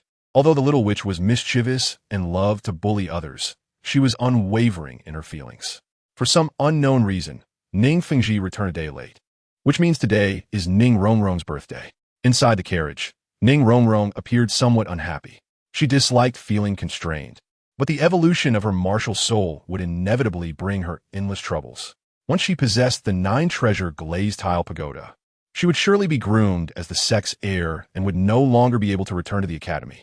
She had many friends in the small academy, but none in the large sect. Just thinking about having to see those sycophantic faces every day made her uncomfortable. Ning Fengji, on the other hand, was very happy. Ning Rongrong was his daughter, and a successful daughter naturally made her father proud. Moreover, today was Rongrong's birthday, so there would be a celebration in the evening. He wasn't worried about his daughter's feelings because he knew she would be happy tonight. The 7-treasure glazed tile sect was festooned with decorations, and fireworks lit up the dark night. Ning Rongrong, dressed in a long gown, stood on high ground smiling alongside Ning Fengji. As the evening began, there was of course a speech. Welcome everyone to this evening's gathering. I, Ning Fengji, on behalf of the 7-treasure glazed tile sect, welcome you all. Today marks the day my beloved daughter returns from the academy, and it is also her birthday. After a lengthy speech, the performances finally began. There were magic tricks, songs, dances, and so on. At the end, Ning Fengji glanced at the less than enthusiastic Ning Rongrong and said something that surprised everyone. The next performance is something I've meticulously prepared, and I guarantee you will all enjoy it. Please welcome the son of the Spirit Hall, Qian Xiaoyi, and the saintess, Hulina. What? Qian Xiaoyi? Very few people knew that Qian Xiaoyi and Hulina were coming to the 7-treasure glazed tile sect, and those few had been instructed to keep this matter a secret, especially from Ning Rongrong. Therefore, it was reasonable that she didn't know. Ning Rongrong was surprised that Qian Xiaoyi had come, but the audience below was different. They were focused on status. To them, The spirit hall clearly cared about this evening's event. Even the sun and saintess had come. Of course, they were unaware of the relationships involved. Otherwise, they wouldn't have been so surprised. Qian Xiaoyi stepped onto the performance stage, holding a yaoqin that was about 3 feet and 6 inches long, 6 inches wide, and 2 inches thick. Hulaina stood empty-handed, unsure of what to do. In fact, Hulaina didn't even want to come. She didn't know Ning Rongrong. But she was dragged up by Qian Xiaoyi, who insisted it would promote sisterhood. Perhaps she couldn't refuse or had other reasons, but in the end, she still came up, albeit with a somewhat resentful expression. Both Hulaina and Qian Xiaoyi had been sent to the Tiando Imperial Court Etiquette Academy at a young age, and their teacher was Tang Yuehua. Graduating from the Tiando Imperial Court Etiquette Academy was not an easy task. Qian Xiaoyi had suffered quite a bit during that time. The yaoqin he was about to play was learned from there. Qian Xiaoyi played the piano while Hulaina danced gracefully, her movements elegant and delicate. As Hulaina danced, Qian Xiaoyi realized he had made a mistake. He felt like a supporting character. The audience's eyes were fixed on Hulaina, and his music seemed like mere background music, no matter how beautiful it was. Of course, women didn't pay much attention to Hulaina, so there was still a bit of comfort in that. The worst part was Ning Rongrong. She had been playful since childhood. How could she possibly go to the Tiando Imperial Palace Etiquette Academy?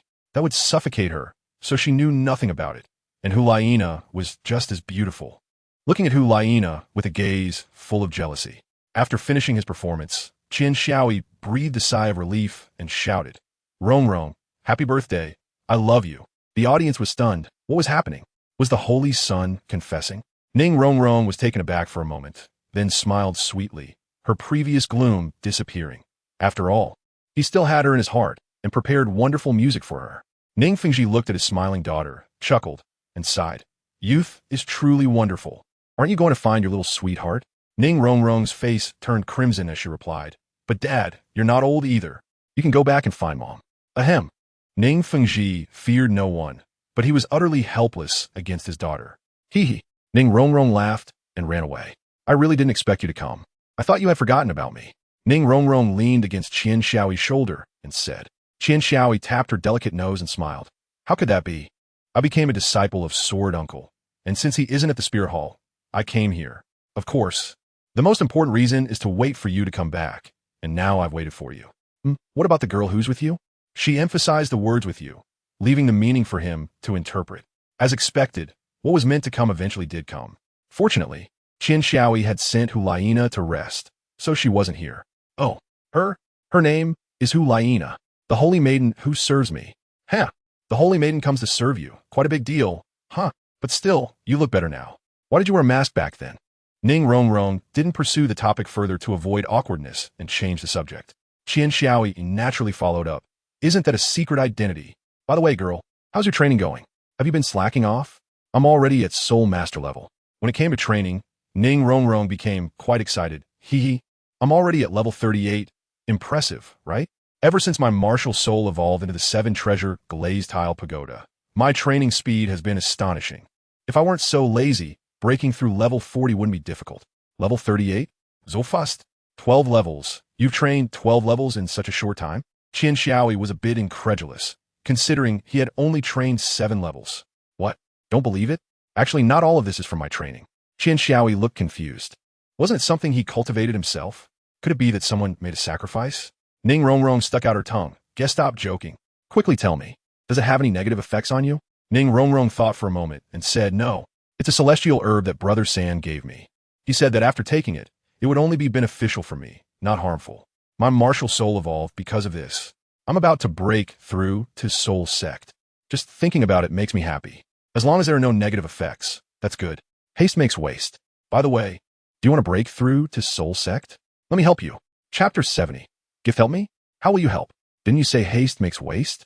What you said is correct, but Tang San has already given you something. If I don't give you something, that wouldn't make sense, would it? Wouldn't that make me seem stingy? Besides, don't worry, my method will be of great benefit to you and won't cause any harm. I guarantee you'll like it. Qian Xiaoyi's wrist soul guide flashed, and a soul bone appeared in his hand. This soul bone was the right arm bone that Qian Xiaoyi intended to give to Ning Rongrong. What is this? A soul bone? Ning Rongrong exclaimed in surprise. Covering her mouth, Qian Xiaoyi nodded. This is a right arm bone that is 70,000 years old.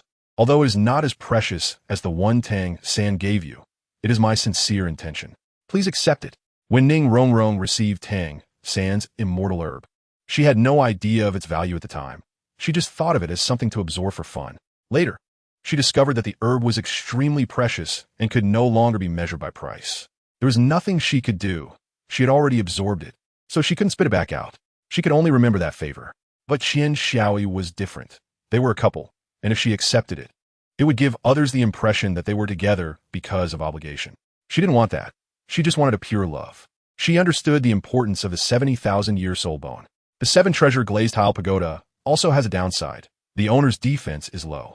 Soul bones are different from soul rings. There is no limit to the years of absorption, and even a beginner soul master can absorb high-level soul bones. Soul bones not only enhance one's physique, but also grant skill. For the weak Ning Rongrong, it was incredibly precious. I really like this gift, but I can't accept it. If I do, outsiders will inevitably think that I am with you for some ulterior motive. I want to be with you carefree forever, okay?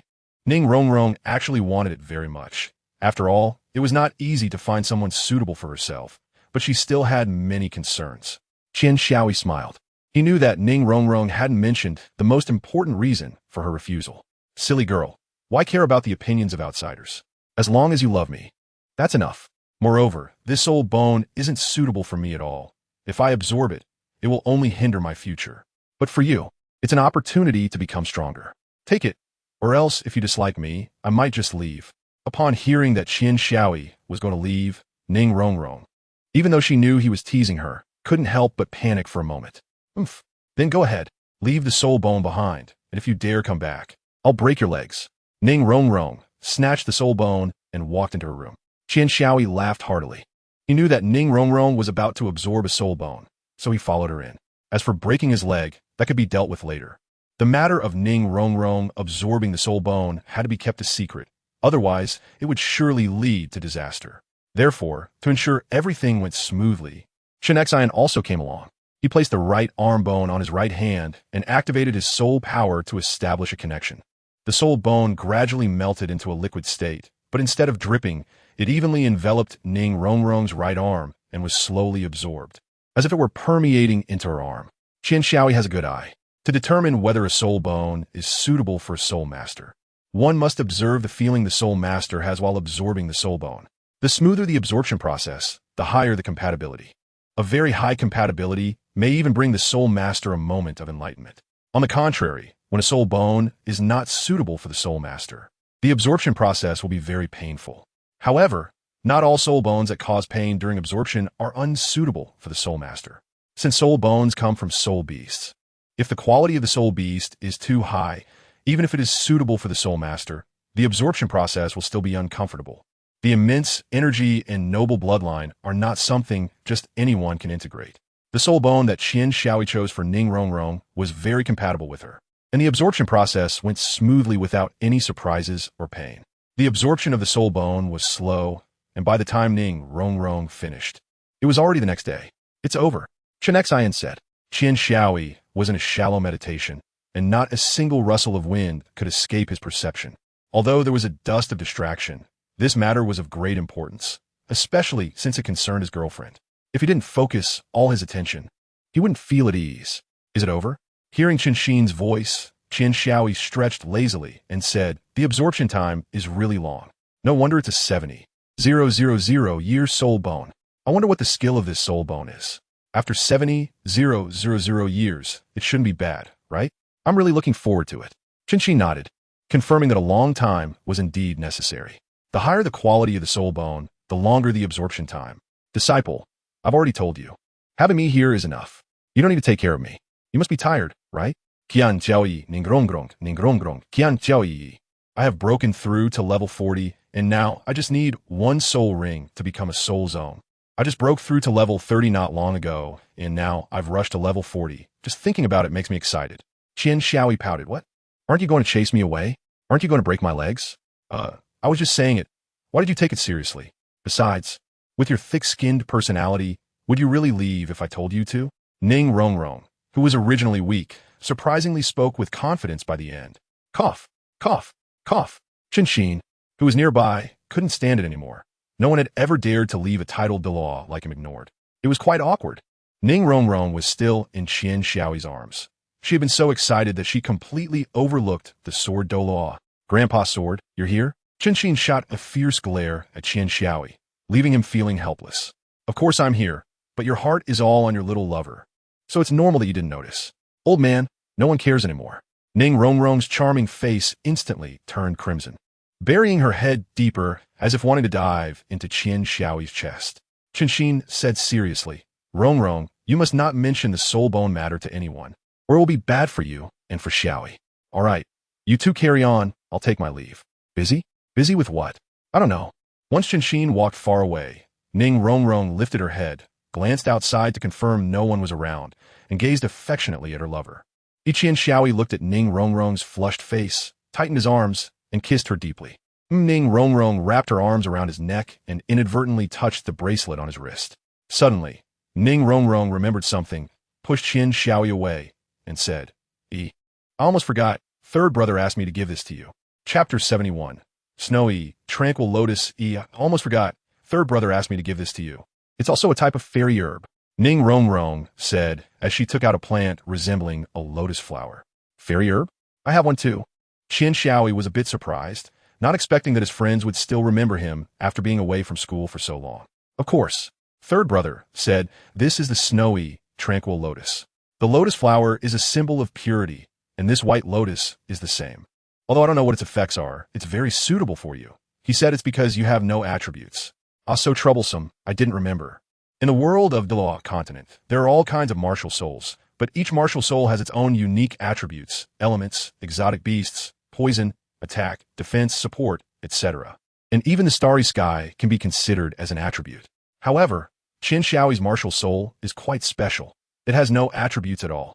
At first, Yu Xiaojang thought its attribute was a type of attack attribute called slashing, but it was different. Qian Xiaoyi's judgment sword focuses on the word judgment, giving a feeling of being in control of everything rather than just simple combat. In the end, Yu Xiaojang made a bold guess that it was attributeless without any attributes. If one had to define an attribute, it would be heart, moving with the heart and acting freely. Tang San, after obtaining this tranquil lotus, also identified it as attributeless. Or rather, it should be said to have a heart attribute. Qian Xiaoyi took the tranquil lotus and murmured, does the snow-colored tranquil lotus really bring tranquility? He indeed hoped it had a calming effect. He hadn't forgotten about his second martial soul. He had never used the eight-winged demon before. When Qian Xiaoyi's emotions fluctuated wildly, the eight-winged demon would awaken on its own, at which point Qian Xiaoyi would be overwhelmed by powerful forces, losing his mind, becoming irritable and destructive. He hated that feeling of being out of control. If this white lotus truly had a calming effect, it might alleviate his worries. Determined to act, Qian Xiaoyi, not one to hesitate, sat cross-legged in Ning Rongrong's chamber, eagerly absorbing the immortal herb. The absorption process was not complicated, and he finished quickly. Why don't I feel anything? Just as Qian Xiaoyi spoke, he realized that the energy from the absorbed, snow-colored tranquil lotus had divided into two parts within his body. The vast majority was absorbed by the eight-winged demon, leaving only a small amount for the judgment sword. Ignoring Ning Rongrong's astonishment, both martial souls manifested simultaneously. Two horns sprouted from his forehead, his hair turned blood red and gradually lengthened. A layer of keratin-like substance appeared on his skin, and 8 black wings gently fluttered behind him. Some patterns emerged on his face. He did not become ugly, but rather exuded an eerie charm. In his demonic red eyes, filled with brutality, Qian Xiaoyi now only wanted to destroy everything. At that moment, a surge of white energy flooded his mind, and his gaze gradually became clear. That was the energy from the snow-colored tranquil lotus. Another small portion of energy entered the judgment sword, which began to hum. Qian Xiaoyi could sense that the judgment sword was excited and craving that energy. Ning Rongrong was already dumbfounded. There had been instances of twin martial souls in the history of the Douluo continent, but there were no precedents for simultaneously using 2 martial souls. Qian Xiaoyi had summoned both the judgment sword and the 8-winged demon at the same time, creating a record, so to speak. Qian Xiaoyi slowly returned to his original form, crouching on the ground and panting heavily. If it hadn't been for the snowy serenity lotus, he might have gone berserk again. The recent event was a special circumstance that allowed him to summon both martial souls simultaneously. There was no way he could do it again now. After retracting the 8-winged demon and glancing at the Judgment Sword, he couldn't pinpoint how the Judgment Sword had changed, just that it felt stronger, though he didn't know in what way. Since all the energy from the snowy Serenity Lotus had been used to modify his martial souls, his cultivation level hadn't improved significantly. But Qian Xiaoyi was already very satisfied, at least having suppressed the negative effects of the 8-winged demon. Are you okay? Ning Rongrong asked with concern, fearing that summoning 2 martial souls at the same time might have had some adverse effects on Qian Xiaoyi. Qian Xiaoyi shook her head and said, "It's okay. I feel pretty good. It's really useful to me. Thanks a lot, Rongrong." Ning Rongrong smiled and leaned against Qian Xiaoyi's shoulder, saying, "Isn't it a bit too formal to say thank you between us? By the way, Rongrong, what is the skill of your soul bone? Is it suitable for you? After all, it's a 70,000-year-old soul bone." Qian Xiaoyi asked curiously. It's a secret," Ning Rongrong said, putting her finger to her lips. "But I can tell you the passive skill of the soul bone, which increases mental strength and soul power control. So that means you have a chance to master the rotation of soul power?" Ning Rongrong pouted, as if I couldn't master it without this soul bone. "Do you think I'm that stupid?" Qian Xiaoyi shook his head and said, "Not stupid, just lazy." Ning Rongrong pouted, her eyes filled with a hint of resentment. "Humph. I won't talk to you anymore." "Ha ha ha. Rongrong, I'm wrong, okay? You're the best." Just then, Hulaina walked into the room and said expressionlessly, "Young master, it's time to cultivate." Ning Rongrong was startled, looked at Hulaina, and then meaningfully winked at Qian Xiaoyi. Qian Xiaoyi was almost in tears. This feeling was really not good. Your maid is really diligent, even managing your cultivation," Ning Rongrong said with a rather odd tone. Hulaina was not to be outdone. "I just don't want the young master to be obsessed with beauty. Vase, good-looking but useless." Qian Xiaoyi was afraid that Ning Rongrong would do something, so he acted as a peacemaker. All right, Nana, you can go out first. I don't want to cultivate today, and you still have a competition later. You don't need to take care of me during this time." Does having her mean I am no longer needed? Hulaina hesitated for a moment, nodded, and slowly retreated. Be good to her. After Hulaina left, Ning Rongrong spoke up. "She likes you. Can't you tell?" Qian Xiaoyi smiled bitterly and said, "Rongrong, how could I not see it? I'm not foolish. It's just that she hasn't even realized that her kindness towards me has far surpassed the responsibilities between a master and servant. You have no idea how alluring this girl is. Her temperament and charm can make a man fall for her like he's under a spell. To be honest, if I didn't deliberately distance myself from her, I probably would have fallen for her as well. So, why not just accept her? Huh? Don't you think that's cruel? She likes you, and since you haven't clearly rejected her, that gives her hope. If you end up rejecting her in the end, do you know how much it will hurt her? You're wasting her time and leaving her with a scar. That's too cruel. You really don't understand women at all." Qian Xiaoyi smiled bitterly and said, "But what will you do?" Chapter 72, the Continental Young Soul Master Competition. "But what will you do?" Ning Rongrong bit her lip and said, "Dad has several women, and Mom didn't say anything." "I agree, so it's fine. Sometimes you're really silly.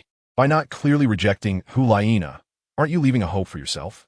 You've liked her for a long time, haven't you?" Qian Xiaoyi was stunned and didn't know what to say. Did Ning Rongrong say something wrong? No. When Hulaina offered to take care of him, he could have refused, but he didn't. Hulaina had hinted at her feelings for him many times. He could have ended it all, but he chose not to. Everyone has their own selfish motives, and Qian Xiaoyi was no exception. He liked Ning Rongrong, but he also maintained a close relationship with Hulaina because he didn't want to let her go. Hulaina was powerful, beautiful, had an extraordinary temperament, and was good at taking care of others, and being of common birth. She was neither arrogant nor impatient. It was impossible for Qian Xiaoyi not to be moved. He could deceive others, but not himself. However, if he were to be with Hulaina now, he couldn't do it, and neither could she, because they lacked the right opportunity. The Continental Youth Soul Master Competition was about to begin. Hulaina was called back to the Spirit Hall to participate in the competition. Ning Rongrong also had to return to Shrek Academy, because she needed to go back with her teammates before the competition started. Qian Xiaoyi also missed those friends from Shrek. Missed Shrek, and couldn't help but feel guilty as he glanced at Hulaina. Ever since Ning Rongrong agreed, every time Qian Xiaoyi saw Hulaina, he always felt flustered and awkward, not knowing what to do. "Nana, I want to go back to school, and take a look. I can't accompany you anymore." Qian Xiaoyi spoke nervously, his words coming out in fits and starts, as if afraid that Hulaina would blame him. "As if you ever accompanied me," she replied. "If you want to be with your girlfriend, just say it. It's hypocritical." Hulaina could certainly see the change in Qian Xiaoyi. She was older than him and much more mature in thought, so she could somewhat guess his feelings, which is why her words became a bit bold. Although Ning Rongrong agreed for Qian Xiaoyi to accept Hu Laina, it didn't mean she accepted it herself. Who want to share the person they like with someone else? What? You care if Xiaoyi thinks of me? You just can't bear to part with me. Can't live without me. Hu Laina was also unwilling to back down, retorting, can you be a bit more ladylike? Dressing like this will embarrass the young master. Ning Rongrong had never won a verbal spar with Hu Laina. Every time she spoke, she was filled with anger. Qian Xiaoyi couldn't stand it anymore. All right, Rongrong, let's keep it down a bit. Nana, we'll see you in the competition. Despite the apparent discord between Ning Rongrong and Hu Laina, both actually liked each other a lot. It's just that they couldn't let go because of Qian Xiaoyi's presence. Their relationship behind the scenes was quite good. Ning Rongrong and Hu Laina had very few friends. Those whom Ning Rongrong called friends were merely trying to curry favor with her because of her status. On the other hand, Hu Laina came from a poor background and was an orphan, having nothing, so no one would get close to her. When she became the saintess of the Spirit Hall, everyone treated her like a revered ancestor, trying to please her, all hoping to climb the social ladder. Being a saintess meant having the chance to become a pope, and if one could establish connections, it would save years of effort. Thus, neither of them had a true confidant. Although their personalities clashed and they liked the same person, neither had any special feelings for the other. Hence, Ning Rongrong and Hu Laina became friends who appear to be at odds with each other. When Hu Laina returned to the Spirit Hall, she went to train with Bibi Dong, but occasionally gazed into the distance. Bibi Dong, having gone through her own youth, naturally understood what Hu Laina was thinking and couldn't help but smile slightly. Qian Xiaoyi returned to Shrek Academy and found that it had changed. It had become grand and luxurious. The original small houses were now magnificent palace-like buildings, and there were multiple of them, with a large number of students. Qian Xiaoyi was quite surprised. This school was originally named Lamba Academy, which was also a prestigious institution. From the name, one could tell that the principal was from the Blue Lightning Tyrant Dragon, and this principal was a woman named Lu Erlong. She also had a special identity as the lover of Yu Xiaojing. However, Yu Xiaojing was also from the Blue Lightning Tyrant Dragon, so their relationship was akin to a brother-sister romance. Lu Erlong was fine with it, but Yu Xiaojing had a very feudal mindset and abandoned her. Yet, fate had its own plans, and destiny brought them together again. Lu Erlong was a soul sage, and Yu Xiaojing had no way to escape this time. Afterward, Lu Erlong handed the academy over to Flinder and took on the role of a little wife, doing nothing.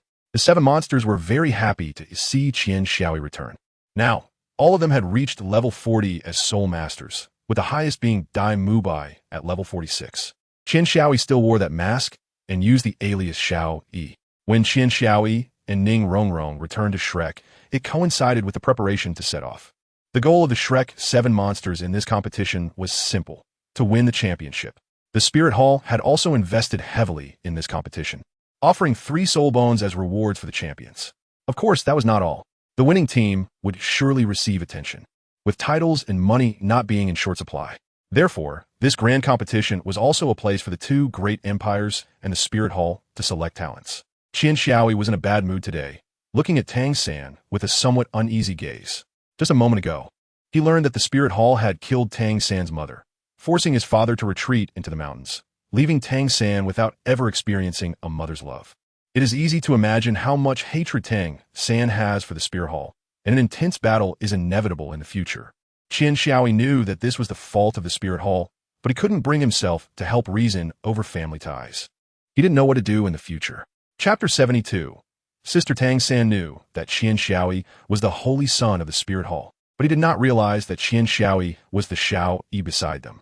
Qian Xiaoyi also did not plan to confess for the time being.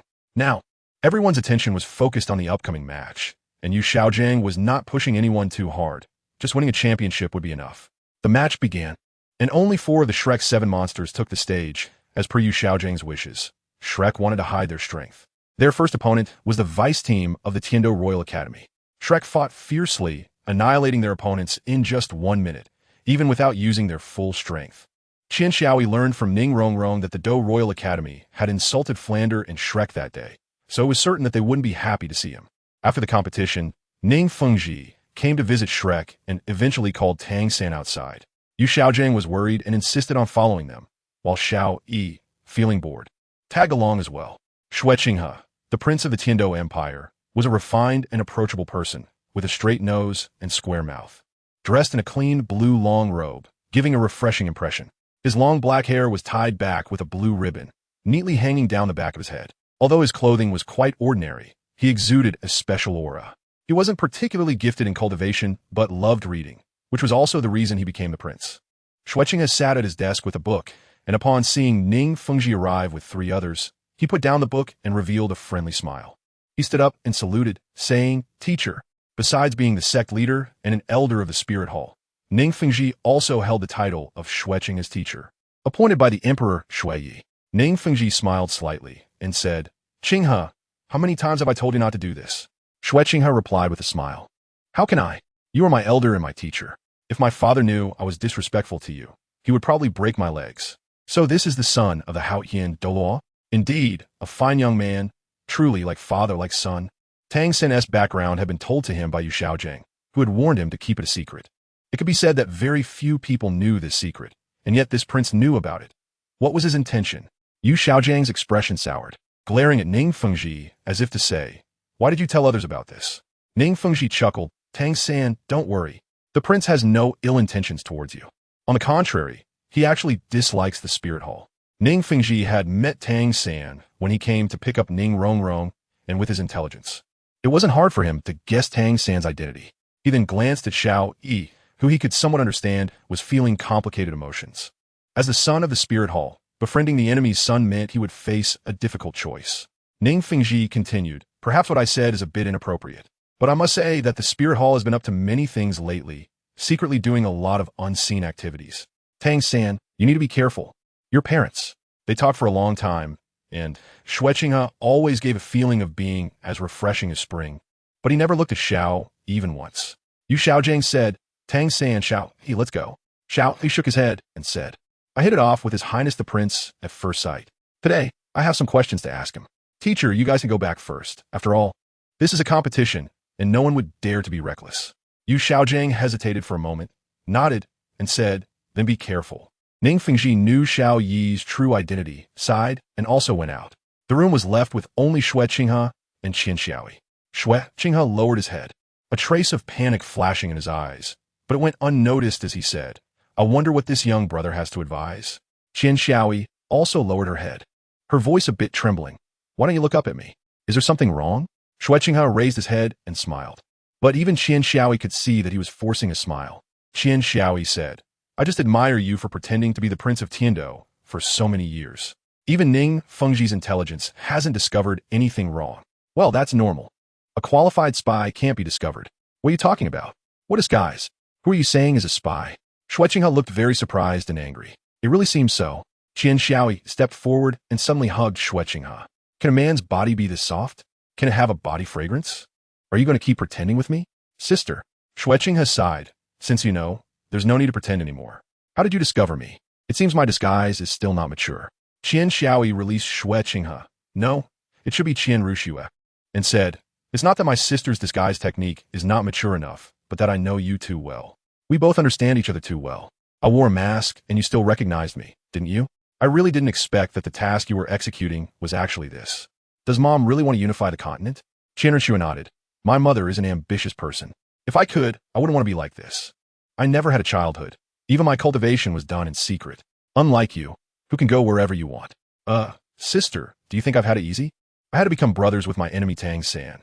It wasn't an easy choice for me either. TCH, you haven't had it tough? I can't tell. You seem to be getting along pretty well with that Ning Rongrong." Qian Rushue said with a somewhat strange tone. Qian Xiaoyi mischievously said, "Then sister can also find a princess, right? It perfectly matches your identity." "Xiao, you're not being good. All right, you should go now. Otherwise, they will become suspicious." "Ha ha. Fine, I will come to see you often." "As you wish." After Qian Xiaoyi left, Xueqinghe's face turned red. When Ning Fengji saw Xueqinghe again, he noticed that Xueqinghe was in a good mood and couldn't figure out what Xiao Yi had said to him. In the subsequent matches, the Shrek 7 Devils had smooth sailing, and even when facing strong opponents, they managed to win.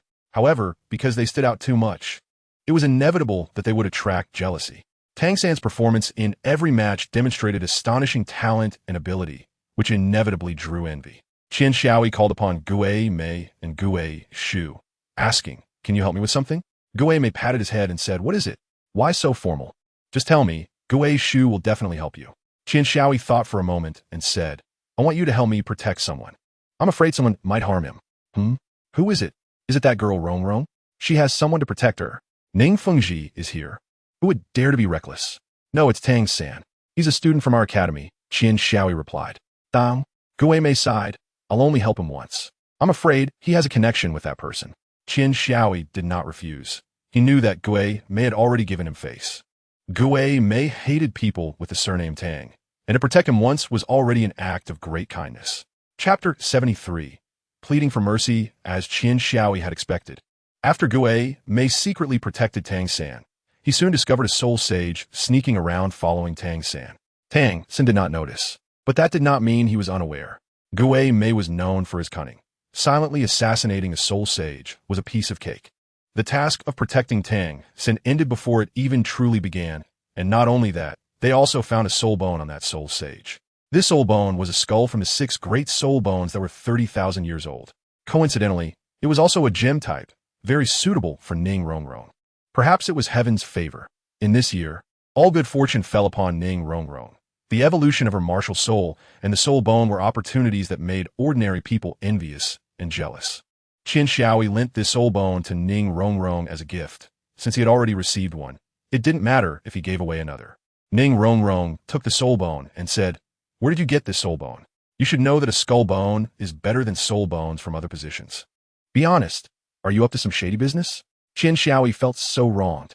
When did I ever do anything shameful? This soul bone actually belongs to a soul sage, but he wanted to kill Tang San, so I just got someone to take care of him. Speaking of this matter, Ning Rongrong said with concern, "What will happen in the future? With your and San Ji's identities, you will inevitably have to make a choice." Qian Xiaoyi sighed and said, "Let's take it one step at a time. Unless Tang San and the Spirit Hall have the same enemy, I really don't know how to choose." Ning Rongrong wrapped her arms around Qian Xiaoyi's waist from behind, her small face pressed against his back. No matter who you choose, I will be by your side, even if it means betraying my family." Hearing Ning Rongrong's words, Qian Xiaoyi was moved. Betraying one's family sounded easy, but that kind of pain was really something that the comfortable Ning Rongrong couldn't bear. In his heart, Ning Rongrong should live happily and carefree. It was he who had disrupted her life. Qian Xiaoyi turned around, holding her shoulders. "Silly girl, remember, no matter what happens, don't do anything foolish. You are the hope of the 7 Treasures Glazed sect, and you are also my hope. So, promise me, be happy." Qian Xiaoyi felt conflicted, and so did Ning Rongrong. On one side was her lover, and on the other were her family and friends. No matter how she chose, it was herself who would suffer. Ning Fengji was naturally kind-hearted and discontent with the actions of the Spirit Hall, surely standing on the opposing side. On this day, Shrek's match in the one-on-one round-robin competition was against the Heaven Water Academy. The students of Heaven Water Academy were all girls, and every girl competing today was very beautiful. Since ancient times, water and fire have been irreconcilable. The first to compete, Ma Hongjun, won against 7 opponents with an absolute advantage. It is known that defeating 7 opponents at once is very difficult, as one has to exhaust them one by one to last until the end. Of course, it wasn't that Heaven Water Academy was too weak. It was because they were all group attack types, and one-on-one was simply not a match for Ma Hongjun. Coupled with the restraint of martial spirits, they knew they would lose. Although Ma Hongjun was exhausted in the end, he earned an excellent reputation for Shrek and also gained love for himself. The captain of Heaven Water Academy, Shui Binger, had the Ice Phoenix martial spirit, which was opposite to Ma Hongjun's attributes. At first, she couldn't see Ma Hongjun's strength since he had not stood out in previous matches, overshadowed by others. However, after feeling Ma Hongjun's momentum on the field, she was deeply attracted to him. As the captain and the strongest member of her team, she was the last to compete. When she saw Ma Hongjun defeat her teammates, she didn't feel it was so intense, but when she truly faced Ma Hongjun, she realized how powerful he was. Although Ma Hongjun perished alongside her, he had defeated the previous 6 opponents. His soul power was nearly depleted, yet he could still stand in a tie under such circumstances. One had to admit he was strong. Since absorbing the celestial herb, Ma Hongjun had lost his evil fire and should find true love. At this moment, Shui Binger secretly admired him, but unfortunately, this fool had low emotional intelligence. No matter how Shui Binger expressed herself, Ma Hongjun remained adorably clueless. Under Tang San's guidance, They finally got together. Shrek had been smooth sailing, but an unexpected event occurred in the final match. In this match, Shrek's opponent was the Wind God Academy, and their captain, Feng Xiaotian, was also an astonishingly talented genius, having defeated countless opponents with his self-created soul skills. However, even so, he might not be able to defeat Tang San. Yet for some unknown reason, Tang San chose to expose his second martial spirit, the Haotian Hammer, instead of using other hidden cards. Yu Xiaojiang was nearly infuriated. Qin Xiaoyi knew something was wrong as soon as he saw the Haotian Hammer and couldn't help but sigh. He had known about Tang San's second martial spirit long ago and had guessed that Tang San would reveal his identity. But he didn't expect it to come so soon. Unsurprisingly, Tang San was in danger. Afterwards, the ghostly figure beside Qin Xiaoyi trembled and said, "Xiaoyi, you knew about Tang San's identity all along, right? Haotian school. I actually protected a disciple of the Haotian school." The ghost tone revealed deep regret. Qin Xiaoyi knew he couldn't hide it any longer and nodded. "I'm sorry, Uncle Ghost." The ghost indeed spoils him, but even so, he didn't mention punishing me. Sigh. It's fine, but it's hard to explain to the Pope. The Pope even asked me to assassinate them on their way to the finals. Bibi Dong has given the order that anyone with the Haotian Hammer martial soul is to be killed without mercy. I'll handle things with my mother. Uncle Ghost, take me back to the Spear Hall. Bibi Dong looked at Qin Xiaoyi, who was kneeling in front of her pleading for Tang San, with a rather complicated expression. Do you know who Tang San is? He's from the Haotian sect, the sect that killed your father. Qin Xiaoyi said, Mom. The one who harmed father is just a person from Haotian sect. Why make things difficult for others because of him? Mom, can you let Tang San go? If these words were spoken by someone else, he might as well say goodbye to this beautiful world. Bibi Dong sighed just this once. From now until the end of the competition, you will stay in the Wuhuan Hall, and you're not allowed to go out. Bibi Dong waved her sleeve and left. Qin Xiaoyi knew that Tang San was at least safe for now. Tang San, I have repaid the favor I owe you. What happens next depends on your fortune. There are 3 days until the finals start and 7 days until they end, which means I can't leave the Wuhuan Hall for 7 days. But I can still watch the competition. For Qin Xiaoyi, this is no different from having no punishment. Hulaina had been by her side, and she didn't care about Tang San's life or death, but she was afraid that Bibi Dong might do something to Qin Xiaoyi out of anger. Fortunately, although Bibi Dong was angry, she still liked Qin Xiaoyi too much. Hulaina helped Qin Xiaoyi up. Now she was secretly pleased because from now until the end of the competition, Qin Xiaoyi belonged only to her. Although they had not confirmed their relationship, what was meant to come would eventually come. After a long silence, Qin Xiaoyi said, Nana, help me with something when the time comes. Don't tell anyone. Chapter 74 to 75 Champion the Finals can be said to be a straightforward match for Shrek Academy. It turns out that Dai Mubai and Zhu Zhuqing are members of the Star Luo Empire's royal family. The royal family has a rule that each generation must have 2 children, but only one of them can inherit the throne.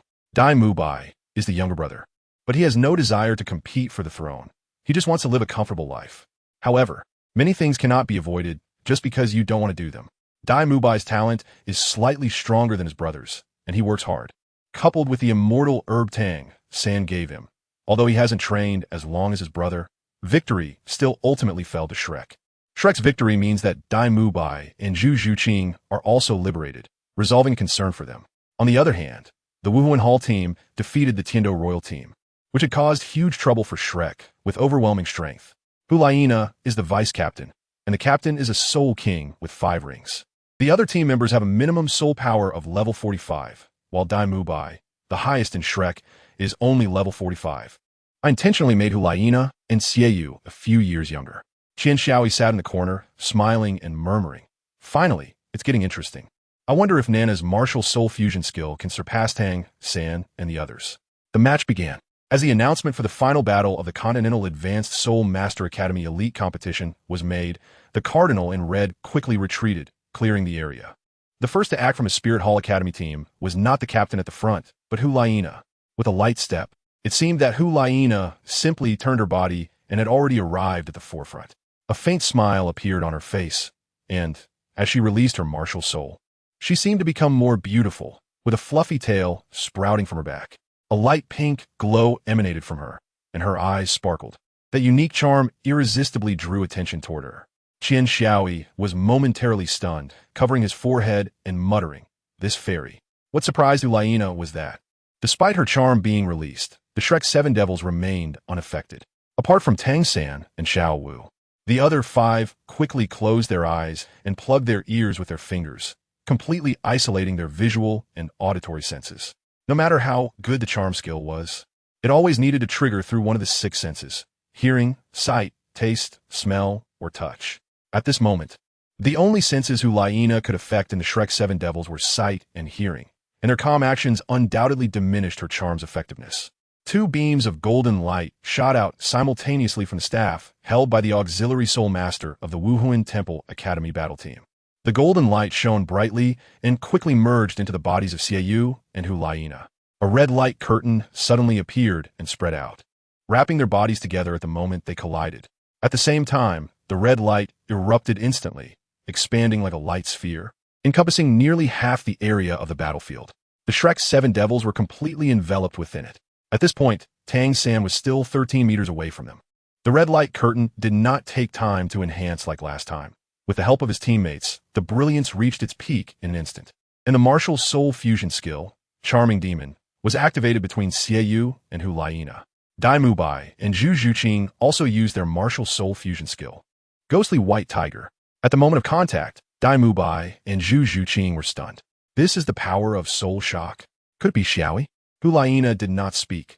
Of course, this was something Qian Xiaoyi had taught her, but very few knew that Qian Xiaoyi was actually Xiao Yi. One must admit, Shrek's secrecy was excellent, and the 2 hidden trump cards, Oscar and Ning Rongrong, played a crucial role, instantly elevating the overall strength of Shrek, which was relatively low. Tang San used hidden weapons and external spirit bones to restrain the Soul King, while the Charming Demon was held back by the Ghostly White Tiger, allowing Xiao Wu and Ma Hongjun to maneuver. The gap between a Soul King and a Soul Ancestor was not small, and it didn't take long for Tang San to feel fatigued, his soul power nearly depleted. Often, this was when the opponent was most likely to become careless, presenting a chance for victory. Tang San feigned an attack, and at the moment the opponent relaxed, he executed his superb technique, Bat Wing Reincarnation. The dispersing attacks struck multiple enemies. While blocking one, it was impossible to defend against the other hidden weapons. The hidden weapons collided and refracted in the air, ultimately striking all opponents when they were relaxed and inattentive. Tang San's hidden weapons were poisoned, and to be safe, the Wuhuan Temple had no choice but to concede. Shrek Academy, Champion. The prize for the champion was 3 spirit bones, personally distributed by Yu Xiaojiang.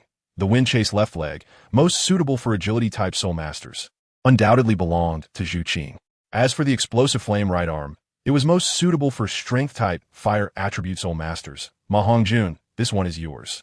Regarding the wisdom skull of mental concentration, at this point, the master paused, looking at Tang San and Ning Rongrong. At that moment, both of their gazes were clearly fixed on the skull.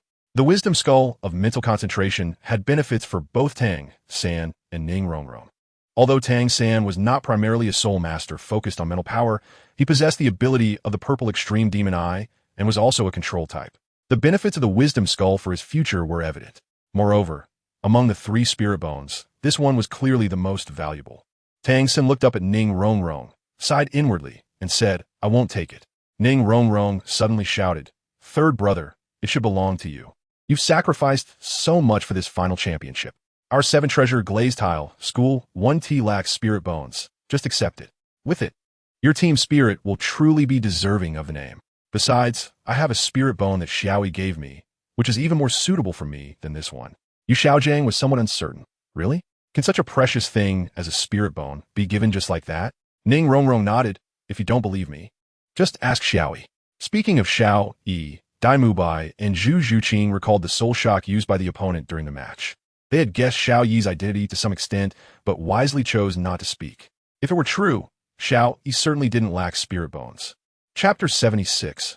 Identity. As the end approached, one could not relax.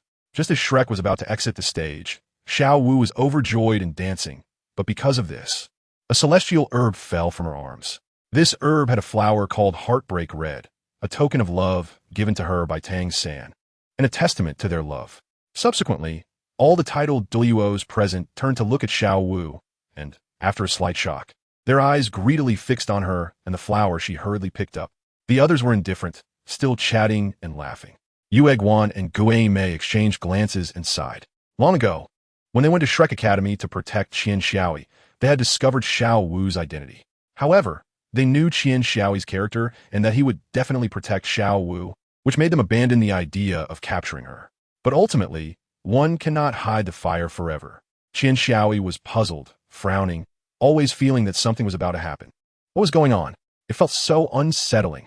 At that moment, the Pope said, "Elder Ghost Daw, Elder Chrysanthemum Daw, take that girl down." As she spoke, Bibi Dong raised her hand and pointed directly at Xiao Wu. In an instant, everyone was shocked. Tang San instinctively positioned himself in front of Xiao Wu, while the other members of the Shrek 7 monsters also stepped forward. Yu Xiaojiang, with a look of surprise on his face, shouted angrily, "Your Holiness, what do you mean by this?" Elders Ghost Daw and Chrysanthemum Daw exchanged helpless smiles, and just as they were about to take action, Ning Fingji quickly stepped in front of them. "Your Holiness, shouldn't we clarify the situation first?" Bibi Dong said in a deep voice. "Do you want to know why? Then why not ask that young lady? If she is just a student of Shrek Academy, why should I capture her? But if she is a soul beast transformed into human form, then I have ample reason to take her down." "What did you say?" Yu Xiaojiang exclaimed, turning sharply to look at Xiao Wu. The Shrek 7 monsters, including Qian Xiaoyi, all showed extremely horrified expressions except for Tang San. A soul beast wanting to transform into human form only represents one situation. But the soul beast has a cultivation of over 100,000 years. Soul beasts can choose to transform into humans at 100,000 years of cultivation. But becoming a human while still retaining the aura of a soul beast means they have not reached the Soul Emperor level to truly become a human. Transformed soul beasts are inherently powerful and progress rapidly. Given enough time, they are bound to become title Douluo. Moreover, the first 6 spirit rings do not need to be obtained by hunting soul beasts, as they are automatically generated. However, very few soul beasts are willing to transform into humans, because it is dangerous before becoming a soul sage. Their bodies still retain the genes of soul beast, which can lead to the generation of soul rings and soul bones. The fate of a 100,000-year soul beast with strength below soul sage is easy to imagine. At this moment, Xiao Wu appeared very calm, showing no signs of panic despite the gathering gazes. At this moment, her delicate face only displayed a faint coldness. Coldly staring at Pope Bibi Dong, the entire venue fell silent, and the Shrek 7 monsters stood beside Xiao Wu, speaking in unison. "Live and die together." Flinder slapped Ma Hongjuan's head hard. "What the hell? The old man isn't dead yet. Why are you all in such a hurry? Why am I the only one being targeted?" Initially, Flinder was fearful, but soon he let go of his worries. Death is terrifying, and he has always thought so. However, choosing to retreat at this moment would be even more terrifying for him. "Your Holiness." Chrysanthemum reminded the somewhat dazed Pope, waiting for her command. After all, one of them held an elder token. Bibi Dong awakened from her confusion, her eyes revealing a complex and indescribable light. Taking a deep breath, her gaze suddenly became sharp, and she commanded, "Take her down. Show no mercy to those who block the way." Just as Ghost Douluo and Chrysanthemum Douluo were about to act, a voice rang out, "Everyone stop." Following the sound, the Shrek 7 monsters were somewhat surprised, but Dai Mu Bai and Zhu Zhuqing's surprise was different from the others. They were surprised that Xiao Yi would step up to help them. "Xiao Yi, where have you been? We haven't seen you for several days." Ghost Shadow and Yu Guan knew who he was and could not help but stop. However, a red-robed cardinal behind them did not know Xiao Yi's identity. After all, he was still wearing a mask.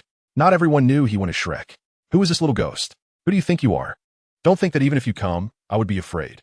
"Ghost Shadow, Yu Guan, go." This red-robed cardinal quickly assessed Qian Xiaoyi's spirit power level and recognized him as a genius. His parents must be wealthy and powerful too. But he held a noble status and was confident, unafraid of any king or noble.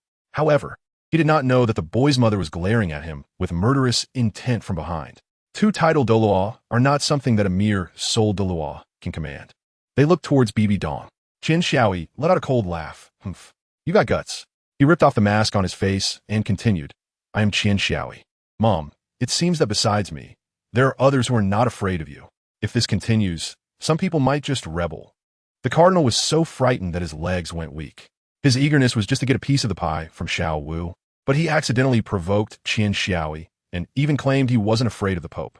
Now, with Qian Xiaoyi delivering the final blow, it would be hard for him not to die. Meanwhile, Shrek Academy was in an uproar. Xiao Yi, Qian Xiaoyi, the Sword of Judgment, so that's it. Qian Xiaoyi, the Pope's son? Is he an enemy? Probably not. Didn't you see him helping us? Trust him. Others were relatively calm, but for Tang San and Xiao Wu, it was the most complicated situation.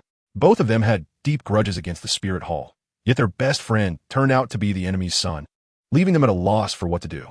I'm sorry for deceiving you for so long. As you can see, Xiao Yi is Qian Xiaoyi. That's just my alias. Chapter 77. Heartless. Tang San didn't say anything. He didn't blame Qian Xiaoyi at all and couldn't find a reason to blame him. The only thing that made sense was that Qian Xiaoyi was the Pope's son. Dai Mubai patted his shoulder. Brother, don't say useless things. We don't blame you for not standing up, but you standing up means you're our good brother. He had some guesses, and now that they were confirmed, he wasn't as excited anymore. Qian Xiaoyi looked at everyone from Shrek Academy, then glanced at Bibi Dong and said, Mom, let them go. I swear by the name of my martial soul that I will hunt a 100,000-year soul beast for the Spirit Hall.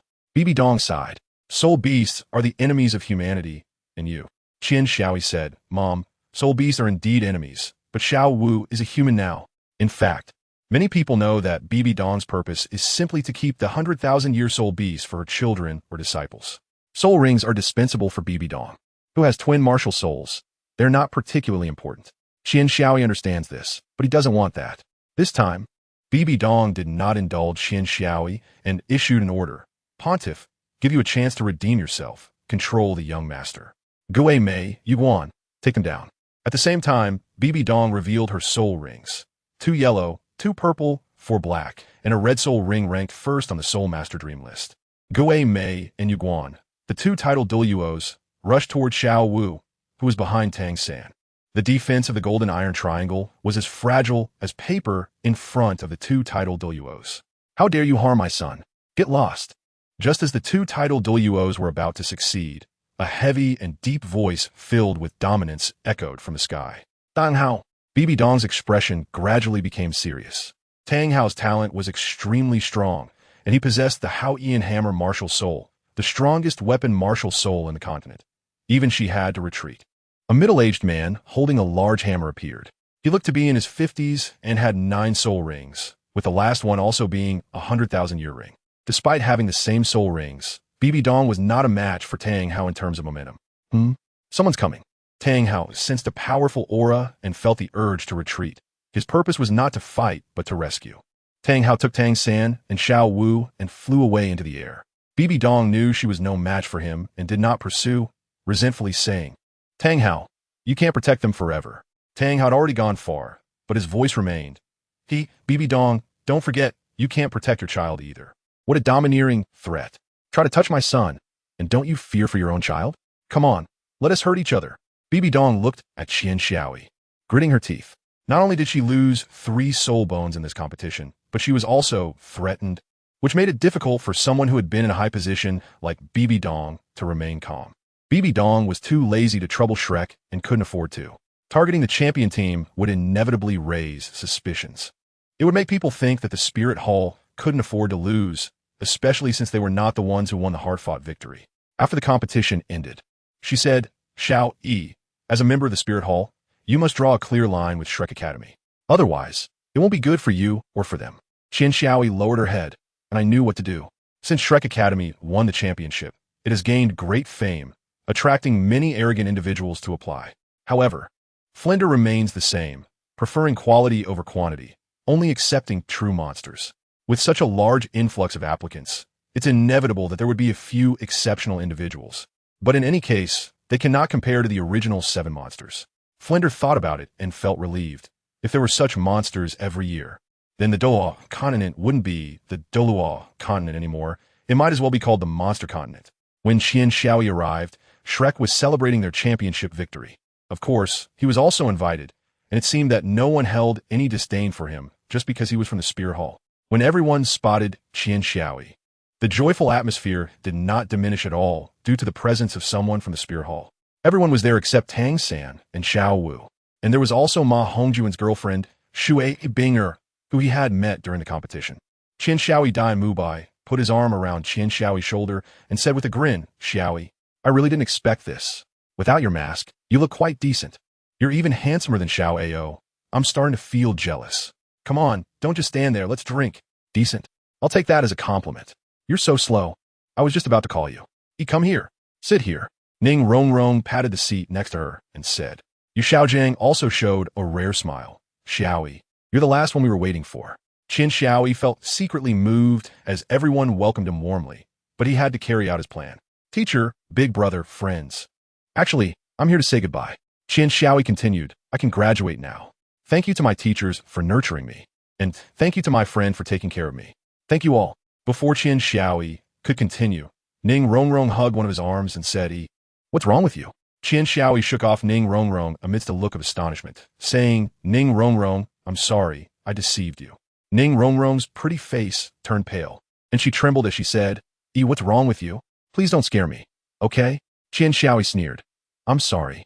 At that time, I saw you as the little princess of the Seven Treasure Glorious sect, and I wanted a political marriage to elevate the prestige of the Spear Hall. But now it's no longer necessary. The attitude of the Seven Treasure Glorious sect is clear. They are helping Tang San, which makes them the enemy of the Spirit Hall. I don't need to entangle with you anymore. Do you really think that I, who was not even 10 years old back then, understood what love was? Ning Rongrong's eyes were already filled with tears as she trembled and said, Impossible. You loved me. Otherwise, why would you give me 2 soul bones? And I can leave the sect for you. Qin Xiaoyi scoffed dismissively and shot her a disgusted glare. Enough already, Ning Rongrong. I finally managed to break free from you, and you still want to cling to me. Do you even realize how annoying you are? My Spirit Hall doesn't need you as a support. And one more thing, giving you that soul bone wasn't to please Chen Xian. Don't get ahead of yourself. I don't love you at all. I just wanted to have some fun. And coupled with a political marriage, that's why I was with you. I have someone I like, and I've long been fed up with your incessant chatter.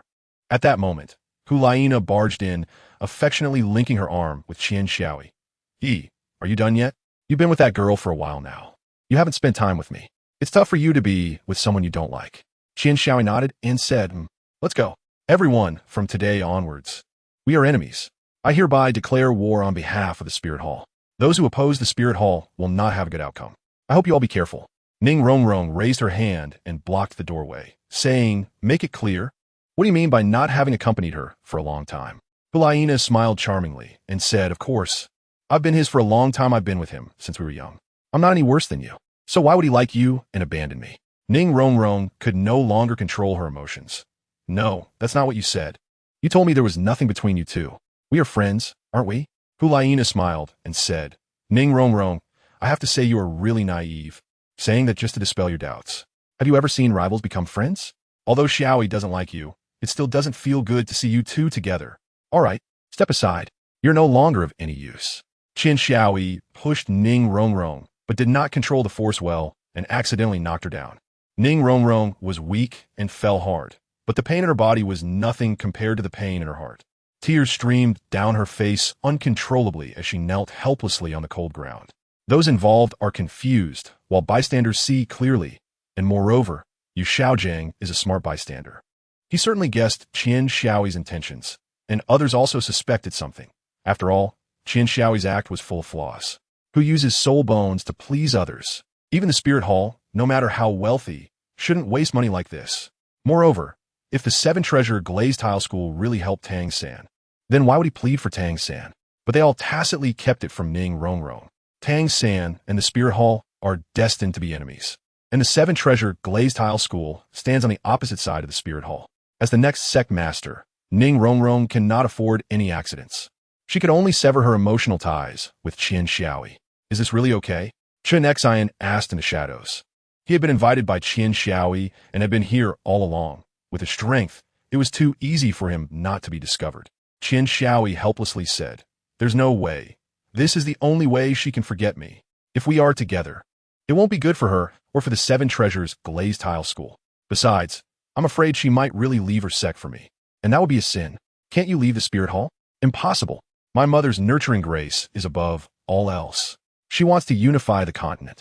And as her son, I should assist her. Master, please help me persuade Rongrong to give up. After saying this, Qin Xiaoyi left with Hulaina. Chen Xian watched Qin Xiaoyi leave and finally murmured, Sigh, with that girl's personality, how could she possibly forget you? She probably hates you to death. But this is also good. Rongrong should change. Chapter 78. Hatred. While everyone at Shrek Academy comforted the emotionally numb Ning Rongrong, Qian Shaoi walked back to the spirit hall with Hulaina and said to Bibi Dong, "Mom, the competition is over, and I want to go out and see." Bibi Dong looked at her son, who seemed a bit down, with a complicated expression. She wanted to unify the continent, and her biggest enemy was the Haotian sect. To be precise, Tang Hao was her greatest enemy. She didn't even regard the two empires as threats. Now, she felt immense pressure from Tang San, whose displayed strength was no less than that of Tang Hao back in the day. In the future, he would undoubtedly be her biggest obstacle to unifying the continent. However, Tang San was also Qian Xiaoi's friend, and facing Qian Xiaoi, Bibi Dong really didn't know what to say. "Go out? Where to?" Qian Xiaoi said. "I just want to go out to clear my mind. There's no need to send someone to follow me." Bibi Dong hesitated, clearly worried about something. Tang Hao's threat was not to be taken lightly. "Mom, don't worry. Hao Qian Douluo is a good person. He won't trouble me unless it's absolutely necessary. Besides, if someone is sent to protect me, it won't serve the purpose of training. Years later, if my friends are all skilled and I'm still weak, it would be really embarrassing." Bibi Dong sighed and shook her head. "All right then, when do you plan to leave?" "Better early than late. I'll set off tomorrow." The next day, Qian Xiaoi set off on her journey alone. After Ning Rongrong was brought back to the Seven Treasure Glazed Tile School by Sword Douluo Chenshin, she stayed in her room all day, growing increasingly haggard and losing weight. She had no appetite and ignored anything Ning Fengji said, indicating that this blow had hit her hard. "Rongrong, come out to eat." Ning Fengji made one last effort. There was no response from inside. So Chenshin patted Ning Fengji's shoulder, signaling him to let him handle it. Standing outside the door, Chenshin said, "Rongrong, you haven't eaten for a day. Grandpa Jian said that someone like Qian Xiaoi isn't worth it. He's been with that saintess Hulaina from the Spirit Hall much longer than he has been with you. He.S. just deceiving you." By this point, Ning Rongrong inside the room was already in tears, murmuring, "That's not true. Xiaoi wouldn't lie to me. No way." Although Ning Rongrong said this, she recalled the look of disdain in Qian Xiaoi's eyes when he first saw her, as if she could hear the sound of her heart breaking. Chenshin, seeing that Ning Rongrong was still unwavering, remembered Qian Xiaoi's words. "Rongrong, actually, I was following Qian Xiaoi from the very beginning. Do you know what he hid from you? Every time he kissed you, he went to a secluded place to vomit. I didn't tell you because I was afraid it would hurt you, but now, you should just give up." Ning Rongrong was stunned for a moment, and then forced a smile. "Vomiting? So, I caused you such a big trouble. You despise me to this extent. Fine, Qian Xiaoi, you're pushing me to this. Hypocritical scum. And Hulaina, I can't believe I considered you a friend. You two wretched souls deserve a terrible fate." Ning Rongrong paused, looked at her right hand, slowly clenched her fist, and continued, "Qian Xiaoi, you probably didn't expect this. The things you gave me will become the most advantageous weapon for me to kill you, to prevent you from continuing to deceive others. I'll take your life. If I can't have it, no one else can." Chenshin outside the door heard every word Ning Rongrong said, feeling a mix of emotions. He was glad that Ning Rongrong finally had motivation, but worried about her murderous intent towards Qian Xiaoi. However, he didn't care much. After all, an auxiliary type like Ning Rongrong was no match for Qian Xiaoi. Even if she managed to overpower him, she wouldn't be able to bring herself to actually harm him. When Ning Rongrong came out of the room, her eyes were filled with deep hatred. Chenshin felt a bit concerned and said, "Rongrong, I think your school's Oscar is quite good. Do you need?" Before he could finish, Ning Rongrong coldly interrupted, "No need." After Ning Rongrong walked away, Chenshin sighed. "Hate if you must, but it's better than leaving the sect and making enemies of the world. The Spirit Hall is, after all, on the evil side, ambitious, and following them will bring no benefits, only hardship for Xiaoi." Qian Xiaoi calculated and murmured to herself, "Rongrong must have already started to hate me. But that's still not enough. I need to get stronger quickly. Speaking of which, where's this place? What a blunder. I actually didn't bring a map." Qian Xiaoi has been on the road for several days, wandering aimlessly, only knowing that he is heading north. As for where he will end up, it depends on his fate. No matter where he goes, there are always those looking for trouble, and even if you take a detour, you can't escape it. Qian Xiaoi was thinking about how to get a map when he heard a shadowy laugh. "Hee hee, little brat, we're here to rob you.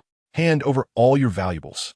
I might spare your life." A middle-aged man, looking around 40 with a lewd face and a thin, tall body, was holding a knife, surrounded by 4 yellow spirit rings. Speaking arrogantly. A soul sect is enough to be arrogant in the eyes of ordinary people. "Big brother, you're lying again. Well, have you ever spared anyone's life?" A loud laugh followed. Beside the middle-aged man was another person who was very round. Indeed round. Lying down and standing, they were about the same height, and he was even a head shorter than Qian Xiaoi. He didn't show any martial spirit, but had one white and two yellow spirit rings on him, and his body shape gave the impression that he would break through the spirit rings. Idiot, don't say that out loud. How can we appreciate their expressions of falling from heaven to the ground like this? Seriously, the round man said, kid, looking at your strength, you're already a soul master at such a young age. It seems you're a genius. I'm most jealous of geniuses, so you can wait to die.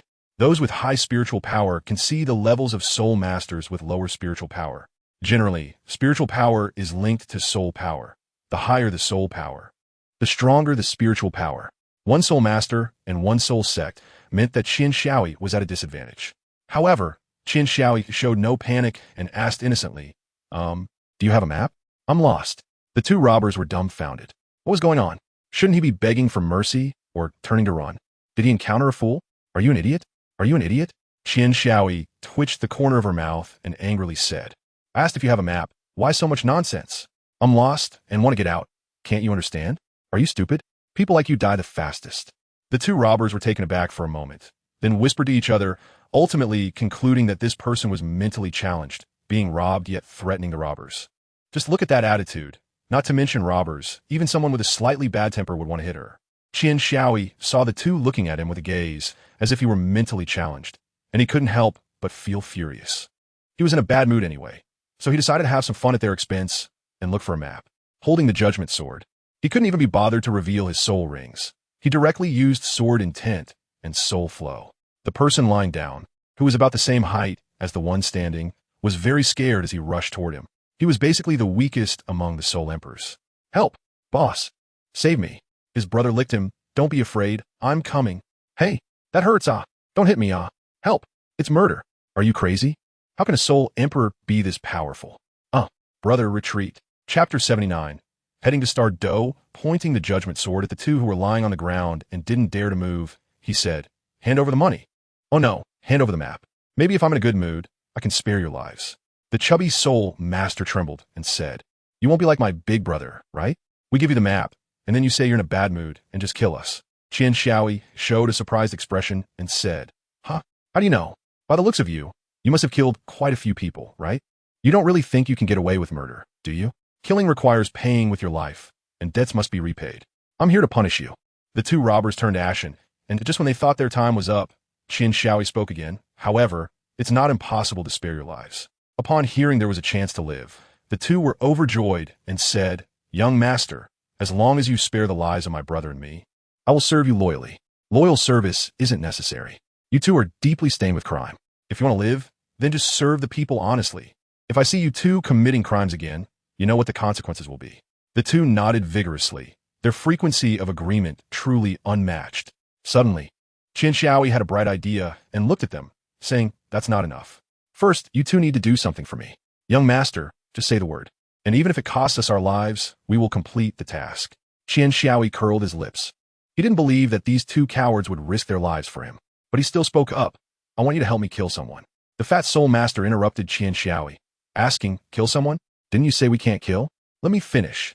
Qian Xiaoi said, somewhat displeased. I want you to kill the young master of the Seven Treasure Glazed Tile School, Ning Rongrong. Huh, boss this. Shut up. If you interrupt me again, I'll have you killed right now. Seeing the two cover their mouths, Qian Xiaoi nodded in satisfaction. With your strength, you obviously can't kill her. You need to pretend to kill her. The assassination will definitely fail, and when you're caught, they will ask who sent you. How will you answer? The two soul masters thought Qian Xiaoi was testing their loyalty and confidently replied, of course, we'll say no one sent us. We just find her displeasing.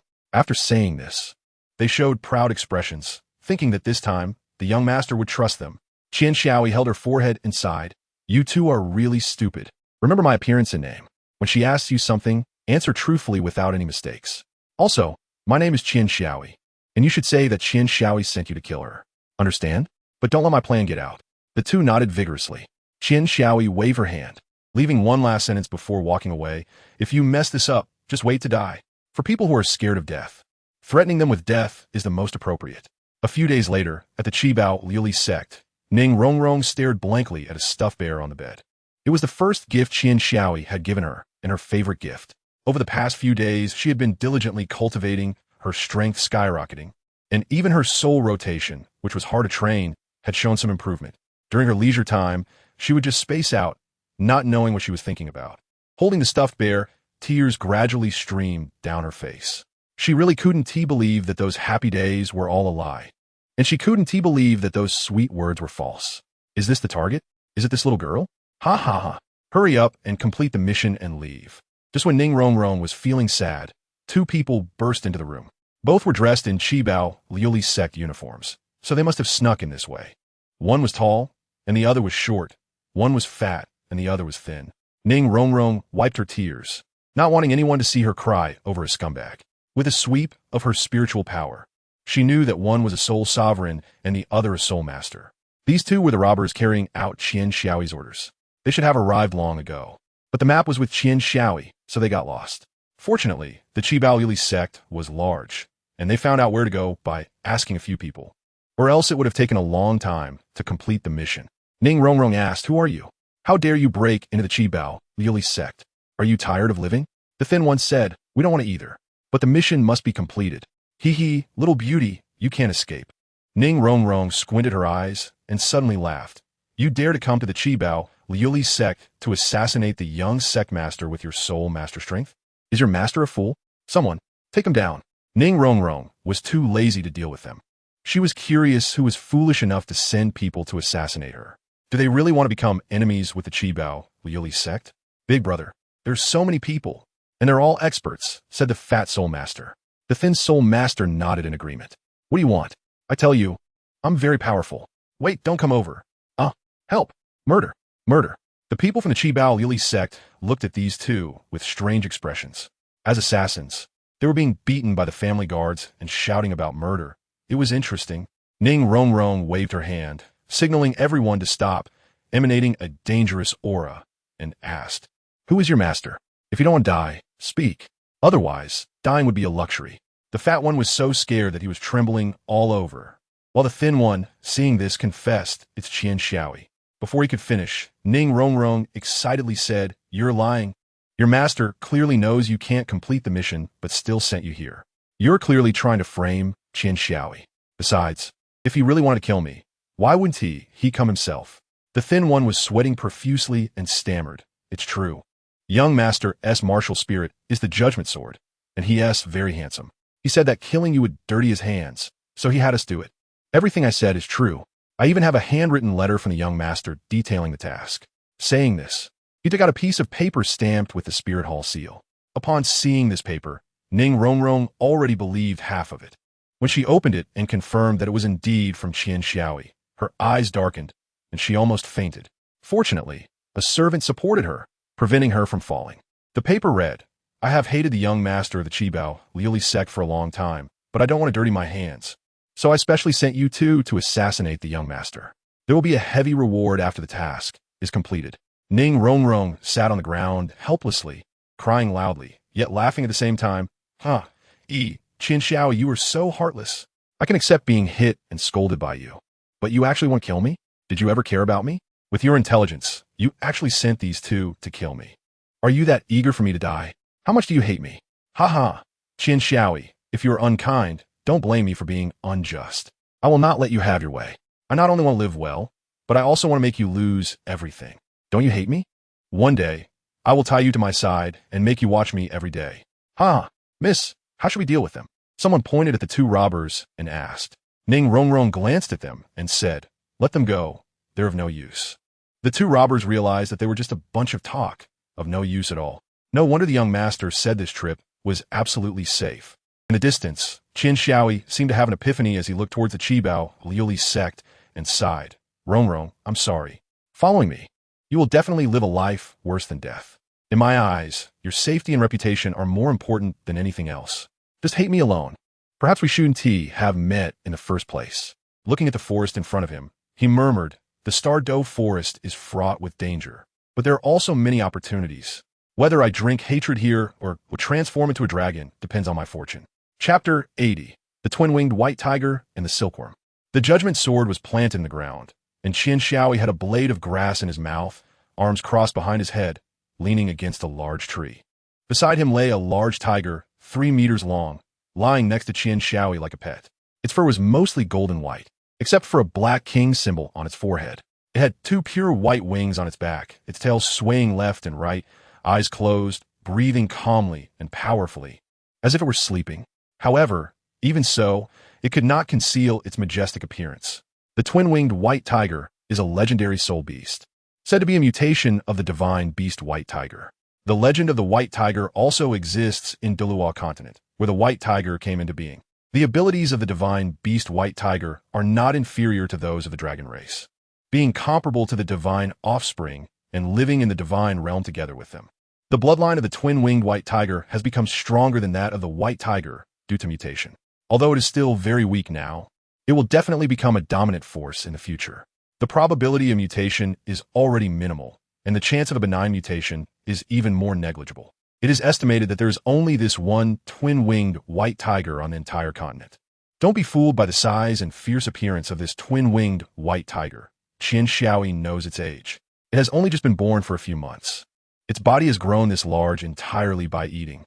The cultivation of soul beasts is calculated by years. The longer the lifespan, the stronger the cultivation. Some soul beasts can also enhance their cultivation through special methods, such as absorption and devouring. Therefore, some soul beasts may have lived only a few thousand years, but possess 10,000-year soul rings. However, cultivation does not necessarily equate to strength. It is also related to bloodline. The higher the bloodline, the stronger the strength. For example, a 1,000-year dark old terraclaw bear can battle against an ordinary 10,000-year soul beast. When Qian Xiaoyi first arrived at the Stardow Forest, he was well aware of the dangers and acted with great caution, never provoking soul beasts. Even when soul beasts caused him trouble, he would either drive them away if he could defeat them or run away if he couldn't. Up until now, he had not killed a single soul beast, not because he was afraid, but because he believed it was unnecessary. After all, it was a life, and if he could let it go, he would. One day, while walking in the forest, Qian Xiaoyi suddenly noticed the energy around him becoming intense. The further he went, the more concentrated the energy became. Though he heightened his vigilance, curiosity drove him to see what was happening. Qian Xiaoyi kept a close watch on his surroundings, fearing any unexpected events. But strangely, within this energy range, there were only some insects and birds, with no soul beasts in sight. As the saying goes, abnormal occurrences must have their reasons. Just as Qian Xiaoyi was contemplating whether to continue forward, the energy surged toward a point not far in front of him. He tried to absorb this energy, but it refused to obey him, slowly gathering and gradually forming a white sphere over a meter tall. Upon closer inspection, it turned out to be an egg. However, the energy was so rich that after the egg was formed, the energy only thinned out slightly. Yet, this was not the end, as the remaining energy was being devoured by the white egg like a whale swallowing its prey. Qian Xiaoyi was captivated, with a premonition that he would witness the birth of something today. Energy is not infinite. No matter how much there is, it will eventually be absorbed. Just as the energy was fully consumed, a platinum-colored beam of light descended from the sky, striking the egg while also sending out shockwaves around it. Caught off guard, Qian Xiaoyi was unceremoniously pushed away. Upon closer inspection, perhaps due to the beam of light, the white egg was covered in cracks, as if something was about to break free.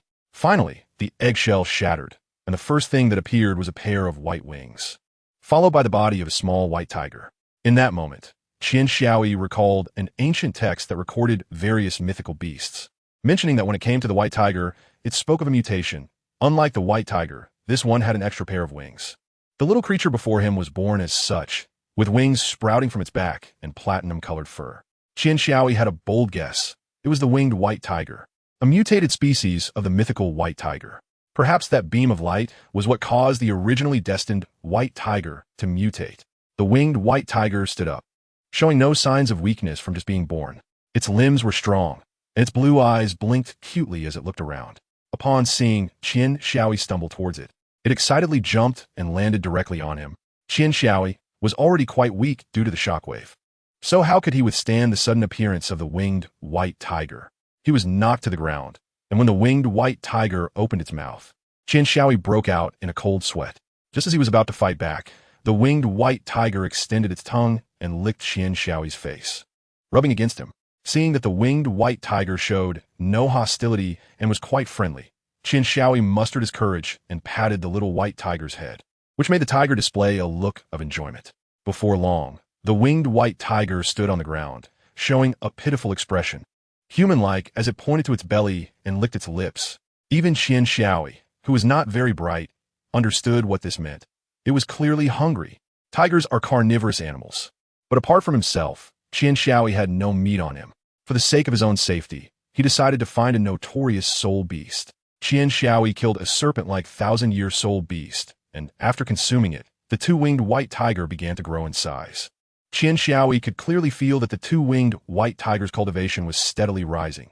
From just being born, it now possessed 10 years of cultivation. A few months later, the two-winged white tiger had already grown to 3 meters long, and its cultivation had reached 100 years. Its hobbies were sleeping and eating, showing no demeanor of being the king of beasts at all.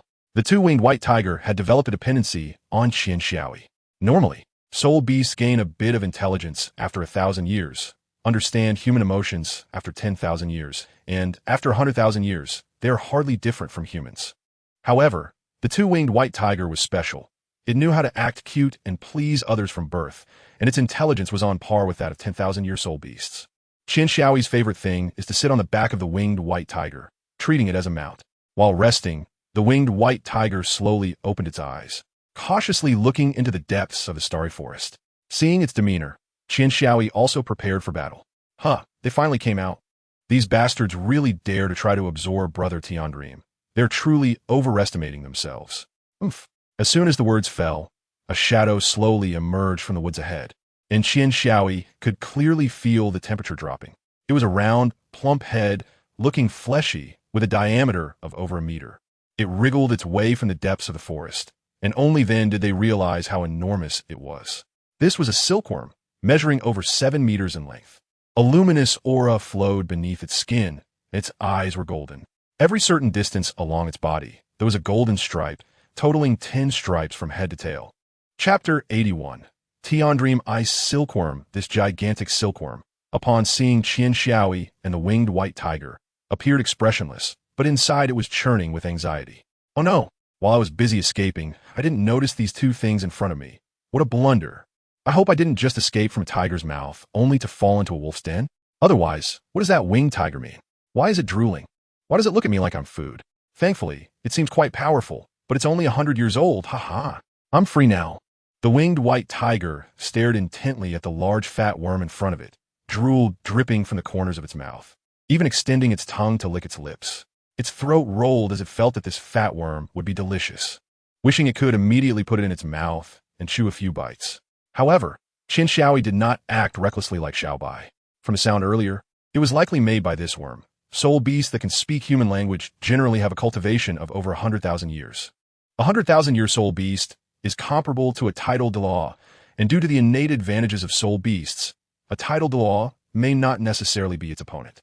Xiaobai, be careful. This thing is very likely a 100,000-year soul beast. Xiaobai is the name Qian Xiaoi gave to the winged white tiger, with no particular meaning. Just that Flanders called Dai Mubai Xiaobai. Although the winged white tiger couldn't speak yet, understanding human language was not a problem. However, understanding and actually listening are two different matters. Xiaobai still did as it pleased, lazily staring at the big meaty worm. The big worm was unhappy and did not take Qian Xiaoi and the century-old Xiao Bai seriously at all, saying, "Let me introduce myself. I am the embodiment of heroism and chivalry, the soul beast king with both wisdom and beauty, an unparalleled powerhouse, having cultivated for 1,000,000 years, creating the highest lifespan record on Douluo continent, the Tiandream Ice Silkworm. You could call me Brother Tiandream. 1,000,000 years? Who are you trying to fool?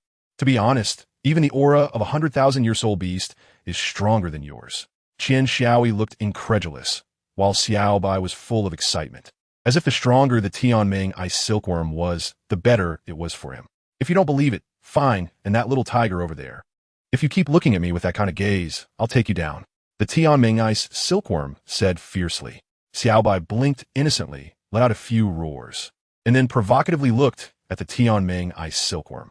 After all, the Tianming Ice Silkworm was a 1,000,000-year soul beast, and it certainly wouldn't let a 100-year soul beast provoke it without a fight. Oh dear, little white tiger. Do you think you could treat me like a bug just because Tianming isn't showing its power? Just watch me take you down. After saying that, the temperature around the Tianming Ice Silkworm rapidly dropped, and Qian Xiaoyi had to release his soul power to shield Xiao Bai and himself from the cold. The Tianming ice silkworm snorted coldly. It seemed that not all humans were driven by profit. However, in an instant, a cold light flashed and landed on Xiao Bai, causing all of its movements to freeze. Its surface slowly began to frost over, and before long, it turned into an ice sculpture. Xiao Bai. Qian Xiaoyi glared angrily. During this time, Xiao Bai had been his only companion, and they had become very good friends. Sometimes, Xiao Bai even treated him like a mother. Although it was awkward, if Xiao Bai were ever in danger, Qian Xiaoyi would definitely not stand by and do nothing. You fat bug, I'll kill you. The Heavenly Dream Ice Silkworm sensed the murderous intent, and its expression became serious. Just as the war was about to break out, a shattering sound was heard, and the ice layer on Xiao Bai gradually fell away. Xiao Bai regained his ability to move and shouted a few times at the Heavenly Dream Ice Silkworm. The Heavenly Dream Ice Silkworm was already short-circuited in its mind, thinking, when did a century-old soul beast become so powerful? No matter how you put it, I'm also a million-year soul beast. That's a full 10,000 times difference. The Heavenly Dream Ice Silkworm's strong suit was its mental power. Realizing something was off, it used its mental power to probe Xiao Bai. The moment its mental power made contact with Xiao Bai, the Heavenly Dream Ice Silkworm's expression changed, murmuring, "How is this possible? This aura is much stronger than mine. No, it's many times stronger than Bing Bing. No, Bing Bing can't even compare. How could such an existence, destined to be a king, be with a human?" When Qian Xiaoyi used his mental power on the Tianming Ice Silkworm, he discovered that its mental power was too strong. His own mental power was already among the top in the Soul Sect, but here with the Tianming Ice Silkworm, it felt like the difference between an ocean and a drop of water. Who exactly are you? Qian Xiaoyi was beginning to believe that the Tianming Ice Silkworm was a million-year soul beast. The Tianming Ice Silkworm's attitude became somewhat friendly and said, I was originally just an ordinary ice silkworm soul beast. I was not born in the Douluo forest, but in the extremely cold northern part of the continent. We ice silkworms are naturally dual-cultivating soul beasts of the mental and ice attributes. However, our combat power is severely affected by our speed, so we can only be considered very ordinary soul beasts. Moreover, we have natural enemies. Very few of my kind can cultivate for over 10,000 years. Yet, I am an exception. Perhaps it is the favor of heaven. I have lived for 1,000,000 years just by eating and sleeping, but I can't fight, and my combat power is even weaker than that of a 10,000-year soul beast. So I became someone else's meal, but I still managed to escape. Little brother, could you help me? So you're that weak. Qian Xiaoyi scoffed, and the eyes of Xiao Bai beside him were also filled with disdain. I just have good intentions and don't want to fight, otherwise. They definitely wouldn't survive until the next day. Let us just say it is like that? What do you mean by let us just say it is like that? I am very powerful. Qian Xiaoyi was too lazy to argue with it. Although this fat worm didn't have high combat strength, its spiritual power was impressive. After all, it was a million-year soul beast. No matter how weak it wasn't something that the current Qian Xiaoyi and Xiao Bai could contend with. Hey, fat worm, what are you planning to do next? Keep running away? Qian Xiaoyi asked. The Sky Dream Ice Silkworm shook its head. I've been running for thousands of years. I'm tired. It's time to sleep. And call me Brother Tianming. If it's time to sleep, why don't you just sleep until you die? All you know is sleeping, just like Xiao Bai. Xiao Bai shouted at Qian Xiaoyi and then pointed to its mouth, meaning, I still know how to eat. Qian Xiaoyi glared at this useless guy and said, Tianming, what do you plan to sleep? Although the Douluo forest is vast, it's not the best place for you to hide. Tianming blinked and shook his head, you're right.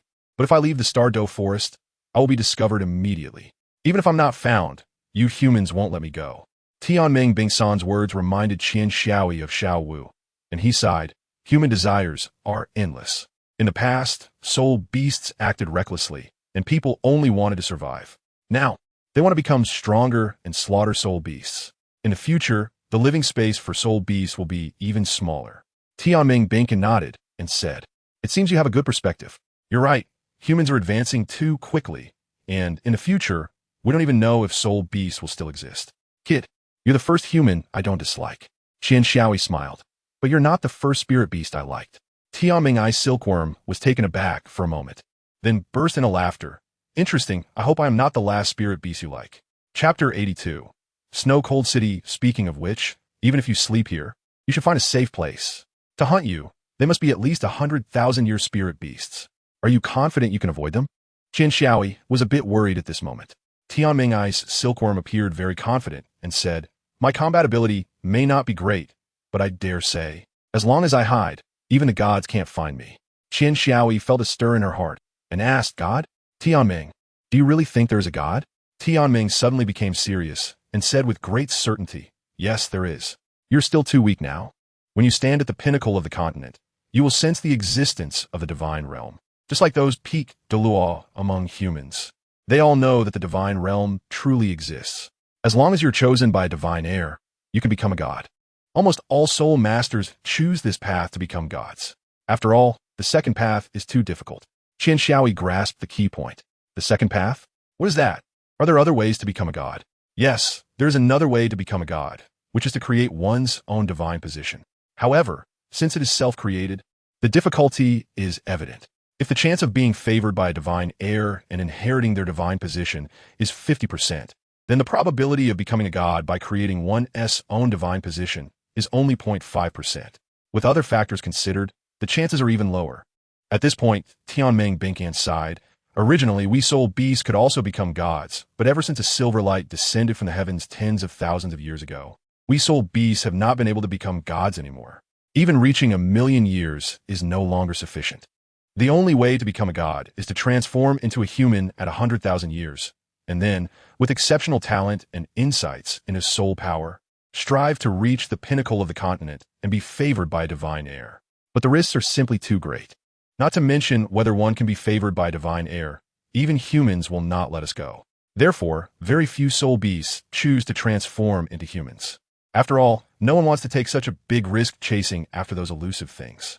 Tianming Binkan looked at Qian Xiaoi and said, "By the way, I still don't know your name." Qian Xiaoi smiled awkwardly and realized that after talking for so long, she hadn't even told him her name. "I am Qian Xiaoi." "Tianming, do you know what it takes to create a divine position? You don't mean to create one yourself, do you?" Tianming shook his head. "I don't know.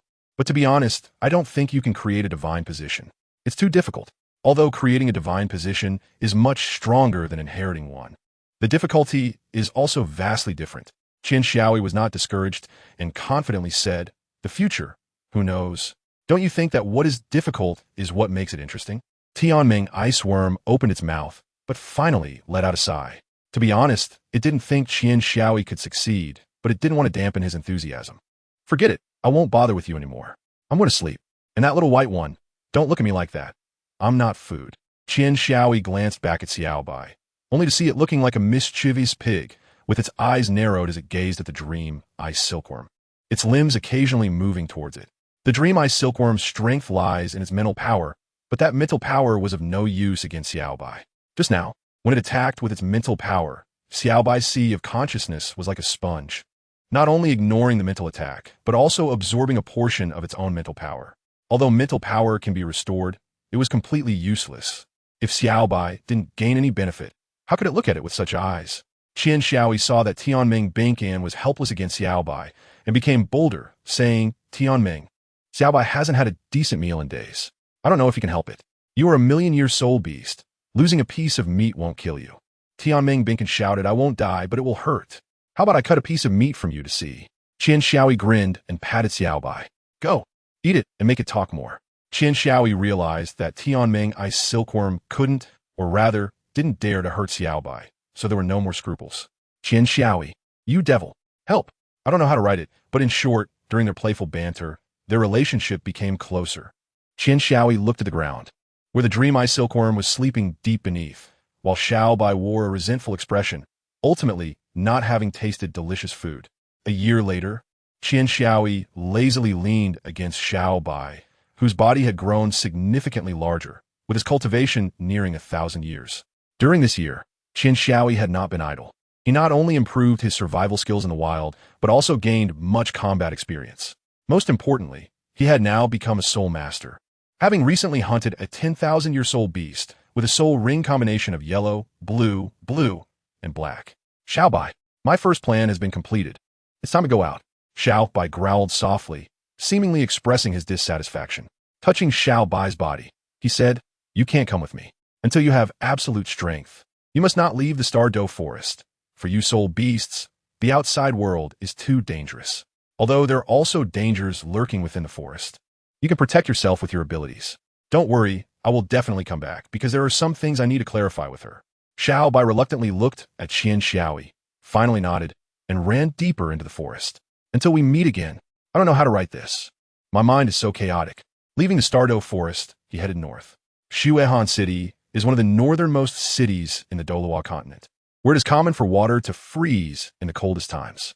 Yet, even so, the city was very prosperous, showing no signs of being desolate due to its remote location. Qian Xiaoyi was wearing a thick cotton coat, shivering from the cold, and thought to himself, how did I end up here inexplicably? Forget it. I'll just take it as a way to train my cold resistance. In contrast, the other people in the city, although dressed warmly, were not in as dire a situation as he was. Perhaps they had already adapted to the environment.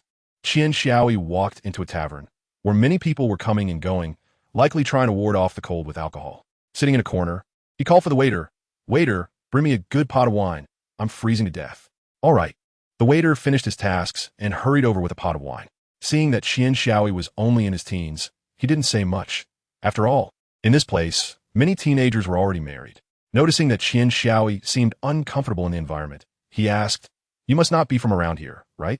To keep his identity as a soul master a secret, Qian Xiaoyi didn't release his soul power to fend off the cold. It was his shivering that prompted the waiter's question. "Yes, I came from the south, and I'm really not used to this dreadful weather," he replied. "That's why I'm hoping to warm up with some wine." The waiter looked a bit puzzled. "Then why aren't you with your parents? You should drink a little less." Qian Xiaoyi knew she was only in her teens. It was indeed unbelievable for someone her age to travel such a distance alone. An ordinary person couldn't do it. She didn't mind the kind-hearted waiter. I felt bored and sneaked out to play. Just as the waiter was about to express concern for the child, a rough voice echoed in the tavern. "Oh, so beautiful. Someone bring her to me as my concubine." Chapter 83. The Mysterious Woman. "Oh, this girl is quite striking. Really beautiful. Looks like I'll have good fortune tonight.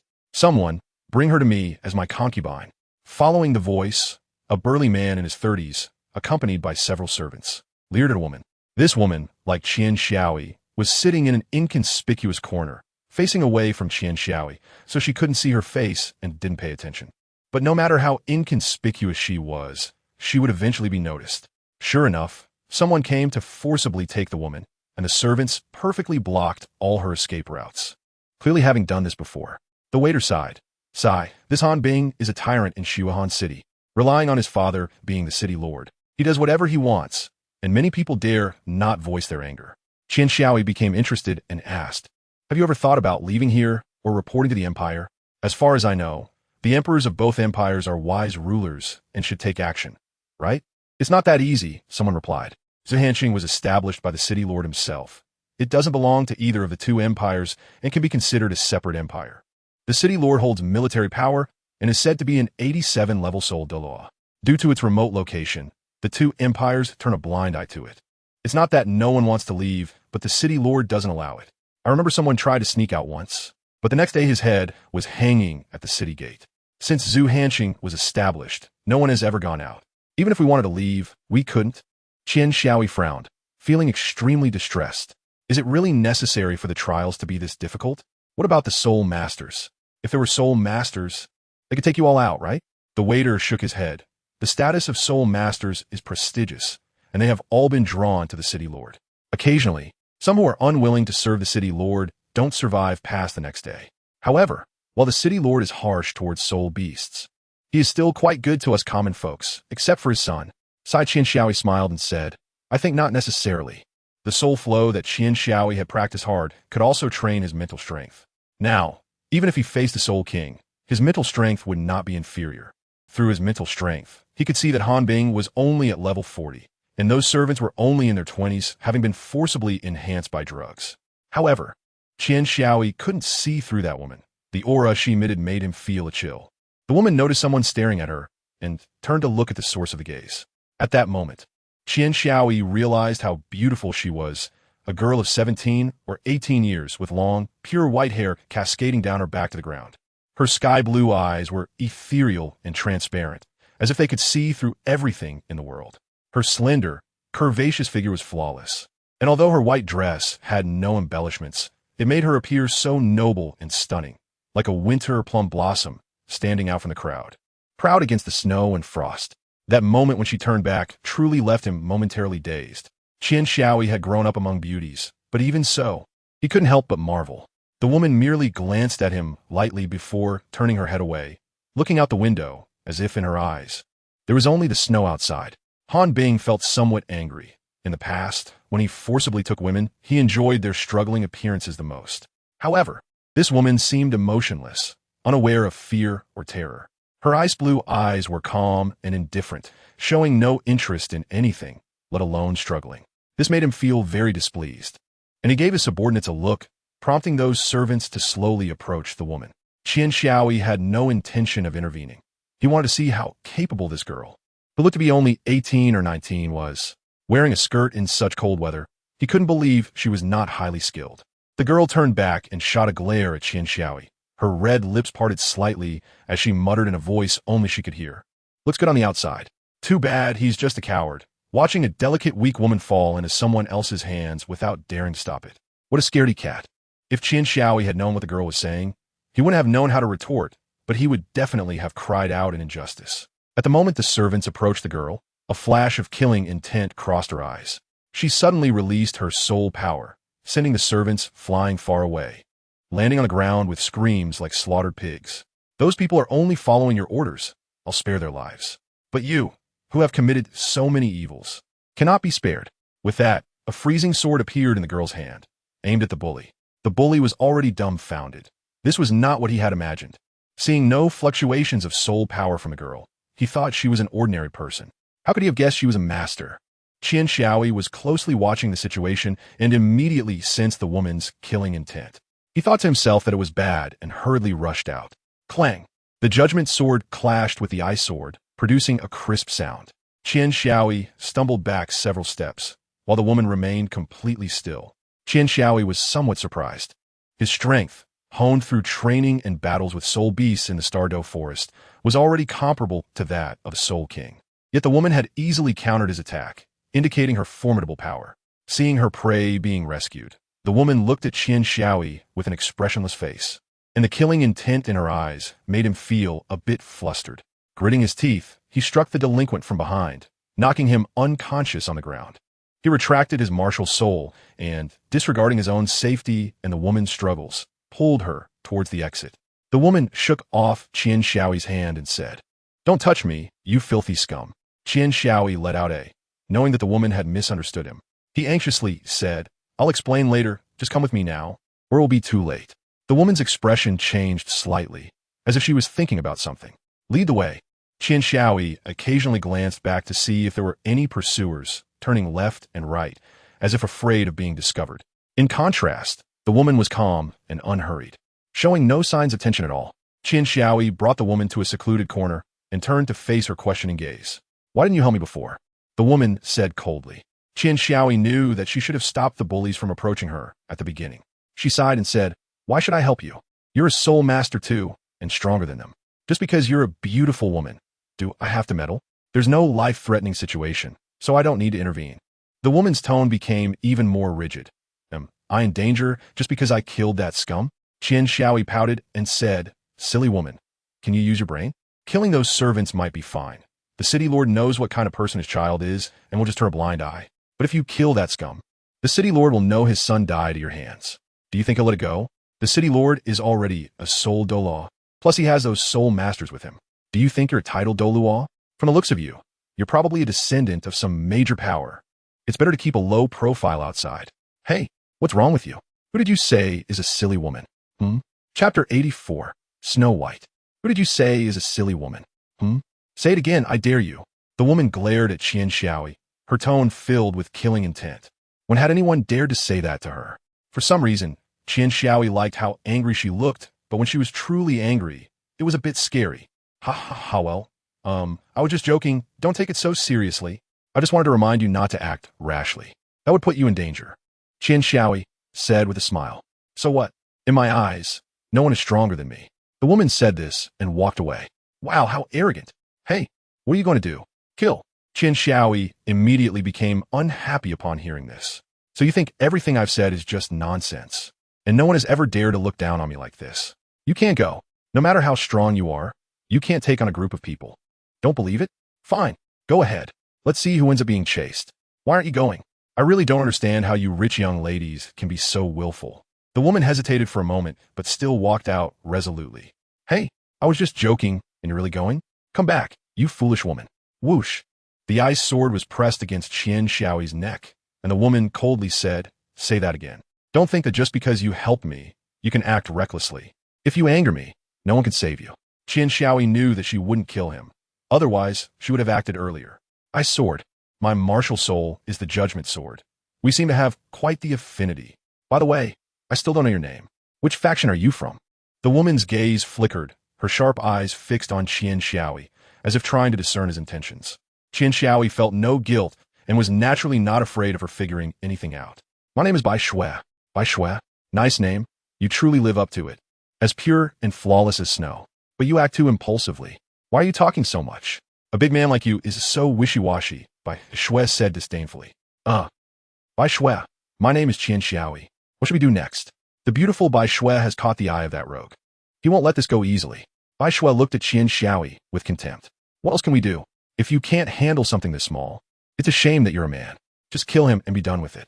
Qian Xiaoyi helplessly said, Sister, if it were just about killing him, that would be simple.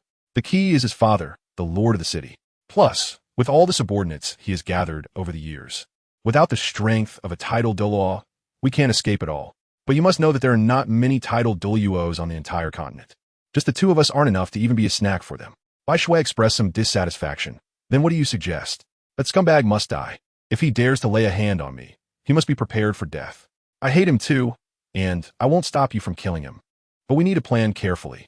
If you rush and mindlessly and kill him, his father will definitely make you wish you were dead.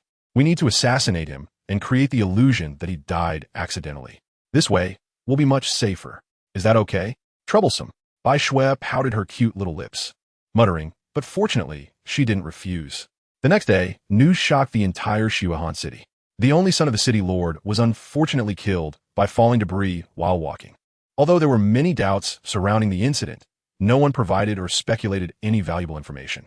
The city lord was furious and ordered a thorough investigation, declaring that anyone suspected must be executed. The first to be suspected was Bai Shui, who had been bullied by the scoundrel and possessed great strength. The second was Qian Xiaoyi, who helped Bai Shui escape. In a hidden place, Bai Shui pouted her cute little mouth, looking at the cautious Qian Xiaoyi with dissatisfaction. I say, why are you so timid? It's just a fight with them, right? Qian Xiaoyi glanced at her chest and smiled wryly. As expected, big breasts mean no brains. All the brain has gone to the chest. Seeing that Bai Shui was getting angry, Qian Xiaoyi quickly changed the subject, although we created a false impression for others yesterday. Those who are observant will definitely notice something unusual. And now, how do we end up as wanted criminals? Going out now is just asking for death, right?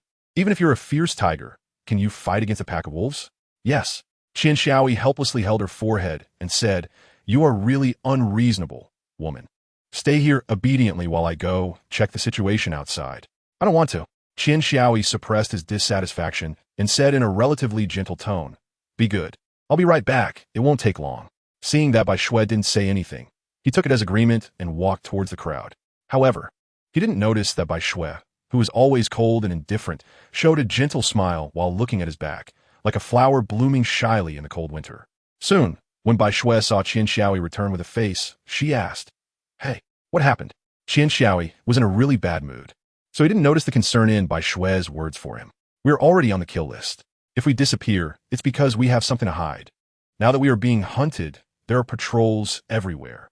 Although they're all ordinary people, there are too many of them. There are also soul masters hiding in the dark. The city gates are tightly shut, and the city walls are filled with soul masters above the soul sovereign level.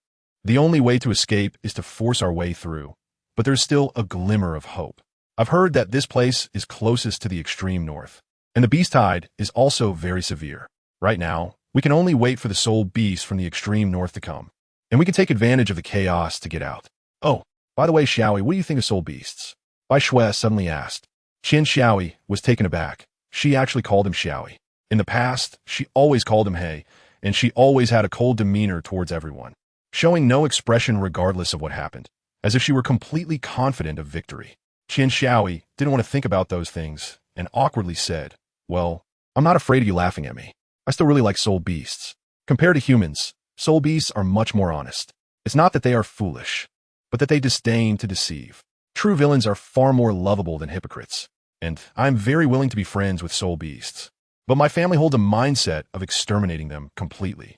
Bai Shui smiled and said, I'm not laughing at you. In fact, I also really like soul beasts. You could say that among my friends, the number of soul beasts exceeds that of humans. Huh, what's wrong with you? After Bai Shui finished speaking, she saw Qian Xiaoyi pointing at her, mouth agape, with a look of astonishment. Bai Shui felt a chill in her heart. Could it be that he discovered something? Why you actually smiled? My God, that's terrifying. Bai Shui actually smiled. Bai Shui's forehead bulged with veins as she clenched her fists and grinned fiercely, saying, Xiao Yi, you might as well die. Wait, I was just joking. Bai Shui, you can't be like this, ah. Who's there? Qian Xiaoyi smiled wryly and said, Oh no, I've been discovered. At this moment, Bai Shui still showed no signs of nervousness. It's all your fault. Why are you shouting? Qian Xiaoyi grabbed Bai Shui's wrist and ran, not forgetting to retort. Oh, it's my fault? If you don't hit me, can I shout? Bai Shui shook off Qian Xiaoyi. Don't touch me. If you don't seek death, can I hit you? If you don't laugh, can I seek death? What's wrong with me laughing? I don't care. It's all your fault. Okay, it's my fault. But the main point now is to escape. You silly girl. Silly girl? Qian Xiaoyi, I'll kill you. Chapter 85. Grief. Qian Xiaoyi hid in an inconspicuous alley, covering Bai Shui's mouth with his right hand and wrapping his left arm around her soft shoulders, cautiously peering outside. The pursuers were still nearby, but luckily they hadn't searched this place. Bai Shui was fully embraced by Qian Xiaoyi, although he wasn't taller than her. His masculine presence left her somewhat flustered. She struggled violently, but didn't use her soul power, as if she had forgotten that it would be easy for her to break free with her strength. Foolish woman, why are you shouting with so many pursuers around?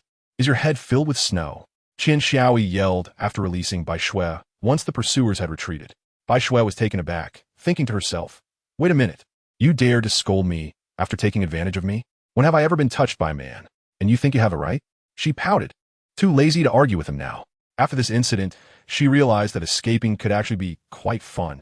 No one knew that beneath Bai Shui's cold exterior lay a playful heart. Just a few days after their chase, Xuehan City finally encountered a beast tide. The arrival of the beast tide struck Qian Xiaoyi as strange. It felt too coincidental that it came just when they needed it the most, as if fate was on their side. Moreover, this escape was much simpler than anticipated. Up until now, they hadn't encountered any soul masters above the soul emperor level trying to capture them, as if the city lord was playing with them. But the city lord wasn't foolish, especially since it was a matter of revenge for his son. He couldn't possibly fail to send out soul emperors. Yet, the reality was that they hadn't seen a single high-level soul master. Was it possible that the city lord couldn't command those high-level soul masters? Who cares? They needed to run first. The closer they got to the end, the more vigilant they needed to be. As expected, when Qian Xiaoyi brought Bai Shui near the city wall, they saw rows of high-level soul masters, 2 soul Douluos, several soul saints, over a dozen soul emperors, and many soul kings, among others. Regardless of why they hadn't seen these experts before, if they charged in now, they would undoubtedly die. Fortunately, the scale of the beast tide outside was considerable, with an overwhelming momentum that suggested they wouldn't stop until they captured Xuehan City, thus attracting the attention of many soul masters. The leading soul beasts were not weak either, and among them was a 100,000-year soul beast, a powerful entity comparable to a tidal Douluo. If it made a move, Xuehan City would face a catastrophic disaster. The city lord wasn't stupid. He knew that if he let Qian Xiaoyi and Bai Shui go, he would never encounter them again. However, to fend off the beast tide, the city lord had no choice but to abandon the pursuit of Qian Xiaoyi, opening the city gates and deploying all soul masters to the front lines. Although he felt reluctant, he was left with no choice. He could only keep a close eye on the battlefield to prevent Qian Xiaoyi and the others from escaping. With his strength near the city gate, he could easily eliminate them if they tried to flee. Qian Xiaoyi and Bai Shui mixed in with the soul master team, symbolically fighting against the soul beasts, retreating while fighting, and gradually being pushed to the edge of the battlefield. When Qian Xiaoyi saw that the time was right, he grabbed Bai Shui and turned to run. The soul beasts, whose goal was to attack the city, did not chase after the fleeing soldiers and continued with their mission. This provided an opportunity for the two of them. Originally thinking they still needed to shake off the soul beasts, it seemed now that it was unnecessary, and they even managed to hold off the pursuers. Qian Xiaoyi was overjoyed and pulled Bai Shui to run faster. The city lord's martial spirit was a spear. Although he was fighting on the battlefield, He was always keeping an eye on the situation. Naturally, Qian Xiaoyi's actions could not escape his notice. But due to the sheer number of soul beasts and his inability to split his attention, he gritted his teeth. A black soul ring flashed behind him, and the spear flew from his hand like a shooting star towards Qian Xiaoyi. Sixth soul skill, a desperate gamble. Qian Xiaoyi felt a chill and turned around to see a spear flying towards her at high speed, causing her heart to sink. The city lord had a perfect grasp of the angle and timing. The spear was launched just as the two of them were in midair, unable to evade, and aligned in a straight line. If it hit, neither of them would survive. Seeing that, Bai Shui appeared to be stunned. Her eyes vacant, Qian Xiaoyi muttered idiot, gritted her teeth, and the black soul ring behind her instantly lit up, creating a faint black protective shield around her. Qian Xiaoyi's fourth soul skill, Dustless Land, is a powerful defensive skill derived from the 13,000-year-old armor dragon beast. Qian Xiaoyi put in a lot of effort for this soul ring. Its function is to withstand attacks that are twice the user's attack power, with the duration varying based on the intensity of the attacks received. The stronger the sensation, the shorter the duration. However, when faced with the fatal blow of a soul daw, this soul skill appears inadequate. Qian Xiaoyi also knew that the Dustless Land could only give herself a little time, but it was enough. At the moment, the Dustless Land shattered. Qian Xiaoyi used all her strength to throw Bai Shui away. Qian Xiaoyi, Bai Shui had just awakened from her stupor, and what she saw was the scene of a spear piercing through Qian Xiaoyi. At this moment, the city lord had returned to the city wall and frowned upon seeing that only one person was hit. He shook his head, clearly dissatisfied with this outcome. After being thrown away, Bai Shui fell to the ground and ran towards Qian Xiaoyi, who had a blood hole in her left chest. Qian Xiaoyi heard the sound and slowly turned her head to look. She was now so weak that her eyes could only squint, and everything appeared blurry. However, through the delicate outline and the current scene, she could still tell that Bai Shui had come. She was okay. Qian Xiaoyi opened her mouth slightly, her voice very soft, barely audible unless Bai Shui had good cultivation. It's great that you're okay. She had originally planned to run away by herself, but her body simply wouldn't listen to her brain. I really am meddling in others' affairs. There was no helping it. Who told you to be so beautiful? Before she could finish her sentence, Qian Xiaoyi's head tilted, and she fainted. Bai Shui, of course, knew that Qian Xiaoyi was genuinely trying to save her. The body not only listens to the brain, but also to the subconscious, which is actually the true inner thoughts. Even if the brain was telling her to escape, the subconscious was telling her to save her. Bai Shui pushed Qian Xiaoyi, her voice trembling. For someone who is usually indifferent to others, she felt conflicted inside. Qian Xiaoyi, who told you to meddle? Who told you to save me? I could handle this myself. You brought this upon yourself. Wake up, you have to wake up. Bai Shui hurriedly released her cold energy, freezing Qian Xiaoyi's wounds to preserve that flicker of life. Then, a flash of light enveloped Qian Xiaoyi, and she vanished before the astonished gaze of the city lord. After doing all this, Bai Shui turned to look at the city lord, who had already regained his spear and was charging at her. Bai Shui calmed her agitated emotions, expressionless as she stared at the approaching city lord. Her eyes filled with murderous intent. For the first time, she truly wanted to kill someone. I want you dead. Chapter 86. Azurite Xiaoyi, don't worry. I will definitely revive you. Bai Shui looked ahead expressionlessly, holding the lifeless body of Qian Xiaoyi as she walked through the raging wind and snow. However, the winds and snow seemed to avoid her like they encountered a natural enemy, swirling around her. The biting cold wind was everywhere, but there was not a hint of disturbance around Bai Shui. Qian Xiaomian's complexion was pale, without a trace of blood, and the blood hole on his left chest had been frozen by the white snow. Suddenly, Bai Shui frowned, looked around, and then lowered her head to look at Qian Xiaoyi in her arms, revealing an excited expression. A heartbeat. At first, Bai Shui thought she had misheard, but there was no one around, and the heartbeat wasn't her own. There was only one possibility. Qian Xiaoyi was not dead yet. His heartbeat was just very weak and difficult to detect. After the initial excitement, Bai Shui felt something strange. Qian Xiaoyi's left chest had been pierced. How could there be a heartbeat, unless the heart could regenerate? With this thought, Bai Shui put down Qian Xiaoyi and examined him. Sure enough, Qian Xiaoyi's heart had not regenerated at all, but what left her both crying and laughing was. Qian Xiaoyi is different from others. His heart is on the right side of his chest. He fainted from excessive blood loss, and his breathing was so weak it was hard to detect. Moreover, Bai Shui was so anxious that she thought he was dead. Bai Shui let out a sigh of relief, lightly punched him, and scolded, "You bastard! You scared me to death. I thought you were dead." Just wait and see how I'll deal with you later. But this is really a miscalculation. With my strength, I actually only discovered it now. I'll reluctantly take care of you for a bit. When Qian Xiaoyi opened his eyes, he found himself in a room that seemed to be made of ice and snow. The room was large, with all the necessary furniture, resembling a palace. He was lying on a bed made of ice, but it lacked the hardness and coldness typically associated with ice. Lying on it, he felt completely comfortable. Bai Shui was sleeping with her head resting by the bed, breathing softly and occasionally making strange noises. It seemed she had exhausted herself taking care of him during his unconsciousness. Qian Xiaoyi touched her delicate nose, while Bai Shuetang also twitched her nose bridge, looking like she was sleeping soundly. Hee, you've worked hard, Shuer. Qian Xiaoyi helped Bai Shui tuck in and cover her with a blanket, then looked left and right, feeling bored. So he simply crawled into bed and slept with her.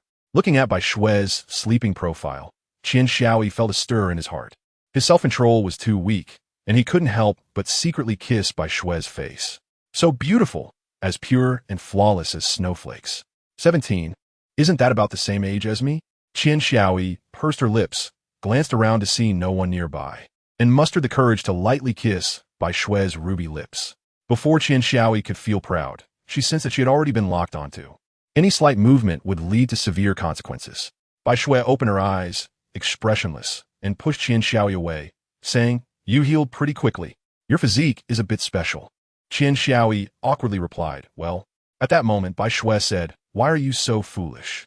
Didn't you know to run at that time? Why did you try to save me? Do you think I'm inferior to you?" Although Bai Shui's expression remained cold, Qian Xiaoyi could still detect the reproach in her tone, which unexpectedly warmed her heart. "It's not my fault, you silly woman, for being dazed in that situation. Otherwise, I wouldn't have had to step in. You could have handled it alone. You've been pampered since childhood, haven't you?" To my surprise, Bai Shui didn't get angry at being called a silly woman. Instead, she seemed a bit self-reproachful. Should I tell him why I was dazed? Qian Xiaoyi noticed that Bai Shui's expression was off and couldn't help but feel soft-hearted. Changing the subject, he asked, "Where is this?" Bai Shui glanced at Qian Xiaoyi and replied, "My home, near the extreme north." "Nice family. Just by looking at where you live, I can tell you're not simple," he said. By the way, do your parents know you brought me back? They won't force me to marry you, will they?"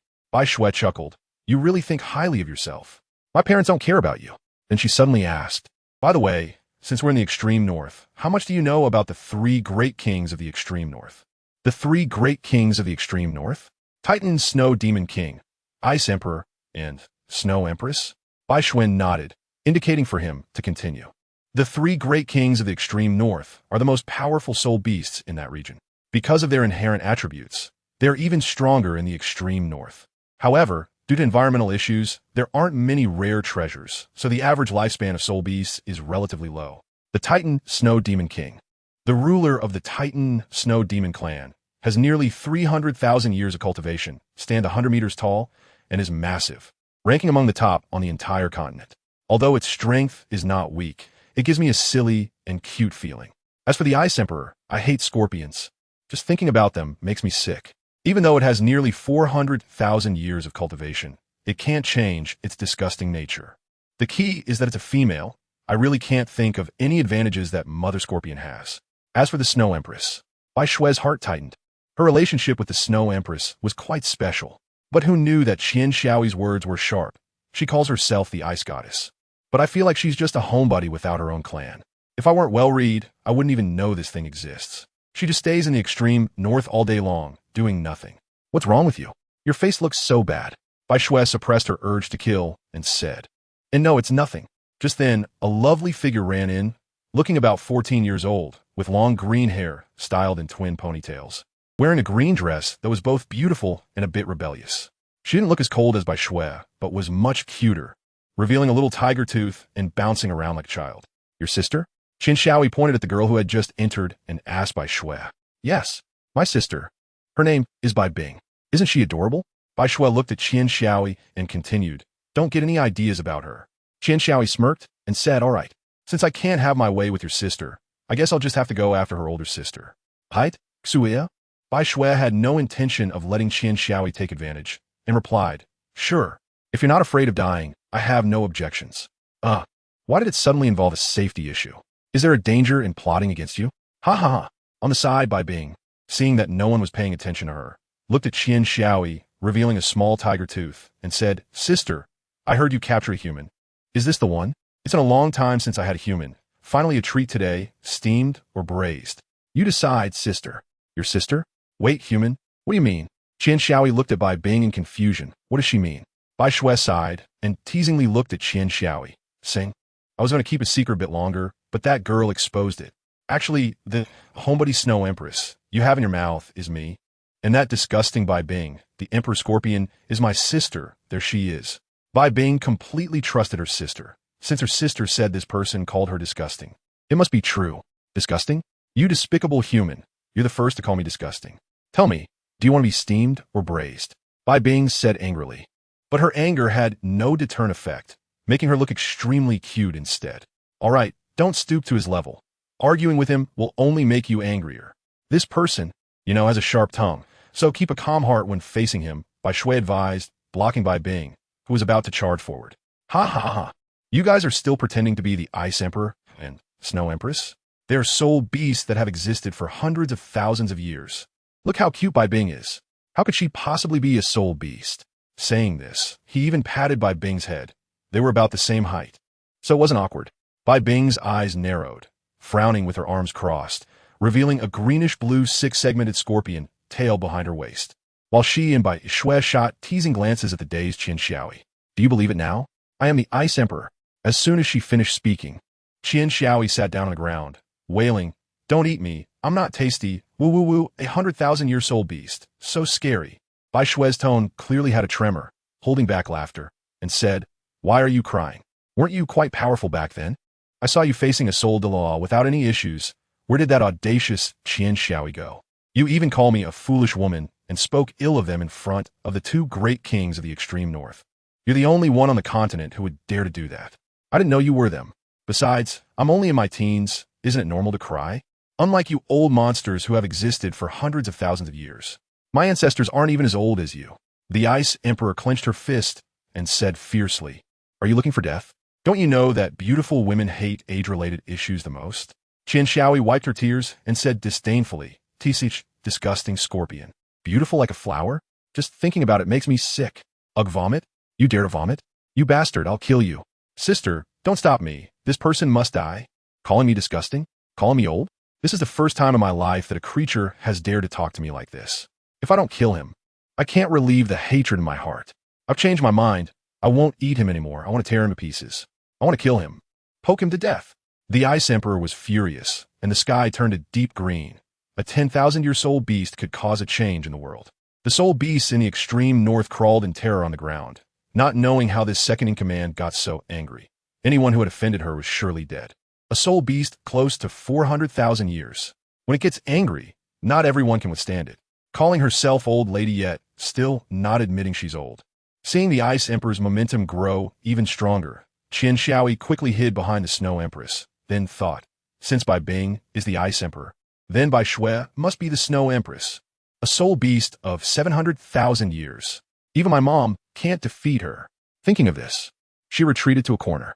The Snow Empress looked at Qian Xiaoyi, who was far away, and teased, "What's wrong? Did you forget when you kissed me just now? Now that you know I'm a soul beast, do you still want to pursue me? Ha ha ha. Today is the happiest day for the Snow Empress in years. Think, that ice girl is about to come over. What do you think? If I don't intervene, you might die, you know? Do you want me to help you?" Qian Xiaoyi nodded in gratitude. "Do you want to stop her?" Qian Xiaoyi nodded. "Do you want her not to kill you?" Qian Xiaoyi nodded. "Please, please." Just as Qian Xiaoyi was about to nod, her expression and actions froze instantly. Seeing Qian Xiaoyi struggling between life and dignity, the Snow Empress urged, "Hurry up and beg your sister, and she will help you. How about it? Isn't it a great deal? One sentence or a life, you choose." "Oh no, Binger is so strong. I can't hold on anymore. Big sister, can you act a little better? You're making me feel very embarrassed. It's not like if I don't beg you, you'll let the scorpion sting me, right? Just say it directly." For Qian Xiaoyi, dignity was far more important than life. In life, one should be carefree. Even if life is lost, dignity remains. But without dignity, living has no meaning. Besides, if the Snow Empress wanted her dead, she wouldn't have put her in this situation. So when she saw the Snow Empress letting the Ice Emperor charge at her, Qian Xiaoyi made a decisive decision to protect her dignity. She begged for mercy. "Xuya, help! Murder! Qian Xiaoi ruthlessly threw away her dignity and pleaded. The Ice Emperor stopped and sneered. I thought you had some spirit. Qian Xiaoi retorted. What does this have to do with ambition? I haven't knelt or anything. Then she asked, so, you're not going to kill me? After saying this, she cautiously looked at the Ice Emperor. The Ice Emperor snorted, Humph. I know my sister too well. As long as she's here, I can't possibly kill you. But you need to be careful. My sister can't protect you forever. I will find a chance to kill you. Don't even think about escaping. With your strength, you'll freeze to death here. This is the core area of the extreme north. Isn't this supposed to be the outskirts? Qian Xiaoi looked at the Snow Emperor and asked. The Snow Emperor blinked, placed her index finger on her lips, and said, Of course I was just kidding. Qian Xiaoi twitched her eye corner. You are a soul beast of 700,000 years. Yet you still pretend to be a 17-year-old girl. I didn't know before, but now that I do, you still act cute. Don't you know how old you are? Shameless. The Snow Emperor's expression instantly froze, and she forced a smile that eyes go ahead and hit him. Remember to use some strength, just don't kill him. This guy has a special physique and can take a beating. Qian Xiaoi looked at the Ice Emperor slowly approaching and made a final struggle. Hey, what are you going to do? I'm telling you, don't come over. I'm very powerful. I'm not afraid of you. Don't come over, Schwer, help. Chapter 88, Cold Energy Tempering. Sister, I like what you said. Qian Xiaoi looked at the slowly approaching Ice Emperor and made one last struggle. Hey, what are you going to do? I tell you, don't come over, I'm quite powerful. Don't come over, help. Xuya. A sound like a pig being slaughtered came from the room. Qian Xiaoi looked at the Ice Emperor with a bruised face and felt quite uncomfortable. He then glanced at the Snow Emperor, who was pretending to admire the scenery, with a gaze full of resentment. The Ice Emperor flicked his tail at him again and said discontentedly, Enough, stop looking at your sister with that kind of eyes. If it weren't for your big mouth, would you be getting hit? If your sister were in a bad mood, you'd already be a corpse. Besides, your sister has already helped you enough. As a man, how can you keep relying on women for help? Qian Xiaoi murmured softly. What does it mean to be frequent? It hasn't helped me much, has it? What are you saying? After all, it's a soul beast that has lived for over 300,000 years. It can't possibly miss Qian Xiaoi's complaints. You idiot. How dare you call your sister stupid? If it weren't for your sister, how many times would you have died? In Shuehan City. If your sister hadn't released her soul power to fend off those high-level soul masters, would you have been able to escape? If your sister hadn't sent me a message to initiate the beast tide, you would still be struggling to survive right now. Although the trouble all started because of your sister, do you think you wouldn't have gotten into trouble without her? You have a special constitution, with your heart on the right side, but if your sister didn't care for you, you would have died from excessive blood loss, you know? Your journey has been safe only because your sister has been secretly resolving your troubles. Who do you think you are? If your sister weren't here, I would kill you immediately. The Snow Empress looked at the Ice Empress reproachfully, blaming her for being too harsh with her words. Qian Xiaoi was taken aback, lowering her head with a somewhat dejected expression. No wonder I didn't help her at all. Instead, she helped me solve one trouble after another. Although those troubles were all caused by her, without her, I would still be too weak. Qian Xiaoi gently looked at the Snow Emperor, who turned away, refusing to look at him. Qian Xiaoi didn't mind and firmly said to the Ice Emperor, Bingdi, you are soul beasts of 100,000 years. Your knowledge and experience far exceed mine. I want to know how I can become stronger. He no longer wanted to make others worry, and he no longer wanted others to protect him. He wanted to protect others. The Ice Emperor and the Snow Emperor looked at him in surprise, and Qian Xiaoi replied, I want to become stronger. Bingdi, is there a way? The Ice Emperor thought for a moment, then smiled wickedly, yes. Qian Xiaoi's body trembled, and her throat rolled as she forced herself to say, Take me there. Ice Emperor nodded and said, Come with me.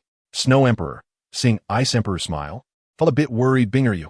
Ice Emperor turned around and revealed a warm smile. Sister, don't worry. This human won't die. I will definitely return you a living one. Not dying is indeed a thought-provoking term. Moreover, Ice Emperor said living, not whole. Snow Emperor waved her hand. You guys go ahead. I want to stay in the house. Truly a homebody. Once they left the room, Ice Emperor immediately changed his expression, grinning wickedly. You're Qian Xiaoi, right? I do have a way to train you, and this method is only suitable for humans. If successful, your combat power will soar. Do you want to take on the challenge?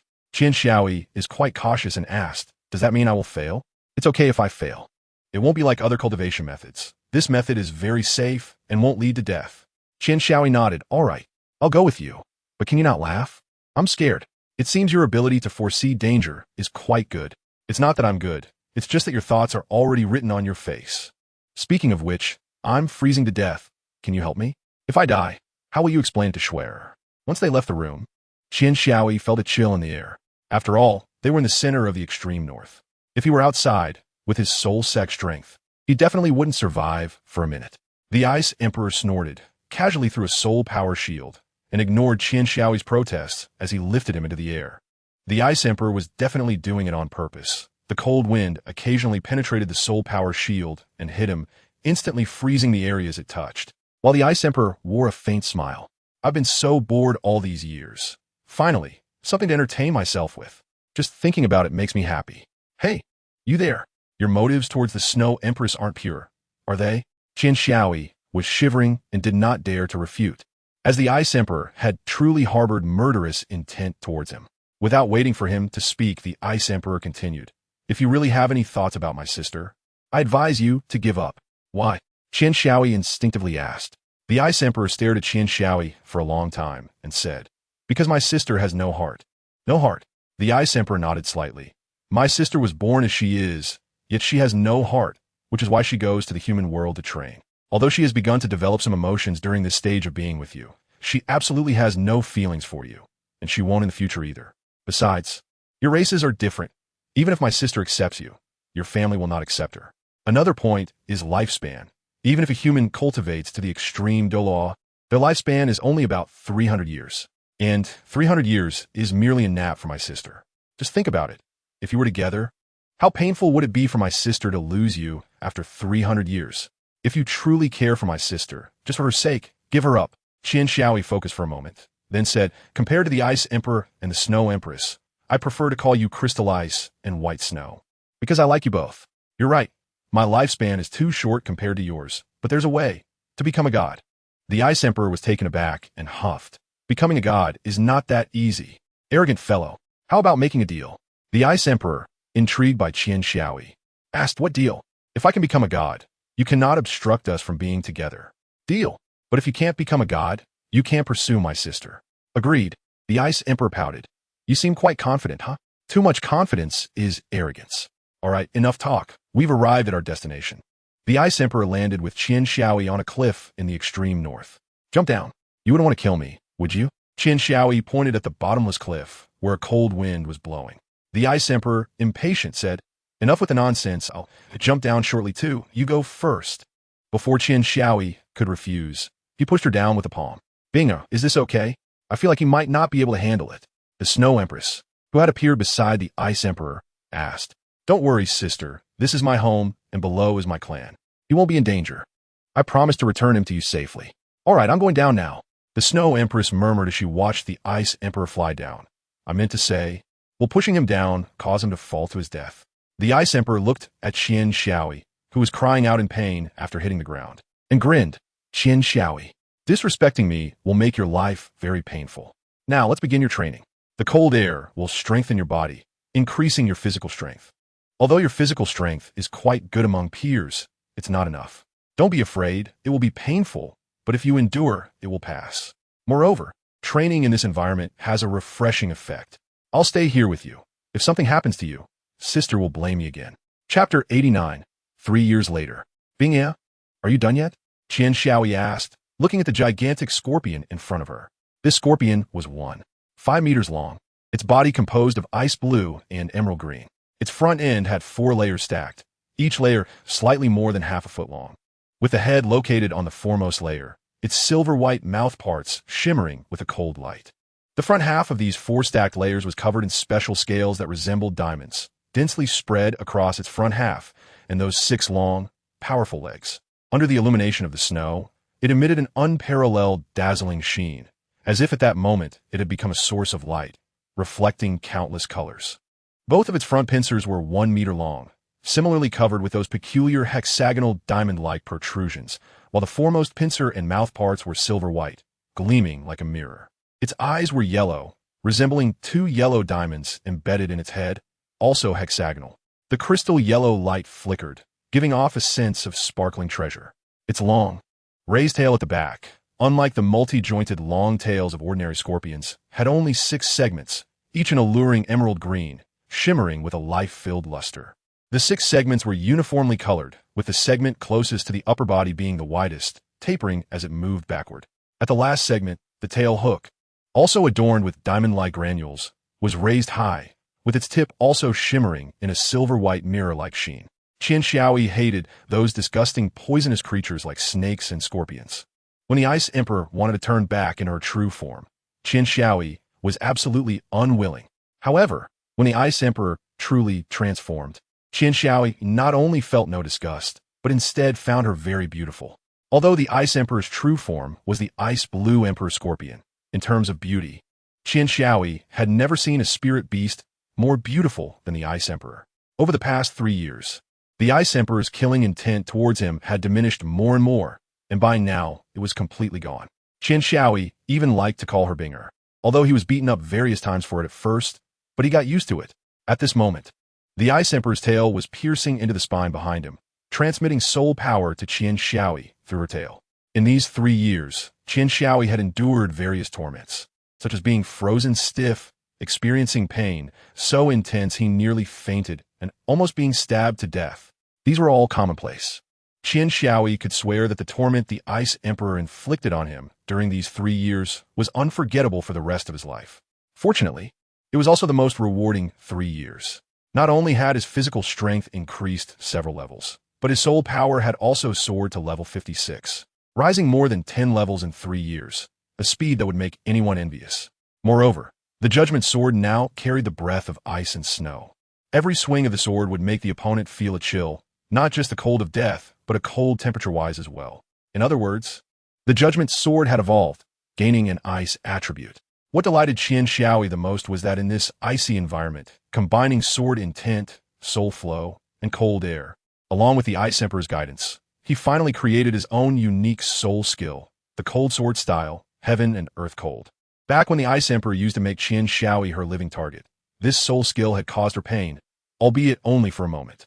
But one must know that the Ice Emperor was a being comparable to a super Douluo. In terms of physical strength, she was even beyond a super Douluo, yet she was hurt by Qian Xiaoyi, which shows just how high the damage of this soul skill was. During this time, the Snow Emperor also came to see Qian Xiaoyi, but she was chased away by the Ice Emperor before she could even say a word, under the pretense of wanting him to focus on his cultivation. In reality, it was just to let them meet less often and let time dilute their feelings. Now, the Ice Emperor was transmitting her soul power through her tail to help Qian Xiaoyi adapt to the cold air and, at the same time, increase the intensity of the cold air around the Judgment Sword. The Ice Emperor's intention was to see if she could create a weapon spirit of ultimate ice. It didn't seem matter if she succeeded or failed, since she was just bored and wanted to try something new. The Ice Emperor retracted her tail, transforming into human form, and sighed. Still not enough. It seems your Judgment Sword has reached its limit. No matter what, the cold air cannot reach the extreme. It's just about on par with an ordinary ice weapon spirit. Qian Xiaoyi was quite optimistic, stretching lazily and smiling as she said, "It doesn't matter. I'm already much better than others, and I never thought about being the greatest of all time. This is enough for me." "Binger, thank you for this period." Bingdi snorted and turned her head, saying, "Isn't it just to keep you away from my sister? Do you think I enjoy being with you?" Qian Xiaoyi curled her lips and said, "TCH, your words are so sharp now. If you can't bear to leave, just say it." "Can't bear to leave? Ha, shameless. All right, let's pack up and go. Are you addicted to staying here or something?" Qian Xiaoyi nodded excitedly. To be honest, he was most afraid of staying here. Although his strength was improving rapidly, the pain was truly unbearable for a human. His survival was purely due to the Ice Emperor going easy on him. The Ice Emperor took Qian Xiaoyi back to the Snow Emperor's palace and said, "When you see my sister later, just greet her and I'll take you away. Okay? Just a quick look. After all, this is the territory of soul beasts, and you should leave the extreme north soon. Don't forget your promise." Qian Xiaoyi ignored her and walked directly inside, leaving the Ice Emperor standing alone in the wind and snow with a pale face.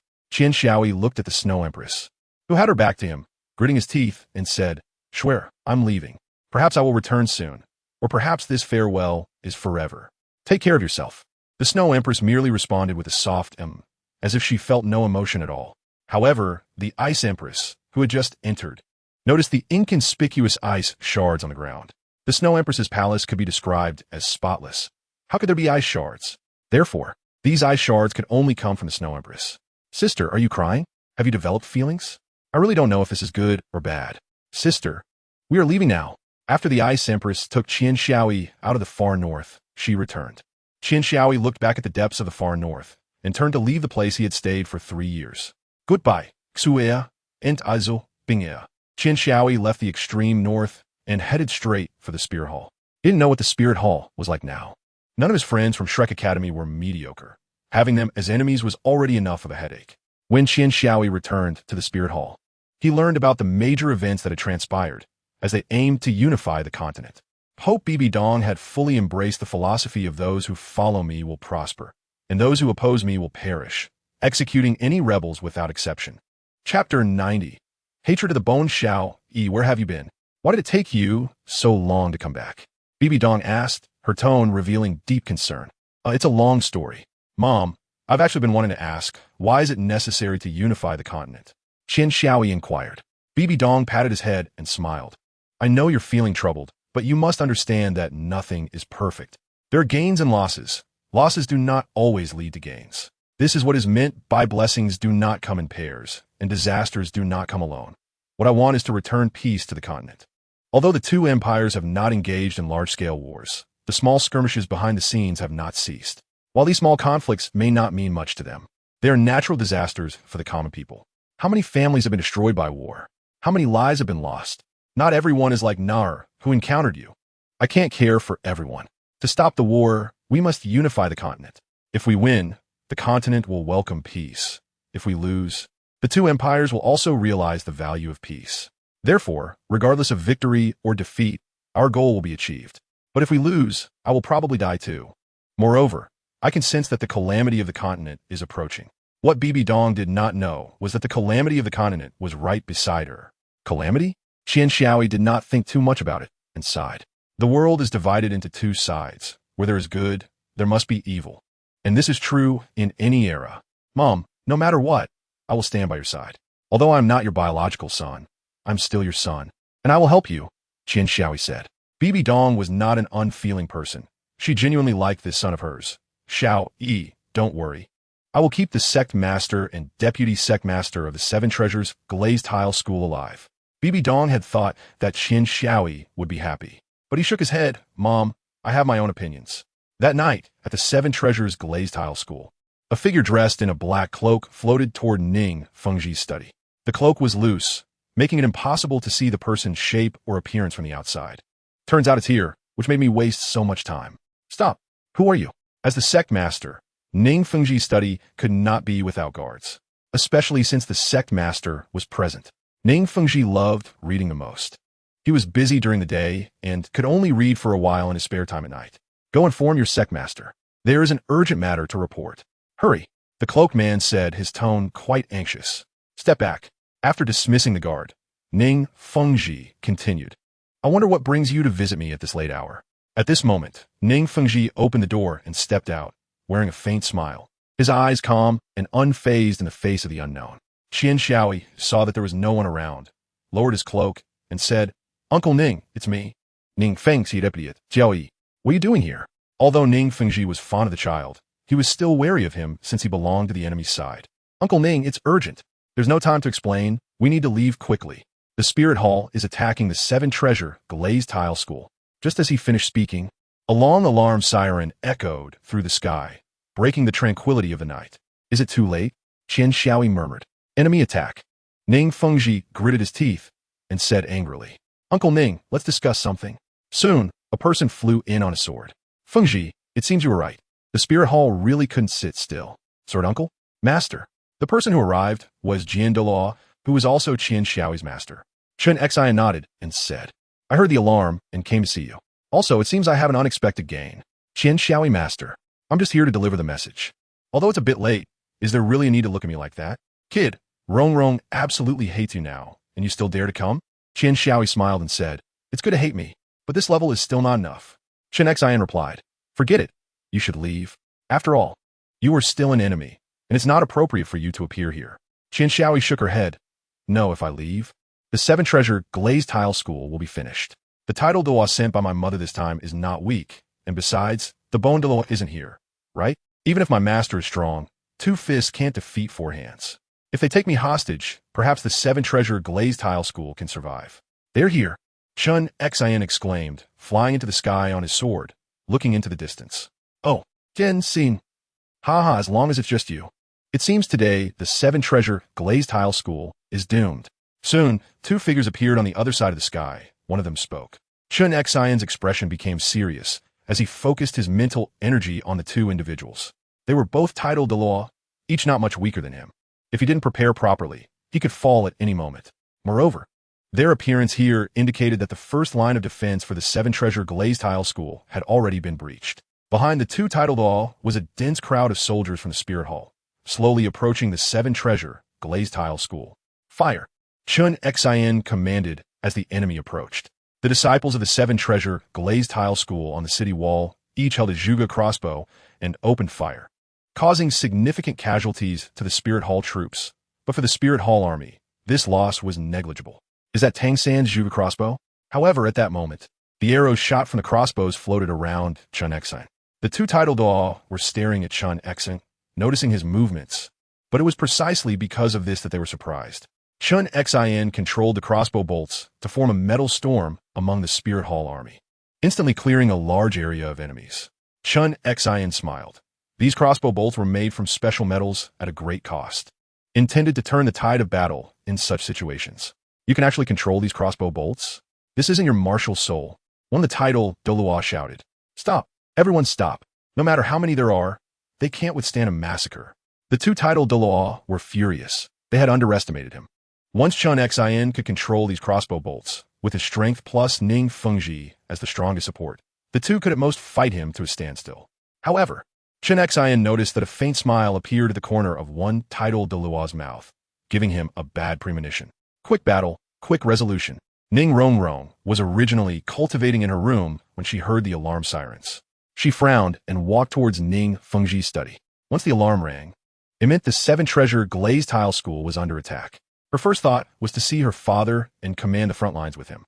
Ning Fengji's study was not close, and by the time she arrived, the war had already begun. Standing beside Ning Fengji, she saw the person she had longed for and loved deeply, and all her previous resentment vanished upon seeing him. Just as she thought to rush forward and embrace him, he extinguished the last glimmer of hope in her heart. Qian Xiaoi took advantage of Chun Xian's battle to use his martial soul and slashed across Ning Fengji's throat. Qian Xiaoi turned his head, pretending to just notice Ning Rongrong, and sneered. Ning Fengji really is foolish. He trusts me so much, ha ha ha. Ning Rongrong soptet horsedi. Her eyes filled with hatred. The love etched in her bones had truly turned into hate. Chun Xian discovered that Ning Rongrong had arrived only after Ning Fengji's death. Clenching his teeth, he calmed his emotions, knowing that fighting with emotions would surely lead to defeat. One of the titled Douluos shouted, "Protect the young master, retreat." Several sold Douluos surrounded Qian Xiaoi, pushing back the experts one by one. As they passed by Ning Rongrong, when one of them tried to deal with her casually, Qian Xiaoi signaled him to step back, waved his hand to disperse the soul spiral in Ning Rongrong's hand, grabbed her by the neck, lifted her up, and whispered with a smile in her ear, "Years have passed, and you are still so weak. Do you hate me? Do you want to kill me? Do you want to avenge your father? Then hurry up and get stronger. You haven't even unleashed 1/10,000th of the soul spiral's attack power. I don't like killing the weak. Ha ha, let's go." After saying that, he tossed Ning Rongrong aside. Chun Xian saw the enemy retreating and fell beside Ning Fengji, carefully checking him. Seeing that he had truly passed away, he couldn't help but show a faint smile. Chapter 91. 5 years Ning Rongrong had never hated anyone so much. The person she loved the most was also the person she hated the most. He hurt her time and again, brought her pain over and over, and left her in despair again and again. After this incident, Ning Rongrong truly grew up. In the Spirit Hall, Bibi Dong said, "Xiaoi, I didn't expect you to be so ruthless. You left no room for sentiment." Qian Xiaoi, it's okay. How was the Blue Electric Tyrannosaurus clan doing? I listened to you and deliberately let a few direct descendants go, plus those who are training outside. It should be enough to ensure the inheritance continues. After all, it is also a kind of culture, and it's a bit too cruel to cut it off like this. However, I'm worried about them. Qian Xiaoi smiled and said, "Mom, don't worry. We just need to defeat our opponents. They are innocent. They just obstructed us, and there's no need to kill them. Moreover, we don't need to worry about them, or even about the Haotian sect. The only ones we need to be concerned about are 7 people, including Hao He and Douluo. At most 8. You're still too soft-hearted. Wait, 7? Are you talking about your friends? I only think that Tang San will be our obstacle, Bibi Dong said. You're wrong. Time will prove everything. They may not be strong now, but in the end, those who stand at the pinnacle of the continent will definitely be them. I have grown up with them and know how terrifying their strength is. By the way, tomorrow is the 5-year appointment, right? The next day, Shrek Academy. Qian Xiaoi walked along the road, feeling gratified and proud as he watched the ever-prospering Shrek Academy. After all, he was a graduate of this academy. Now, Shrek Academy is recognized as the #1 institution on the continent. As he walked, no one recognized him. He was just there to take a look. Xiaoi? Qian Xiaoi heard someone calling him, paused for a moment, and without turning around, he already knew who it was. Now at Shrek Academy, besides the dean and the old teachers, no one else recognized him. Qian Xiaoi turned her head and said, Brother Dai, Sister Zhuqing. It seems you came early for the 5-year appointment. It's been 5 years since we last met, and Sister Zhuqing has become even more beautiful. As for you, Brother Dai, you can't quite match up to her now. Dai Mubai had changed a lot. The youthful innocence had faded, and now, just standing there, he exuded an air of dominance. How do you talk like that? And when have we ever arrived earlier than you? The academy has changed so much now. It's much better than when we were here. Ma Hongjun has a good eye, so he stayed on as a teacher and hasn't left. That's why he's the earliest one here, haha. Zhu Zhuqing still had a cold expression and didn't like to talk. Her figure was still as stunning as ever, and now she had the potential of a noblewoman. Huh? Are you talking about me? What's going on? Brother Dai, Zhuqing, Xiaoi? Why are you all here? At that moment, Ma Hongjun and Shui Binger slowly walked over, pointing at the 3 and asking. Qian Xiaoi rubbed his forehead, finally understanding why Ma Hongjun stayed at Shrek. With that head of his, he wouldn't even know when he got sold outside. Or maybe he knew his mind wasn't T-sharp and couldn't remember things. So he intentionally stayed at the academy to wait for them, making it okay to forget. Ma Hongjun was still the same, taller but still chubby. If he successfully lost weight, he would definitely be a handsome guy, but his mouth was too good to his belly, afraid of starving and suffering. Poor Shui Binger, who had already grown into a great beauty, made the Fire Phoenix seem a bit unmatched with the Ice Phoenix. Are you still together? Dai Mubai asked. Zhu Zhuqing slapped Dai Mubai without holding back, not giving him any face. What do you mean still together? Can't you speak properly? It hurts. It doesn't hurt. What is the point of hitting you? In front of Zhu Zhuqing, Dai Mubai, the big tiger, was like a sick cat, not daring to say a word after getting hit. Dai Laoda is still so afraid of his wife. How disappointing. Oscar came over from behind Ma Hongjun. After leaving the academy, Oscar had ventured out on his own. Now, he had shed his cowardice and seemed to have gained a bit more confidence. Is it disappointing that he is not successful? Do you need me to check if you're successful? Oh well, I'm not successful. No need to trouble you. When did you come? Qian Xiaoi asked. Yesterday. I even tricked the dean into treating me to a meal. Seeing his sorrowful little eyes, I was so happy, haha. Qian Xiaoi? What are you doing here? This seems unrelated to you. Hearing that voice, Qian Xiaoi's previously good mood instantly turned heavy. Qian Xiaoi said with a wicked smile. Hee, isn't this Rong? What's wrong? Looking at your eyes, have you been crying for days? Zhu Zhuqing could be said to have the strongest insight among these people. She also noticed the complexity in Qian Xiaoi's gaze when he saw Ning Rong, but he hid it well and quickly put on a mocking expression. However, she wasn't foolish enough to point it out. Ning Rong gritted her teeth, her eyes filled with hatred. Right now, I'm not your opponent, but one day, I will kill you with my own hands. Now, get out of my way. Qian Xiaoi walked over and said to Ning Rong as they brushed past each other. Kill me? With your own hands? Just based on you? All right, I'll wait. But make it quick. If I can't wait any longer, the 7-treasure glazed tile school will be gone. All right, you all seem to be doing well. I have nothing more to say. I need to leave before Tang San returns. Perhaps the next time we meet, we will be enemies, so don't hold back then. Zhu Zhuqing looked at his back and shivered. She heard Qian Xiaoi use his soul power to convey a message to her. Take good care of Ning Rong for me. Don't let her go down the wrong path because of blind revenge. After Qian Xiaoi left, Zhu Zhuqing patted Ning Rong and said, Rong, we've all heard about what happened to you. Don't worry, we will help you seek justice. Ning Rong shook her head and said, Thank you, but I want to take revenge myself. Qian Xiaoi stepped out of the academy and saw a handsome blue-haired man walking towards her. The man was holding a fluffy pink rabbit in his arms. The rabbit had its eyes closed, as if it were asleep. I'm really having bad luck today. Tang San. The blue-haired man was indeed Tang San, but he had changed a lot. His once ordinary face had now become even more handsome than Daimu Bai, and his temperament had changed significantly. He no longer seemed dull like before. Tang Xin glanced at Qian Xiaoi, did not stop his steps, brushed past her, and said lightly, "Next time, we will be enemies." Qian Xiaoi discovered that Tang San's aura was unstable, clearly indicating he had been injured. Seeing the rabbit in Tang San's arms, Qian Xiaoi understood everything. "It seems you haven't escaped this calamity, Xiao Wu." Chapter 92. Fighting Tang San in the period that followed. A new force known as Tang Sect emerged on the continent. The Tang Sect was divided into 5 halls, each with a head, and the sect master was none other than Tang San, who opposed the Spirit Hall. Today marked the day for the Spirit Hall to execute its next plan. A piece of news shocked the entire continent. The Emperor of the Heaven Do Empire, Emperor Xue, was critically ill. To prevent any ill-intentioned people from taking advantage of the situation, entry and exit from the Imperial Palace were prohibited.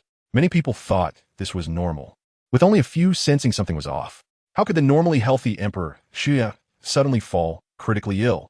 Although he had reached an advanced age, he should have been able to hold on for a few more years. There were only 2 possibilities. One was that Emperor Xie suffered a sudden illness, and the other was that someone was plotting a rebellion. If it was indeed the second scenario, then the culprit must be within the palace, holding significant power. Otherwise, it would be impossible to seal off the entire palace. There were many speculations regarding Emperor Xue's condition, but no one dared to investigate further. Most people adopted an attitude of avoiding trouble. Rather than risk probing the truth, they preferred to stay safe. For many, as long as they could live their lives peacefully, it didn't matter who was emperor, how they ruled, or even if there was an emperor at all. However, some individuals who had guessed the truth felt compelled to break into the palace to prevent the other party from achieving their goals and to save Emperor Xue. Tang San was one of those individuals. Tang San entered the palace with 2 companions. One was the poison dog, Douluo Bo, and the other was Yang Wudi, the head of the medicine hall, one of the 5 halls under the Tang sect.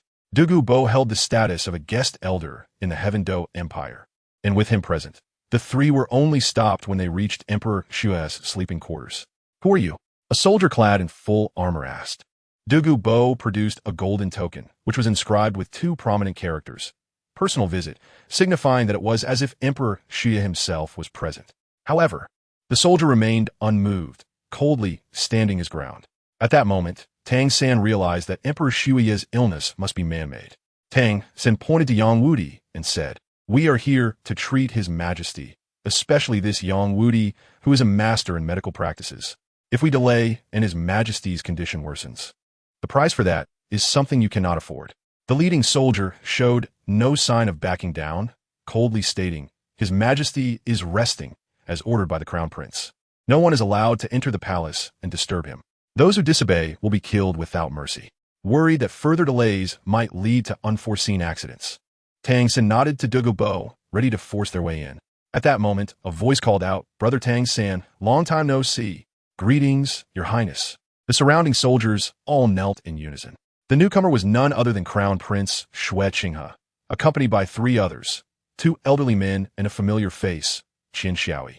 Tang San looked calmly at Qian Xiaoi and suddenly sighed deeply. "It seems that those guarding here must all be from the Spirit Hall." "Your Highness," Xue Qinghe smiled lightly. She knew Tang San was intelligent. When he arrived, she realized she couldn't hide the truth any longer, so she brought Qian Xiaoi out as well. "If I'm not mistaken, Your Highness, you are also from the Spirit Hall, right? And Qian Xiaoi has known your identity for 5 years, hasn't she? You've been plotting this matter since then?" Tang San spoke calmly.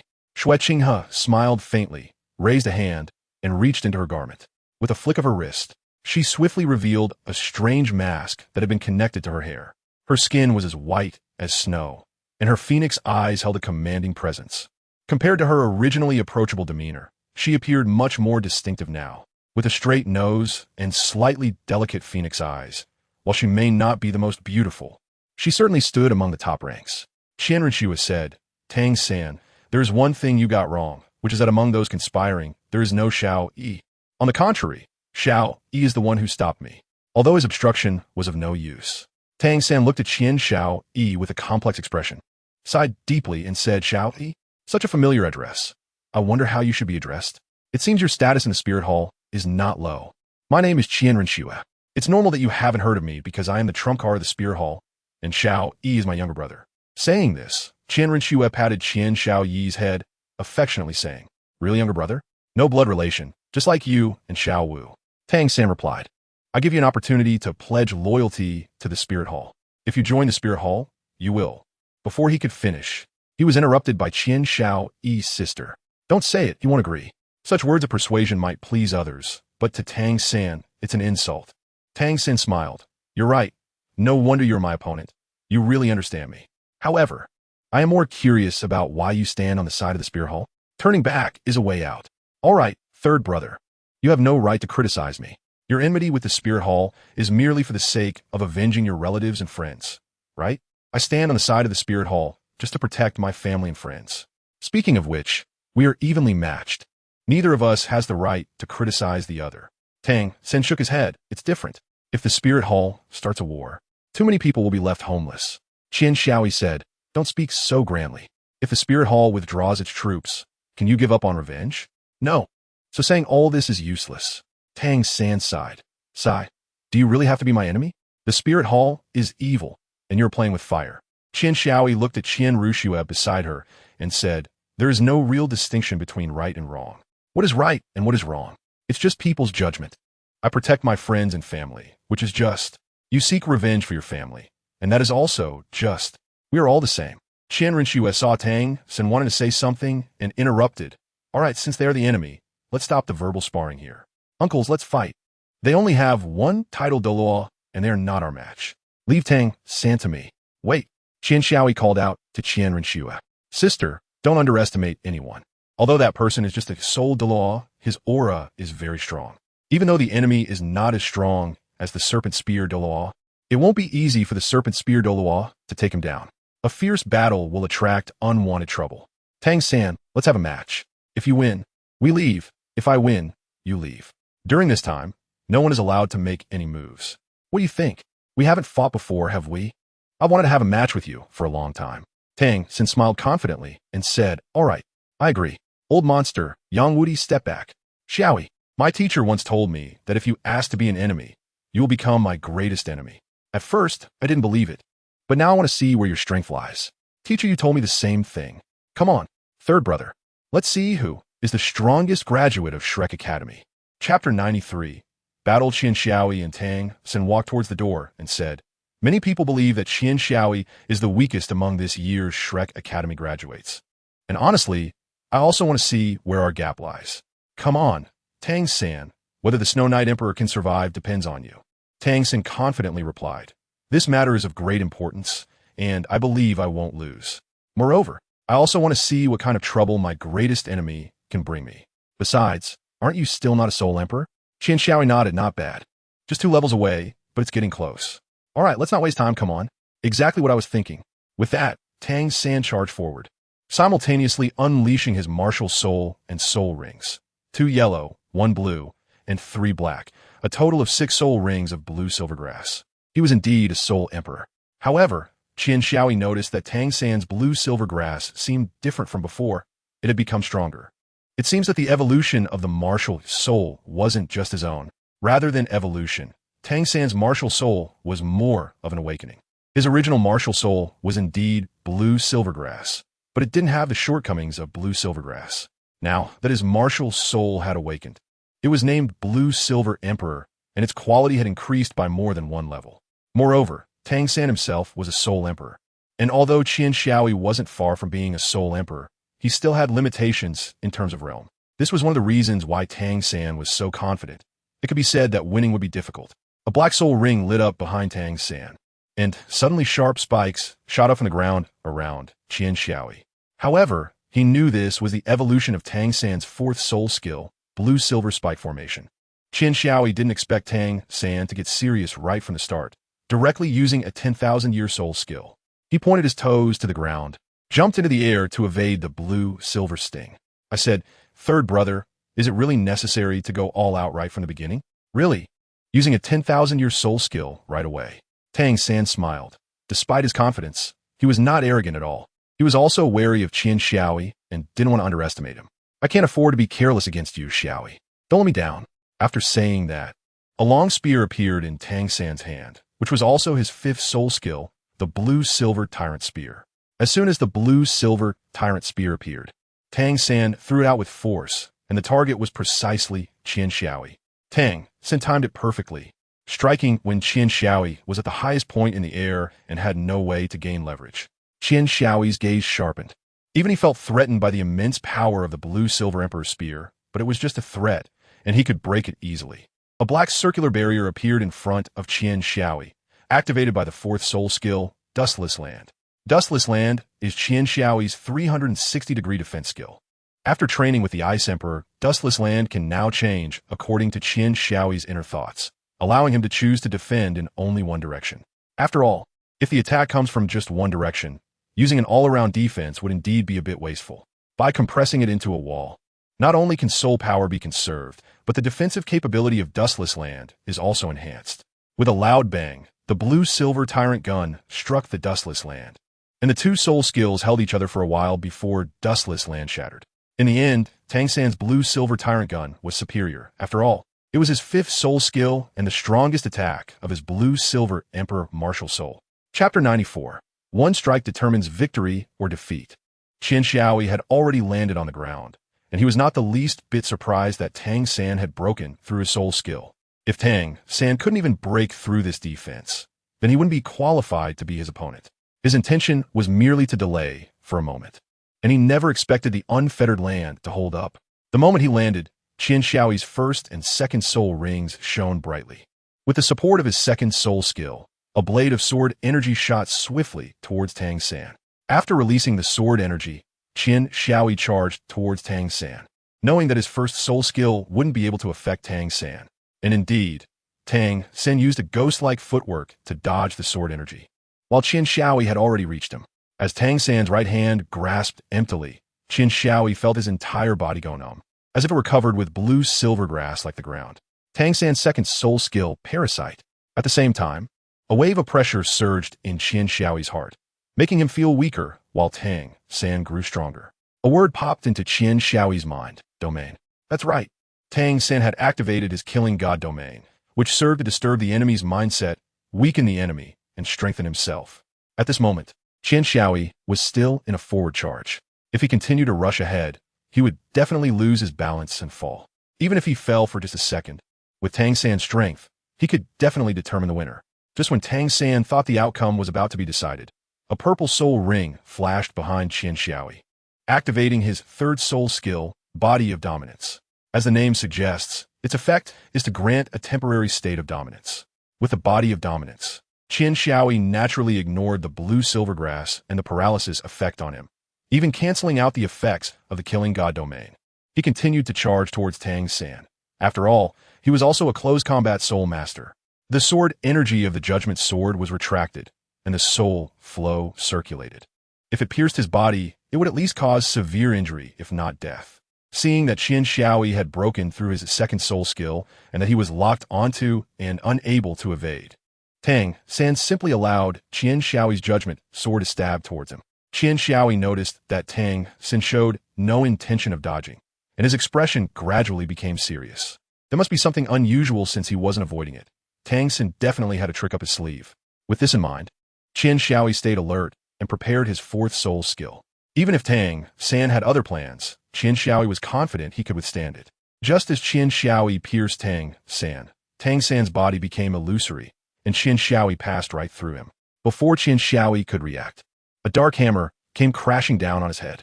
Qian Xiaoyi, though startled, remained composed and activated the fourth soul skill he had prepared in advance, the Dustless Land. The Dustless Land only held for a moment before shattering into pieces, but provided Qian Xiaoyi enough time to evade. Qian Xiaoyi looked at the hammer in Tang San's hand, knowing that it was the Haotian hammer, the pinnacle martial soul of the continent. Tang San said expressionlessly, "I originally didn't want to use my sixth soul skill, but you are very strong. I don't have the confidence to dodge your previous attack, and your battle awareness is not weak either, making my sneak attack ineffective. If you weren't my enemy, I would save myself a lot of trouble." Qian Xiaoyi smiled and said, "It's not just you who are making progress, is it? Besides, I can't possibly stand against my mother, can I? Dang, not that." If his mother were to battle against his friend, he couldn't possibly stand on his friend's side. At most, he would show mercy. After all, he really had no right to criticize others. "Xiaoyi, Let's end this with one decisive blow. If this drags on, you'll definitely exhaust your soul power, especially since you're only at level 58. Qian Xiaoyi also knew his own situation, nodded, and said, "That's exactly what I mean. Third brother, show your most powerful technique." Chapter 95, Stalemate. Third brother, come on. Let's see who will claim the final victory. Tang San nodded, holding the Hao Ian hammer in his hand, swinging it in the air, creating a wave of dark light and a powerful soul power fluctuation, which was the opening move of the chaotic wind hammer technique. His killing god domain was inscribed on the Hao Ian hammer, and only when using the Hao Ian hammer could the power of the killing god domain be maximized. Thus, as the Hao Ian hammer appeared, the killing god domain, which originally relied on the dominant's body to offset it, became increasingly oppressive. Although the Hao Ian hammer itself did not have any soul rings attached, the quality of the martial soul combined with Tang San's level 66 soul power and the inscribed killing god domain still produced a formidable effect. The fierce killing intent of the killing god domain fused with the domineering aura of the Hao Ian hammer, complementing each other perfectly. Every time Tang San swung the hammer, Qian Xiaoyi felt the pressure increase. Using leverage, relying on the power of the previous swing to enhance the next one was quite an impressive self-created soul skill. He could not let Tang San continue. Otherwise, it would be a huge problem.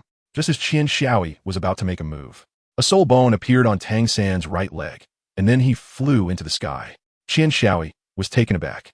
Tang San flying in the sky undoubtedly reduced the threat he posed to Tang San to the minimum. Only the first soul skill was ranged, but its power was still insufficient to interrupt Tang San. Of course, Tang San did not let his guard down just because he was in the sky. Although Qian Xiaoyi had consumed quite a bit of soul power, Tang San did not believe that Qian Xiaoyi had no backup plan. He had seen Qian Xiaoyi defeat enemies without using soul skills or soul bones. What he relied on was the soul flow, and up to now, Qian Xiaoyi had hardly used this soul flow. Although his soul shock had already reached a small success, it was still lacking in terms of power. Qian Xiaoyi glanced at Tang San, who was far away and out of reach. With no other choice, she prepared to take on Tang San's self-created soul skill. Tang San's self-created soul skill was called the Chaos Cloak Hammer Method, a technique passed down through generations in the Hao Ian sect. Its power was immense, but very few succeeded in mastering it, which showed just how difficult it was. Furthermore, when using this skill, the user could not move. Tang San could barely fly into the air thanks to his soul bone, and while executing the skill, the user was essentially a living target, so not many people were willing to train in it. Qian Xiaoyi has been paying attention to Tang San at all times, and Tang San's gaze has not left Qian Xiaoyi either. As Tang San prepares for the final strike, Qian Xiaoyi is also gathering his strength. When Tang San swings his hammer for the 80th time, he descends from the sky, using gravity and the hammer technique to deliver the final blow. At this moment, Qian Xiaoyi was well prepared. The temperature around rapidly dropped, and the Sword of Judgment emitted a blue light, humming with energy. Tang San narrowed his eyes. Even in the air, he could feel the sharp aura, which felt like a knife cutting against his skin. However, Tang San still felt confident. A hammer is a blunt weapon, while a sword is a sharp one. In terms of destructive power, the hammer is superior. The sword's advantage lies in breaking defenses. When the two clashed, the hammer had a slight edge. However, just as Tang San and Qian Xiaoyi collided, Qian Xiaoyi's fifth soul ring shone brightly, and he instantly retreated a short distance. Yet, it was this distance that caused Tang San's attack to miss, meaning his strike fell to the ground without hitting its target. Qian Xiaoyi's fifth soul skill, teleportation, allows her to instantly move to a desired location and increases her attack power after teleporting. Tang San suppressed the urge to spit blood.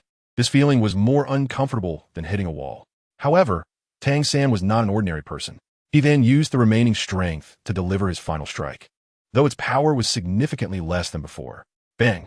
Qian Xiaoyi and Tang San brushed past each other, creating a loud noise that stirred up a cloud of dust, blocking everyone's line of sight. Xiaoyi, young master, sect master, little monster. The four onlookers exclaimed simultaneously, anxiously watching the two figures in the dust cloud. As the dust gradually settled, Qian Xiaoyi spat out a mouthful of blood and fell to the ground, unconscious. Tang San was not in a better state. His entire body was frozen, his skin covered in numerous wounds, and the external spirit bone, the 8 spider lances on his back, was filled with cracks. He had used it to protect himself at the last moment, but the sword energy still struck him through the gaps. Although he remained standing, he also fainted. This battle ended in a draw.